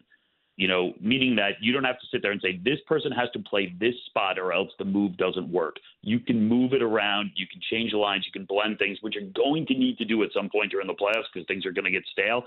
That versatility could be the difference for this team. I love what they've done. They're still an exciting team. And I still just can't believe that either them or Dallas is going to be gone likely in the first round. I think that's something I'm having trouble wrapping my head around.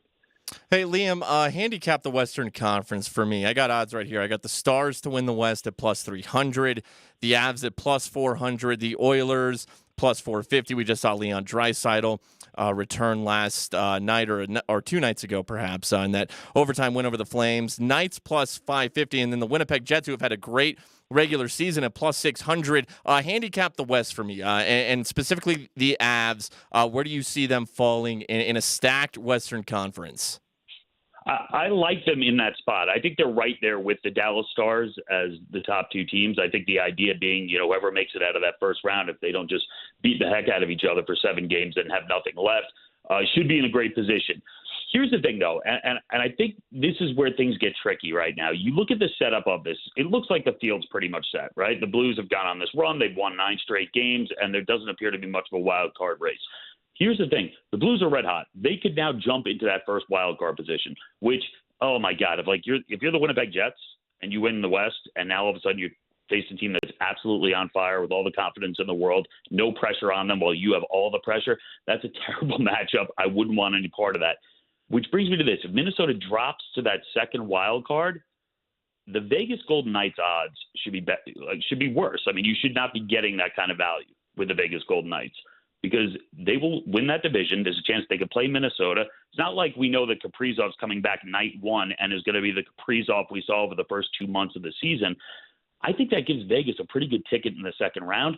I think there's a chance that this is the year, because of everything that's gone down in Edmonton with all the injuries and guys not really playing up to expectations other than Leon Draisaitl. This could be the year that LA gets Edmonton, and all of a sudden it's Vegas-LA. It's not that terrible of a matchup. They know how to win.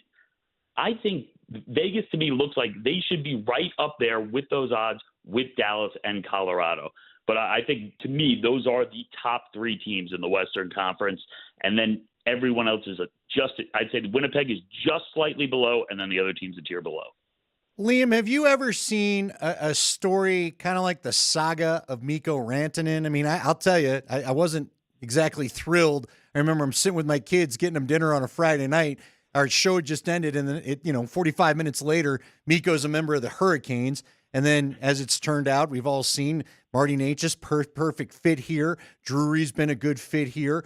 Mikko gets traded again. I didn't want him going to the West. He ends up in the West, and I don't know. I see different mixed results out of Dallas, and I don't know if that's fans just being impatient or whatever. But have you ever seen a story like we're watching unfold with Mikko Rantanen for such a star player in season like this? Never. That's what makes it such a great and sort of compelling story, especially the idea that they're going to play Colorado almost certainly in the first round of the playoffs. I mean, you're talking about like offensively a top 10 talent in the world, right? And someone who seemingly, by everything he has said and how stunned he seemed to be by the move, really thought he was going to spend the majority of his career, if not all of his career, in Colorado. And I know there was back and forth about the contract, but I think in his heart he felt like, you know what, we'll go back and forth. It'll get done. I'll be here. And all of a sudden he's in Carolina. Style-wise, not a fit. They ship him out. You hear from Rod Brindamore. He denies what Rod Brindamore says about not wanting to be there. There's all this drama there. He winds up, of course, in Dallas. So he's back in the division and potential first-round matchup. And now you can hear from Stars fans who are like, well, why isn't this the Mikko Rantanen we saw in Colorado? Well, it's because he's not playing with Cale Makar and he's not playing with Nathan McKinnon. I mean, it's as simple as that. Like, he's a great player, an extremely talented player. But those guys make everyone better. They make everyone better. I mean, you could put both of them right now top 5 for MVP in the league. I mean, I think Cale Makar is going to win the Norris. No surprise there. Best D-man. McKinnon is 1 or 2 in my eyes for MVP right now. But both of those guys could make a claim as the best player in the world right now. Rantanen's going to be fine. He's going to produce in Dallas, not to the level he produced with Colorado. But, man, I love, from our point of view, from the neutral point of view, I love Rantanen against Colorado in the first round. And I would imagine from your point of view, there's a sense of dread. Well, what if that Mikko Rantanen, who can destroy teams, shows up in that round? That you kind of walked right into what I was going to ask you, Liam. I mean, how much are you guys at TNT salivating at this new rivalry with Rantanen on the Stars and this being, all but set in stone for it to be a first-round matchup? I mean, this screams of being the best rivalry in the NHL, and it's going to kick off in a heck of a way. I mean, we saw it on that weekend not too long ago, the overtime win for the Avs when Rantanen came to town. But this first-round series, I mean, how much are you looking forward to this at TNT? It's amazing. But at the same time, it's bittersweet, right? Because you'd almost want those two teams to play for the right to go to the Stanley Cup final. And I take you back to, when I was at NBC and we had so much of Crosby and Ovechkin. And they were, and Ovi and Crosby are in the same division, and you knew they're probably going to meet in the second round, maybe even meet in the first round. And you always, especially because Ovi hadn't made it to, hadn't won a cup, and Crosby had already won. You wanted them to play in the Eastern Conference Final. You wanted them to play for this, where the stakes are the highest. So you don't have that. But you talk about just a way to kick it off. I mean, the hockey will be so elite and electrifying. And what I want, as someone who wants people to tune into these games, is I want people who are sports fans to be able to turn on the TV and immediately see, like, whoa, like, be mesmerized by the athleticism and the play. And I think these two teams could bring that, especially Colorado. I go back to Makar and McKinnon. You don't have to know anything about hockey. You know, when they have the puck and they're skating up the ice, it's something different. It's something you need to pay attention to. And Dallas has some players that can put the puck in the net. They have talent there as well. I think that's going to be one of those, like, I'm praying for 7 games out of that series. I'm sure you guys are not. I'm sure you guys would like to have it be real quick and move on. But I'm hoping for our sake, that we get 7 unbelievable games between those teams. Liam, I will tell you this. So I grew up here in Denver, lucky to work in the home market at times, but a lot of the curtain gets pulled back. You don't look at sports the same way when you join the media. You don't root for teams the same way maybe you once did. But I do have kind of the unfettered. I don't have like the deep sources on the Avs. So I still have a little bit of that. I don't know any better fan in me. And I just remember Dallas. It feels like every time that the Avs run into Dallas, it doesn't end well. Going back to Ray Bourque when he was first acquired, back in 99 or 2000 or whatever it was. I hate the matchup. I don't want to see him, so I wish they could avoid it altogether. I do want to have some fun with you. Of course, we're talking with Liam McHugh, studio host for the NHL on TNT. TNT has Wednesday's game for the Avs and the Blackhawks. That starts at 7:30. The Avs, surprisingly, have had a little bit of trouble with the Blackhawks this year, so we'll see if they can continue their winning ways that night. You've got, I think, a fun job, but for those of us that are just media professionals, not former players, you also seem to have a very tricky job. You have a lot of fun guys around you with big personalities. And to be honest with you, Liam, our normal driver, the guy that drives this show, is out today because he's a little under the weather. But I'm the guy that's always throwing him off. I'm the guy that's never keeping us on clock and screwing up the brakes. How do you handle the fun group around you when it feels like nobody really cares about TV timeouts? I had to kind of let go of everything that I was used to and everything that I was taught and everything that I was sort of told is the right way or the proper way of doing television, which surprisingly wasn't that hard, just because I like these guys. You know, they're good teammates. Like no one, I will say, they throw you off course and we go off the path and off the rails all the time. But I don't think anyone ever does it with any other intention than, I think what I'm saying is more interesting. Maybe we talk about this. I don't think it's like for purely selfish reasons. It's just like, hey, this conversation will be better. And the cool thing is I get to kind of decide on the fly. And most of the times at this point, I'm just like, yeah, all right, the view way off road is much better. Let's take a look at this. Let's see where it goes. If it gets a little weird, so be it. If it gets a lot weird, maybe that's great. And we haven't had Paul Bissonnette. He was in on our last show, but prior to that, he'd been out for like 3 weeks because apparently that's what you do when you turn 40. You take like a 3-week vacation. So Paul had to, reconcile with the fact that he's a middle-aged man now. And the show was weird because it was like going a long format. And I found that I stopped really looking much at the format, and I had to like look down a couple of times and be like, oh, what's next? I guess we have to go to the next thing. And guys are looking at me. I'm like, oh, you want me to like drive normally and just steer the car like on the road? All right, I guess we could do that. That's kind of odd. I love our show. It's intended to be, people just talking to sport who love the game. And if it gets weird, it gets weird. And I hope people dig it. And, I think we still respect the game a lot. You still get great analysis, but you also get some stories and some personality along the way. So, and I got to thank TNT a whole lot. I mean, the NBA crew set the stage for all of us, and we're lucky enough to follow in their footsteps. Yeah, Liam, I want to ask you about Biz, and I want to ask you about his presidency in the campaign or leading the campaign to bring Sidney Crosby to the Colorado Avalanche. And look, I was championing it here in Denver because, look, it makes all the sense in the world. The Avs had the assets, the prospects, the draft picks. The only roadblock was that Sidney Crosby wants to retire a Pittsburgh Penguin. But, I bring it up and I get pushed back like, oh, it's never going to happen because Sid won't leave. On the set, in commercial breaks, were you guys rolling your eyes at Biz's campaigning to get Sidney to Denver? At first, yes. But Biz has a way of turning me to the dark side. And I just sort of like, after a while, if he's just rolling, he's real positive about something, he's really into it, I just sort of embrace it and almost I lean into it by trying to get him to lean into it more. We had Crosby recently for a post-game interview at a great game. And it was after they played the Minnesota Wild and he had scored on Fleury and, it was going to be such an emotional thing. And we knew we were getting him in about 2 minutes. We're on a commercial break. And Biz looks over me and, we're talking about like what we should ask this guy. And, it's obviously emotional and he's going to have Marc-Andre Fleury stories. And he's like, what should I ask him? I go, ask him right now if he wishes he was in Colorado. And he just looked at me. He's like, what? I'm like, now's your chance. You should just get it out there. Give it right to his face. And he didn't do it, but he was like, oh my God. Like, can you imagine? He's like, you imagine if 3 questions into it, he was like, yeah, it's all well and good, but do you wish you were there?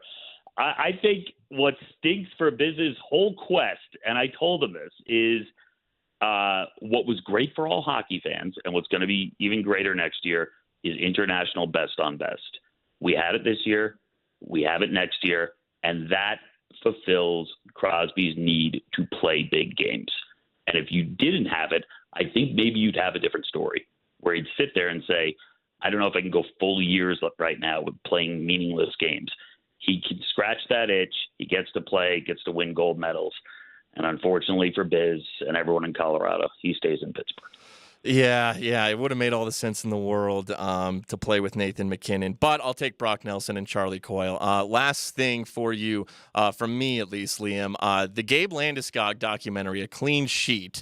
I think we have had 3 episodes so far air on TNT and True TV. Episode 4 this Sunday at appears to be 9:30 Mountain. Episode 5, the conclusion, will be the following Sunday on TNT. Watching this documentary, seeing Gabe Landeskog practice recently and ramping it up even more today, skating with the top power play unit, occupying his old net front area, and he seems to really be ramping it up. What are your thoughts on the documentary and the possibility that the Avalanche captain could be back with them in the playoffs? I think the documentary has been riveting. It's so raw and so honest. And I think anyone who has done something for their entire life, pursued something, and then had it suddenly taken away, and specifically for people who have had it taken away right at the top. You know, you're on top of the world, you're playing great, and you're a champion, and then all of a sudden it's taken away, and you have to struggle for your identity. That part of it really hit me, and so did just the idea of, you know, attempting a comeback when there's zero certainty to it, and to stick with it and grind it out when the odds are completely against you. It says something about why he's still the captain of the team. You know, he's that type of human being. I am cheering for him. I also have to say, it reminded me, and it's amazing how quickly we forget, it reminded me of just how incredible a player he was. Back to the year they won the Cup, his numbers were unreal. I think he only played 56 games or something during the regular season at 30 goals. He was 11 goals, 11 assists during the Stanley Cup run. I mean, and he's a force and a leader, and he's physical. And if you pick on someone when he's on the ice, he's in their face. I don't know. I just think I'm rooting for him. I think it would be the best story in hockey if we get to see him on the ice again. If we get to see him in the playoffs, I don't care if he just plays a few minutes. I just want to see him on the ice in Colorado and see what happens to that fan base, because I think it would just give every viewer chills. Oh, it would blow the roof off. I'm sure you've experienced probably something close to it in your career, but you know that might be the emotional lift they need to get past Dallas in that first round. I guess we'll see. Before we let you go, we appreciate your time. I'm going to throw you a curveball because you're used to it as far as it not being an NHL question, but what do you think of the number 1 seeds all making it to the Final Four? I know TBS has had coverage. Your family of networks has had coverage of the NCAAs. You talked about your outside perspective. Will this make for better ratings with all number 1s, or do you wish a Cinderella was in there? I love a Cinderella, man. Listen, it's different, I guess, and it's cool, but man, nobody wants give me one team out there that made a run that I could latch onto. It's hard to latch onto a number 1 team, right? Like, if you're not a fan of those teams, it's hard to latch on. I would love a Cinderella. I'm also bitter. I'm a St. John's fan. I grew up 20 minutes away from St. John's in New York, and they were the only 2 seed who was out fairly early, and it's been 25 years since they were any good at all, and then they were out. So I don't know. I'm bitter. I'm over it. And I was thinking about that today. I'm like, oh, God, what if we get all the top seeds in hockey? But you know what? It never works out that way, right? That's the cool thing. That's the great thing about what we have in this tournament. It's going to be chaos. And nobody right now. How many people can Winnipeg against Washington in the final? Nobody, because it doesn't feel like you. Hey, look, you said it. St. Louis with Bennington. We just saw him the other night. Bennington and the Blues have beat the Avs twice since the Four Nations. That's another team that just kind of gives me a little bit of the worries. But anyway, nobody wants to play Jordan Bennington in the playoffs, and not the St. Louis Blues team right now. That's the cool thing about all this, And who knows? I mean, God, if the Rangers sneak in or suddenly we get prime Igor Shesterkin for a few games, that can change everything as well. You know why? You're well aware. Wasn't it on TNT with the bottle incident? You know why Avs fans are not a big fan of Jordan Bennington, right? So. Oh, I am well aware. That was on our air. Yeah. One of the craziest moments. And, like, Biz asked him the question kidding. He's like, whether that Kadri, who threw the – Kadri did he throw that bottle? And he's like – and he said there, he goes, yeah, he just threw a bottle at me. And, like, we didn't even know, like, whether to believe him or not. Like, we thought maybe he was kidding, just really deadpan. You need people like that. You need characters, right? And you need people that are willing to be heels and villains. And it makes the tournament so much better. It makes the entire Stanley Cup playoff so much better. So I hope he's in there, causing all kinds of problems. I know that Colorado fans, they probably hope to avoid him, but man, I hope he's in there just mucking it up. Hey, we really appreciate it, Liam. Hopefully we didn't keep you too long, but thank you so much for the time. We enjoy the work. We'll continue to enjoy the work, and hopefully we'll all have a great Stanley Cup final. Take care. All right, take care. Thanks, guys. That is Liam McHugh, again, studio host for the NHL on TNT. You know who he is. If you watch hockey, you know who he is. You know the voice. You know who he is. You know the cast of characters he's dealing with. It's fun. So they've got the Avs Blackhawks Wednesday night at 7:30. Did get a note from our friend Mark Moser that also will be an option on altitude. So maybe if you don't need the national broadcast, you can still watch our guys on altitude. But it's good to catch up and always get a national perspective. Yeah, it is crazy, Spring, because if we were to do a bracket-style contest for the Stanley Cup playoffs, he's right. I don't think – I haven't pulled up who's number one on the other side. So Winnipeg's number one. The Capitals are. Capitals, The Washington Capitals. Yeah. You're not picking that. You're not really picking – dude, and he's also right. Another reason, just to expand on what he's talking about, this is why they need to go back to the traditional seating. Whether it's the Avs and the Stars, or the Avs in Vegas, or Vegas and the Stars, whatever it is, those are games that you want those games. You don't want it in the first round when there's so much going on. The start of the NBA playoffs, the start of the NHL playoffs. There's, twice as many series as you could have if you're waiting till the finals. Those are games you want to get more eyes on. The NHL's got to go back to the traditional seating. I do not understand why they are so staunchly entrenched with this dumb seating plan they got right now. Well, I hate it. Look, I don't disagree, but at least it for the way the bracket sets up now, it guarantees an Avs Stars matchup. Whereas, if I don't need it guaranteed. I don't care if we see those guys or not. I know, but I'm not worried about TV ratings. I'm worried about a cup. Well, from a national perspective, from an interest in hockey perspective, that's a money matchup. Now, on the flip side, I am so sick of Oilers Kings. That's been the 2-3 matchup in the Pacific Division for the past several years, it feels like, and it looks like we're going to get it again. I'm so sick of that. More often than not, it doesn't work out. But I think in the case of Avs Stars, just from the sake of eyeballs on the sport, it's a good thing. But yeah, those are the two. I went through the odds. Those are the two favorites to win the West, and one of them's out after round one. So that is, and it could be the juiciest storyline remaining. Mm-hmm. Mikko Rantanen, who was the Avs, did what they were supposed to do. They shipped him east, and all of a sudden he boomerangs back into your conference. You'd love it to be a second round or conference finals matchup, but as we've said, the Stanley Cup playoffs is maybe the most unpredictable of the playoffs. 8 seeds can win that thing. So, you get a hot goalie like he's talking about. Yeah, look, the Blues are a bothersome team right now. I'm just going to say it. So Bennington's playing out of his mind. So there's no Dallas or Colorado could have gotten upset before the eventual matchup, and hockey fans would have been robbed of that. We talked about it with the Four Nations. We all hope, and with the Olympics coming up, that we get a USA-Canada matchup, but there's no guarantee. That's the money matchup that everyone wants to see. But in the unpredictability of hockey, there's no guarantee that we get a USA-Canada gold medal game. I mean, it's the likely outcome, but there's no guarantee. Yeah, I would not have cared if we saw the Stars, frankly, but whatever. All right, it is Kreckman and Lindahl. He's Mark Springer. I'm Andy Lindahl. Nate Kreckman a little under the weather. We're hoping he's back tomorrow. I'm sure he'll be back by Wednesday, no later. But we're going to roll along. All right, we have got owners' meetings going on. By the way, funny story. I got a hot tip last night, only to figure out the tip wasn't so hot. You will never guess who was thought to be at the one and only Casa Bonita yesterday with NFL ties. We'll tell you who I thought. We had a hot scoop. Turns out he's got a real popular impersonator. That story next.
Is there a certain spot in the song you got to wait to?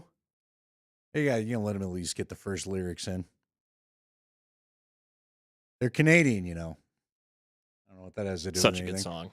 Welcome back to Kreckman and Lindahl. Andy Lindahl here with you. Mark Springer here with you. Nate Kreckman under the weather. He'll be back in the next couple of days, probably tomorrow, but we'll see. And we're going to ride with you until then. We've got the Avs tonight against the Flames. Early start time. 6:30 is when they're dropping the puck tonight. 6:30 against them. Speaking of Nazem Kadri, that last segment with Liam McHugh, Nazem Kadri back in town. Interesting little deal. Do you think, well, I want to talk some NFL, but before we do, there was no chance the Avs, they had no chance to reacquire Nazem, right? Like sometimes I'm like, man, just go get the gang back. Go get the guys that know what to do to do it. But Nazem's contract was so big, that would have been tough, right? He got a nice deal with the Flames. Let's see, he's $7 million per. Not ain't too bad. No, yeah, it's more, especially with the cap going up. But it's more than what, wasn't it $5 million for Coyle? Coyle's like 4.5, and Nelson's like 6. But Nelson might get a little bit of a raise in the offseason. The Avs are going to try to keep him, right? I'd think so. Yeah. Okay. And you gave up Cal Ritchie for him. You'd like to. You better keep him for a couple of years. Yeah.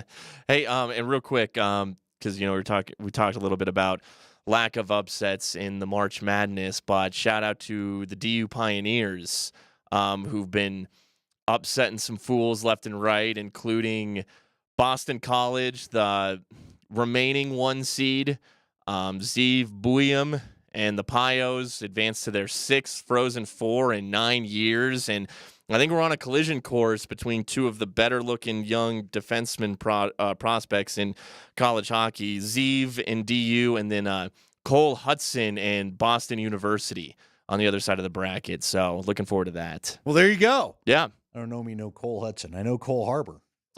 Anyway, his brother Lane plays for the Canadiens. He's really good. Okay, Lane and Cole. Yeah. Also, update on the Rockies. Remember when we last talked about them? They were up 1-0. Yeah. Nobody on, 2 outs in the 7th inning. Then we stopped talking about them, and then bam, bam, bam, bam. Phillies win 6-1. Yeah. So I looked up, and it was 2 instead of 1. It was 2-1. I went to the bathroom, just a quickie. The old number 1. Came back, it was 4-1. And I was like, okay, this is going about. And then we talked to Liam McHugh, and I quit watching, and now I think it's over. Yeah, so, Victor Vodnik did that thing again where he allowed a lot of runs. Kyle Schwarber hit just a tank to center field off him. Hey, have you seen that the torpedo bats that the Yankees are using? Yeah, so for those that don't know, what's the deal? They're like putting the extra wood like more towards the middle, the barrel. Instead of under the logo because no one ever hits it off the logo. Apparently not every Yankees player is using it, and also apparently there's the only thing with the bats is there's a length and a width restriction. That's it. So I think that the torpedo bats are very legal according to the rules. I don't know. Everyone should start using these bats. Did you see how many home runs the Yankees hit this weekend? I think like 12 or 13. Yeah. Goodness gracious. We'll see if they're hitting. It's funny. The Rockies had like no offense, and then late in that game, it got a little drunk yesterday, and finally some hits were had. But anyway, so yeah, Rocks lose today to Philly, and they'll play a couple more at the Phils. They'll come home Thursday, and we'll see if we get a series in this week. If you look at Chris Bianchi's forecast, Sure. We're going to be dodging snow all weekend. All right, I want to talk a little Broncos, but I got to tell you who was at Casa Bonita yesterday. Casa Bonita. So I've got spies all over the place. You don't know who I'm going to get info from. And one of my spies late yesterday told me, you're never going to believe who was at Casa Bonita, which is weird because, there's that Paramount Network documentary called Casa Bonita Mi Amore about Trey Parker and Matt Stone buying, and just DMac has talked about it. DMac's not kidding. DMac may have found a way to undersell it. The amount of stress you will feel for these two dudes buying that pile, I mean, unbelievable, Mark. There was one point where they had a chance to maybe bail out and cut losses. Probably should have. They ended up spending $40 million on that place when they thought the original budget would be $6 million. I mean, it's on Paramount Plus. Watch the documentary. My daughter was laughing the whole time. She wasn't even like in heyday Casa Bonita. At least guys, people our age, got to see a little bit of the heyday Casa Bonita, right? My daughter she's going to turn 22 this year. She wasn't around for any of that. There's parts where it probably was unsafe to drink the soda the last 10 years before they bought it or whatever. I mean, it's just unreal, everything they unearthed literally at that place, and the fact that they even went through it. So it was weird because someone goes, "You're not going to believe who's at Castaneda." And I'm like, "Who?" "Andy Reid." I was like, "What?" "Yeah, Andy Reid's at Castaneda." So I'm laughing. I'm going, "You got to." I was like, I need a little bit more proof. So I get a picture, and why would anyone lie about that? That's a random lie. Well, here's the deal: the person looked an awful lot like Andy Reid. But then, as I'm in the middle of this, I'm going, I can't decide if this is him or not. It kind of looks like him. There's that guy who looks a lot like Andy Reid. That's who it was. That's who it was. That's who it was. He had the hat on. He had the ring. And you know how I figured out that's who it was? About the time I'm trying to figure out if this is a legit lead or not. But a lead to what? Well, I was just, how much fun I was going to have making fun of Andy Reid eating at Casa Bonita yesterday. I was hoping they had some of the old food to serve him. I assume Andy Reid eats at every restaurant he possibly can. Well, here's the problem. Adam Schefter tweets out in the middle of this conversation late on a Sunday afternoon, here's the coach's photo from Palm Beach at the owners' meetings. And I go and click on it real quick because I was like, where is he? Today? He was there today? Yeah, today. So then I go back and I look and I zoom in, and there's Andy Reid dead in the middle of the coach's picture. I'm like, bro, that can't be Andy Reid. So it turns out it's fake Andy Reid. Apparently the guy's got like representation, and you can hire him. He's wearing what looks like a Super Bowl ring. So at Casa Bonita, is he in Chiefs gear? He had a Chiefs hat on, yeah. Okay. That's where I started to also. I was like, all right. Normally these guys roll low key, right? I know Russ showed up on his first day to work. Russell Wilson in his own jersey, but everyone else usually doesn't roll around in something that says, "Hey, I'm a famous person. Come bug me for an autograph." Yeah, that should be your first giveaway. That's not Andy Reid. Is he would never actually wear a Chiefs hat in public, well, right? And you're not wearing the Super Bowl ring to Casa Bonita, sure. I don't think, unless you're paid to be there, and that was part of the request. Somebody asked him for a photo, right? Oh, I'm positive. I wondered if he got free food. I mean, the guy looks close enough. I could see some business owners going, "That's Andy Reid. Can I treat you to a little bit of something?" So I don't know. That upsets me that these people make money and get perks off of merely just looking and then trying to look like somebody. You need to look like somebody more famous, Spring. I can just skate through life that way. Who could you try to now go to Twitch, go to YouTube, and text in who Mark Springer could try to look like? I've already told you, Shia LaBeouf. Now I could pretend to be Shia LaBeouf. You got maybe. What about the guy from Maroon 5? Could you pull a little Adam Levine? No, not when I pop my shirt off. Dead giveaway. Ain't me. Well, no, keep your shirt on then. There's part. Yeah, remember when he popped his shirt off at the Super Bowl halftime show? I know. Caused the frenzy. See, Kyle wants it to be. Kyle texts in. I hope that it's actually Andy Reid at Casa Bonita, and he hired the fake to go to the owners' meetings. I don't want to go to the owners' meetings. Yeah, that would be. Oh God! Did you see Sean Payton was out there? Sean Payton made it this year. Remember, he didn't make it last year. Or he was late anyway. He was still in Coeur d'Alene when they did the coach's picture.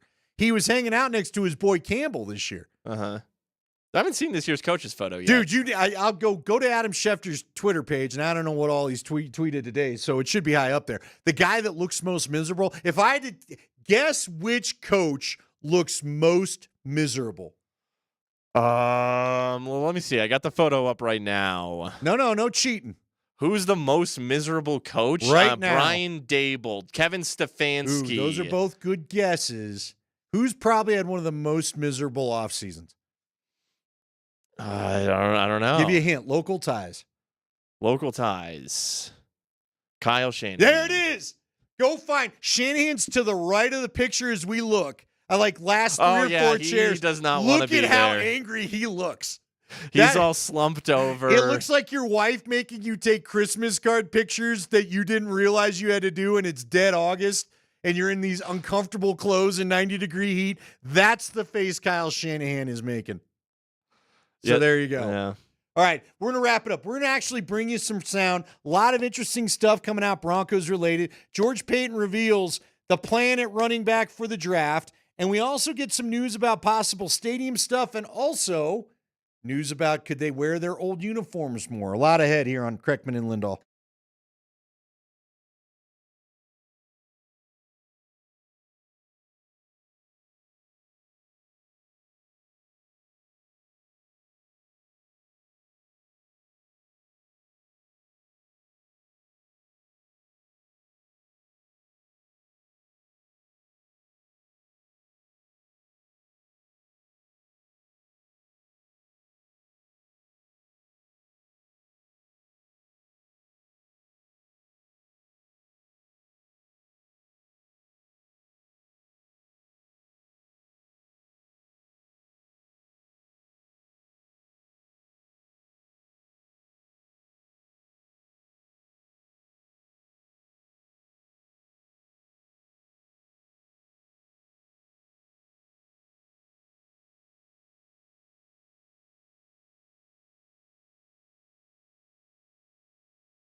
It is Kreckman and Lindahl, 4 o'clock hour underway.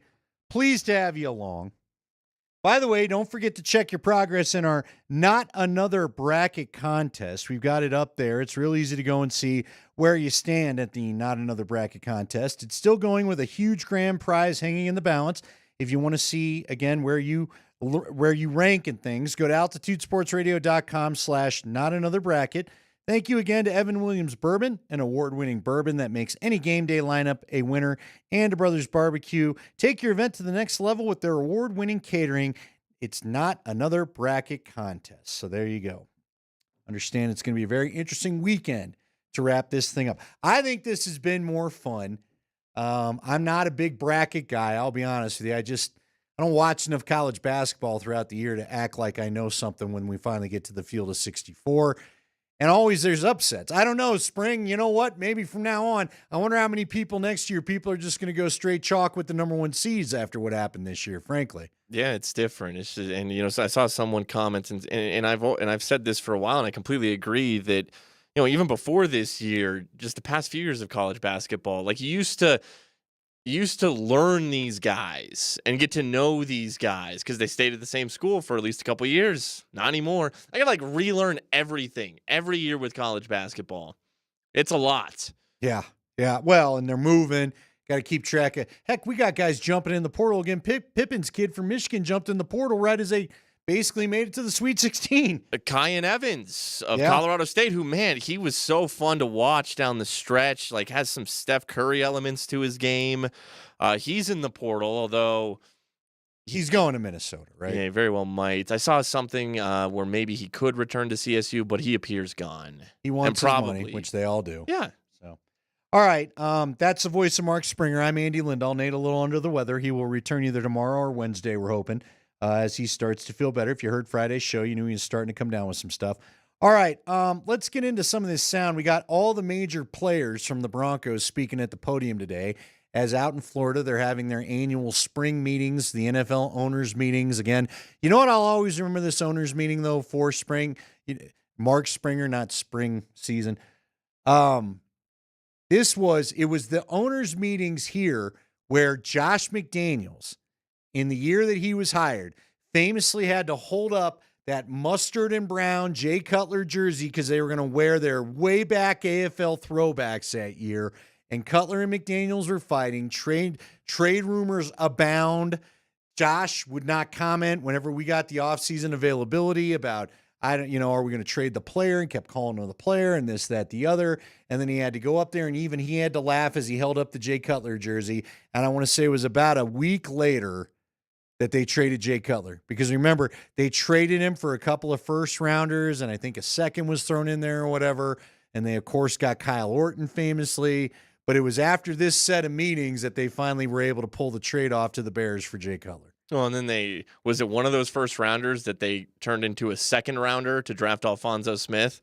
That's great. That's great draft work right there. Well, that's a good call. I don't think it was.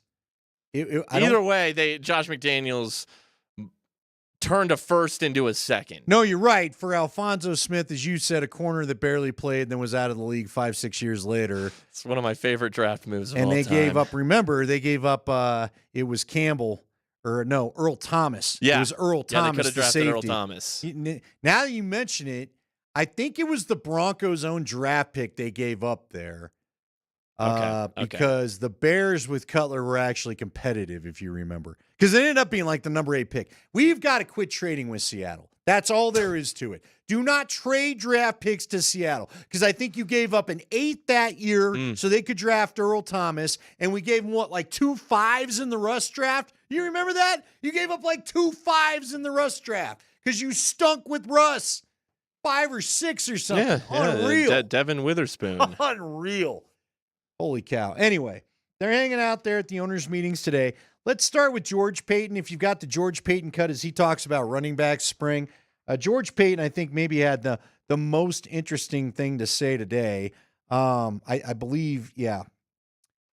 You have that pick spring? Yeah. I don't have a number by it. George Payton on this draft's running back class. It's a strong class, and there's there's different flavors throughout the draft. And I think you can get a good back in the second round up and all the way to the sixth round. That's how it is. There's just so many of them. You have the first and second down power back. You have the change of pace. You have the third down. You have the 3 down. Not as many 3 down backs, but no, it's a good class. We'll get it back in this draft. So there you go. That's kind of the soundbite that's making waves. Now, he didn't say we'll get a pick. We'll get a draft with the first pick in this draft, or a running back with the first pick in this draft. But he said they're drafting a back, basically, which I don't know if that's earth-shattering news. We expected that they would. That doesn't commit to any round. But I wouldn't be surprised.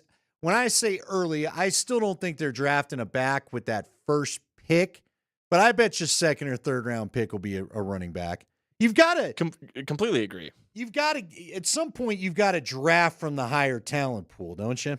Yeah, but this class is so deep. Like, here's your ESPN. I'll just do the top 8 running backs. Genty 1, Hampton 2, Travion Henderson, Quinshawn Judkins, Caleb Johnson out of Iowa. My guy, he might not be the fleetest of foot, but Cam Scattaboo out of Arizona State. I think that dude's a winner. Dylan Sampson out of Tennessee. Look, Alvin Kamara went to Tennessee. Sean Payton's had success with that, and Kamara was a third-round pick. Devin Neal, who I also really like. That's your 8th ranked running back. And I could keep going down. There's more running backs even further down that intrigue me. At 10, Jordan James out of Oregon. 11, R.J. Harvey out of UCF. Trevor Etienne, Travis's brother, they have ranked 14th. There's so many running backs that really, why would you spend the 20th pick on it? Why would you? Because you think that whether it's Travion Henderson or Omarion Hampton, you think their skill set is elite, special, unique. I'm with you. I don't think any of those guys have been described necessarily in the Ashton Genty role, so I would be shocked if they were to pick one up that high. Again, do they go receiver there? I don't know. I mean, I think it's going to be interesting. I think we're set up for one of two things. I think we're set up for a surprise positional pick there, because I think we're all talking about how it could be offense. Well, Jeff Legwald just said when he sat in for the hour and talked a ton of draft, if you need a draft fix, go back to our 5 o'clock hour last Friday. Jeff sat in and answered a ton of listener questions. We talked about a ton of different guys, but he said Emin Wari, and I've not even talked too much about him, but the safety from South Carolina, who's the athletic freak. I keep calling him a little bit of the Ed Reed of this class. Jeff said you could see him pick that guy just because he's such a unique athlete. And he could be a little bit of your joker on the defensive side of the ball. So that could be the surprise piece.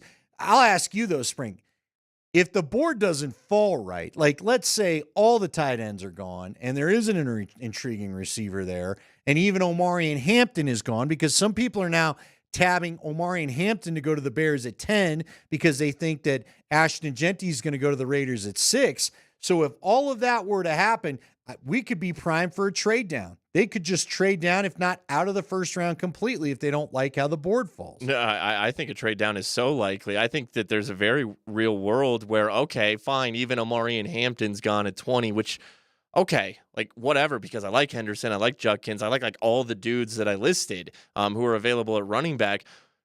And all of them are there for you at 20, unless there's one that you just absolutely love and you're afraid that they're going to go in the next couple picks.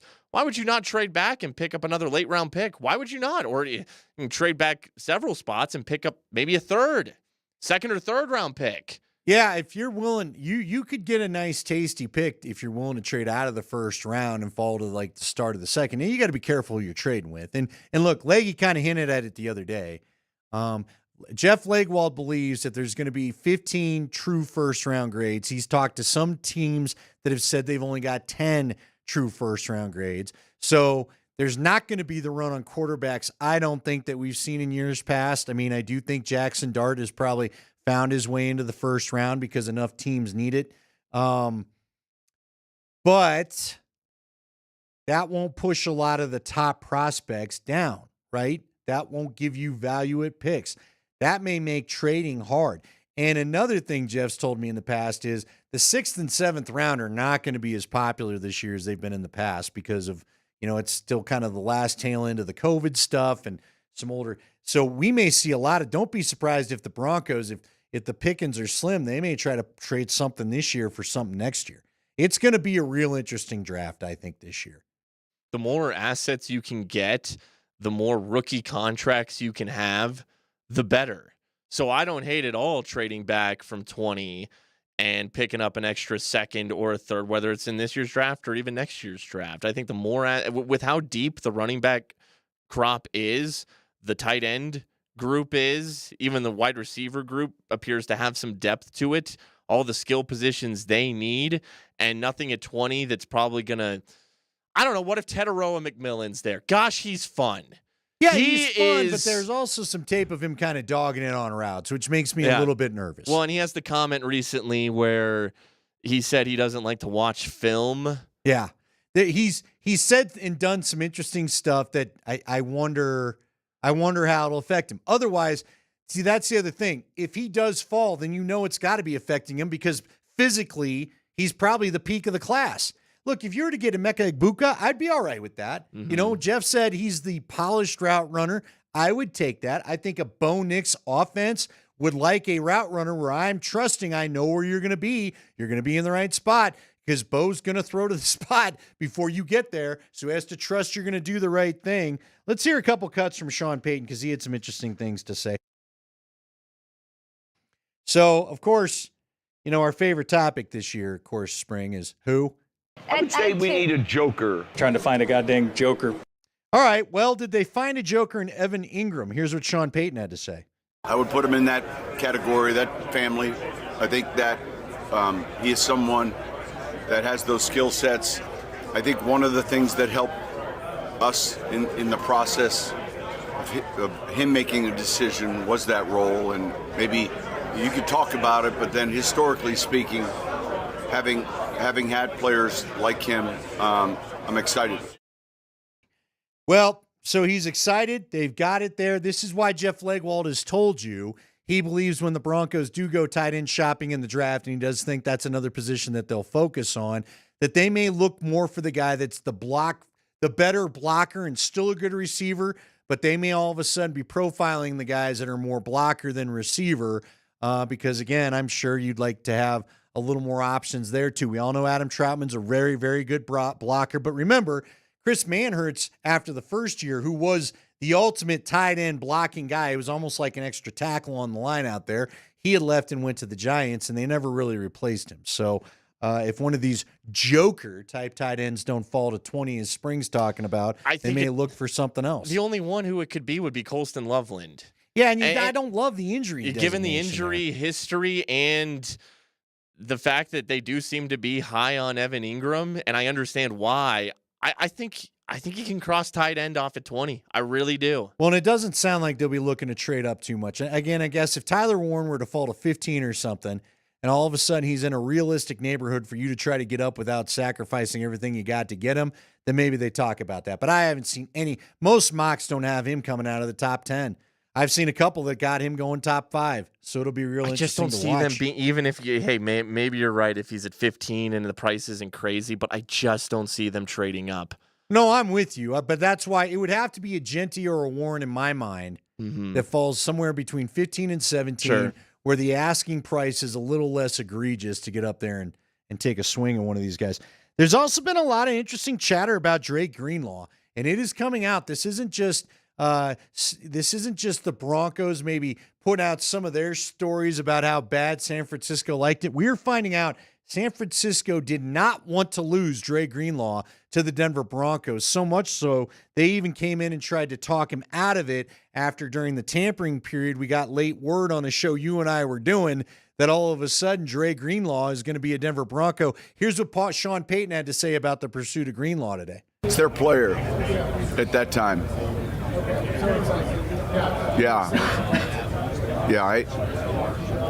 For us, nothing can happen until that Wednesday time frame. And so, man, I'm glad he chose us. Yeah. So, again, San Fran came back with more money. I saw a report that said it might have been more money than what the Broncos were even offering.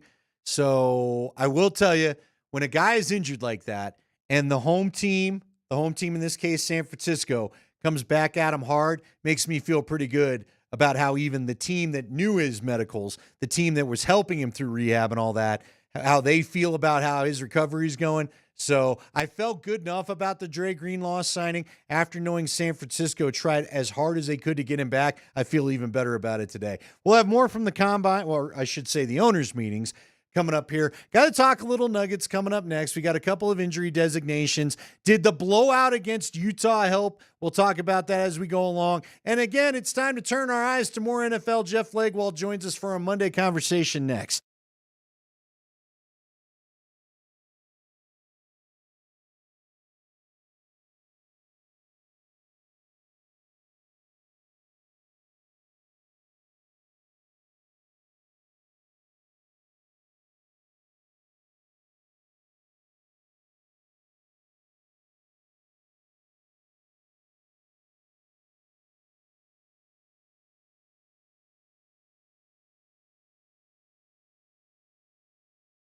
Hey guys, Andy Lindahl here for my friends over at Colorado Off-Road. My friends, of course, are Jerry and Wendy Jones. They've owned this fine Colorado business for almost 20 years. That anniversary is coming up this year. And if you need to go to a place and knows their stuff about what holds up in Colorado, whether we're talking weather conditions with bed covers or what works best for towing for you or tie downs or whatever, little options that you could have to help get more camping equipment up the hill, it's Colorado Off-Road. Jerry knows his stuff. I've leaned on him for a lot of things. I knew kind of what I wanted, but not exactly what I wanted, and he's always pointed me in the right direction. We'll take my bed cover that I'm always talking about, for example. Coming up on 6 years of having his bed cover. Looks the same as it did when Jerry put it on. Maybe a little bit of weather wear, a little bit, but not much, and it's held up great against a lot of big snowstorms. So happy with the one that Jerry recommended to me. He'll do the same for you. And again, whether it's camping season and you want to go chat with him about getting, something to tow the fifth wheel or whatever up there, or maybe you're a contract worker, a contract, a tradesman, and you need a little more out of your bed topper, they've got the Workforce Pro toppers. Give Jerry and Wendy a call about this. 303-761-1264 is that number, 303-761-1264. Find them on the web at cooffroad.com. The showroom's 3 blocks south of downtown Littleton on Prince Street, right behind ACC. Colorado grown, Colorado owned. It's Colorado Off-Road.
He is our insider, Jeff Legwald, as always brought to you by the International Brotherhood of Electrical Workers, IBEW, Local 68. Start with a job, end with a career. And we talked to him on the Ramos Law Hotline. Car accident, you need Ramos Law, medical doctor and attorney. Visit ramoslaw.com. All right.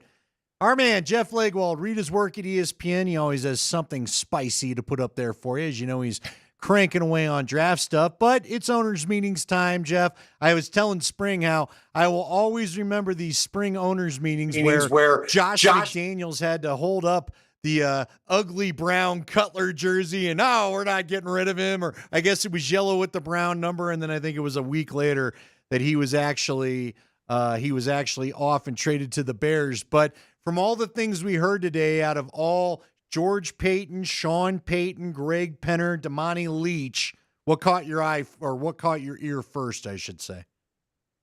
Well, I mean, I don't think there are any surprises. I think it's pretty well known. The Broncos believe, they're among the front runners to play one of the international games coming up. But, it was a little bit newsy to hear that they preferred Berlin. If they get one of those. But again, I had always been told Berlin and London were the top two on their lists.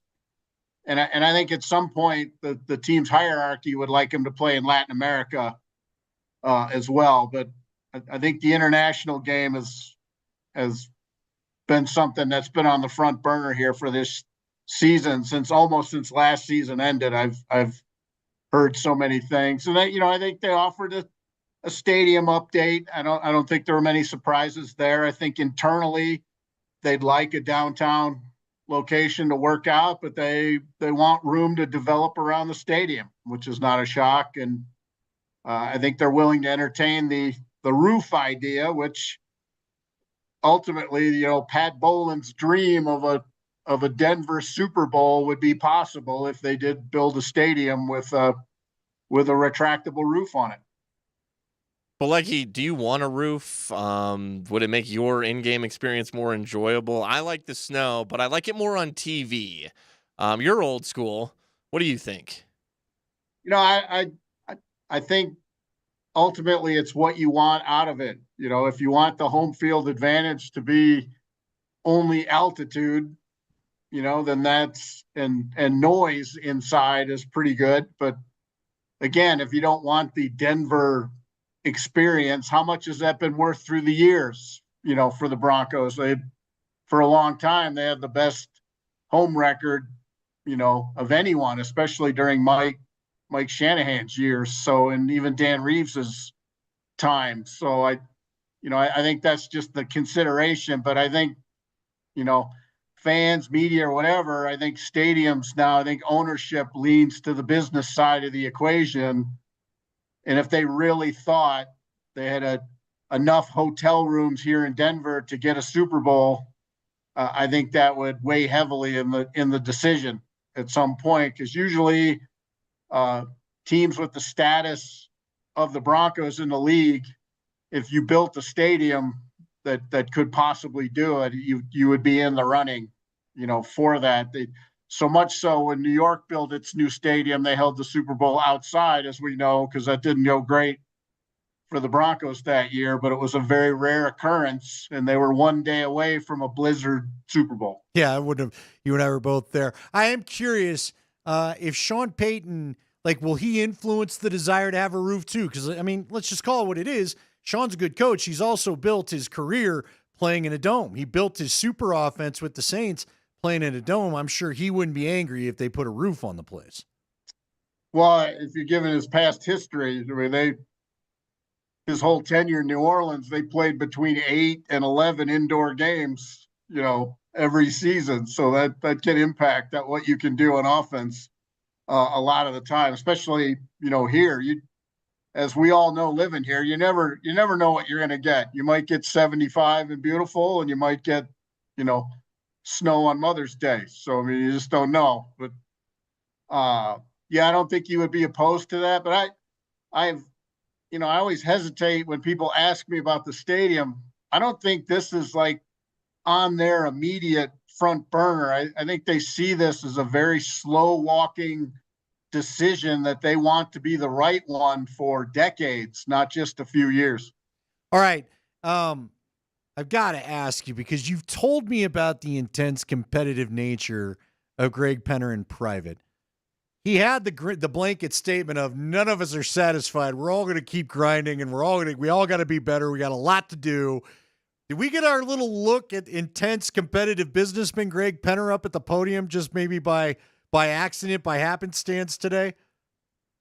Yeah, they could have spent several $billion on a lot of things, Andy, but they chose the Broncos to buy, and they didn't do that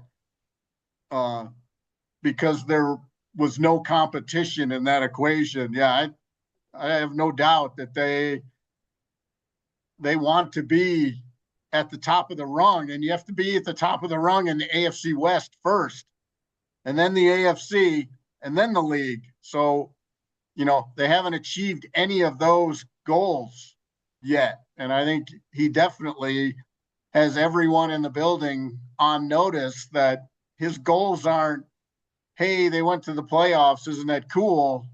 He wants to be the best team in the division, and then he wants to be the best team in the AFC, and then he wants to play for Super Bowls. So I think that's no question. And I think everybody knows that. I think the other thing that always think about, yes, they're the richest ownership group in the league by a long shot, but they're like everybody. They want return on their investment, and they spend a lot of money on scouting, on staff. I mean, they're bigger in the administrative side than most teams in the league. They invest, they spend, and eventually they're going to want some return on that football investment. On a similar note, Sean Payton mentioned today how free agents want to come to Denver right now. They want to live in Denver. So, it's obviously a rich football city. It's one of the cities, Peyton Manning still wants to live here, right? But not just the city, but you talk about ownership, and now Sean Payton and his fingerprints all over the organization. How does the NFL, what's the Broncos standing in the NFL right now, Jeff? It's always been good, even when the football wasn't going well. I mean, even in the down football years, this has always been considered, one of the landmark franchises. I mean, the list of teams that have been to 8 Super Bowls is a very short one, and that's what gets people attention.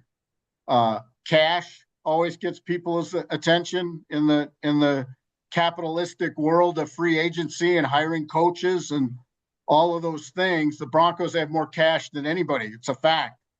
But also the history of the franchise, they've played in enough Super Bowls where people think you're going to have a shot to be in that at some point, if you have a good career here. And for a time, after the Peyton Manning years, players want to see, especially free agents, want to have a chance. If they haven't won previously, they want to go somewhere to where they can. And that ultimately is what helps you the most. If you're a perennial playoff team, you have a better shot in free agency than a lot of other people. How big is the pro day going to be coming up on Friday up at CU that you will attend?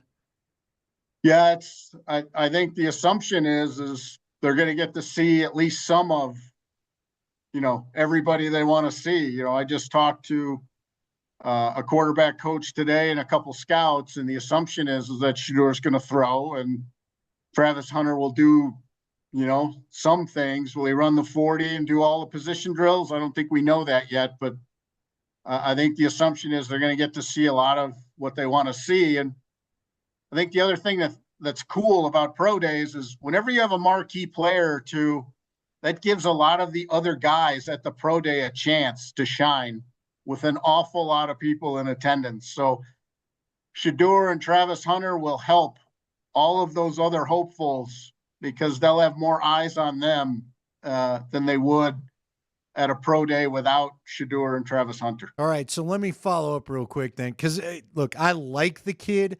I don't know if he has an NFL body, but is there any place in the NFL for LeJohntay Wester? He's slight, but he's fast, and I saw him make a lot of big catches and kind of answer the bell at times. Is Is it just what's his story? What's his projection, if any? He just needs a position coach or two to fight for him, Andy, on the draft weekend. I don't think he's as slight as Tez Johnson of Oregon, say, but again, that's, I think receiver is a place in the NFL where the body types have the biggest range. Some teams prefer the big guys and some teams want the quicker, quick hit receiver. So I think he'll be in somebody's camp. I can't imagine he wouldn't be in somebody's camp, but I think he could be a day 3 selection if he gets the right supporter, or two in the buildings. Leggy, what do you think the likelihood is that the Broncos trade back from 20? Andy and I were talking about this before you came on. I mean, there's depth everywhere. The 2 local tight ends, Ferguson and Helm, you guys at ESPN have them ranked 5th and 6th. I mean, that's a deep tight end group. We talked about the depth at running back. You mentioned talking about LeJontay Wester, Jimmy Horn. There could be depth there. Torrey Horton out of CSU coming off the injury. You mentioned Tez Johnson. I mean, these guys at receiver are ranked, 16 and below. There's depth everywhere, Leggy. How likely that the Broncos trade back from 20? I think it's mostly spring where their board is when the pick's approaching. This year, there are fewer first-round grades on the board than maybe in the last decade at any point. I've said on this station that I know of several teams that have 14 or 15 first-round grades. So when you pick 20, if you've still got a player, you have a player or two, depending how the first round went. With a first round grade, you're going to stay put. So you're going to take that player. If they start looking to move out, that is a good indication that every guy on their board with a first round grade has already been selected. So I think they only move down if they get a offer they simply can't refuse, or there are just no more first round grades on the board that they think is worth the 20th pick. Leggy, man, we always appreciate it. We'll see what the weather does to us coming up on Friday. So hopefully everybody gets up there and it's all clean. But our buddy Chris Bianchi's been warning it could get very interesting come Friday with whatever this snow may be. But regardless, we'll get your thoughts on Pro Day Friday after it's happened up at CU. And I don't know. I guess we'll just see kind of the quiet time of year, right, till we get to the draft as these Pro Days wrap up. So, yeah, most teams are hunkering down, Andy. This week is really the start of every team, including the Broncos. Every team starts bringing everybody in, scouts, everybody for the big draft meetings. Stacking the board and all that. So, yep. All right, he's Jeff Legwold. We'll have his top 100 in, I don't know, about 3 weeks' time here or so. So get ready for that. He rolls his eyes. Jeff, we'll talk to you later. Thanks. See you, fellas. That is Jeff Legwold, always brought to you by the International Brotherhood of Electrical Workers, IBEW Local 68. Start with a job, end with a career. All right, Spring. So you kind of heard it there. We have to have a larger discussion, I think, in the 5 o'clock hour about the Dome or not, because I know that's kind of a hot topic here. But the bottom line to me is they're not going to build a stadium, buy a stadium, which I still think it'll be mainly funded through their pockets and not put a roof on that thing to host a Super Bowl. Because I'll ask you this. Do they really, if you're not going to add a roof for a Super Bowl, the current stadium is still okay. That one doesn't, that stadium does not feel as decrepit as Mile High. And I remember Mile High. Plenty of good memories of Mile High. That thing was a wreck by the time we said goodbye to it. It was rickety. It felt unstable. The bathroom situation wasn't great. The seats were tight. I don't feel like Empower feels anything like that right now.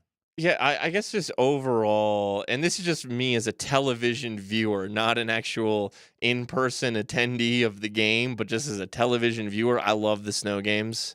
And so what, the Browns are probably going to they're going to get a big new fancy one. And aren't the Titans doing that too? I think so, because frankly, Nissan Stadium, I've been there. That's a cool building. I don't think they need to replace their stadium. But okay, now the Broncos would get a Super Bowl because it's the Penner Group, it's the Walmart people. They will get their way. Like a Super Bowl would come here. But I know that with the Titans, they were thinking, oh, we're building this new stadium. We're going to get a Super Bowl. They might not. They might not. Now, that's Tennessee, and their ownership group is not as powerful as the Broncos. So the Broncos would get a Super Bowl. But I don't know. I'm just saying, like, okay, I think the Bills they're getting a new stadium, but they're still going to leave like an open area where snow could get in. I'm just saying the future of football, the future of the NFL, if there's no outdoor elements, it becomes very like streamlined and it lacks, je ne sais quoi. Sure, but you also know the NFL makes a massive amount of money and fan following off fantasy football. And weather games screw up fantasy football. And look, you're right, what you're talking about, and I don't even know if it's about the ownership group, it's about your infrastructure. It's about Denver has a large convention center to host Radio Row, so you check that off. Denver has plenty of hotels, and Denver, although not as popular as maybe it once was, Denver does have an international airport that you could get the media in here for. Those are the things that you need to have. And I've attended plenty of them. Again, you've got to have a large enough convention center for the amount of media that's gonna end up here. I will tell you this as a resident, and I remember this from New York in particular. As a resident, I don't know if you're going to love it if a Super Bowl comes here because it screws up traffic patterns. They close down streets. Like you can imagine downtown, all that area around downtown would be blocked off around the convention center so that nothing bad happens. Well, where are they building the stadium? Are they building it in Lone Tree? Well, yeah, no, hey, it doesn't matter. Like when I could tell you when the Broncos did their last Super Bowl in San Francisco, we were out in Santa Clara. I was obviously on the team broadcast, so I stayed in the team hotel. All the practices were at Santa Clara. So where we stayed, they literally drove across the street.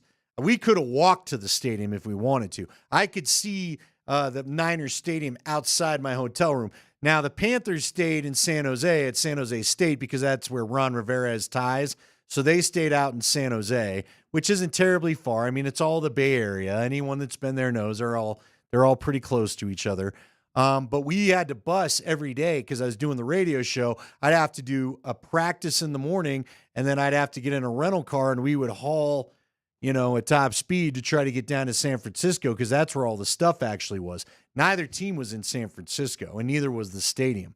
But all the media stuff, all the NFL events they put on, it all occurs in your downtown area. Okay, so that'll just make things even worse, actually. Yeah, it would be all the very commuting. Yeah, I don't think people would love it, and if I just don't.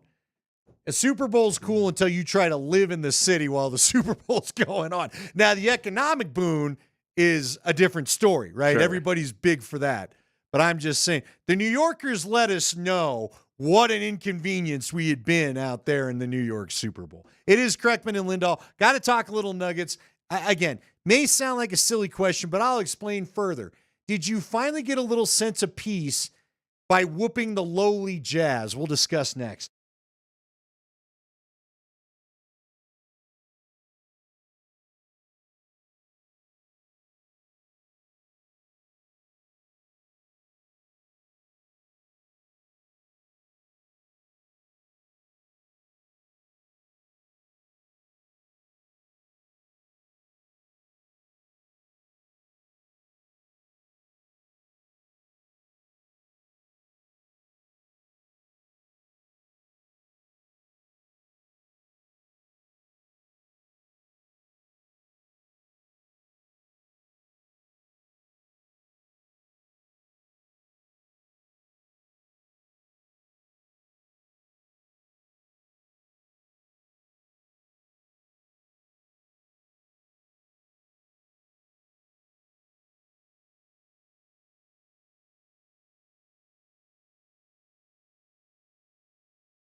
We're rolling here on Kreckman and Lindahl. Andy Lindahl in with Mark Springer today. Nate Kreckman out.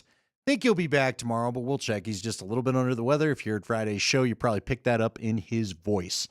Anyway, pleased to have you along here on your drive home. We're going to take it till 6 o'clock. Then we go right into pregame as the Avs and the Calgary Flames will get the puck dropped at 6:30 tonight. And as you maybe have heard Raj saying in the promo rotations, that is a Channel 20 game tonight.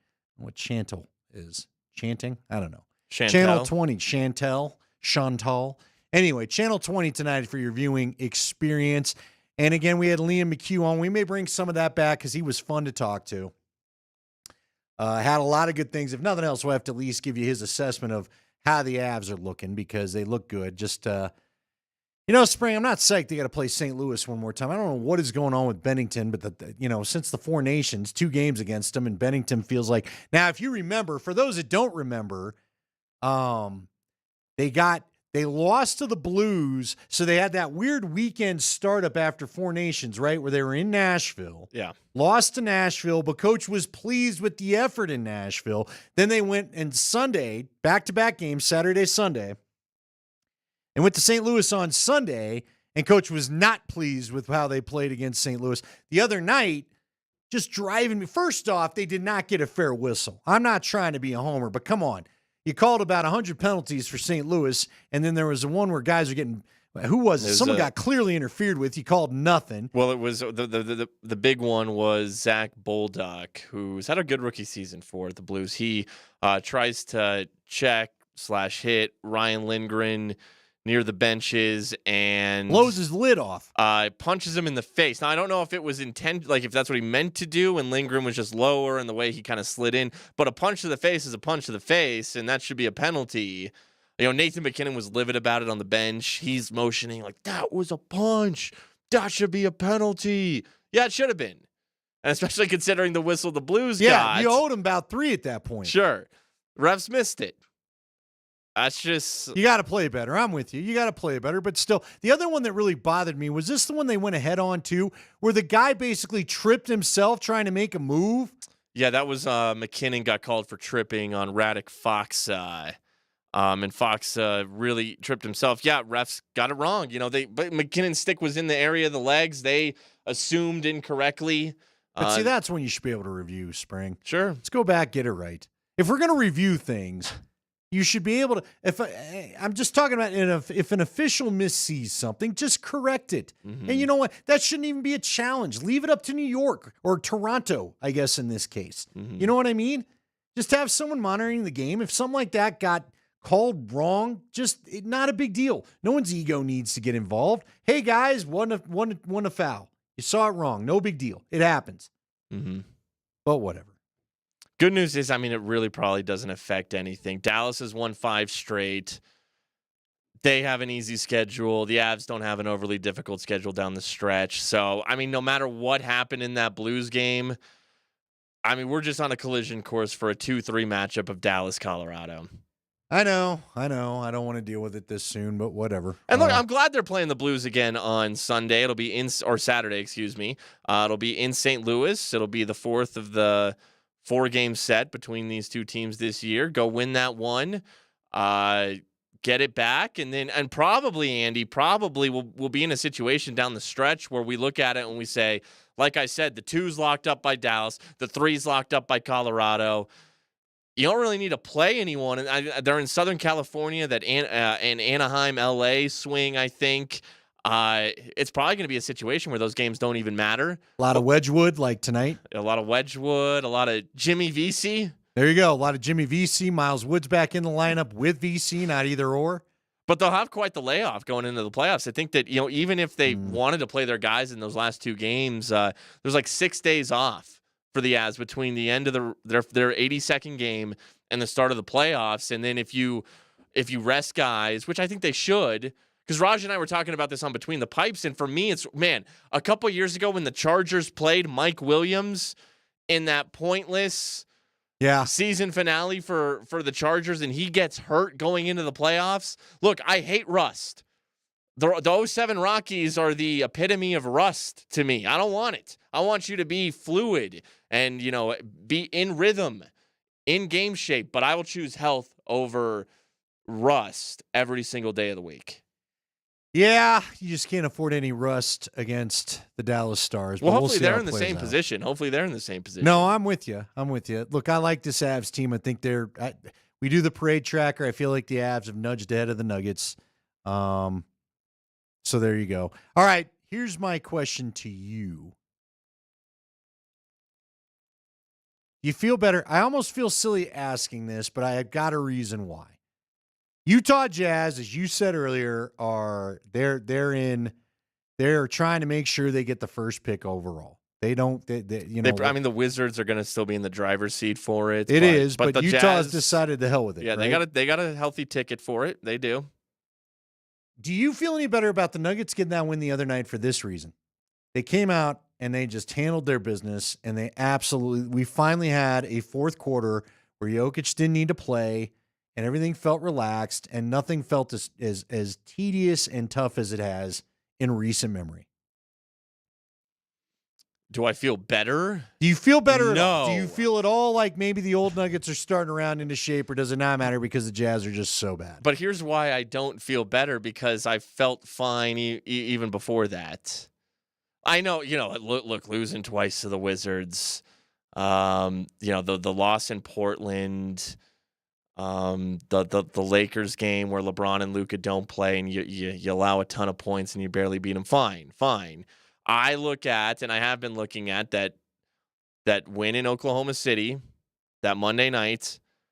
Look, I saw somebody tweet today. The Thunder started like 8-1 this season. Right. Their one loss was to the Nuggets.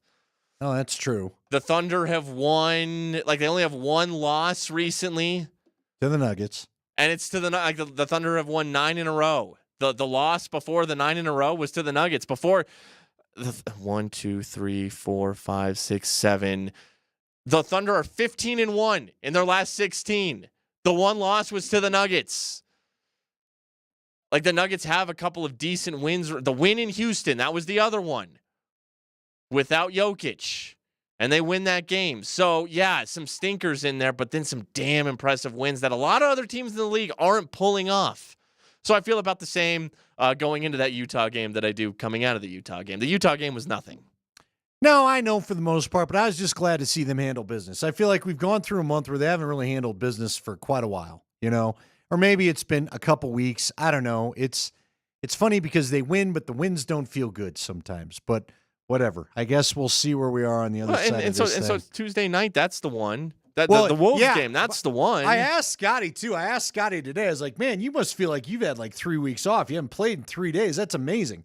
You haven't had to drive to Ball Arena. You haven't had to go to the airport. You haven't had to do any of it for 3 days. But then the weird thing is, who will suspensions come down for these Wolves players? Yeah, I'm kind of curious because that was quite the melee. That thing was in the crowd. I saw one guy trying to tell guys to stop, which I thought was interesting. Naz Reid and Dante DiVincenzo got ejected from that game. They were both right in the middle of that scrum between them and the Pistons. We'll see when the suspensions come down. Well, we ought to know soon, right? Yeah. They play tomorrow. Yeah. I don't think. But I know we're running that promo where Vic wants to see the Nuggets beat the Wolves at full strength. I just want to win. Yeah, I'm with you. I'd have felt this way a year ago. I don't feel this way now. Just please win a game. Win that game. And Michael Malone saying today, in fact, you want to hear this cut real quick? Sure. We had Andrew, so one of their assistants, rising star in the Nuggets organization, Andrew Munson. He coached the Summer League team, so we had him on Kreckman and Lindahl. We had Andrew Munson on this show. So Michael Malone saying today that Andrew Munson has noticed something when watching all this film of the Minnesota Timberwolves this year. It's easy to say, we got to do something different. Well, we also just have to play a hell of a lot harder. I think they've approached these games like it's a rivalry, and I think we've approached these games like it's another game sometimes. And one of my coaches, Andrew Munson, this is his scout, he says it after every time we play them. He goes, I've watched their last 5 to 7 games, and they never play as hard as they do against us. And you can sense that, you can notice it. So you throw everything else out the window, this team's beaten us 5 games in a row, and hopefully that can resonate within our guys, and we can come out with the proper mindset tomorrow. Yeah, that was interesting. I don't think he's wrong. I think a lot of us as fans have noticed it. If you watch a Timberwolves game, and I can remember watching a Timberwolves game because it was national TV, it was like TNT one night before the Nuggets got whooped up on when they went to Minnesota last, that 20-point whooping on a Saturday. And I remember thinking Minnesota was not playing this hard, the game I just saw the other night. They definitely get up for Denver. They definitely enjoy beating Denver. So I like it. Just match that energy, and hopefully everything will be okay. Big 5 o'clock hour ahead. We've got the high five, of course, plenty of Bronco news to break down. And we're going to bring you a little bit of Liam McHugh, what he had to say as he joined us at the very start of the show for you Avs fans. Get a little taste of his thoughts on the Avs and their cup chances. That's all ahead on Kreckman and Lindahl.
5 o'clock hour is underway here on Kreckman and Lindahl. It's Andy and Spring taking you home today, and we start with NFL news as we always do. Here's a high five, Mark Springer.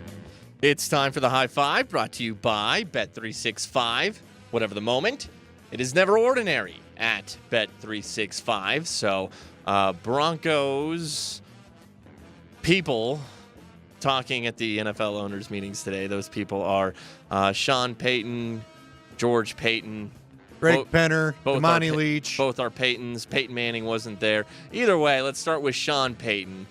He says that the Broncos felt good coming out of free agency and their big free agent signings. Two of the prominent names are a couple of former San Francisco 49ers. Sean Payton saying that it's kind of just a coincidence that they're both former 49ers. That's inside linebacker Dre Greenlaw and safety Talanoa Hufanga, but both of those players have recent major injuries. For Hufanga, it's a torn ACL. For Greenlaw, it's an Achilles. Sean Payton was asked if they considered the injury history with those free agent signings. Well, a lot of it had to do with how we handle the offseason, how we handle training camp. And quite honestly, there's a couple of maybe that we would have had a much more difficult time signing had there not been a prior injury. And we felt with those guys there's always that risk evaluation that's measured in, and we felt pretty good about it. And we feel like in our program, we'll be smart enough to understand their workload, all the things to try to get them healthy to the field. But there's always some risk with that. Well, he's not wrong. You're probably not affording either of these free agents. Matter of fact, that San Francisco might have even thought about the franchise tag with one, if not both of them. I mean, you can't put it on both of them, but I'm thinking about Dre Greenlaw in particular with the kind of linebacker he's been for them. So there you go. As far as a coincidence, you know what? I'm glad you're signing good players off teams that have gone to, 2 of the last 3 or 4 Super Bowls here? Yeah, I'd probably target guys from the Niners as well. Well, I like how he says that they're going to manage their workloads, in off-season programs, and then when the season starts as well. And that makes me think, especially with Hufanga and Andy, your guy Nick Emenwari, the safety, who could be there at 20. Maybe you still are looking at that because you don't want to play Hufanga every down. And Brandon Jones, maybe his tenure with the Broncos isn't, for too long into the future. So a safety could very much so still be on the board, given that Hufanga's, he's probably never, before the ACL, holy crap, he was awesome. Still good, but not quite what he was pre-ACL. Well, and you've got to have a plan. Like you said, Brandon Jones was only a 2-year contract, if I'm not mistaken. Might have been 3, but I thought it was 2. So You're right. Could be it at the end of this year. Now, he was a heck of a signing, but he was a great value signing. The other thing about it is if he plays as well this year as he did last year, he's probably going to want to raise, and can you afford it? It's why you don't really, and frankly, you could use another middle linebacker as well. You don't overlook any position because you don't want to be caught without one. Look at all the teams that don't have quarterbacks in their building. They went and signed Sam Ehlinger today from the Colts because they got to have 3 quarterbacks. It's always sound if it's a position of need, and really, what positions can you get by with in the NFL being lesser than at other positions? I would always think about any of it, but we'll see. We'll see how the workload. We'll see. This could all blow up in their face, but they didn't overcommit to anybody financially. I think for the most part, they did a good job with the calculated risks they took in this situation. Brandon Jones, 3-year contract, but that 3rd year is extremely voidable. So there you go. Should it need to be voided. Okay, let's move on. High five. And hear from George Payton, my second favorite Payton, currently in the Broncos organization. He talked as well at the owners' meetings. He was asked about the running back class in the upcoming NFL draft. Here's what George Payton had to say. It's a strong class, and there's different flavors throughout the draft, and I think you can get a good back in the 2nd round, up and all the way to the 6th round. That's how it is. There's just so many of them. man, you have the first and second down power back. You have the change of pace. You have the third down. You have the 3 down. Not as many 3 down backs, but no, it's a good class. We'll get it back in this draft. What's your favorite flavor, Andy, of running back? Well, my favorite flavor is the guy that is more the Alvin Kamara. I think we'd all take an Ashton Genty, but this team, it's going to be interesting. You need a back. Here's the thing, Spring. They need to find the flavor of back that doesn't signal what the play is going to be when you decide to send him into the game. And I think they got to the point last year at the end of the game with Javonte. If he was coming in, he probably was coming in to pass block, and it tips your hand as to what you're doing a little bit, right? They didn't mind running Audric Estime, but they certainly probably weren't thrown to the back out of the backfield with Audric Estime. At least I don't remember throwing him too much. No. And with Jaleel McLaughlin, he was fine for a bit, but it felt like, all their smaller guys, whether it was McLaughlin or Bidet or who else am I missing? All those guys kind of had their fun couple, 3 games, but nobody held up all throughout the year. You need a guy that can absolutely bring it for you every week. You believe in any of those guys that you just mentioned? Not really. They're all nice complimentary people, but you don't have the dude. You got to go find the dude. Okay, so and he mentioned how some of these running backs, a lot of these running backs, unless you're like Genty, who is small. What's Genty, like 5'9"? Is that the one knock on him? Is his height? Yeah, but man, he's thick. Sure, no, he's sure a big looking athlete. How you got your pass catchers, your bulldozers, but maybe not. He said at the end there that maybe not your every down back. But granted, that's fewer and further between nowadays in the NFL. They're drafting multiple running backs, right? Like at least 2, right? To fit the skill sets they want. Your pass catcher, your between the tackles guy. I could see them drafting 2 and maybe in the first 4 rounds, especially if you trade back, Andy. You can pick up 2 of these suckers in the second round. Maybe. I could see them. They're going to draft at least 1. That was guaranteed in the cut you just played. Maybe another one is a late signing, the college free agent signing. And Payton, he mentions, the starting in the second round. Is that a hint that the 20th overall pick or at least a first round pick will not be spent on a running back? Good. I mean, again, it depends on who's there. It's all about who. That's the hard part about number 20. We all want answers. They don't know who they're going to be able to pick from. If Ashton Genty's sitting there at 20, I have no doubt they'll draft him right there. But I don't know that Omari and Hampton, I think everybody, look, these mock drafts, everybody, I think, knows the drill by now. You just find something that makes sense for a team, whatever, and you throw them in there, right? That's what they're doing. When oftentimes, I can't tell you how many times I've spent 3 months looking at mock drafts and reading up on this, talking to people, and then the next thing you know, you get to draft night, and they pick somebody you had no idea. Like Sylvester, I didn't see Sylvester Williams on any mock drafts to the Broncos when they selected him. Okay, we could go on and on and on. A guys they've taken, I was like, wait, what? Who? This guy? I didn't see Derek Wolfe. I didn't see Derek Wolfe attached to the Broncos at all. I did see the guy they ended up trading to Tampa, or who they picked, Doug. Who was the Doug Martin? Doug Martin. Back. A lot of people thought the Broncos were going to trade or were going to pick Doug Martin. Guess what? He was sitting there with their 28th pick. They traded it to Tampa. Doug Martin got drafted, won by the Broncos. I don't remember everybody. I don't remember Monte Ball being a guy that they were going to pick. Nobody had Monte Ball on the radar with them, and there you go. So I'm just saying it depends really who's there. But yeah, look, I could see 2 backs. I could see 2 tight ends. I could see a couple receivers. Now they only have so many picks. We've had. That's why you get more. That's why you trade back from 20 to get even more. Well, and look, it's a deep defensive line class. We've talked about positions. Sean Payton mentioned that today. The deep defensive line class. You can't be caught vulnerable there. You can't. So, I don't think we know what they're going to do yet because we don't know how the board's going to fall. I'm harping on the trade back because but if Ashton Genty or Ty Warren is sitting there at 20, you ain't trading back. Of course, You're making a pick, but I would be shocked if that happens. Like Jeff Legwell talked about it. You've referenced Leggy saying that there's like 14 first round grades 15, in this draft. Yeah. 15. Well, that means that means saying that to him. That's not Jeff. People get confused sometimes. Jeff quotes the GMs. He's not saying it. That's what GMs have told him. So if the Broncos picking at 20, that's going to take a few teams screwing up and not taking these first-round grades. Yeah, that's for going one to of take them like to a fall. Jackson Dart jumping in. That's going to take McCord. Isn't it McCord is the Syracuse quarterback? Yeah, I mean, apparently the Steelers like Jalen Milroe. Yeah, maybe. Jalen Milroe. But they pick after you at 21. Yep, that's not pushing anybody But okay, back. while maybe there's only a handful of first-round grades, I do see a lot of promising depth in this draft. Guys who could pop. Guys with tools and traits that I like littered throughout the first 3 to 4 rounds. But you don't want to pay them a first-round bonus. No, you don't want to do that either. If you think that they're a lower-graded player. Trade back. All right. High five. Greg Penner, Broncos owner, talking at the owners' meetings. That would make sense that the owner talks at the owners' meetings. Yeah.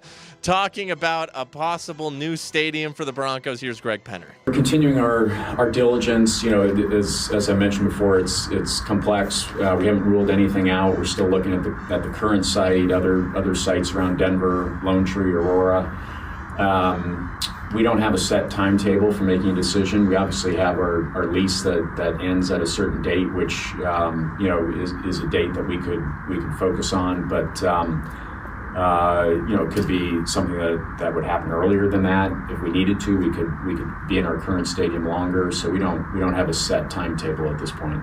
Yeah, I think Jeff's right. They're definitely going to build a new stadium. When is going to be the question, and they've got a lease that runs through 2030, so I don't think they're too panicked about it. I'm just telling you, the statement that caught my eye when I read back through the quotes today is Greg Penner talking about we got a lot of work to do and basically saying we're not satisfied with anything. I think a lot of us have celebrated them finally breaking the playoff drought, and that's great.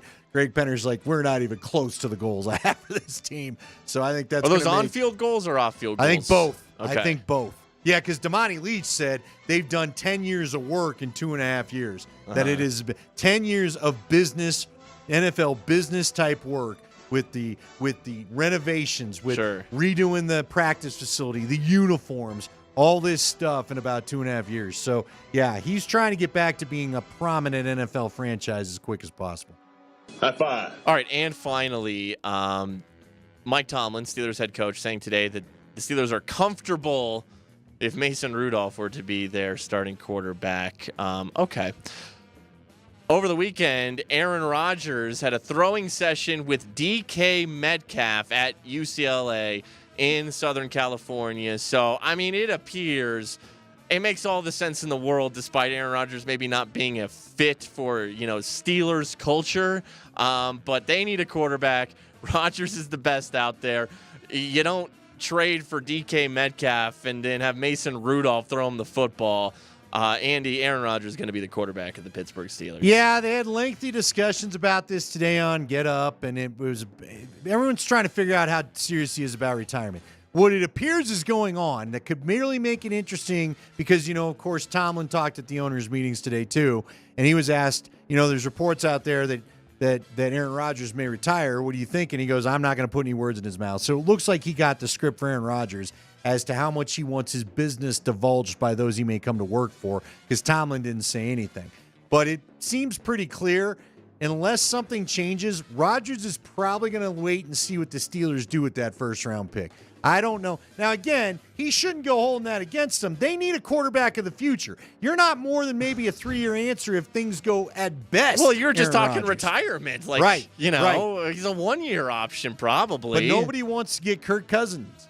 The Kirk Cousins thing has a lot of guys in his position. Even Kirk Cousins doesn't want to be Kirk Cousins right now. Or Jordan Love. In the case yeah. of Aaron Rodgers. And you're right. I forget about that. Rodgers already dealt with this. So I don't think Rodgers wants to go to a city where they're pining for the first-round pick if his play goes south. Okay, but he's at the point of his career where the pickings are slim. No, and that's not a George Pickens punt.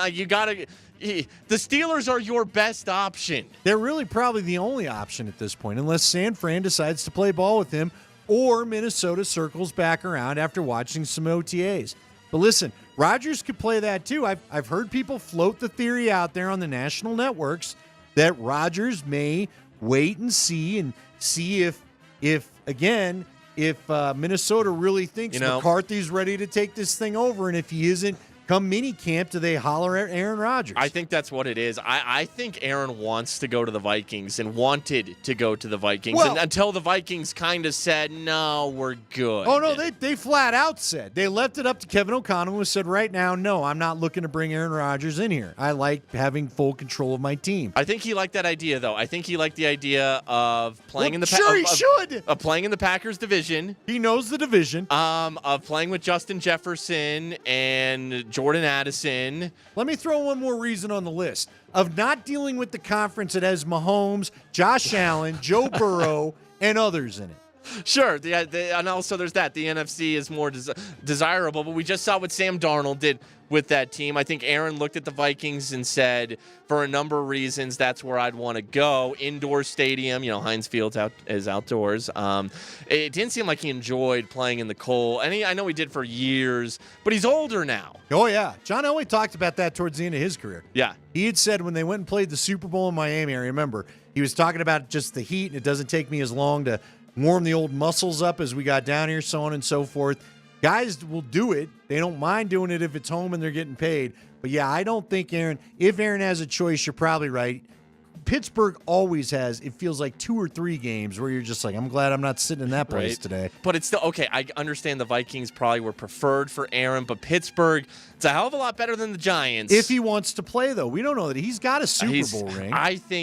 I think he has a sour taste in his mouth for how his Jets tenure went from the Achilles and, playing 4 seconds in his first season. But is it sour enough to do it all again? I think so. I love Aaron Rodgers, the way he's kind of evolved, not necessarily, but he is a competitive son of a gun. I think he wants to prove something. I'm not saying he will. I don't think he will. I don't think you're wrong about wanting to prove something. I don't know, though, that Pittsburgh is motivation enough to do it. We'll find out. Wait, you get Metcalf, you get Pickens. Sure. The defense is good. It's kind of good. Well, I think it probably, but again, you've got Joe Burrow and Lamar Jackson, who I forgot to mention the first time in the division then that way. He never dealt with that in Green Bay. He never dealt with another quarterback of his ilk in Green Bay during his run there. Well, okay, but you also get the Kenny Pickett-led Browns and the Bengals you can score 1,000,000 points on. Okay, but still, Joe Burrow is going to stare down. Look, I watched it happen to John Elway in his own building. Never thought I would. But as a fan, I got tickets to the Monday night game where John Elway led one of his famous comebacks in Mile High against the Chiefs on Monday Night Football, only to watch Joe Montana get his turn and go do it right back to him. I don't think Aaron Rodgers wants to deal with that. All right. We'll see. We'll see. I might be wrong. And you know what? He's going to be a steal. I mean, you don't throw with DK Metcalf in SoCal I don't know. over I the think weekend. he likes the news cycle being about so? him. Yeah, he likes being in the headlines. He knows what this is going to do. Well, if you're going to retire, then go. He should be in a darkness retreat right now, tripping his nether regions off on ayahuasca. Well, instead he's throwing to DK Metcalf. No one's saying that he's not off to do that here in a little bit. It's only Monday. Guy's got a plane. Plenty of place. Hey, life changes quick, Spring. I left for the bathroom just to take a quick, bathroom break, a number 1. And I came back, and the Rockies went from 2-1 to 4-1. Or no, they were up 1-0. And it was 4-1. Yep. So there you go. Life happens fast. Yep. All right. We're gonna come back. We got a little Avs conversation for you. Still got to talk. I do want to we haven't really dove into this. I want to know the Bronco fans' feeling about a roof becoming a possibility on your stadium, because it's something Greg Penner talked about. And I don't think they build a stadium if they're not going to put a roof on it. How do you feel about it if you're a season ticket paying fan?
It is Kreckman and Lindahl. We welcome you back to the program. Mark Springer and Andy Lindahl here as well. I see my guy Berto's back after a quick stint on the morning show this morning as he filled in for Brett Kane. We do want to remind you we still have our Pick 5 contest going, and if you're wondering where you stand in the standings, it's real easy. Not Another Bracket contest has that huge grand prize hanging in the balance. If you want to see where you are in the standings, go to altitudesportsradio.com/notanotherbracket. Again, we thank Evan Williams Bourbon, an award-winning bourbon that makes any game day lineup a winner, and a Brothers Barbecue. Take your event to the next level with their award-winning catering. It's not another bracket contest. I've actually really enjoyed this. All my 5 teams are out. My last one was Michigan State. I also lost Kentucky over the weekend.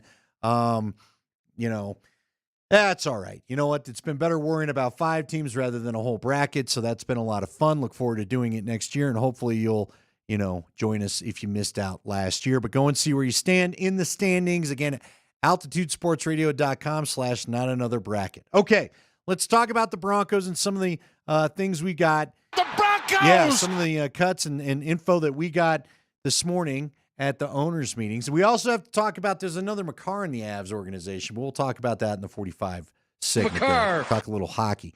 Could we see a double Makar, a double shot of Makar? I wouldn't mind that. All right. Broncos said a lot of things. First off, because someone had asked on the text line, and I think I forgot to mention this earlier, the Broncos, we found out today, thanks to Damani Leach, are allowed to wear their throwback uniforms 4 times a year now. You can wear them up to 4 times a year, according to the NFL. Now, the Broncos have so many uniform combinations, I don't think that guarantees you're going to wear them 4 times a year. But if they wanted to, see what I think would be cool, Spring, I would wear the throwbacks every divisional home game. Chiefs, Chargers, Raiders, we're in the throwback. It adds a little special feel. Like the Avs had their divisional rivalry game or their divisional rivalry jersey on the other night against the Blues. Same concept for the Broncos, right? Yeah, I like that. So I mean, because you can do it 4 times a year. That makes sense. Would you wear the throwbacks on the road? See, growing up, to be honest with you, I didn't love that color orange. It was kind of a different color orange. It was more of a burnt pumpkin orange when I was growing up in the 80s and 90s. I got an Atwater and an Elway jersey growing up. I got them both road because I just liked the white better. I did not love the orange. Okay, yeah, I like this orange. I mean, yeah, those are like the best uniforms in the league. They really are. I want to see, especially the team's good now, so I'm down. You're gonna lose in those throwbacks eventually, so I don't care. Like, just wear them all the time. They're awesome. They're so good. But see, they're not awesome when you wear them all the time. They look so good. Here's my... I will never get tired of those jerseys. All right. Well, I will also tell you, my thing is, as a guy, and I know some other people agree with me because I've talked to other fans about this, just from a fan perspective, I never want the roid horse gone because that's the Super Bowl winning logo. They won 0 Super Bowls with the D's on their helmet. I think the new modified main uniforms with roid horse still, they're nice. They're modern. I think that the side stripe needed to go. I think that had become a little passe. It kind of looked World League football, which still existed when they unveiled those things. It looked a little World League uniformish when they had the stripe thing. It did. You're right. By the way, from Andrew, and another texter, they both said, wear the throwbacks when you play the Browns. Chef's kiss. Absolutely. You have not lost a playoff game to the Browns in those throwback uniforms. I know you've got 3 AFC championships against them. So they play the Giants this year. Do we know if that's home or road yet? And it's home because Russ is coming back home. Okay. Yeah, wear them when Russ comes to town. I want Russ to see how awesome those things look up close and in person. When he wore his jersey that day he got out for his very first camp. Yeah, Russ never got to wear the awesome throwbacks. No, he didn't. So and I want him to cry as he watches them, up close. There's uniform updates. They can wear them up to 4 times the throwbacks. But they've got, I don't know. They don't have the color rush anymore. They're going to want to wear the white helmets at some point. I like the white helmets. I do too. I wouldn't mind if the white helmet got unveiled a little bit more. And we're sleeking it up here under the Penners. Got a little Oregon vibe. We maybe? do. They're definitely, they've got the money. They can afford more uniforms than the previous regime. I don't care I hope we never, ever, ever see the Color Rush uniforms again. I hated those things. They were gross. I talked to players that hated those things. It was way too much orange. The big men in particular did not appreciate the orange pants that I talked to with the orange jersey. It just didn't help things. So, all right, let's talk stadium. We already have some texts coming in. A lot of people got very vocal about that. And it was kind of split, but there's more people saying simply, do not put a roof on the stadium. This is Denver. Everyone has a bad. I've told you this before, Spring, but for those that haven't heard, again, I'm a longtime Denver resident. Matter of fact, I grew up here, native. Everybody wears it like a badge of honor that they were at the Blizzard game against the Packers in that Monday Night Football game. It was like 84 or something. They had the big Blizzard game. And everybody tells you, I just feel like you run into all these old school people to the point where I'm like, there's no way all you people were at that game. Not a lot of people. It wasn't like a sold-out building. A lot of people couldn't get on the roads to get to the darn game. But I feel like you meet all these old school, I was at that game. So people do wear it like a badge of honor to survive a snow game. You've kind of hinted at that. I'm sure there's a lot of people. There was the extreme cold of that Buffalo game in 2008 with Eddie Royal's rookie year, and they unfortunately lost to the Bills. There was the extreme cold of the 2012 Baltimore playoff game. I can remember a Bronco-Chiefs game where Marcus Allen was the running back, and I was just trying to get off I-70 and not slip and slide all over the place, but that was another famous snow game. See, I was at a couple of them. Did you go to the Raider one? Do you remember the Raider one, like early 2000s? Al Wilson was linebacker. Gannon was quarterback. Did they win that game? I think they did. Okay. I think it was Sunday night, could have been Monday Night Football. Colts and Peyton Manning came to town, snow game. Broncos lost late. And let's see, I was at that. It was a Trevor Siemian Patriots game. It was a dumb game. Broncos were super ineffective. So what I bring those up because it sucks when you sit through a snow cold game and they lose and you're miserable the whole time. Now, on the flip side, if the team's good, like the Broncos are right now, and someone has to come to town in the elements, I feel like there really is a home field added advantage with that. Oh, yeah. If teams aren't used to playing in it, absolutely there's a home field advantage. And more they don't like it. Are going to be less used to it because, Cleveland's getting a dome. The Titans, I think, are getting a dome. So it's going to be, more out of your typical NFL player's comfort zone when you have to go play road snow games. And that could play in the Broncos' favor. See, this is interesting. We got some great texts coming in. Christmas Eve miracle against the Bengals. I think this is the game they're talking about because I remember being there. Brock Osweiler? Cutler's rookie year. He faced off against Carson Palmer, who was the good pre-knee injury in the playoffs, Carson Palmer. And that was, I remember, it was like Cutler's second or third start. And they called it a miracle. Like Cutler came out, threw a pick, and I'm like, crap. And the Broncos really needed that game. Cutler came out and was just dealing. I remember, too, because I was at the old building, so they gave me the tickets. We were club level. Some kid sat and froze he had his shirt off the whole game. And I was like, bro, put the shirt on. You're not impressing anybody. You're just going to go home sick. And it was Christmas Eve, which made it all the better. Someone pointed out the New England game, 2015, Brock Osweiler, famous toss to CJ, or guy Ryan Harris went and said he smacked Malcolm Butler because I remember him telling me right before he got to Butler, he was like, that guy was a Super Bowl MVP. Then went and flat backed him as CJ ran the rest of the way down the sideline. See, all these things people are starting to pull out. And, you're like, well, if you put a roof on, we're not going to have these memories. It's not going to – you'll probably see some pretty good games. But to your point, you add the element of weather. I can remember way back in 86, they made up shirts when the Broncos beat the 49ers, the Joe Montana 49ers. They set up for a kick. I've told Nate about it before. And somebody threw a snowball, and the snowball hit the ground right as he went to kick the football. It hit in front of the football, and so they called it the Denver Snowball because the kicker hooked it off to the left after that. So everybody was claiming they threw the big Denver snowball out of the south stands at that thing. Well, you do that nowadays, and you're out of the. They'll get 10 camera angles of who threw it. Still cool though. Still cool. What would be better? What do you value more if you're a ticket holder? 303-504-0925. Because I've got the text line up in front of me for the reaction to this very question. Is it more about, would you value more teams having to face the elements and you having the honor of sitting in there, or having a Super Bowl in town? This is what it comes down to. Do you want a Super Bowl in Denver? Because that's the only way it's showing up.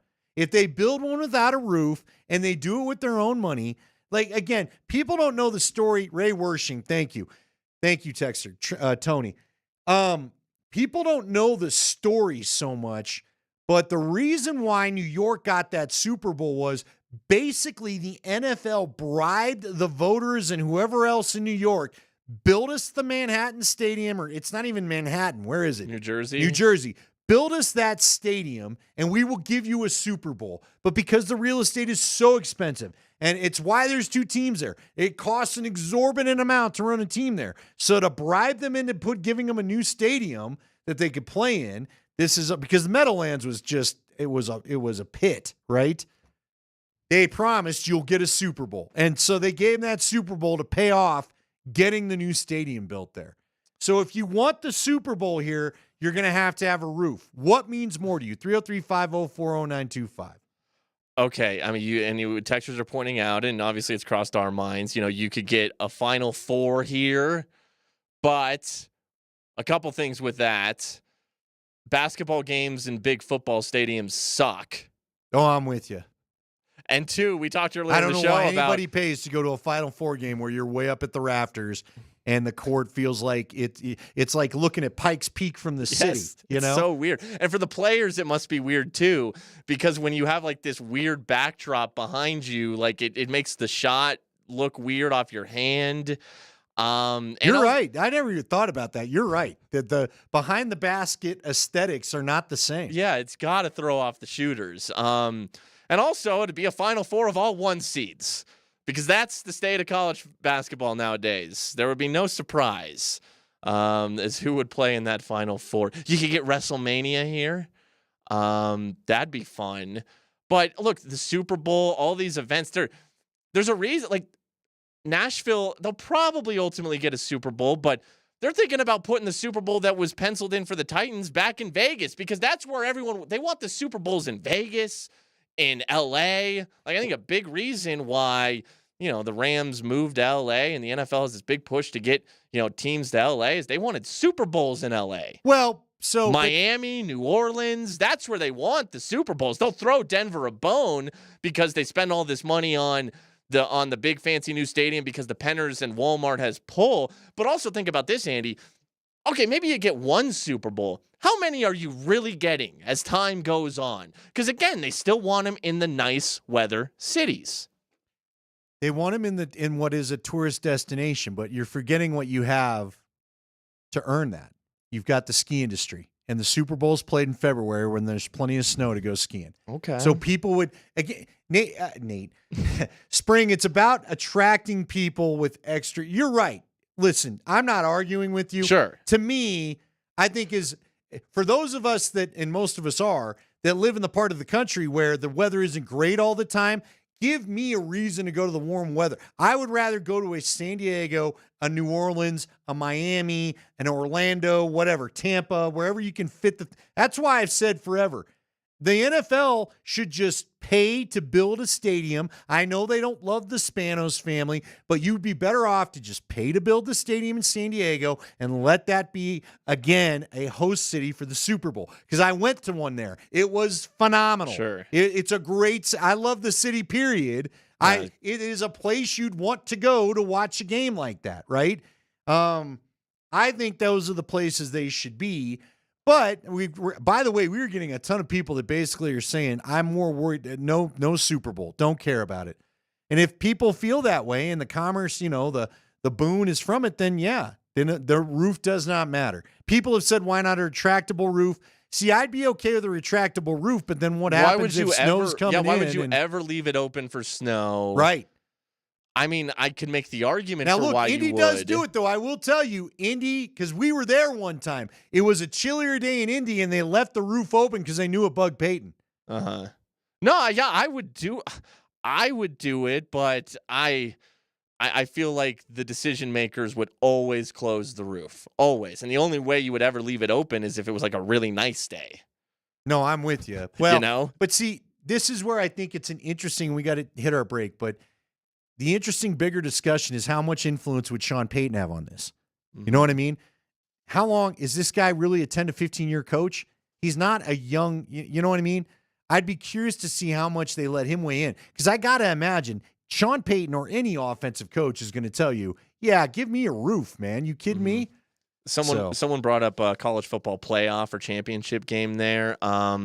Possibly. I mean, they like to have them, in Atlanta, more SEC South Country. You get a Big 12 championship game here. Well, but here's the thing. You brought up a good point, I think. Where's the stadium? Is it downtown still? If it's downtown, you're fine. If it's way out in, what did he say, Aurora or Highlands Ranch or something else, then you're getting farther away from, like I said, the convention center and the place for all the other things that go around these games to go on, then it may not be as attractive. Well, by the time you get a Big 12 championship game here, I mean, this stadium's not getting built for years. Deion Sanders ain't even there anymore. He's retired. You're right. He's retired on a beach somewhere. All right, we got to go to break, and we're going to come back. We got to talk a little Avs. Guess what? There's another Makar in the mix. How does Spring feel about it? And we'll get you ready for a little Avs and Calgary Flames before we sign off here on Altitude Sports Radio.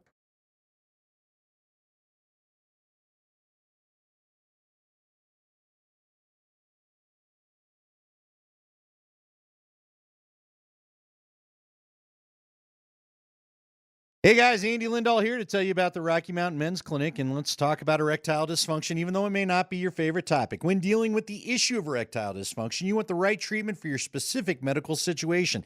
Every case is different. What you're dealing with may not be what another guy is dealing with, and that is critical when you find the right treatment, because in order for you to get the right treatment, they have to know what you're dealing with, and then obviously finding the right treatment is what leads to you really getting back a spectacular sex life. And that's really what you're after when you go into the Rocky Mountain Men's Clinic trying to deal with this issue, right? ED is a terrible condition. It can cause stress in relationships and create anxiety and undue hardships on a man. And oftentimes it also creates those same hardships on the partner. Don't go through this. You don't need to, because you've got solutions at the Rocky Mountain Men's Clinic.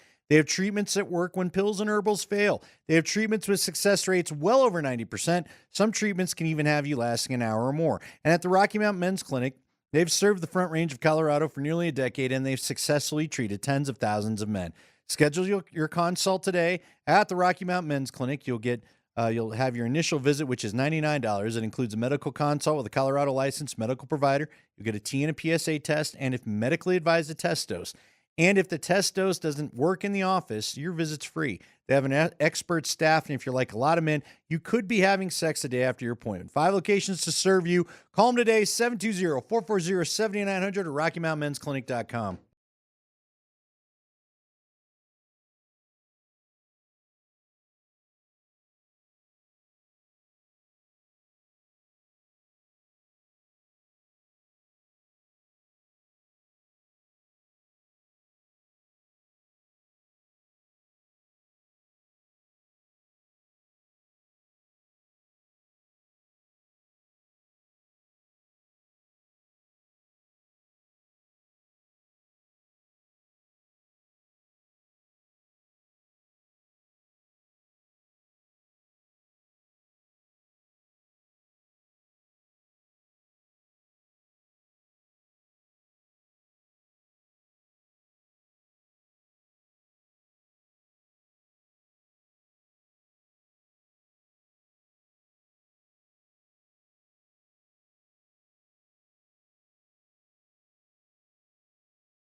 Wrapping it up here on a Monday, Kreckman and Lindahl, Andy Lindahl in along with Mark Springer. Nate Kreckman out today as he's feeling under the weather. Hopefully he'll feel his old self tomorrow. We'll be here to entertain you one way or another, so tune in then. And we've got the Nuggets of Minnesota tomorrow, so we'll be previewing that as, we'll figure out, we'll try to get a better grip as to who's playing tomorrow. And as Spring said, will Dante DiVincenzo and Naz Reid be allowed to play because they were both involved heavily in the melee that took place against the Detroit Pistons last night. By the way, there is a picture that's circulating the internet that one of the Detroit players got a hold of the manhood of Dante DiVincenzo pretty good. Does not look like it was fun to be on the receiving end of that. That's a full handful. As DiVincenzo is being pushed back, when the guy gets a hold of the face mask and twists it sideways, that's how much of a grip he has on the old family jewels of Mr. DiVincenzo. So to suspend him for a year, that's against all fighting. Well, that's the kind of code. stuff that goes on at the bottom. Don't talk to a football player about what happens when they jump into the pile going for the fumble. I've heard about biting. I've heard about that exact kind of behavior as well. So that's another reason why I say, why not just wear a cup? But eye poking, poking is not as strong. Gouging is really what goes on. It's nasty when everybody loses their temper. You know who likes to lose their temper sometimes are hockey players. You've got the Avs and Calgary coming up tonight. So, Spring, I asked you earlier as we found out it's Taylor McCarr, right? Cale's brother. Yep. He got signed today to an entry-level contract by the Avalanche. He's a forward. I asked you, will we ever see Taylor and Cale play together here at Ball Arena? What say you? You probably, but not this season. So he's on an amateur tryout with the Eagles for the rest of the season. And then his ELC with the Avs kicks in next year. Yeah, I think we'll see it next year, perhaps, or somewhere down the road. He played pretty well for Maine University. They made the Frozen Four, got upset by, I think it was Penn State, who did make the Frozen Four. But let's see, in 38 games for Maine this season, Taylor McCarr, 30 points, 18 goals, 12 assists. He's not his brother, but, I think he's gotten better in his college development and could be an NHL player, like start as a fourth liner for the Avs. You could see him in that role at some point next year, and the Avs have so much depth right now, it's not even necessary, so he won't play for the Avs, even in the playoffs. All right, so there's your answer to that. I'm not going to offer. Though. Yeah, I part of me feels like it's less likely than more likely, but I've not seen him play. What do I know? So hopefully it is fun, and we can see both McCarrs out there. No, you look at some of the fourth liners. Look at who the Avs trotted out games. Early this year. Oh, who was it? Who did we talk to last week? Cassie Campbell-Pascal, who was Cassie mentioned one of the fourth line centers that I couldn't even remember was an Av. I'm like, what? Steinberg. You had your TJ Tynan's out there. Yeah. Oh, I forgot about TJ Tynan too. You're right. So Taylor McCarr will play. No, you're for right. the Avs at some point. You're right. All right, Gabe Landeskog, video going around aplenty, including on our own Altitude Sports Radio X handle. So go find us there. Altitude ASR, I believe, is where you want to go for that. Gabe Landeskog doing more skating, and again, in a non-contact jersey, but still taking a little bit of contact in the middle of the power play. It was pointed out by a few people going back and forth, testing the limbs a little bit. It feels like if things can stay on this course, he's a definite to make his debut in 3 years in the playoffs for this Avs team. Certainly feels like it, and what a moment that's going to be. And it has to be the playoffs where he returns. Right. Because he used all his money. Yeah, they're not Vegas Golden Knighting this thing. They are, but they're not doing it in the way Vegas does it. Gabe's legitimately been out, and they've had to have his money on LTIR to use it elsewhere because there was no certainty as to when he would return. So when you want to get a look at him to see if he is something you can rely on for the future, it actually has to be in the